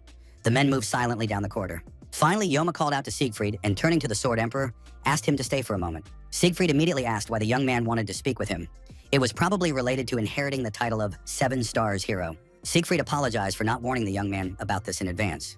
But then the swordsman asked the young man, why are there still only 4 Seven Stars heroes? Joma suggested that this was so that fallen comrades could be honored posthumously. The Sword Emperor agreed. In principle, one could interpret the matter that way. After all, thanks to their great sacrifice, both Siegfried and Joma still stand and live on this earth. However, leaving the seats of the Seven Stars heroes empty just for that reason is still a bit strange, and one couldn't help but agree with that. Siegfried admitted that the reason was much simpler than it seemed at first glance. They simply hadn't found worthy heroes yet. Among all the current players and heroes, there are none as strong as the remaining 4, or even stronger than them. Unlike humans, demons become more powerful than humanity with each passing year. Even in the game, their superiority was made abundantly clear. Most likely it was a tactic to attract donations, but the main factor in the difficulty was precisely the demons' extreme racial stats. According to lore, if the demonic army attacks all at once, humanity, despite its numerical superiority, will be wiped off the face of the earth in less than 6 months. Negotiations and deals are also only possible when you have power on your side. Joma wanted to know what all this had to do with the 3 empty spots. He was certain that it was better to have no power at all than to be weak. If the hero of 7 stars were to suddenly lose to some ordinary creature, humanity would certainly not benefit from it. This title grants not only a comfortable position and fame, it entails a huge responsibility, for one must hold back the demons and lead people forward. But in today's world, the true meaning of the 7 stars hero title has been forgotten. Some use the prestige of the 7-star title as a tool for personal gain, making money and gaining political influence. History has seen examples of this, such as the head of state who capitalized on his famous name, Japanese Prime Minister Chogun Saki Kojima, the long-serving prime minister and de facto ruler. In the original storyline, he is mentioned only in passing. He never appeared in person, so he remained a dark horse. Moreover, Reiji Saki never spoke about her family, whereas, for example, Chloe sometimes shared information about her relatives. Only once did Saki say a phrase that stuck in Yoma's mind: I hate heroes. Yoma understood what Siegfried was trying to tell him, but the boy was interested in something else entirely. The young man wanted to know why Siegfried had chosen him specifically to be his deputy. Siegfried didn't understand. Was the boy pretending to be simple-minded, or was he really that naive? The reason Siegfried is handing his position over to Yoma is that Yoma is much stronger than Siegfried. The man had seen this for himself during the last battle. Yoma had formally beaten the demon Agor to the brink of death, but Yoma wasn't sure if the victory over the demon was entirely his own doing. Siegfried said he had long wanted to find out something about Kan Yoma's apprentice. It seems this question is now his top priority. Analyzing the battles, Siegfried had come to the conclusion that the boy's power was limited in duration. Yoma was, so to speak, caught off guard. He had hoped that no one would figure out how things really stood, since the young man hadn't told anyone about it. Now he wanted to know how Siegfried had found out. The Sword Emperor told the boy not to be afraid. He had merely drawn conclusions, and whoever Joma was, such power could not be used without limits. Otherwise, it would destroy Joma himself. During the exam and on the uninhabited island of Avalon, Siegfried noticed that about a minute after using his power, Joma would faint. It was precisely this that led Siegfried to the conclusions he had reached. Kan Yoma clenched his hand into a fist to gather his courage and turned to Siegfried, saying that he had something to tell him about his power. After that, the men exchanged information that neither of them had ever shared with anyone else in their lives. Siegfried learned that when Yoma activates the blessing, a monstrous pain arises, which is temporarily suppressed by another blessing. Yoma told Siegfried about the blessings of the Sword God and painlessness, omitting the minor details. Although the Sword Emperor inspires trust, it is still unwise to reveal all one's weaknesses to others. Yoma opened up to draw on his mentor's wisdom, not for sympathy or understanding. Siegfried promised that this would remain between them and reiterated that using one blessing to suppress the limitations of another was a truly revolutionary idea. Moreover, Joma has already embraced this power and knows how to use it, albeit with some limitations. Siegfried was once again amazed by the talent of his extraordinary student. But you can't always race against time, so it's important to learn to understand and control your abilities. To do this, Yoma will need an experienced mentor, and Siegfried just happened to need a student with outstanding abilities. Since Siegfried had chosen Yoma as his successor, he needed to train him properly. Of course, Siegfried had already decided to retire, but even the thought of sitting around doing nothing frightened him. The Sword Emperor had practically left when he suddenly remembered something, turned back, and handed the young man his tie. He said that Abel had asked him to pass this on. Now Siegfried needs to settle all his affairs. And then the Sword Emperor would summon Joma for training. Until then, the young man should enjoy a carefree student life. As both successor and apprentice, Joma understood that this could not be allowed to happen. In time, he would have to talk Siegfried out of this plan. A dark, quiet night had fallen over the student dormitory. All the boys were fast asleep. Kan-Joma was already asleep in his bed, but the young man twitched periodically in his sleep and moaned. Suddenly, it was as if flashes of light appeared in the boy's mind. Once again, the academy tower loomed before his eyes, and knives flew in all directions. And once again, Joma fought against these knives, fending off their attack, not understanding why they were fighting him with his own weapons. And once again, reality vanished, and he found himself as if in outer space. Joma hoped that this time he would be able to hold on and finally see this dream through to the end. The young man recalled Siegfried's words, "You have accepted this power and already know how to use it." In his dream, he also kept hearing the word accept. The knife seemed to dissolve and vanish from the boy's hands. The young man stood up straight, chest out, ready to take any blow. At worst, nothing terrible would happen to him after all. It was just a dream. Joma offered his chest and a bright beam of light aimed straight at him, ready to die right there. Because it's impossible to die in a dream, but the blow was still very powerful, and now Joma was flying into the void. The pain was hellish. Finally, the boy fell, feeling the vessels inside his body burst. Now Joma lay unconscious and helpless. However, a few minutes later, the young man got up and began to shake the remnants of his clothes off. The shirt had completely vanished. The young man looked at his hands. They were like real ones, and yet very strong. Then Joma felt as if some kind of creature had passed through him, and now the boy remained unchanged. Finally, Joma saw his double, whom he hadn't seen in a long time. It was a white creature, as if created from the energy of lightning. The creature said that it had recreated a familiar place. It was here that Joma had first met it, which was why he had gotten everything mixed up now. The creature added that it had a small correction it would like to explain to Joma.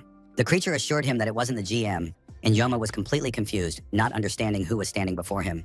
The stranger spread his arms wide and said that, come to think of it, it didn't really matter who he was. Maybe he is you, or maybe you are him. Although to be precise, it's most likely the other way around. Joma still couldn't calm down. He wanted to know who this creature really was. In response, it just laughed loudly, and this began to annoy Joma. The creature apologized, saying that old memories had come flooding back. Of course, Joma's curiosity was completely understandable and explainable. The creature took out an hourglass and said that if it started explaining who it was, the conversation would drag on for a long time. And there was little time left, so they needed to get straight to the point. People call the creature different things. To some, it is a disaster. To others, nature or even the universe itself. Some call this being God. Even if we assume that the being is God, it is an unusual God. It was the very real, unique, and one-of-a-kind God of the Sword. But the God of the Sword is not the one Joma had in mind. In short, you can call the being whatever you like, because it is what it is. For now, he had to settle on that definition because time was running out. Joma wanted to know why the being had appeared to him. It turned out that the restrictions on Joma had been lifted quite recently. During the battle with the demon Agor, the blessing of the God of the Sword had been deactivated. But it hadn't been completely removed, which is why the creature now appeared before Joma in this form. Even the fact that the creature and Joma could now speak to each other was already a tremendous miracle. Suddenly, there was a loud crash and the hourglass shattered. The ceiling and the space around them also began to spread out and disappear. The creature said that for now, they could only communicate on this level. Joma was completely confused and didn't understand what was happening now. The space in which he had just been communicating with the creature had almost completely vanished, and he felt as if he were falling into a pit again. The creature added that cutting everything in sight wasn't bad, but one shouldn't swing a weapon thoughtlessly. And also, the power that Joma uses. But the creature didn't get to say more. Time was up. And now the boy was falling into the darkness, staring at the creature. It wasn't fair because he still had a million questions. The creature said that in any case, he mustn't make a mistake, because it still believed in Kan-Joma. The young man opened his eyes, holding his hand out in front of him, and didn't understand where he was. A few more moments passed before Joma fully woke up from his sleep. At that moment, right in the middle of the night, a notification about new stats and parameters arrived. It turned out that the assimilation level had reached a very high level, which meant the boy might have new options. But then Joma suddenly remembered something and jumped out of bed. He ran to the table where his diary and a pen lay. He immediately sat down at the table and jotted down a few words before he forgot. God of the Sword GM. He couldn't remember anything else. Joma sat at the table for a while longer, trying to replay the dream in his head, but nothing new came to mind. He needed to start gathering clues one by one, and gradually the whole picture would come together. Joma heard some noise outside the window. He thought the rainy season had already begun, and with all this studying, he'd completely lost touch with everyday life. The sharp spike in the assimilation rate certainly put the guy on alert, but so far the rise in this indicator hadn't led to anything bad. Then in the middle of the night, the phone rang. That was just too much. Joma thought it was time to stop using the phone. The young man answered the call and nearly went deaf from the shout coming through the receiver. Someone yelled at him, "We found it!" Joma was finally able to speak normally and continued the conversation, listening carefully to the information. As usual, the guys gathered at their favorite cafe to discuss things they preferred to keep secret from the other students at the academy. Saki couldn't believe her eyes. How could anyone respond to such an ugly poster? Joma and Chloe tried not to be rude, but they completely agreed with the girl. Chloe didn't think there was still so much trash left in this world. Even Joma had to admit that he was in shock, and now everyone was curious to know who had applied to join their club. The very fact that this person had responded to such a poster aroused suspicion. Saki decided to check everything thoroughly. Chloe supported her friend, believing that such caution and distrust had never hurt anyone. After all, the group still didn't know exactly what the female instructor and Ray Sean from the Undertaker's gang, who had bribed the guards in the dungeon, were after. Therefore, the new club member could be a spy sent by those hunting for Joma. Wapin turned to the club leader and reminded him about tomorrow night. Chloe confirmed Joma had once told her that he loved fish dishes. Soon their club would be officially approved. Plus, they needed to celebrate his discharge from the hospital, so now the guys had 2 reasons to visit a nice restaurant. Joma told the guys that he was actually a bit picky about sushi, but to be honest, he was just too lazy to go anywhere. Wapin enthusiastically explained that he'd picked the most popular spot near the academy and booked a table. It was harder than completing a quest. The place had 3,000 reviews. People wrote that even Japanese tourists appreciated the standard and quality of the food. So far, it all sounded very appetizing. Joma confirmed he'd come.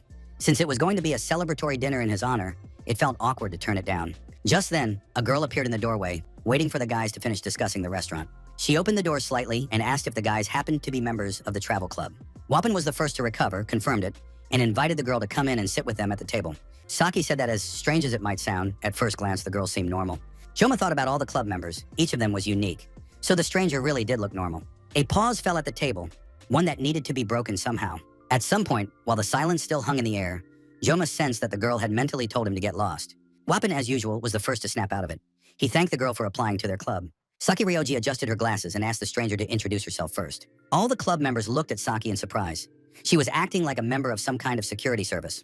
The girl stood up and said her name was San Hana. She was a sophomore in Tiger's class, originally from the city of Busan. Kang Joma was very surprised. He asked if the girl was Korean. This question slightly flustered the newcomer. Joma knew that the surname San didn't exist in this world, even though he himself had the Korean surname Kang, originally from Earth. Joma said that when he lived in Busan, he used to eat pork soup all the time. It seemed that upon hearing this, the girl relaxed a bit and began to talk.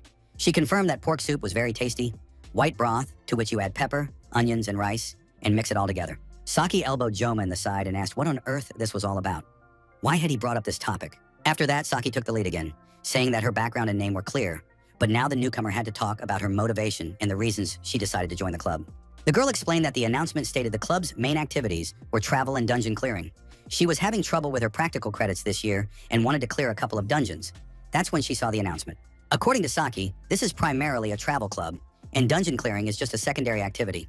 Besides, there are plenty of clubs where the primary goal is specifically dungeon clearing. The newcomer replied that in her second year, hardly anyone wants to take on a student with such mediocre stats as hers. The girl added that she was useless, so it was no surprise that no one wanted to deal with her. Saki continued to act like a strict police officer, adding that there was no need to put herself down like that. Then she asked what kind of weapon the new girl had. San Hana replied that she didn't have anything specific, except maybe her fists. Now Saki had no idea if the girl would be able to handle the dungeon. The newcomer thought that, as far as she knew, that wasn't the main focus of this club. Weapon whispered quietly, so Saki wouldn't hear, that this was the first time he'd seen anyone out-argue Ryoji in a conversation. After that, a visual duel began between the two girls. And finally, Saki said that now she understood absolutely everything. San Hana, perhaps thinking she was about to be kicked out, added that she really wanted to join the club not only for the dungeons, but also to gather as many impressions as possible about life at the academy for the future. Joma had met all sorts of people along the way and had become quite skilled at determining what kind of person was standing before him. On top of that, he could get a closer look at people through his ability, the blessing of the god of the sword. Saki thought that they would hardly be able to find anyone better than this girl. Finally, the president of the travel club spoke up and announced, "I'm happy to welcome a new member to our club." San Hana couldn't believe her ears. Had she really been accepted? Joma confirmed that she had, and since all the other members were younger than San Hana, she could speak to them informally. That was really cool news. The club members looked at the newcomer in surprise, realizing that she was going to surprise them even more. Saki wanted some explanation, but Joma said it would be more comfortable for everyone if they started addressing each other informally. For him and Chloe, that was more than enough. San Hana said they could talk to her freely too. She was only a year older than the guys and didn't want to stand out among them. Wupin handed Hana a questionnaire and asked her to fill out the application and turn it in by the end of the week. The girl skimmed through the questionnaire and application and was very surprised. She hadn't expected the academy director herself to be listed as the club's advisor. Wupin confirmed this, saying that the club president, Joma, had asked the director, and she had agreed immediately. San Hana smiled a puzzled smile, saying she could already tell how interesting life in the club would be. After that, the girl said goodbye to everyone, told them she would contact them next week, and left the cafe. Left alone, Kang Joma immediately let his guard down and voiced the question that had been on his mind. So who is she? Joma felt like Hana reminded him of someone, but maybe he was just having a strange feeling. Saki said that the guy had just confused her with someone else, since Hana's appearance was too ordinary, and besides, she was constantly adjusting her glasses. Just then, Joma received a text message. The guy said it was from the academy director. Wapin was thrilled. Could the director have already found out about the new club member? Joma replied that it was unlikely. He had simply asked the director for something last time, so he had probably just received a response. Jomi had asked the director to send him his personal file. He wanted to look into the information about his parents and relatives. And now the young man was convinced that his personal file contained absolutely no information about his parents, relatives, or date and place of birth. After looking over the information, Joma became upset, said goodbye to his friends, telling them he'd be leaving first today, and left the cafe. The guys didn't understand what had happened. Perhaps the principal had called him in for a meeting. Joma realized that all information about his family and parents had been erased. Now Joma understood that Ray Shona had been telling the truth and hadn't lied to him when she said he was a complete dark horse. All information regarding Joma's life before entering the academy had been completely erased. Only the data from the moment he entered the academy remained. Joma realized he couldn't even remember his parents' faces. The last time the young man had contacted them was before his midterm exams. After that, Joma hadn't called them because he didn't want to bother them unnecessarily. Joma decided to call his parents right then, but unfortunately heard that the number he dialed didn't exist. Joma couldn't understand how this could be. He wandered around the park for a long time, then sat down on a bench, trying to make sense of what was happening. Joma looked at the family photos, but realized that soon his parents would disappear from them as well. This wasn't a mistake or a delusion. God of the Sword's blessing would never have allowed that. His parents had existed solely to help Joma adapt to this world. The young man felt even lonelier and completely unwanted by anyone. It seemed as though someone had planned all of this in advance, and that someone was the God of the Sword. At that moment, dark clouds gathered in the sky, and it seemed as though a storm was about to break. However, Joma was so distraught that he didn't pay any attention to it at all. The storm did indeed begin, and suddenly a bolt of lightning struck the very bench on which the young man was sitting. It's unclear how this might have ended, but Joma managed to pull his favorite sashimi knife from his jacket's inner pocket and fend off the lightning strike. In the academy, the hallways were constantly filled with the enthusiastic shouts of the boys. They couldn't help but react when the chic and confident Rachel walked past them. The girl paid absolutely no attention to the guys, saying they weren't on her level for her to bother with them. Every morning, the same thing happened. These students constantly pestered Rachel, hoping to start a romantic relationship with her. Abel looked at her friend, who clearly seemed out of sorts. Of course, she was usually like that, but today it was especially obvious. Finally, Rachel gathered her courage and told her friend that she was worried about something. The very fact that Rachel could be worried about anything was already alarming. Rachel admitted that lately her self-esteem had been at rock bottom, even though things around her didn't seem that bad. She was confident in her skills, plus she was beautiful, and guys were always all over her. She was practically sick of it. But at the same time, Rachel realized that something was missing. The girl got so carried away staring at her friend's chest that Abel had to cover up, despite Rachel's compliments. She got downright angry when Rachel said that Abel's figure was simply amazing. After that, like a true friend ready to upset her best friend, Rachel told her about the club that Joma had created. Once Abel had completely let her guard down, Rachel asked, "What happened between you and Joma on Avalon Island?" Abel started making excuses, saying that nothing like what Rachel was implying had happened. She'd just hurt her leg that day, Joma had fed her, and the next morning he'd left early, barely saying goodbye. Rachel knew her friend wasn't the type to lie, so she decided to take Abel's word for it and even apologized for going too far with her suspicions. Of course, Abel had said before that she couldn't care less about Joma, but now it didn't seem that way anymore. Rachel immediately realized that Abel had also developed an interest in Joma. Abel didn't understand why the conversation had taken this turn, or why they were even discussing Joma. Rachel replied that human feelings are quite fickle, and relationships are an unstable thing. In short, that's why she decided to bring up Joma today. Rachel asked for permission to join the club, but Wapin immediately turned her down, saying they had no openings. He noted that it would be a huge burden to accept a student from the STARS class into the club. Abel wanted to understand how this related to Rachel's declining self-esteem. The girl began to explain that, to live up to her status, she had to visit cafes regularly. That's why she went out first thing this morning to have at least 1 cup of cafe creme, or cafe latte, drinks she enjoys every morning. And even if it's just coffee, she had to maintain Demore's prestige. So Rachel headed to her favorite cafe early in the morning. She ordered a strong cold Americano from the barista. The Korean summer turned out to be much hotter than in her homeland, so she needed to cool off first thing in the morning. While Rachel was waiting for her coffee, she spotted her prey in an unexpected place. The girl noticed Joma with the other members of his club, as well as one of the second-year students. She immediately guessed that Joma was conducting an interview for his club, and her memory still held the expression on his face. The thing was, Joma was grinning from ear to ear, and it was unclear what he had found in that girl with glasses. Or maybe Joma is just the kind of guy who'll chase after any new girl. After that, Rachel had to stop her story because Abel was literally boiling with rage. The restaurant looked quite respectable, at least from the outside. Joma noticed the name and thought that in this world, nothing was different from the human world. Most likely, the chef would be European too. Joma thought the main thing was to make sure his professional instincts didn't kick in at a place like this, or else he'd start making sushi again instead of being a student. When Joma walked inside, all the guys were already waiting for their boss. Joma immediately asked if Hana would be coming to the restaurant today. They told him that Hana doesn't eat raw fish, so she told the guys to go ahead without her today. Joma was surprised by this answer, since someone from Busan simply cannot eat fish. However, he didn't share his suspicions with his friends. Soon the whole group entered the dining room, where they were greeted by the waiters. Joma looked around and felt as if he had come home. True, one of the waiters looked suspiciously like someone. At that moment, little Chloe stood up, shielding Joma with her body, and prepared to fight. It turned out that one of the waiters working at this restaurant was her brother Knox. Joma asked the guy what he was doing there, but the answer turned out to be perfectly normal and reasonable.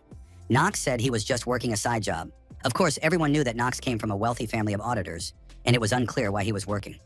Joma thought the guy was here incognito and carrying out some kind of assignment. Just then, the head chef shouted, complaining that this was no way to greet guests. After all, just a couple of days ago, the new guy had been practically begging to be hired, and now he was acting all aloof. Knox apologized to the chef and said he'd show the guests to their seats and seat them at the very best table. Saki suggested they ignore it and just go into the dining room. The group sat down at the table and began studying the menu, but Chloe was very pensive and upset. Joma said that Knox probably had his reasons for working here, but since they'd come to the restaurant, it was better to think about how to enjoy their meal. Chloe agreed that that was indeed the better approach. The relationship between the brother and sister was clearly strained, but Joma suspected that it was Knox who had wanted to meet his sister here. Saki said that according to reviews, the local Korean sushi specials were very tasty. The price seemed reasonable, and the quality should match. Saki believed that since they rarely went to restaurants, they shouldn't worry about the prices, but simply enjoy the food. And if Jom didn't like something, they could go somewhere else. However, the young man replied that he wouldn't interfere, and that everyone should order whatever they wanted. Soon, Saki called over a waiter to place their order. Joma watched his girlfriend and thought that Saki was different after all. He just couldn't get used to the fact that they belonged to different social classes. The girl looked over the sushi sets and said they looked very appetizing. Even in Japan, there aren't many places like this, and the food here is top-notch. The fish looked good, but Joma had such an expression on his face that Saki noticed it right away and asked what was wrong. Joma really didn't want to ruin everyone's mood. The guys were genuinely treating him, so it seemed like there was no point in saying anything, but he decided to tell the truth. The sushi ingredients are all good, but the knife ruined everything. The fish is literally crying, he said. Knox was furious. That scoundrel had said exactly what the owner couldn't stand. That meant a scene was about to break out. And sure enough, the head chef appeared at the guy's table and asked, "What exactly did the guest just say?" Joma replied that he had said what he had heard. He was ready to repeat it. The chef's technique wasn't bad, but his skill certainly didn't justify the price listed on the menu. The chef listened calmly and said that if the guest felt that way, then perhaps he could teach the chef a thing or two. The chef asked the young man to demonstrate his knife skills. Everyone knew the situation had reached a dead end if Joma was forced to pick up a knife. However, the chef insisted on seeing his skills. Joma thought that this chef really did have excellent hearing. His Korean wasn't great, but he could understand speech on the fly. The young man stood up and the guys immediately tensed up, realizing that things could end badly. The head chef spotted the signature jacket and realized he was looking at an academy student. The man introduced himself. "My name is Mansoor. If this guy cuts better than I do, the food will be free for all the guests." Joma listened to this statement and told the chef not to go back on his word later. The chef didn't see a problem with that. He was just dealing with a little kid who wanted to show off in front of his friends.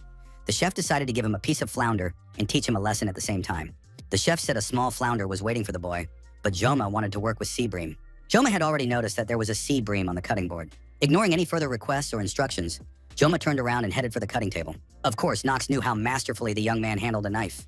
The young man turned to the chef and asked him not to worry, but to simply watch this guest work first. But the chef was worried that the sea bream was very expensive and the stranger might ruin everything. Knox didn't want to say more than necessary, but he still told the chef that this guy could be trusted. Joma walked over to the cutting table and looked at the sea bream lying on the board. A wave of nostalgia washed over the young man. "How much time has passed since I used to do this every day at home," he thought, and took off his jacket to feel more comfortable. The blessing of the sword god was activated, and now the young man held the sushi knife with steady hands. A few seconds later, a gorgeous sashimi set was perfectly sliced and ready. The head chef fell to his knees right in the middle of the restaurant and said he had lost. The man admitted that in his entire professional career, he had never seen anyone fillet fish like that, and now he asked to be taken on as an apprentice. Joma didn't want to see the man in such a position. He helped him up, but the chef refused to stand, saying he had been too arrogant and now wanted to serve the young man. Joma said he really needed to get up, and as for being an apprentice, that was a bit much, but he was willing to give a couple of personal tips. The head chef armed himself with a notebook and pen and was ready to write down every word Joma said. Joma said the chef's skills were decent, but his knife work left something to be desired.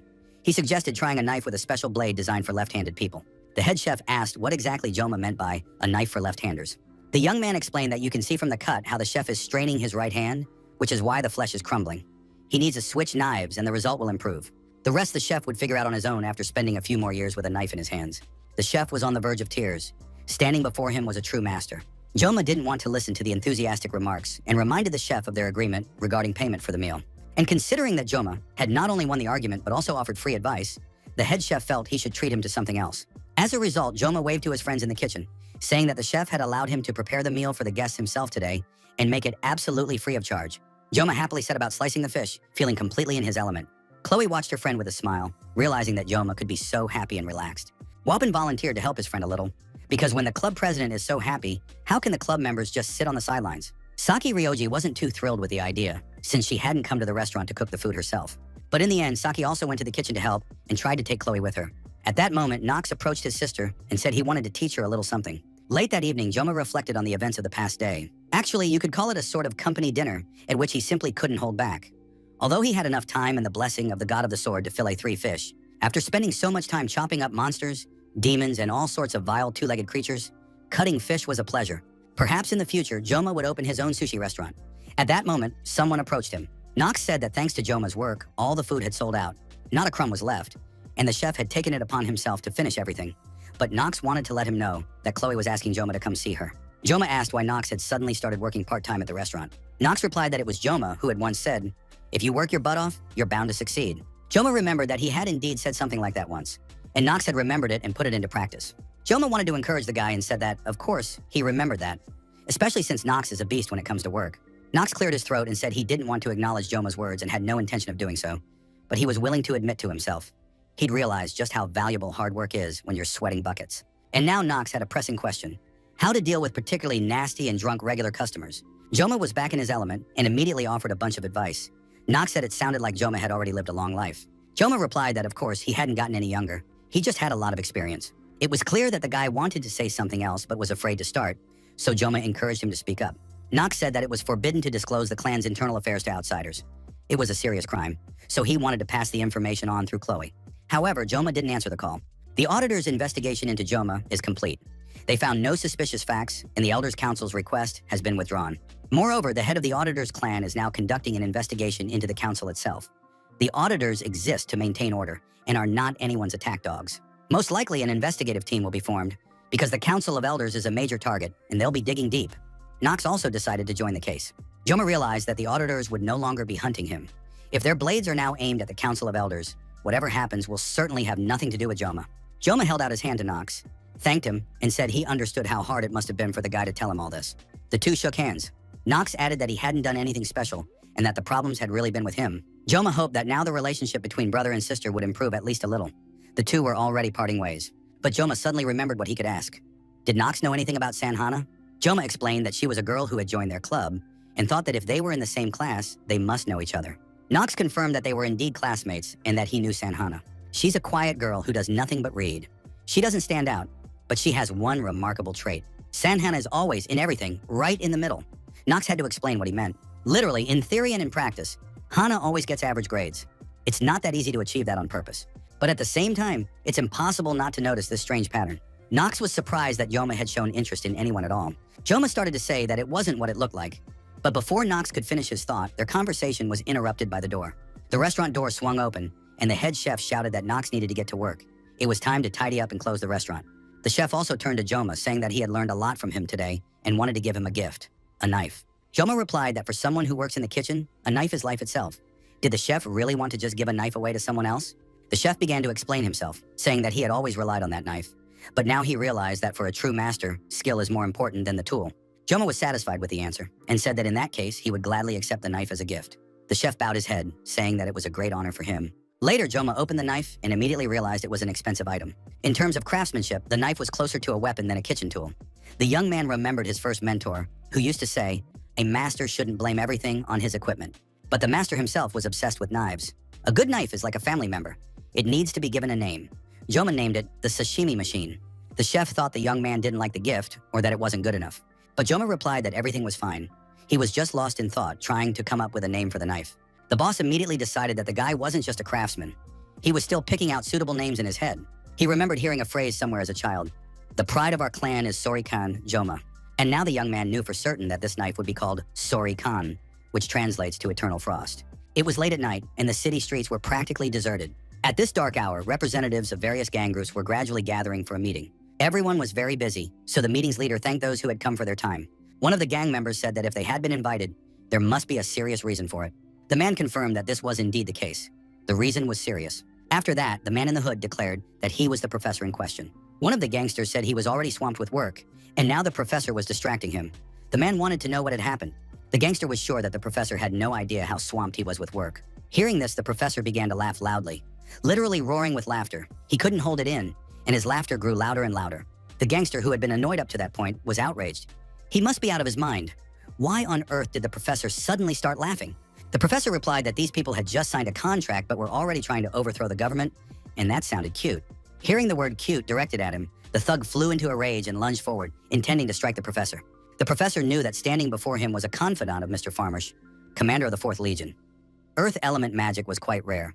The villain didn't understand what the professor was muttering to himself, but that didn't matter because his fists had been itching for a long time. The thug suddenly began to grow, expanding before the eyes of everyone present. A few minutes later, a massive, muscular figure with a furious glare stood before them, towering over the professor, who stood alone and completely calm. Another thug tried to calm his comrade down, saying it would be better not to start a fight here. But the man was already in a rage. He didn't care if anyone tried to intervene. The thug declared he would kill anyone. Before he could do anything, the professor simply waved his hand in his direction. The man added that such power was beyond the capabilities of everyone present, so the space split into 2 separate parts. Even the thugs, who had seen a lot in their time, were stunned to witness the professor's power. After that, the professor said that the demonstration was over and it was time to get down to business. The professor turned to the student, that is the female instructor, and invited her to come closer. The man explained that he had held a chalkboard eraser in his hands for too long, so he had gotten used to treating everyone as students. The instructor would explain the further details of the matter to those present. The girl with lilac hair and pink eyes, an instructor from the academy, stood next to the professor. Her face was hidden by a mask. The instructor spoke up, stating that, contrary to the rumors about the demon Agur, she knew for certain Agur had not been killed by Emperor's sword. Everyone began to whisper, wondering who else could have defeated Agur. The instructor said that the demon had fallen because of a student. His name is Leon van Reinhard, and he is a future hero. The cafe was practically deserted, so he could calmly analyze the new information. Joma sat alone at a table, his mind occupied with important thoughts. The young man understood that the main event was beginning. The Council of Elders was entrusting the investigation to the auditor's house. Even among the aristocracy, the Academy's Council of Elders is considered the pinnacle of elitist snobbery, while the auditors, the guardians of order, are merely pawns. Ordering the murder of a student for no reason is, in essence, treating the auditors like guard dogs. But because of Joma's blunder, he ended up gaining a reliable ally. In the game, for the same reason, a character who kept Leon in check disappeared midway through the plot. There, the Council of Elders tried to scheme and ran headlong into the auditors. So Joma is now going through a very similar situation. The game's script protected Leon from getting his hands dirty, since the auditors took on that role. But now it's unclear who will protect Joma. For now, he's just working like a horse. Once the auditors have intervened, it will soon become clear who is behind all this. There's one person Joma still hasn't figured out, that very same mysterious female instructor. There's another interesting detail. The demon Agur mentioned that the instructor had begged him to sign a contract. The word begged is used when the strong are before the weak, and the weak before the strong. So far, nothing is clear. All descriptions of the instructor mention purple hair, but the villains in the game could change their appearance, so it's not worth paying too much attention to the hair. Eye color and body proportions are most likely constant, and this needs to be verified. Joma didn't know if he'd even be able to find this instructor, since the sensitivity of the blessing of the god of the sword isn't all powerful. Besides, Joma realized he had a catastrophically small amount of information about magic. Of course, he could have just waited or gone back to the library to study. Joma was literally wasting away from idleness and doubt. He had already scribbled all over his notebook and played with his pen, but still hadn't come up with a plan. He needed to stay one step ahead. There's a fine line between youthful idealism and recklessness. Now was exactly the moment to be bolder. Joma finished his mental exercises, deciding to drop by the professor's office soon. Just then, Wapan and Saki, who were always arguing with each other, appeared. The girl said that the guy needed to get rid of his habit of losing his temper over every little thing. Wapan thought that Saki just wasn't serious enough. She supposedly didn't understand what kind of day this was going to be. Joma wanted to know why these two, who were usually such good friends, had suddenly started arguing. But before the girl could say anything, Wapan jumped in and said he'd better explain everything, since it was almost July 7th. Joma thought it was his birthday, but still didn't think the date should be treated as a national holiday. According to Wapan, it was the day when Valor Joaquin sealed Raiken, the commander of the 1st Legion of Demons. Wapan told them this and then fell silent, as if lost in thought. Saki didn't think there was anything supernatural about it and didn't think the day should be treated as some kind of special occasion, but Wapan insisted that special guests would be coming to the academy that day. It would be an old man from the mountains, the strongest assassin Altair, an auditor, the future head of the Steel King's clan, Iron Leg, named Moa Ran. Among the guests would be the pride of the United States and one of the leading candidates for the new 7 stars, Ol Mute. Wapan explained very emotionally to his friends that all these celebrities would be coming to their academy for the festival.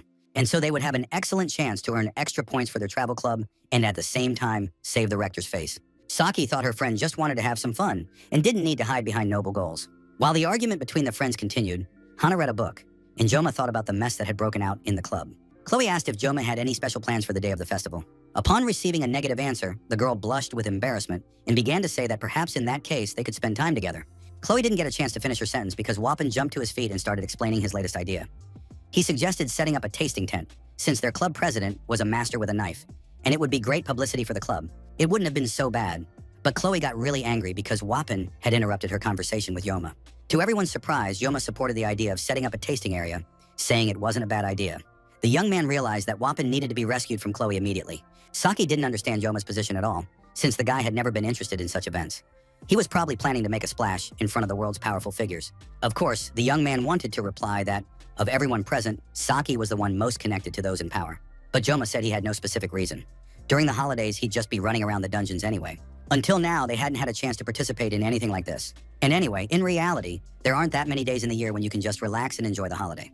Joma said there weren't that many left. This statement really surprised Saki, who wanted to know what not many left meant. For a second, Joma mentally transported himself 3 years into the future, to the time of the second war between humans and demons. How could he have blurted something like that out to the kids?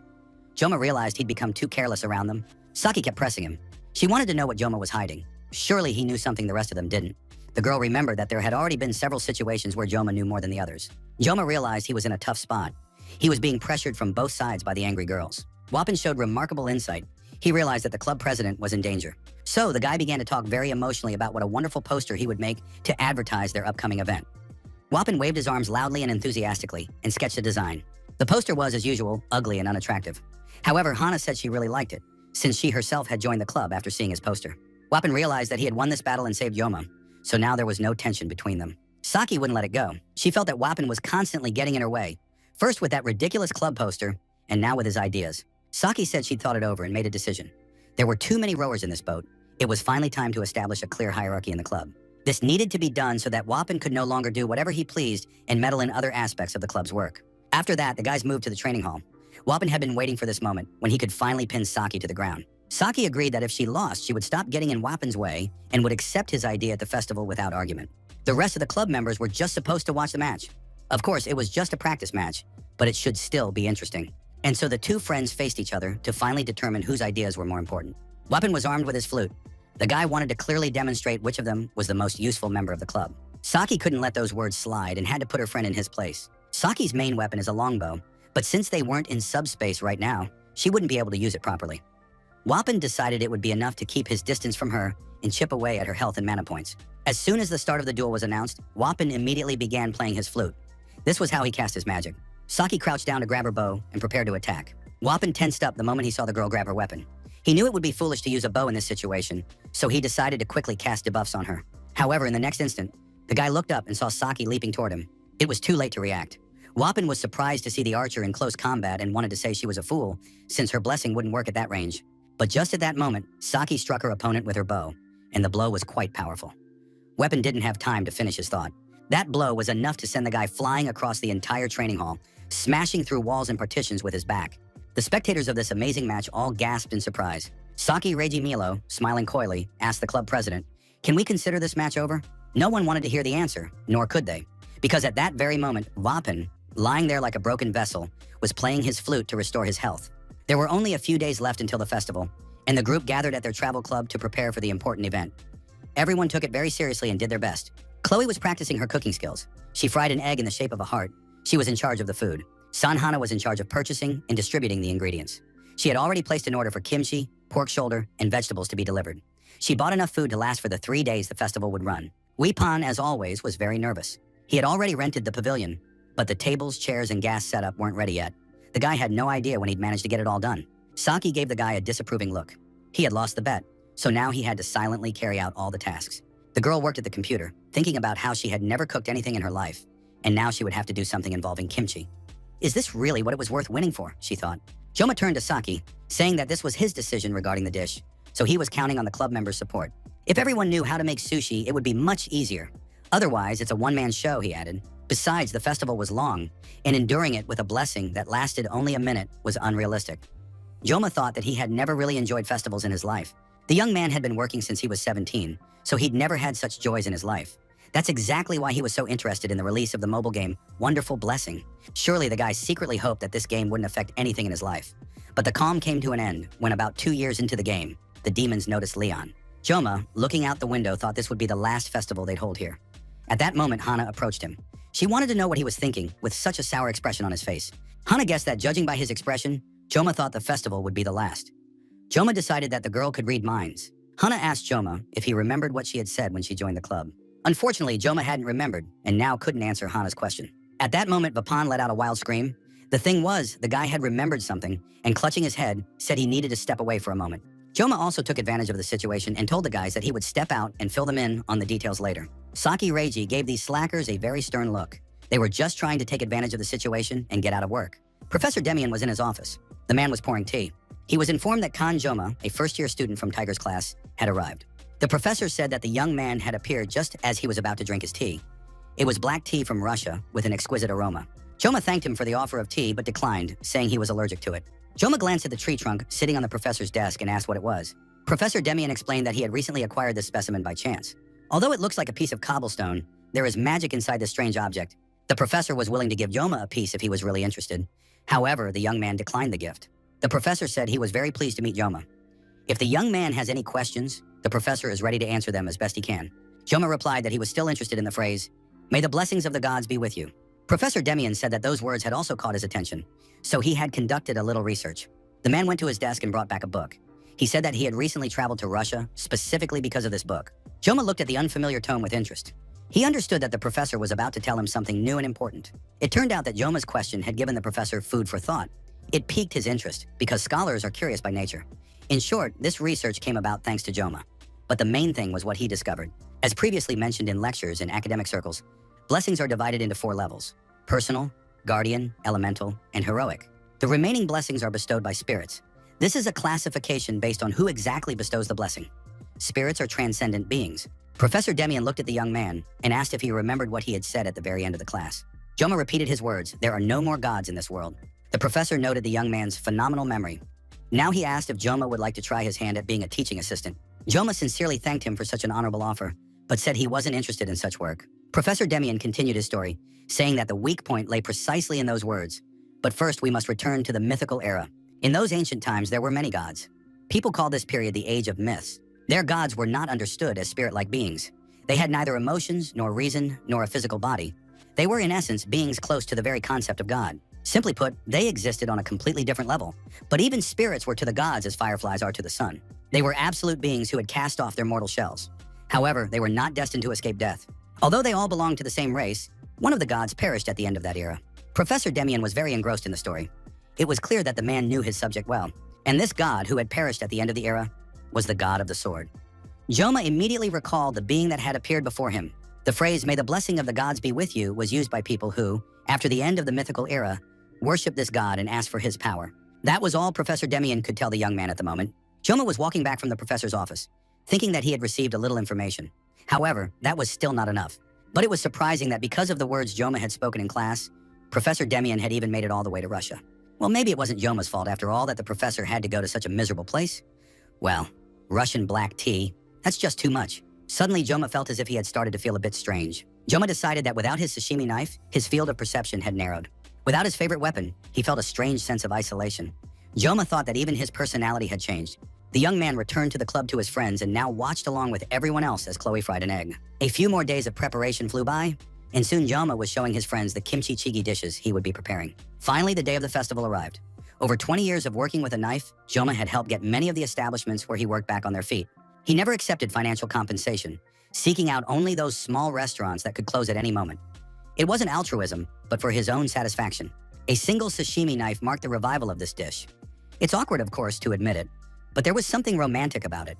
Joma believed that his teenage obsession had manifested itself late. It was probably due to his first mentor. And now the entire club team had lined up to greet their boss. The girls were dressed in special outfits. They looked like a cross between maids and waitresses. Wapan tried to keep everyone's spirits up until the festival opened. There were just a few minutes left. Serving food and handling money is no easy task, but there's no need to worry because everyone has practiced enough. Today, they just need to do what they've already rehearsed, and then everything will work out. Joma also thought that today might be the last festival, but since they decided to participate, they needed to enjoy it. The festival really was wonderful, and absolutely everyone came. Rachel was taking pictures and trying to calm her friend down, saying that everyone was enjoying the festival and now no one would recognize her for sure. Abel stuck on a funny mustache, thinking she had become invisible and unrecognizable. The girls were having the time of their lives. Rachel was genuinely enjoying the celebration and the atmosphere. It was wonderful, fun, and noisy here, and on top of that, the Sword Emperor was supposed to show up. Abel also thought that a little fun now and then wouldn't hurt to lift her spirits. The girl replied that her grandfather had already retired and usually didn't like noisy events. Rachel confirmed that her uncle would never in a million years come to a festival like this either, so she felt very comfortable. The girl found a promotional flyer lying on the floor. This year, the Academy was once again showcasing the heroes who were the first to stand up and defend humanity against the threat of demons. There were supposed to be 2 standout newcomers this year, a hero from India, the great king of adventure Mahatma Sinbad, as well as a hero from Russia who walks through fire, Vladimir Saichev. The scale of this year's festival was simply magnificent. A multitude of journalists, celebrities, and very important guests attended the event. Ms. Allmute was also in the crowd. She was considered one of the candidates for the future 7-star hero, and now everyone wanted to interview her. Allmute was something of an idol to many, and the guys gazed at this cool woman in awe. Allmute had always been known for her calmness and composure, and how cool it was to see her in person today. Vapin got so carried away that he even forgot about the flyers he was supposed to be handing out. Saki grabbed her friend by the ear, saying that he'd been sent to hand out flyers. Yet he was getting distracted even though there was a ton of work to do at the booth. The young man tried to explain that he couldn't just walk past a world-class hero. But Saki reminded her friend that they'd ended up in this situation with the booth because of his suggestion, and now he wanted to shirk his duties. Wapin, in his battle with Saki, fell to the ground just as 2 beauties, Rachel and Abel, were passing by. Back at the tent, everything was going perfectly. Joma was preparing kimchi chi, Chloe was helping him in the kitchen, and Hana was delivering orders. Joma took notice of Chloe's work. He'd only shown her a little, and the girl was already handling the knife perfectly. Joma entrusted her with the slicing because he didn't want to waste a blessing unnecessarily. Besides, he was the only one who knew how to make kimchi jjigae. The number of guests kept growing. Joma was surprised that Saki and Vapon had gone somewhere, but just then the couple returned, and along with them came the Academy's biggest stars. Rachel rushed over to hug Joma with excitement and joy. At the last moment, the girl noticed little Chloe holding a knife in her hands. That was enough to make her leave Joma alone. Abel took the opportunity to chat with the young man. She crept up to him quietly and greeted Joma. Eventually, the girl sat down at a table and ordered a serving of kimchi jjigae each. Joma realized he'd been so caught up in preparing for the festival that he hadn't even considered the possibility that these 2 beauties might show up. He needed to feed the girls quickly and get them out of the tent. Rachel and Abel were already ready to order, but it seemed like Hana was simply ignoring them and didn't want to approach them. Rachel pointed at Hana and told her friend that this was the new girl she'd already told her about. Rachel was sure that Abel was just pretending not to care. But in reality, Abel didn't like the fact that girls were hanging around Joma either. Abel brushed it off, but Rachel decided not to press her friend since it was just a festival and they needed to relax. Maybe they should have done something similar too. However, Abel replied that exams were coming up soon and she needed to study, so she didn't have time for that. Just then, Saki approached them. She was serving their table as a waitress. Hana decided not to approach the girls after all. Weapon quietly approached Joma and said that there were 3 guests sitting at one of the tables. As he spoke, the guy was holding his cheek. When Joma asked, Wapin began telling him about a hero from his country, Allmute, who was the next candidate for All-Star. Joma understood that his friend really liked heroes and advised the guy to put some ice on his face. Joma knew the candidate by name. She was a hero from the United States of America. This hero's real name was Han Elizabeth. She was known as a candidate for the 7 stars. The US and Korea ranked first among the superpowers. In addition, the hero community has its own system. As a rule, heroes are called hiru and are viewed as part of the business. Heroes are usually glorified after death, but hiru live while they are alive, so the whole world respects heroes and applauds them. Joma was very indifferent toward heroes because they were far from his ideal. The young man was very glad that he had not possessed the American, but had instead become a sashimi. Joma couldn't imagine how he could have survived that. Besides, Joma might cross paths with the Sword Emperor, since he is his heir. Of course, Joma was going to refuse this offer, but it would be best to avoid meetings for now if possible. Most likely, this wouldn't be a problem, because for the next 3 days, Joma would be preparing kimchi jjigae, and a celebrity like the Sword Emperor was unlikely to come here just to eat. Abel told Saki that she had often seen the girl before she transferred to Tiger's class. Saki was always sleeping in class. Saki replied that the festival couldn't be compared to classes. She felt that Abel was being biased and critical. Abel replied that it wasn't about extracurricular activities. She just didn't like that costume. It's hard to say what the girls would have agreed on, and whose hair would have been pulled out first, if a few uninvited guests hadn't drawn everyone's attention. Even the visitors to the tent were shocked. They never thought they'd see her here, since she was number 2. At that moment, an unfamiliar girl approached Joma. She said she wanted to see the guy who had done such a thing to her younger brothers. Joma realized that standing before him was the sister of the Mao twins, with whom the young man had fought during the first class while defending Chloe.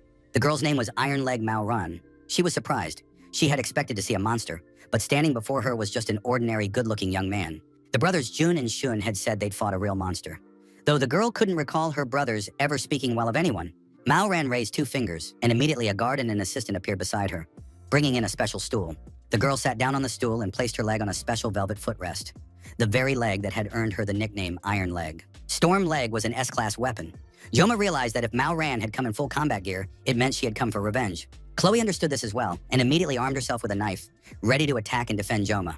Joma knew he couldn't get close to this woman because she was very strong, and especially since they were all in the real world, so he could get seriously hurt.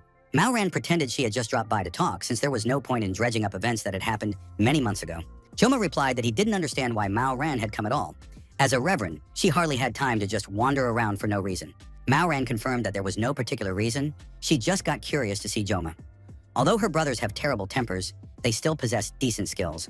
But as soon as they heard the name Kang Joma, they immediately started going berserk, and they do so very intensely, which is why their sister decided to see for herself what kind of person this Kang Joma is. Joma looked at the guest in the tent and realized that everyone in the Mao family was like that. The girl continued, saying that she was even a little grateful to Joma for what he had done to her brothers.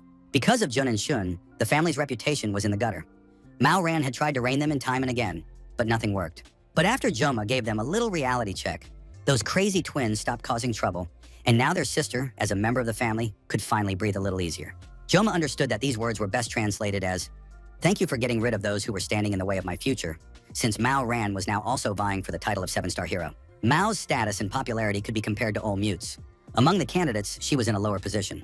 Mao Ran's level was inferior to all mutes, and the stigma of being the sister of the good-for-nothing twins, her brother's problems, and her place among the 7 stars shaped her attitude toward Joma. So the guy turned around and headed back to the kitchen, saying he needed to get back to cooking. Mao Ran hadn't expected the guy to react this way to her arrival and failed to show the proper respect and enthusiasm. The girl went on to say that there was one more thing for which she had to thank Joma. It was very nice of him to open the stall selling Chinese pao kai. Everyone knows that there is still a dispute between Korea and China over the origin of this dish. After that, Mao Ran turned around and left the tent with her bodyguard. Although it was obvious to absolutely everyone that the woman was furious. Besides, she managed to provoke Joma, who didn't want kimchi to be referred to in that way. But Mao Ran said it wasn't a problem, since it was just ordinary, well-known pao kai. Joma was ready to just let the insolent girl get away with it, since he didn't want to draw attention. But there was one thing he couldn't forget. Joma called the girl to follow him. The guy was going to beat up Mao Ran. News of the upcoming show immediately spread throughout the festival grounds. Word was that there would be a battle between some student and Mao Ran. Everyone wanted to see as soon as possible how the contender for the title of hero would deal with this newcomer who had received special status. And when all the students abandoned their other activities and headed to the training hall, Leon pretended he wasn't interested. Only a few minutes had passed. Never before had the guys headed to practice with such enthusiasm. The stands were packed, and everyone was chanting Mao Ran's name. Rachel and Abel also went to watch the amazing show they were about to see. Abel thought about how Joma always seemed to be at the center of everything. It soon became clear that not only students had come to the stands, but also distinguished guests. Among these guests was Olmute. She was eager to see her main rival, Mao Ran, lose. Mao Ran was in a great mood. She recalled the days when she herself had studied at this academy. Mao Ran asked her opponent, was he really feeling well? Because after the battle, he would end up just like her little brothers. Joma had a handsome face, but if his head was a mess, he wouldn't be able to marry, or he'd simply take Mao Ran as his wife. The girl was always happy to have new slaves. Joma replied that he now understood his opponent. The last of the Steel King's line was provoking her opponent so she could then defeat him and justify all her actions. Mao Ran confirmed with surprise that the boy was smarter than she'd thought, but he'd still fallen for the provocation involving kimchi. At that moment, a subspace began to open, and the opponents prepared to cross over and begin the battle. Joma said that Mao Ran would never become a hero of the Star family and began to draw his knife from its sheath. Mao Ran replied that her opponent had a complete lack of intuition and raised her steel leg. After that, the opponents lunged at each other, intent on ending the battle instantly. Everything around them was covered in dust and smoke. Mao Ran realized that the guy wasn't such a useless kid after all. He had hidden behind a veil of smoke. Gradually, the smoke began to clear. Mao Ran stood somewhat unsteadily on her feet, and at that moment, her head, severed clean off, lay separate from her body, right there on the ground. The entire travel club team was worried about their leader, but the guys couldn't leave the tent. Wappen tried to get the girls back to work, saying that right now they shouldn't be worrying about the club leader, but about the customers. Saki also kept saying that Joma would be back soon, and they just needed to keep working. The spectators in the stands didn't understand what had happened. Mao Ran merely staggered, since the opponents hadn't even had a chance to do anything yet. However, those who understood even a little more than the average spectator saw and understood absolutely everything. The opponents emerged from subspace. Mao Ran could barely stand, touching her throat in horror. The girl made sure her head was still in place. She didn't understand what had just happened, but Mao Ran guessed that a battle of minds had taken place between them. A battle of minds is accessible only to masters of the highest level, such as the members of the 7 stars. However, there are exceptions to every rule. After all, if talent surpasses experience, even at a young age, the coveted doors can open. That was the case with All Mute. Maoran thought that she didn't like any of this at all. The girl didn't understand why Joma had entered her mind, since the duel would take place in subspace, and none of them would actually die. It turned out that this guy just didn't want her reputation to suffer. He was demonstrating his abilities in secret to avoid conflict between the states. Maoran looked at the guy and realized this was a two-pronged plan. Some rumors had reached Maoran in high circles, and now the girl understood who the official heir appointed by the Sword Emperor was. There was constant envy, jealousy, fear, and trepidation among all the candidates. Maoran didn't want to give up her place among the candidates to some boy, after all. She hadn't come here for nothing. Maoran wanted to show everyone that she was the one who was worthy, and so she was grateful to her opponent, through whom she intended to achieve her goals. Maoran finally calmed down, pulled herself together, and rushed to attack the boy. Maoran activated the hurricane wind and the wheel of the storm. She delivered kicks, but Joma easily dodged the attack. Joma amazed those present with his reaction speed and agility. Maoran swung her legs, intending to destroy her opponent immediately with the storm. The impact of the falling weight was truly powerful, and cracks appeared on the ground. After that, the girl activated her crushers, and stones and shards flew in all directions. Soon, Maoran understood why her brothers had literally fallen into a stupor after their fight with this guy. He was very fast and never got hit. Maoran unleashed a hail of storm projectiles, and now it seemed the young man had nothing left to counter with. Joma parried several blows, but at one point felt a projectile strike his chest. Taking advantage of the confusion, Maoran activated Heavenly Official, and with tremendous speed and power, flew toward her opponent, striking him with her foot. But for some reason, the blow had no effect. Joma managed to raise his knife, using it as a shield. Although the weapon was covered in cracks, the attack was repelled. Joma then used healing, and both he and his weapon were whole again. Maoran was surprised, but immediately continued her attacks. She intended to keep doing this until she managed to break through his defense. But her attacks soon came to an end, because Maoran's arm flew high into the air, severed from her body. Maoran was in shock. She recovered from the excruciating pain she had felt and stared at this guy, who turned out to be so strong. Maoran knew she couldn't lose. She mustn't lose. The girl couldn't understand how she let things come to this. Tears welled up in her eyes. Maoran shouted that she didn't want to lose, but everything around her was a blur of magical flashes, and now nothing could be guaranteed. As if in a dream, the girl watched All Mute walk away, leaving her far behind. The duel that was supposed to propel Maoran forward and show everyone who was truly worthy of being the new hero turned out to be a complete failure. The winner of the subspace duel was Academy student Kang Joma. Absolutely everyone present saw and heard it. The continent's star, Maoran, had been defeated. Soon, word spread through the tent that the duel had ended. Now they could calmly get back to work since their leader had won. Saki said she had always been confident in Joma, and that he would handle it quickly. Rachel and Abel were returning from the gym after watching the match. Rachel admitted that she couldn't eat this kimchi stew. Abel replied that she was full too, and didn't want to eat anymore. Joma didn't understand how that could be, since they had only just watched the battle, and there must still be plenty of delicious food in the tents. The guard looked at his mistress in fear. Maoran was holding onto the wall, even though she felt fine, since the match had taken place in subspace. That's why she hadn't suffered any injuries. However, the worst had happened. The girl had disgraced herself in front of the whole world and lost to a 17-year-old teenager. Of course, it was a shame for all the people who were rooting for Maoran, but she herself had seen that Joma was a real jackpot. Very soon, he would rise even higher. And when that happens, Maoran's own reputation will rise along with him, and everyone who is laughing at her now will end up on their knees, even All Mute. The guard couldn't understand. Was this student really that strong, and why did Miss Mao rate this guy so highly? Maoran explained that she had seen quite a few people who were called geniuses during her time at the academy. All Mute was one such genius. In the wider world, these are the heroes of the 7 stars. But this boy is walking a path that cannot be reached by effort alone. Maoran believed that the boy was not a human, but a true monster. And so said those whom the continent calls stars. In the subspace of the Joaquin Academy, an unexpected clash occurred. A monstrous newcomer descended from the heavens, shattered the continent's star. Maoran, the continent's best fighter, faced off against the academy's freshman. The result was instant. With nothing but a sashimi knife, the student severed the head of the 7 stars candidate. It seemed that a commotion was about to break out in the world of heroes. All the bloggers were writing non-stop about the new hero. Everyone wanted to get a piece of the legend and spend at least a little time near him. The line at the travel club's tent grew instantly. People found out that the new hero could also cook, so now everyone wanted to try his dishes. Bopin tried to restore some order at the festival grounds so the line wouldn't block the walkways. Besides, the many people who simply wanted to chat with Mr. Joma for a few seconds were really getting in the way, and he had to be very firm with them. Saki was literally pushing people away because without a prior arrangement, and especially when the person himself was against it, it was impossible to expect a meeting. Saki was escorting one of the fans out. The girl had lost track of what was going on, not understanding what she was now forced to do. The visitors weren't just taking pictures of the Academy's star, they were also swapping photos, discussing Korean cuisine, and updating their blogs. Joma was very annoyed. Of course, he didn't want all this fame and attention. After the match that took place the day before, the entire internet was flooded with articles about the brilliant student. It was predictable, but among the multitude of headlines, one phrase stood out. Reporters had nicknamed King Joma Master Sashimi, and now there were even hashtags with that name. But Master was a title blocked by the game system. According to tradition, it was supposed to be passed on to the Sword Emperor in the future. But at the moment, Siegfried had practically retired, so the title of Master was bound to disappear along with him. The night before, when the first day of the festival ended, the guys were cleaning up. Reiji teased Joma, calling him Master. But seriously, after the title Master, which is supposed to be an honor, they just added the word sashimi, and the whole original meaning seemed to have evaporated. Wapon was a very responsible manager. He wanted to know when the next batch of stew would be ready because customer number 275 was already tired of waiting. Wapon reported that there was a waiting list. It had reached 675 customers, but they ran out of paper, so they stopped taking names. Joma was satisfied nonetheless. Romance and all that childish nonsense, that's great of course. But even in his past life, business had never gone this well for him. Chloe had also been working great these past few days. The girl suddenly cried out. It turned out she'd cut her finger. Joma thought, if this keeps up, someone might get hurt. There's a desperate shortage of hands. Joma has to pick up the knife himself. At that moment, unexpected guests entered the tent. It was the restaurant's head chef. They greeted Joma and praised his successful work. Joma was very busy. He apologized to the guests, saying he would come see them personally next time. But it turned out the men hadn't come as customers.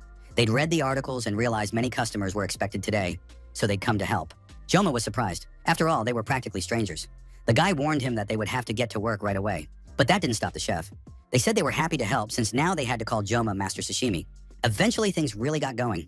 Knox was now helping his sister, and the chef was doing a great job with the stew. And so another day of the festival passed. The crowd at the travel club's tent didn't let up all day long. Joma sat there in the evening, exhausted. He knew they'd never be able to pull something like this off again, but it had still been fun. Knox approached the guy saying that cleanup was almost done, but they were short on some ingredients for tomorrow. However, the head chef had promised to bring them. Joma thanked Knox. However, the young man felt that the chef deserved the thanks, since it had all been his idea. In any case, thanks to his assistance, Joma was able to catch his breath a little, because he definitely wouldn't have been able to handle the whole crowd on his own. Knox asked when Joma would have time, because the head of his clan would like to meet with him. The head of the Shadow Clan, a man known as the greatest assassin of all time, in all peoples, maintains order in the world of heroes by carrying out his work in secret. He is called the Old Man of the Altair Mountains, the Auditor. He wanted to meet with Joma. Most likely this is connected to the highest echelons of the Academy, who issued the order to eliminate Joma. Most likely Altair the Auditor watched the duel between Joma and Maoran. He is aware that the boy can enter people's minds. Those capable of doing so sense their own kind. Knox added that, according to his information, this is the first time the clan leader has shown interest in an outsider. Moreover, he expressed a desire to meet in person.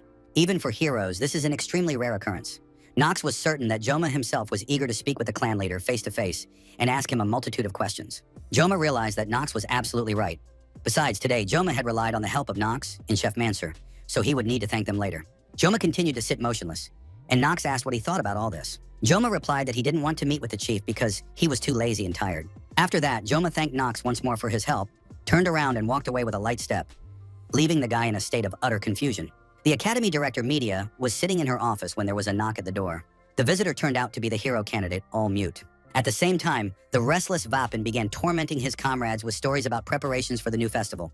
The guys knew they were doomed. They didn't feel like doing anything, and they didn't even need the extra points. Weapon pulled a maid's uniform out of a box, saying it could be used for the New Year's Eve show. Saki was categorically against it. She didn't want to subject herself to that nonsense again. But Wapin didn't lose his cool. He pulled out a Santa's girlfriend costume, a limited edition seasonal collection. Wapin announced that he had already reserved such costumes for all the girls, who would look like real little berries. The guy was sure it would be really cool. If their girlfriends dressed up in costumes like that, the club would be ahead of the pack again. Wapin didn't get a chance to say anything else, because Saki, unable to stand his arrogance, kicked him right in the forehead. The girl announced that she wouldn't wear any of those costumes, so Wapin had better focus on getting better. Media was happy to see Ellie again. It had been 5 years since she graduated from the academy. Allmute confirmed that she was really enjoying everything and having a great time at the festival. The academy director surmised that the girl had come to her office out of curiosity about Joma. Ellie didn't beat around the bush and asked directly, "Who is this Kang Joma?" He had piqued her interest because he worked with consciousness. Media pretended that there was nothing strange about this since Ellie could also enter people's minds. Why couldn't Joma do the same? Allmute literally boiled with anger and told the principal that she hadn't come to her to joke around. But Media, in turn, also flared up in a way that was far from childish, saying that during the time they hadn't seen each other, Ellie had completely lost her manners. Or perhaps she felt incredible pressure. The director's power was such that not even the strongest spearmen and archers, nor even the elders, dared to cross her. Rumors were spreading among the heroes about yet another title. close to that of a sage, which was called the tyrant of media. At that moment, the director calmed down a little, eased the pressure, smiled at her guest and asked, "Are you going to stand there much longer?" The girl apologized to the principal, and Media said that she had become a little irritable lately because of Siegfried. In any case, Media didn't know exactly what Ellie had heard or why Joma interested her so much. But as the director, she couldn't disclose information about the students. The academy director must treat everyone equally. She had always said this, even back when Ellie was a student at the academy. Ellie realized that if she wanted to find out something, she would have to figure it out herself. The girl thanked the director for her time and got ready to leave. Media asked how much longer Ellie would be staying at the academy and advised her not to leave so quickly, but to enjoy the festival. As she was leaving, Ellie asked if the director's talk of treating everyone equally applied to a student named Kang Joma. Media paused for a moment, then added that, in fact, Joma was a difficult student for her. But Ellie didn't want to hear any more details. She slammed the door and left the office. This visit from the academy director had caused even more confusion, and now Ellie wanted to find out who Kang Joma really was. The last day of the festival had arrived, and the group was gathering in the tent to once again treat everyone who wanted to join them. Wapin came in looking a bit under the weather and said he seemed to have caught a slight cold and had even overslept. He apologized to his friends. Joma asked the manager what he thought about working until noon today, so that after lunch everyone would have some free time. The news was received with enthusiasm, since Vapin himself had suggested opening the food tent, and there should be enough ingredients to last until evening. Chloe quietly approached Joma and asked what his plans were for the afternoon. Chloe took on almost all the work in the kitchen, constantly filling in for Joma, and, come to think of it, she was the one who had to work the hardest. Joma remembered that even before the festival, Chloe had been trying to tell him something. She probably wanted to spend some time together. Joma asked the girl if Chloe would like to go for a walk together after the festival. Chloe was thrilled. She immediately agreed and set to work with even greater enthusiasm. Chloe's potential with a knife was impressive. In just a couple of days, her dexterity had improved, allowing the stall to continue operating without a hitch. Of course, he needed to thank her and do something nice for her. But Saki Reiji made it clear with her icy stare that she would never forget this. The girl said nothing, but her gait and movements made it clear that things were not going well. The last few hours of work passed, and as soon as the tent closed, everyone scattered to tend to their own business. Saki looked very unhappy. Joma figured it was because of fatigue or the journalists from yesterday who had tried to interview him. There was still half an hour left before meeting Chloe, so Joma decided to take a short break. Suddenly, he heard the tapping of a cane echoing throughout the park. An old man appeared next to him and asked permission to sit down in the empty spot beside him. After receiving permission, the old man sat down and said that as he got older, it was getting harder and harder for him to tolerate the heat. Joma turned to the man and asked what he wanted to say, since the man had come from far away. Joma guessed who was sitting next to him. It was the head of the family, the auditor, Mr. Altair. The old man was very pleased. He said the young man had an excellent intuition and wanted to know how Joma had figured it out. Joma had seen the old man's staff in a past life, but he couldn't mention that. It was Kane's sword, the Syndicate. This item was very popular in the game because it belonged to the head of the mercenary clan. Joma had once wanted to get his hands on it too. The old man surmised that the young man had used to his advantage the fact that the Raven's blessing had completely concealed his presence.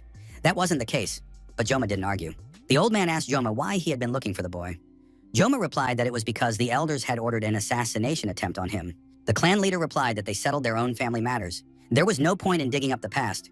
The reason he was looking for Joma was far more important. Joma couldn't understand what could be more important than a planned assassination. Maybe it had to do with his ability to enter people's minds. At that moment, Altair Auditor thrust his staff into the ground, drawing Joma's attention. It looked as if the world had stopped, and now no one else existed around them. No one could interfere. Joma didn't understand what was happening, why the old man was acting so strangely. He immediately thought that his knife wasn't with him right now. Finally, the clan chief continued. He asked what Joma was planning to do with his granddaughter. The old man wanted to know if they were actually dating.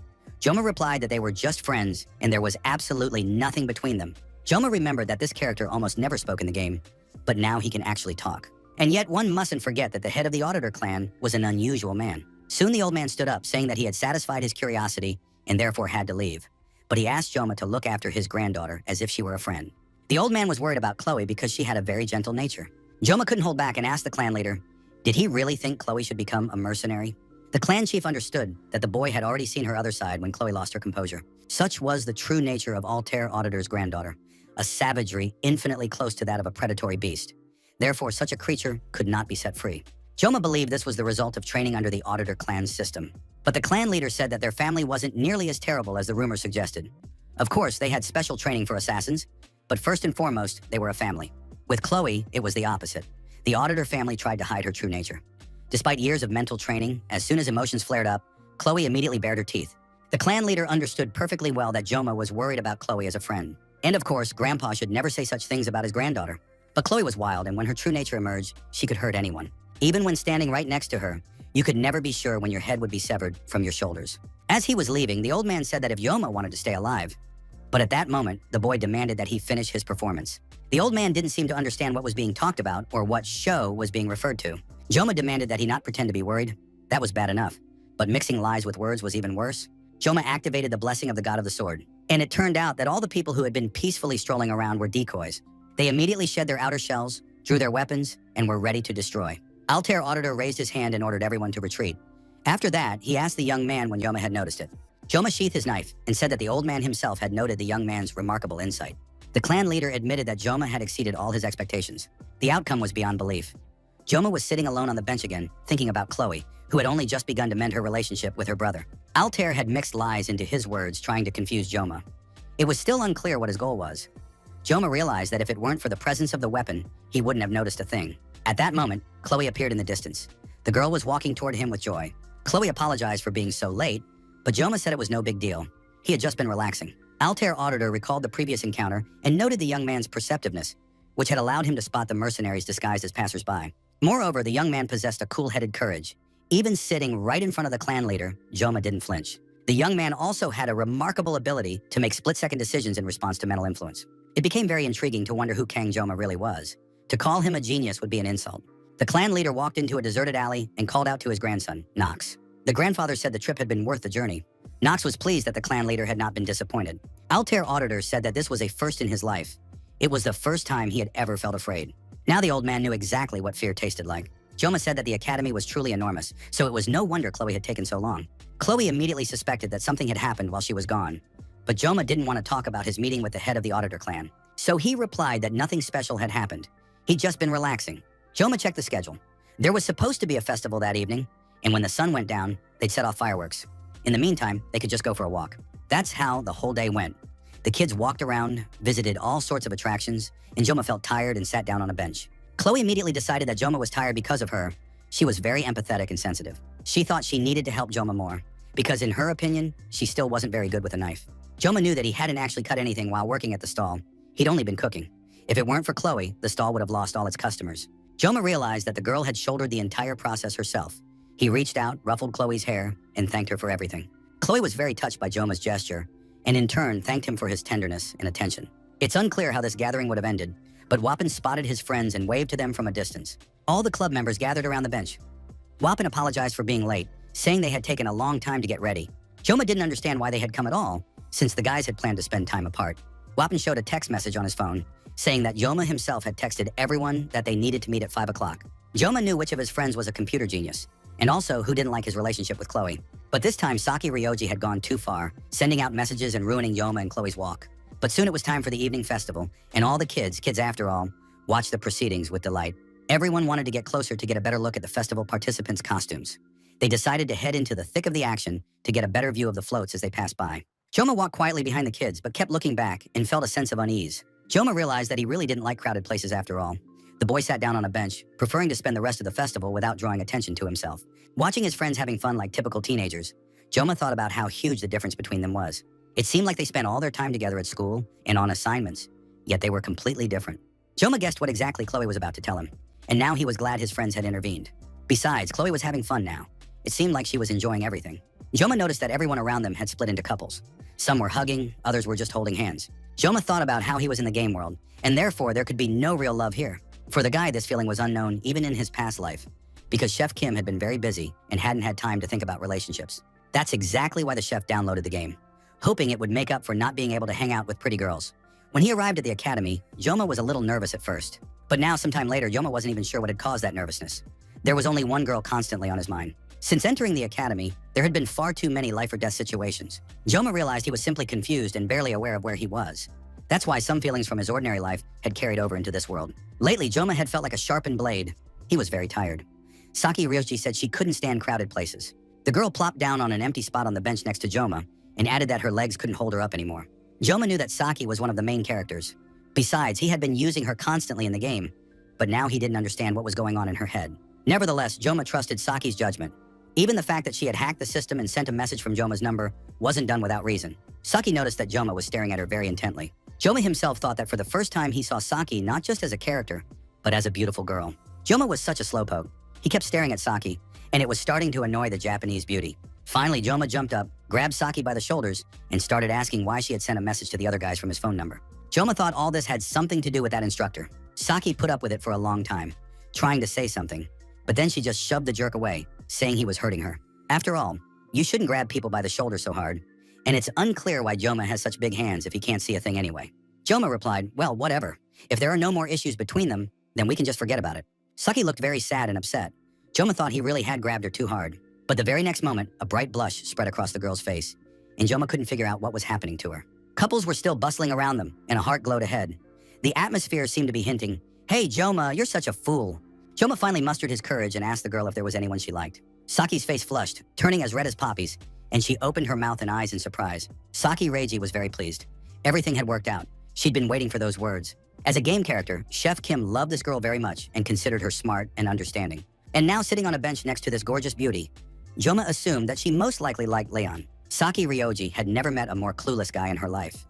The girl replied bluntly that it wasn't Leon. Right now, she was most angry at herself.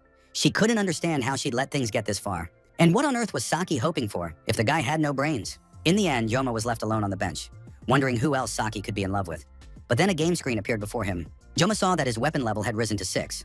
This was likely the effect of the eternal frost he'd recently received from Chef Mansour, and his adaptation level, which had increased while he slept, had risen even further after the battle with Maoran. It's unclear whether this coefficient will turn out to be something like a lifeline or a poisonous holy grail. But one thing is clear, it's directly linked to the blessing of the god of the sword. Joma noticed that the noise was gradually dying down. It seemed the festival was coming to an end. The world was teeming with monsters and magic, but if you look closely, it wasn't all that different from Earth. Joma didn't miss his past life all that much. The only family he had there was his first mentor. However, even that first mentor, a master of ruthlessness, had cast Joma out when he realized the young man had mastered the knife. Back then, the boy was too young and angry, not understanding the reason. Only after traveling the world and becoming the best in the country did he understand the true meaning of that act. The ability to cope with unexpected changes is far more important than simply mastering technique. There is no better school than real battle. It is the ultimate practice. Suddenly, Joma sensed someone's presence. The young man tried to figure out who it was, but soon realized he was sensing magic, which meant an enemy was nearby. Joma quietly drew his knife and activated the blessing of the god of the sword. It granted heightened sensitivity, and using the floor as a reference, he was able to detect the enemy. Now Joma could almost scan everything around him. The boy hadn't expected such an effect. It turned out to be much stronger than he'd thought, and he soon spotted the enemy. Without hesitation, he rushed into the attack. There was no time to think. Joma leaped toward the opponent and immediately struck. It was a girl with lilac hair and pink eyes. Joma was satisfied. He had found his opponent, wounded her, and was now standing next to the stranger. The woman jumped to her feet and started screaming that she was dying, trying to attract people's attention.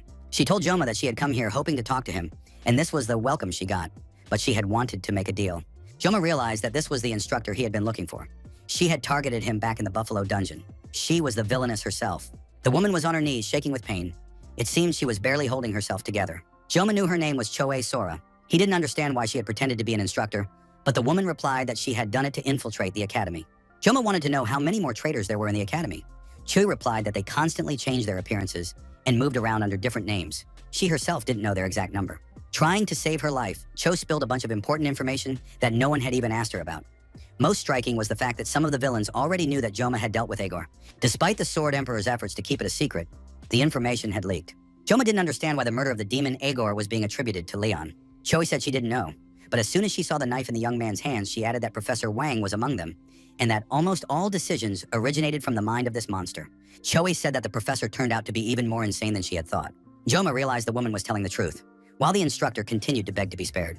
Joma leaned closer to Cho and asked if she wanted to live.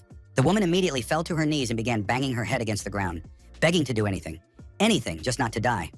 Joma said he had 2 conditions. He wanted to know everything he could about the professor, who he was, what his goals were.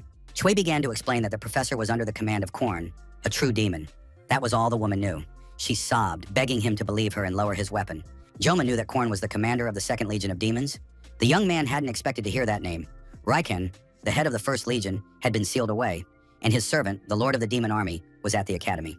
The woman added that the one who calls himself a professor doesn't reveal his identity even to those closest to him. That's why he has a terrible reputation. Professor is just a title. As she spoke, the woman prepared to attack Joma from behind. But as soon as the young man turned around, she immediately stood at attention. Joma knew that Choe was a servant of Agor. After her mistress's death, she had lost her place even among her comrades. Only remnants of her magical power remained. Most likely, Choe Sora had grown accustomed to relying solely on magic, and her physical abilities were weak. Joma said that in order to conclude a contract between them, she still needed to provide some information, because at this stage her value was too low. The woman said she had never tried to kill Joma, but had merely been following the orders of the demon Agor, who was now dead. Joma once again pressed his knife to the traitor's throat and stated his second condition. He demanded that the woman give him this information, and then she would be spared. Choi Sora stared at the man with a wild look in her eyes and said she didn't understand what he was talking about. Joma swung his knife, and magical stones flew out of the woman's body. When a contract is made with a demon of the Legion Commander level, 2 stones are created. The servant's tokens, one goes to the Legion Commander, the transmitter of magical energy. The other to the subordinate, the receiver. This stone was merely a receiver that no longer functioned after Agor's death. But Joma knew that the receiver stored life force and served as an effective leash through which the master controlled the servant. Judging by Sora's reaction, that was exactly the case. Joma looked at the woman, who still didn't understand what had happened to her.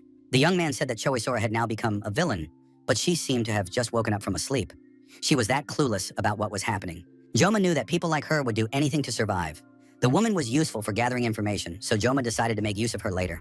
The guy received another message. Saki was worried about where Joma had gone. Saki wrote that they hadn't finished talking yet, and the guy had already slipped away somewhere. She promised she wouldn't hit him. They still needed to talk everything through. Soon the sky lit up with magnificent colors. Everyone always loves fireworks. They're a little miracle that evokes pleasant emotions in people of all ages. However, Joma thought that this might be the last festival. The students gathered in the lecture hall for another exam.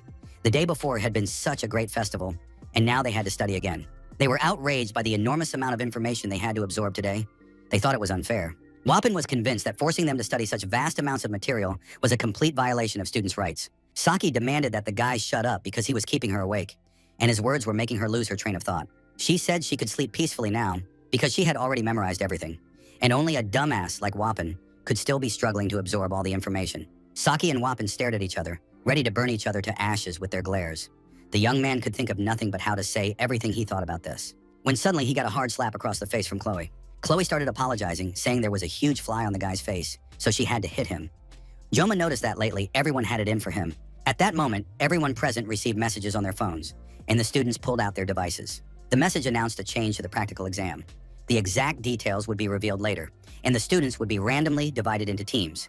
It was outrageous, changing the exam format the day before. Originally, the exam was supposed to involve navigating a goblin dungeon. Joma had been looking forward to this exam for the loot, but it seemed the game's storyline was starting to shift. Considering everything the guys had already gotten up to, it wasn't surprising. Joma knew this could happen, but now he was upset.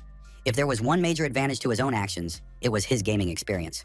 Joma thought that if things continued this way, he wasn't sure he'd be able to survive the next war against the demons. Saki noticed Joma's state of mind. She didn't understand why he was getting so worked up. It wasn't like him at all. Joma, of course, didn't explain anything. He simply chose to change the subject. Saki wanted to support her friend. She said that the news had caught her off guard too, but this decision didn't seem entirely unreasonable. During the last exam, there had been an incident involving a demon. Every time an exam was held outside the academy, incidents occurred. Therefore, there was no safer place for students than the academy itself. Joma, of course, couldn't tell the girl about the professor who was actually a demon and was now hiding in the academy. Looking at it from that perspective, Saki was indeed right. Joma thanked the girl for her explanation because everything had finally clicked into place for him. But Saki Ryoji immediately blushed and said she felt awkward. Why was he staring at her like that? In any case, Saki always felt awkward when she saw that Joma was confused or pensive. She explained that all the club members get flustered if the president looks unsure. Discipline breaks down immediately. What can I say? She got out of it as always. Joma, as usual, was a slow-witted, clueless guy. Joma made a request. He asked if the girl still had a printed copy of the academy staff list that she had once hacked. Saki replied that she had deleted everything to avoid data tracking. But a printed version, in Joma's opinion, could solve the problem. He asked his friend to hack into the academy's network again. Ryoji hadn't expected to hear such a strange request from Joma. The young man allowed her to tell the club members part of the truth. He shared the information that enemies were operating undercover at the academy. The others were stunned. Chloe suggested that the incident with the Buffalo Dungeon was their doing. Of course, Joma couldn't be completely sure of this, because these people were constantly changing their appearance and living under various disguises. Saki decided to create a new list of academy staff and compare it with the printed list. It was a great idea. The club had been created as a protective measure. If there were people who might pose a threat in the future, it was better to find out about them in advance. After listening to everything, Vapin said that while he certainly had many questions, he was ready to listen to Joma and do whatever was necessary. Chloe and Saki fully supported the club leader's initiative. Joma thanked the guys sincerely. He thought that this explanation would suffice for now. Saki said that all information about the academy staff is automatically updated every month. It seems they use not only the cloud, but also subspace for this. Wapin didn't understand why they were making everything so complicated. It was hard for the guys to grasp the main issue. Optimization is the periodic deletion of fictitious data to reduce the volume of information. That's how the system works, and thanks to this, it's now possible to identify the right people. Joma wanted to know when the girl would finish this task and bring the new lists. Saki replied that it wasn't that difficult, but she felt that Joma relied on her help too often. It wasn't clear how the guy was supposed to respond to this complaint, but in a way, Saki was right. Joma understood that there was absolutely nothing he could do for Ryoji. He had no money, no status, and no fame, while she was the daughter of the Prime Minister of Japan. Joma asked her directly if Saki wanted anything in return for the favor. At first, the girl was even offended, but after thinking it over, she said she would ask him for something later. Joma immediately tensed up, but Saki told him not to worry. She didn't want anything material and would explain everything when the time came. The next day, a mountain of printouts was ready. The guys had barely gathered when Saki had already finished everything. She had printed out all the employees' data, including any suspicious movements. Now they just had to check everything. Joma was very pleased. He knew the girl would handle it perfectly if she took on the task. She always sees things through to the end. Wappen, as usual, was unhappy. These lists even listed the number of trips to the bathroom. Don't these people have a right to privacy? It seemed to the guy that they were doing the wrong thing. But Saki wasn't bothered by it. She believed that even hacking the data itself was a crime, so there was no point in getting upset and pretending you had nothing to do with it. Wappen believed there had to be some limits. After all, they were becoming criminals too. Saki called the young man a saint. Joma tried to calm the guy down, saying that the more information they had, even the most insignificant, the better. The group immediately agreed. As soon as they finished the investigation, all the documents would be destroyed once and for all. Joma understood that for the hired assassin Chloe, and for Saki, who would use any means necessary to achieve her goal, moral boundaries were blurred. That's why having someone as honest and straightforward as Wappen allowed the team to stay on the straight and narrow. There was about a week left until summer break. It was decided that the travel club would operate even during exams to identify enemies. Hana raised her hand and asked for details. She had heard about the problem, but wanted to know the specifics regarding the source of the information. Weapon confirmed that he too had wanted to ask Joma about the traitors within the academy the day before. There was no need to doubt or ask such questions if the club president had already explained. Joma realized he'd almost been caught. What the guy had been trying to hide could no longer be denied. He couldn't say that Joma had conspired with Choe Sora or that she had set her sights on Leon. The misunderstanding would only grow, and there would be much more to explain. Besides, there was a chance that Chloe would simply kill Chu Sora. Joma said he couldn't talk about it right now, but his source was very reliable. It was a so-so answer. He added that when the chance arose, he would tell the guys everything, but right now it was impossible. The guys seemed to accept that answer. Only Hana sat there with an unmistakable expression on her face. Joma kept trying to figure out who she reminded him of. A few hours passed. All the club members were already pretty tired. Chloe brought Joma some water, looking out for her friend. Weapon found a candidate who hadn't been there last month, and his movements looked suspicious. Joma told Chloe that she could go about her business and not pay attention to Saki and Wappen, who were handling the paperwork just fine. On the other hand, Chloe had performed admirably in the Buffalo Dungeon. The girl was very pleased to hear the praise. She hoped that on the next exam, the guys would end up on the same team again. Just then, the team rosters arrived. Joma ended up on the same team as Hana and Rachel. The rest of his club members were upset. Wappen thought everything would be fine, and that Chloe shouldn't worry about Joma because he'd be on the same team as Rachel. Besides, Hana would be there too, so nothing should go wrong. Hana confirmed that Chloe shouldn't worry. She would keep a close eye on Joma so as not to lose sight of him. Wappen wanted to know who Saki had been paired with, because she looked very sad. It turned out she would be with Leon and Elio from the sophomore class. It was a very strange grouping. Everyone sat pensively, trying to guess where this would lead. Saki turned to Joma. She wanted to know what he was thinking. But Joma replied that it was nothing serious, wished everyone good luck on the exam, and suggested they finish up and go rest. It was already late in the evening, but Saki and Hana were still working on the lists. Finally, Hana said she was going to leave too. The girl had practically left the room when Saki suddenly called out to her. She had found something suspicious. Saki wanted to understand why San Hana's name was on the list of teachers. She wanted to find out who San Hana was. Perhaps it was time for San Hana to take off her mask and reveal herself to everyone without pretense. Saki said that Hana had a gentle disposition, and her words and actions were always well considered in everything she did. She never imposed her opinion on others. From the very beginning, all of this seemed very strange and suspicious. Saki decided not to call the girl Hana anymore, but rather to address her by her official title. And San Hana's title was Professor. So, sitting before Saki was Professor San Hana. Upon hearing this, she coughed. Suddenly, Hana raised her hands, spreading her fingers wide in front of her, and said that Saki had overworked herself at the meeting and was now apparently very tired. Hana kept wiggling her fingers and said this was going too far. Saki had confused two people with the same last name, which really wasn't like her at all. The girl had skimmed the information about the business trip during the festival that the professor had gone on, which meant the data had been falsified. The subspace system updated automatically. External interference was impossible. Only the academy director had access. Could media be involved? Hana told her friend not to worry. Everyone makes mistakes after all. The girl wasn't a machine and had simply been working very hard. Hana added that things might be different in Japan, But in Korea, there are a lot of people with the same first and last names. It was probably because the guys got carried away discussing their enemies, and that's why Saki got lost. But since the misunderstanding had been cleared up, Hana went to rest. Saki felt awful. She had never made a mistake like this before, confusing people with the same last name. Maybe only an idiot would. Sanhana, standing in the doorway, said she wanted to give Saki some advice. Guys like Joma would never figure it out unless you told them exactly how you felt. Hana added that out of all the girls, she was rooting for Saki. After that, Hana waved her hand and left. Joma woke up before his alarm and lay in bed, thinking about the upcoming exam. Not only had they changed the exam content, but they'd also given a new assignment. He had plenty on his plate, and on top of that came the stress from Rachel, a very burdensome character. Rachel shows interest not out of affection, but to ensure a strong heir. That's been her mindset since the very beginning of the game. Perhaps that's why the developers made her a die-hard loner, to create a contrasting effect. Because of this, she became the character I won over last. Of course, Rachel was initially interested in Leon too, but now we just have to hope the exam goes smoothly. Suddenly, right in the middle of the night, the phone rang. It was Ryoji calling. The young man answered immediately, asking why she wasn't sleeping. He didn't understand why she wasn't sleeping either. However, Saki never slept at night. Joma asked if she had noticed anything strange in the documents. Saki replied, "Do you really think I'd only call you about work? Usually people call in the middle of the night if something urgent has happened. Besides, they used to only communicate through text messages." Reiji said she just wanted to wish him good luck on the exam, then said goodbye and hung up. It was all strange and out of character, but there was no time left to think about it. Dawn had broken, the sun was rising, and she had to get ready. The building where the exam would take place looked perfectly normal from the outside, but it was a special academy building, inside which a completely different atmosphere reigned. Inside was a room created by the academy's founder, Valor Joaquin. Drawing on his experience of surviving in Gehenna, he had brought even the stones and weeds here, creating a scaled-down replica of a labyrinth with its own ecosystem. Of course, the exam was designed to be practical, but holding it in a place like this was strange. Joma kept thinking that this was nothing like the game he was used to. At that moment, a loud scream rang out, and Rachel, with no one to hold her back, rushed to embrace Joma. She nearly smothered him in her embrace, but the young man managed to grab his knife. Rachel immediately sensed the magical influence and stepped back. She noticed that the boy had become much stronger compared to last time, and there was a special charm in that. Soon, the third member of the group appeared, Hannah. She greeted Joma. The girl was holding a crowbar. Joma was surprised to see such a strange weapon. He immediately thought that this test needed to be stopped right away. He started off on the offensive. He asked Hannah why she was always late, but Hannah didn't fall for the provocation. She greeted everyone and said she was counting on Captain Rachel's help during the exam. Rachel immediately warmed up to her.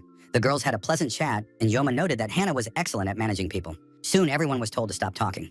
Once all the students had gathered, they were briefed on the exam. This time, the exam for first-year students would take place in a special building, an unusual format. It was a team competition, but not quite what people usually think of as a competition. The format is simple. You have to enter through the gate and reach the designated point within 1 hour. The team that makes it on time advances to the next stage. Those who are late are disqualified. So far, it all sounded very simple. You just had to run quickly across the entire area. That's too easy for a midterm exam. There are no monsters inside, but the space mimics a labyrinth and creates what is known as an artificial hell. There is no intervention or protection from the subspace veil, so freshmen need to be especially careful. The students walk through the gate, not understanding what they should fear if there were no monsters. Maybe there's an oxygen problem in there? The instructors added that using weapons in this place could result in injury to oneself, so the use of weapons is strictly prohibited. Joma thought that a timed race was much fairer than the midterm exam. However, subspace and Gehenna are incompatible. It's unclear how they'll grade without intervention. One instructor is assigned. This is necessary both for grading and to prevent potential accidents. If students want to give up during the race, they should simply inform their instructor. Rachel announced that the midterm exam is too boring. Usually, students fight with each other. After that, it was announced that all students must hand in their weapons. Choi Sora was the supervisor of Rachel's team and was surprised to see Kang Joma among her students. Rachel thought that Joma was acquainted with this instructor, which meant the girls' mood would be ruined. But the instructor said that they didn't know each other personally. However, there wasn't a single instructor in the entire academy who hadn't heard of the exploits of the star student, Kang Joma. The instructor introduced herself. Her name was Instructor Kim. She would be in charge of Rachel's team for this semester's exam and wished everyone good luck. Instructor Kim was in shock. She didn't understand why she, of all people, had been assigned to this madman's team.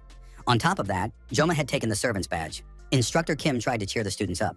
She said that, of course, she was incredibly beautiful, but they'd better not get distracted and focus on the exam. In fact, Instructor Kim thought that just because a blonde had a little bit of fat on her chest didn't mean she was a beauty. Rachel told the instructor that she was a nasty old hag who was asking for trouble. The instructor couldn't understand how such a cheeky little thing dared to speak to her that way. After that, Instructor Kim advised the little blonde brat to calm down, since the instructor is responsible not only for the students' safety, but also for their grades. Joma turned to the instructor, saying that the exam was starting and they needed to go. Of course, it was strange that Kang Joma didn't become the group leader. Rachel was furious. She didn't like any of this. What she disliked most was when the group ended up in the wasteland. It was really cool there, but actually terrifying. Instructor Kim noticed that Rachel was gasping for air and couldn't pull herself together. The girl promised to kill the instructor when they got outside. The kids were walking through very strange places, and even the air around them seemed unusual. As soon as they followed the instructor inside, the first test began for the students. Joma felt fine, but Rachel turned out to be too sensitive to the mana. She looked exhausted. In this state, the next stage might be even harder for her. Due to her high magical compatibility, Chosora felt right at home here. She had energy to spare. Joma wanted to know how Hannah was feeling in this environment. Hannah replied that it was bearable so far, but Joma looked absolutely fine. He said his skin felt a little tingly. Hannah was a member of the club, but she still made Joma a little uneasy. The guy knew that the enemy had infiltrated deep into the academy. Joma hadn't brought a knife, so he couldn't check anyone. He just had to watch. Joma asked how much time had passed since they'd entered this area. Rachel was already so out of breath that she could barely speak. Hannah replied that only 25 minutes had passed. Many were already exhausted and couldn't get their bearings, and there was still quite a bit of time left. Joma realized that if things continued this way, they would be disqualified. But the guy didn't want to give up. Besides, they knew nothing about the prize. If Joma had at least a knife, he might have been able to sense mana nearby. But for now, everything was too unclear. Then the young man remembered that he had a servant's badge, which meant he could use Choi Sora. Joma activated the magic stone, and now with the instructor's help, he would search for mana.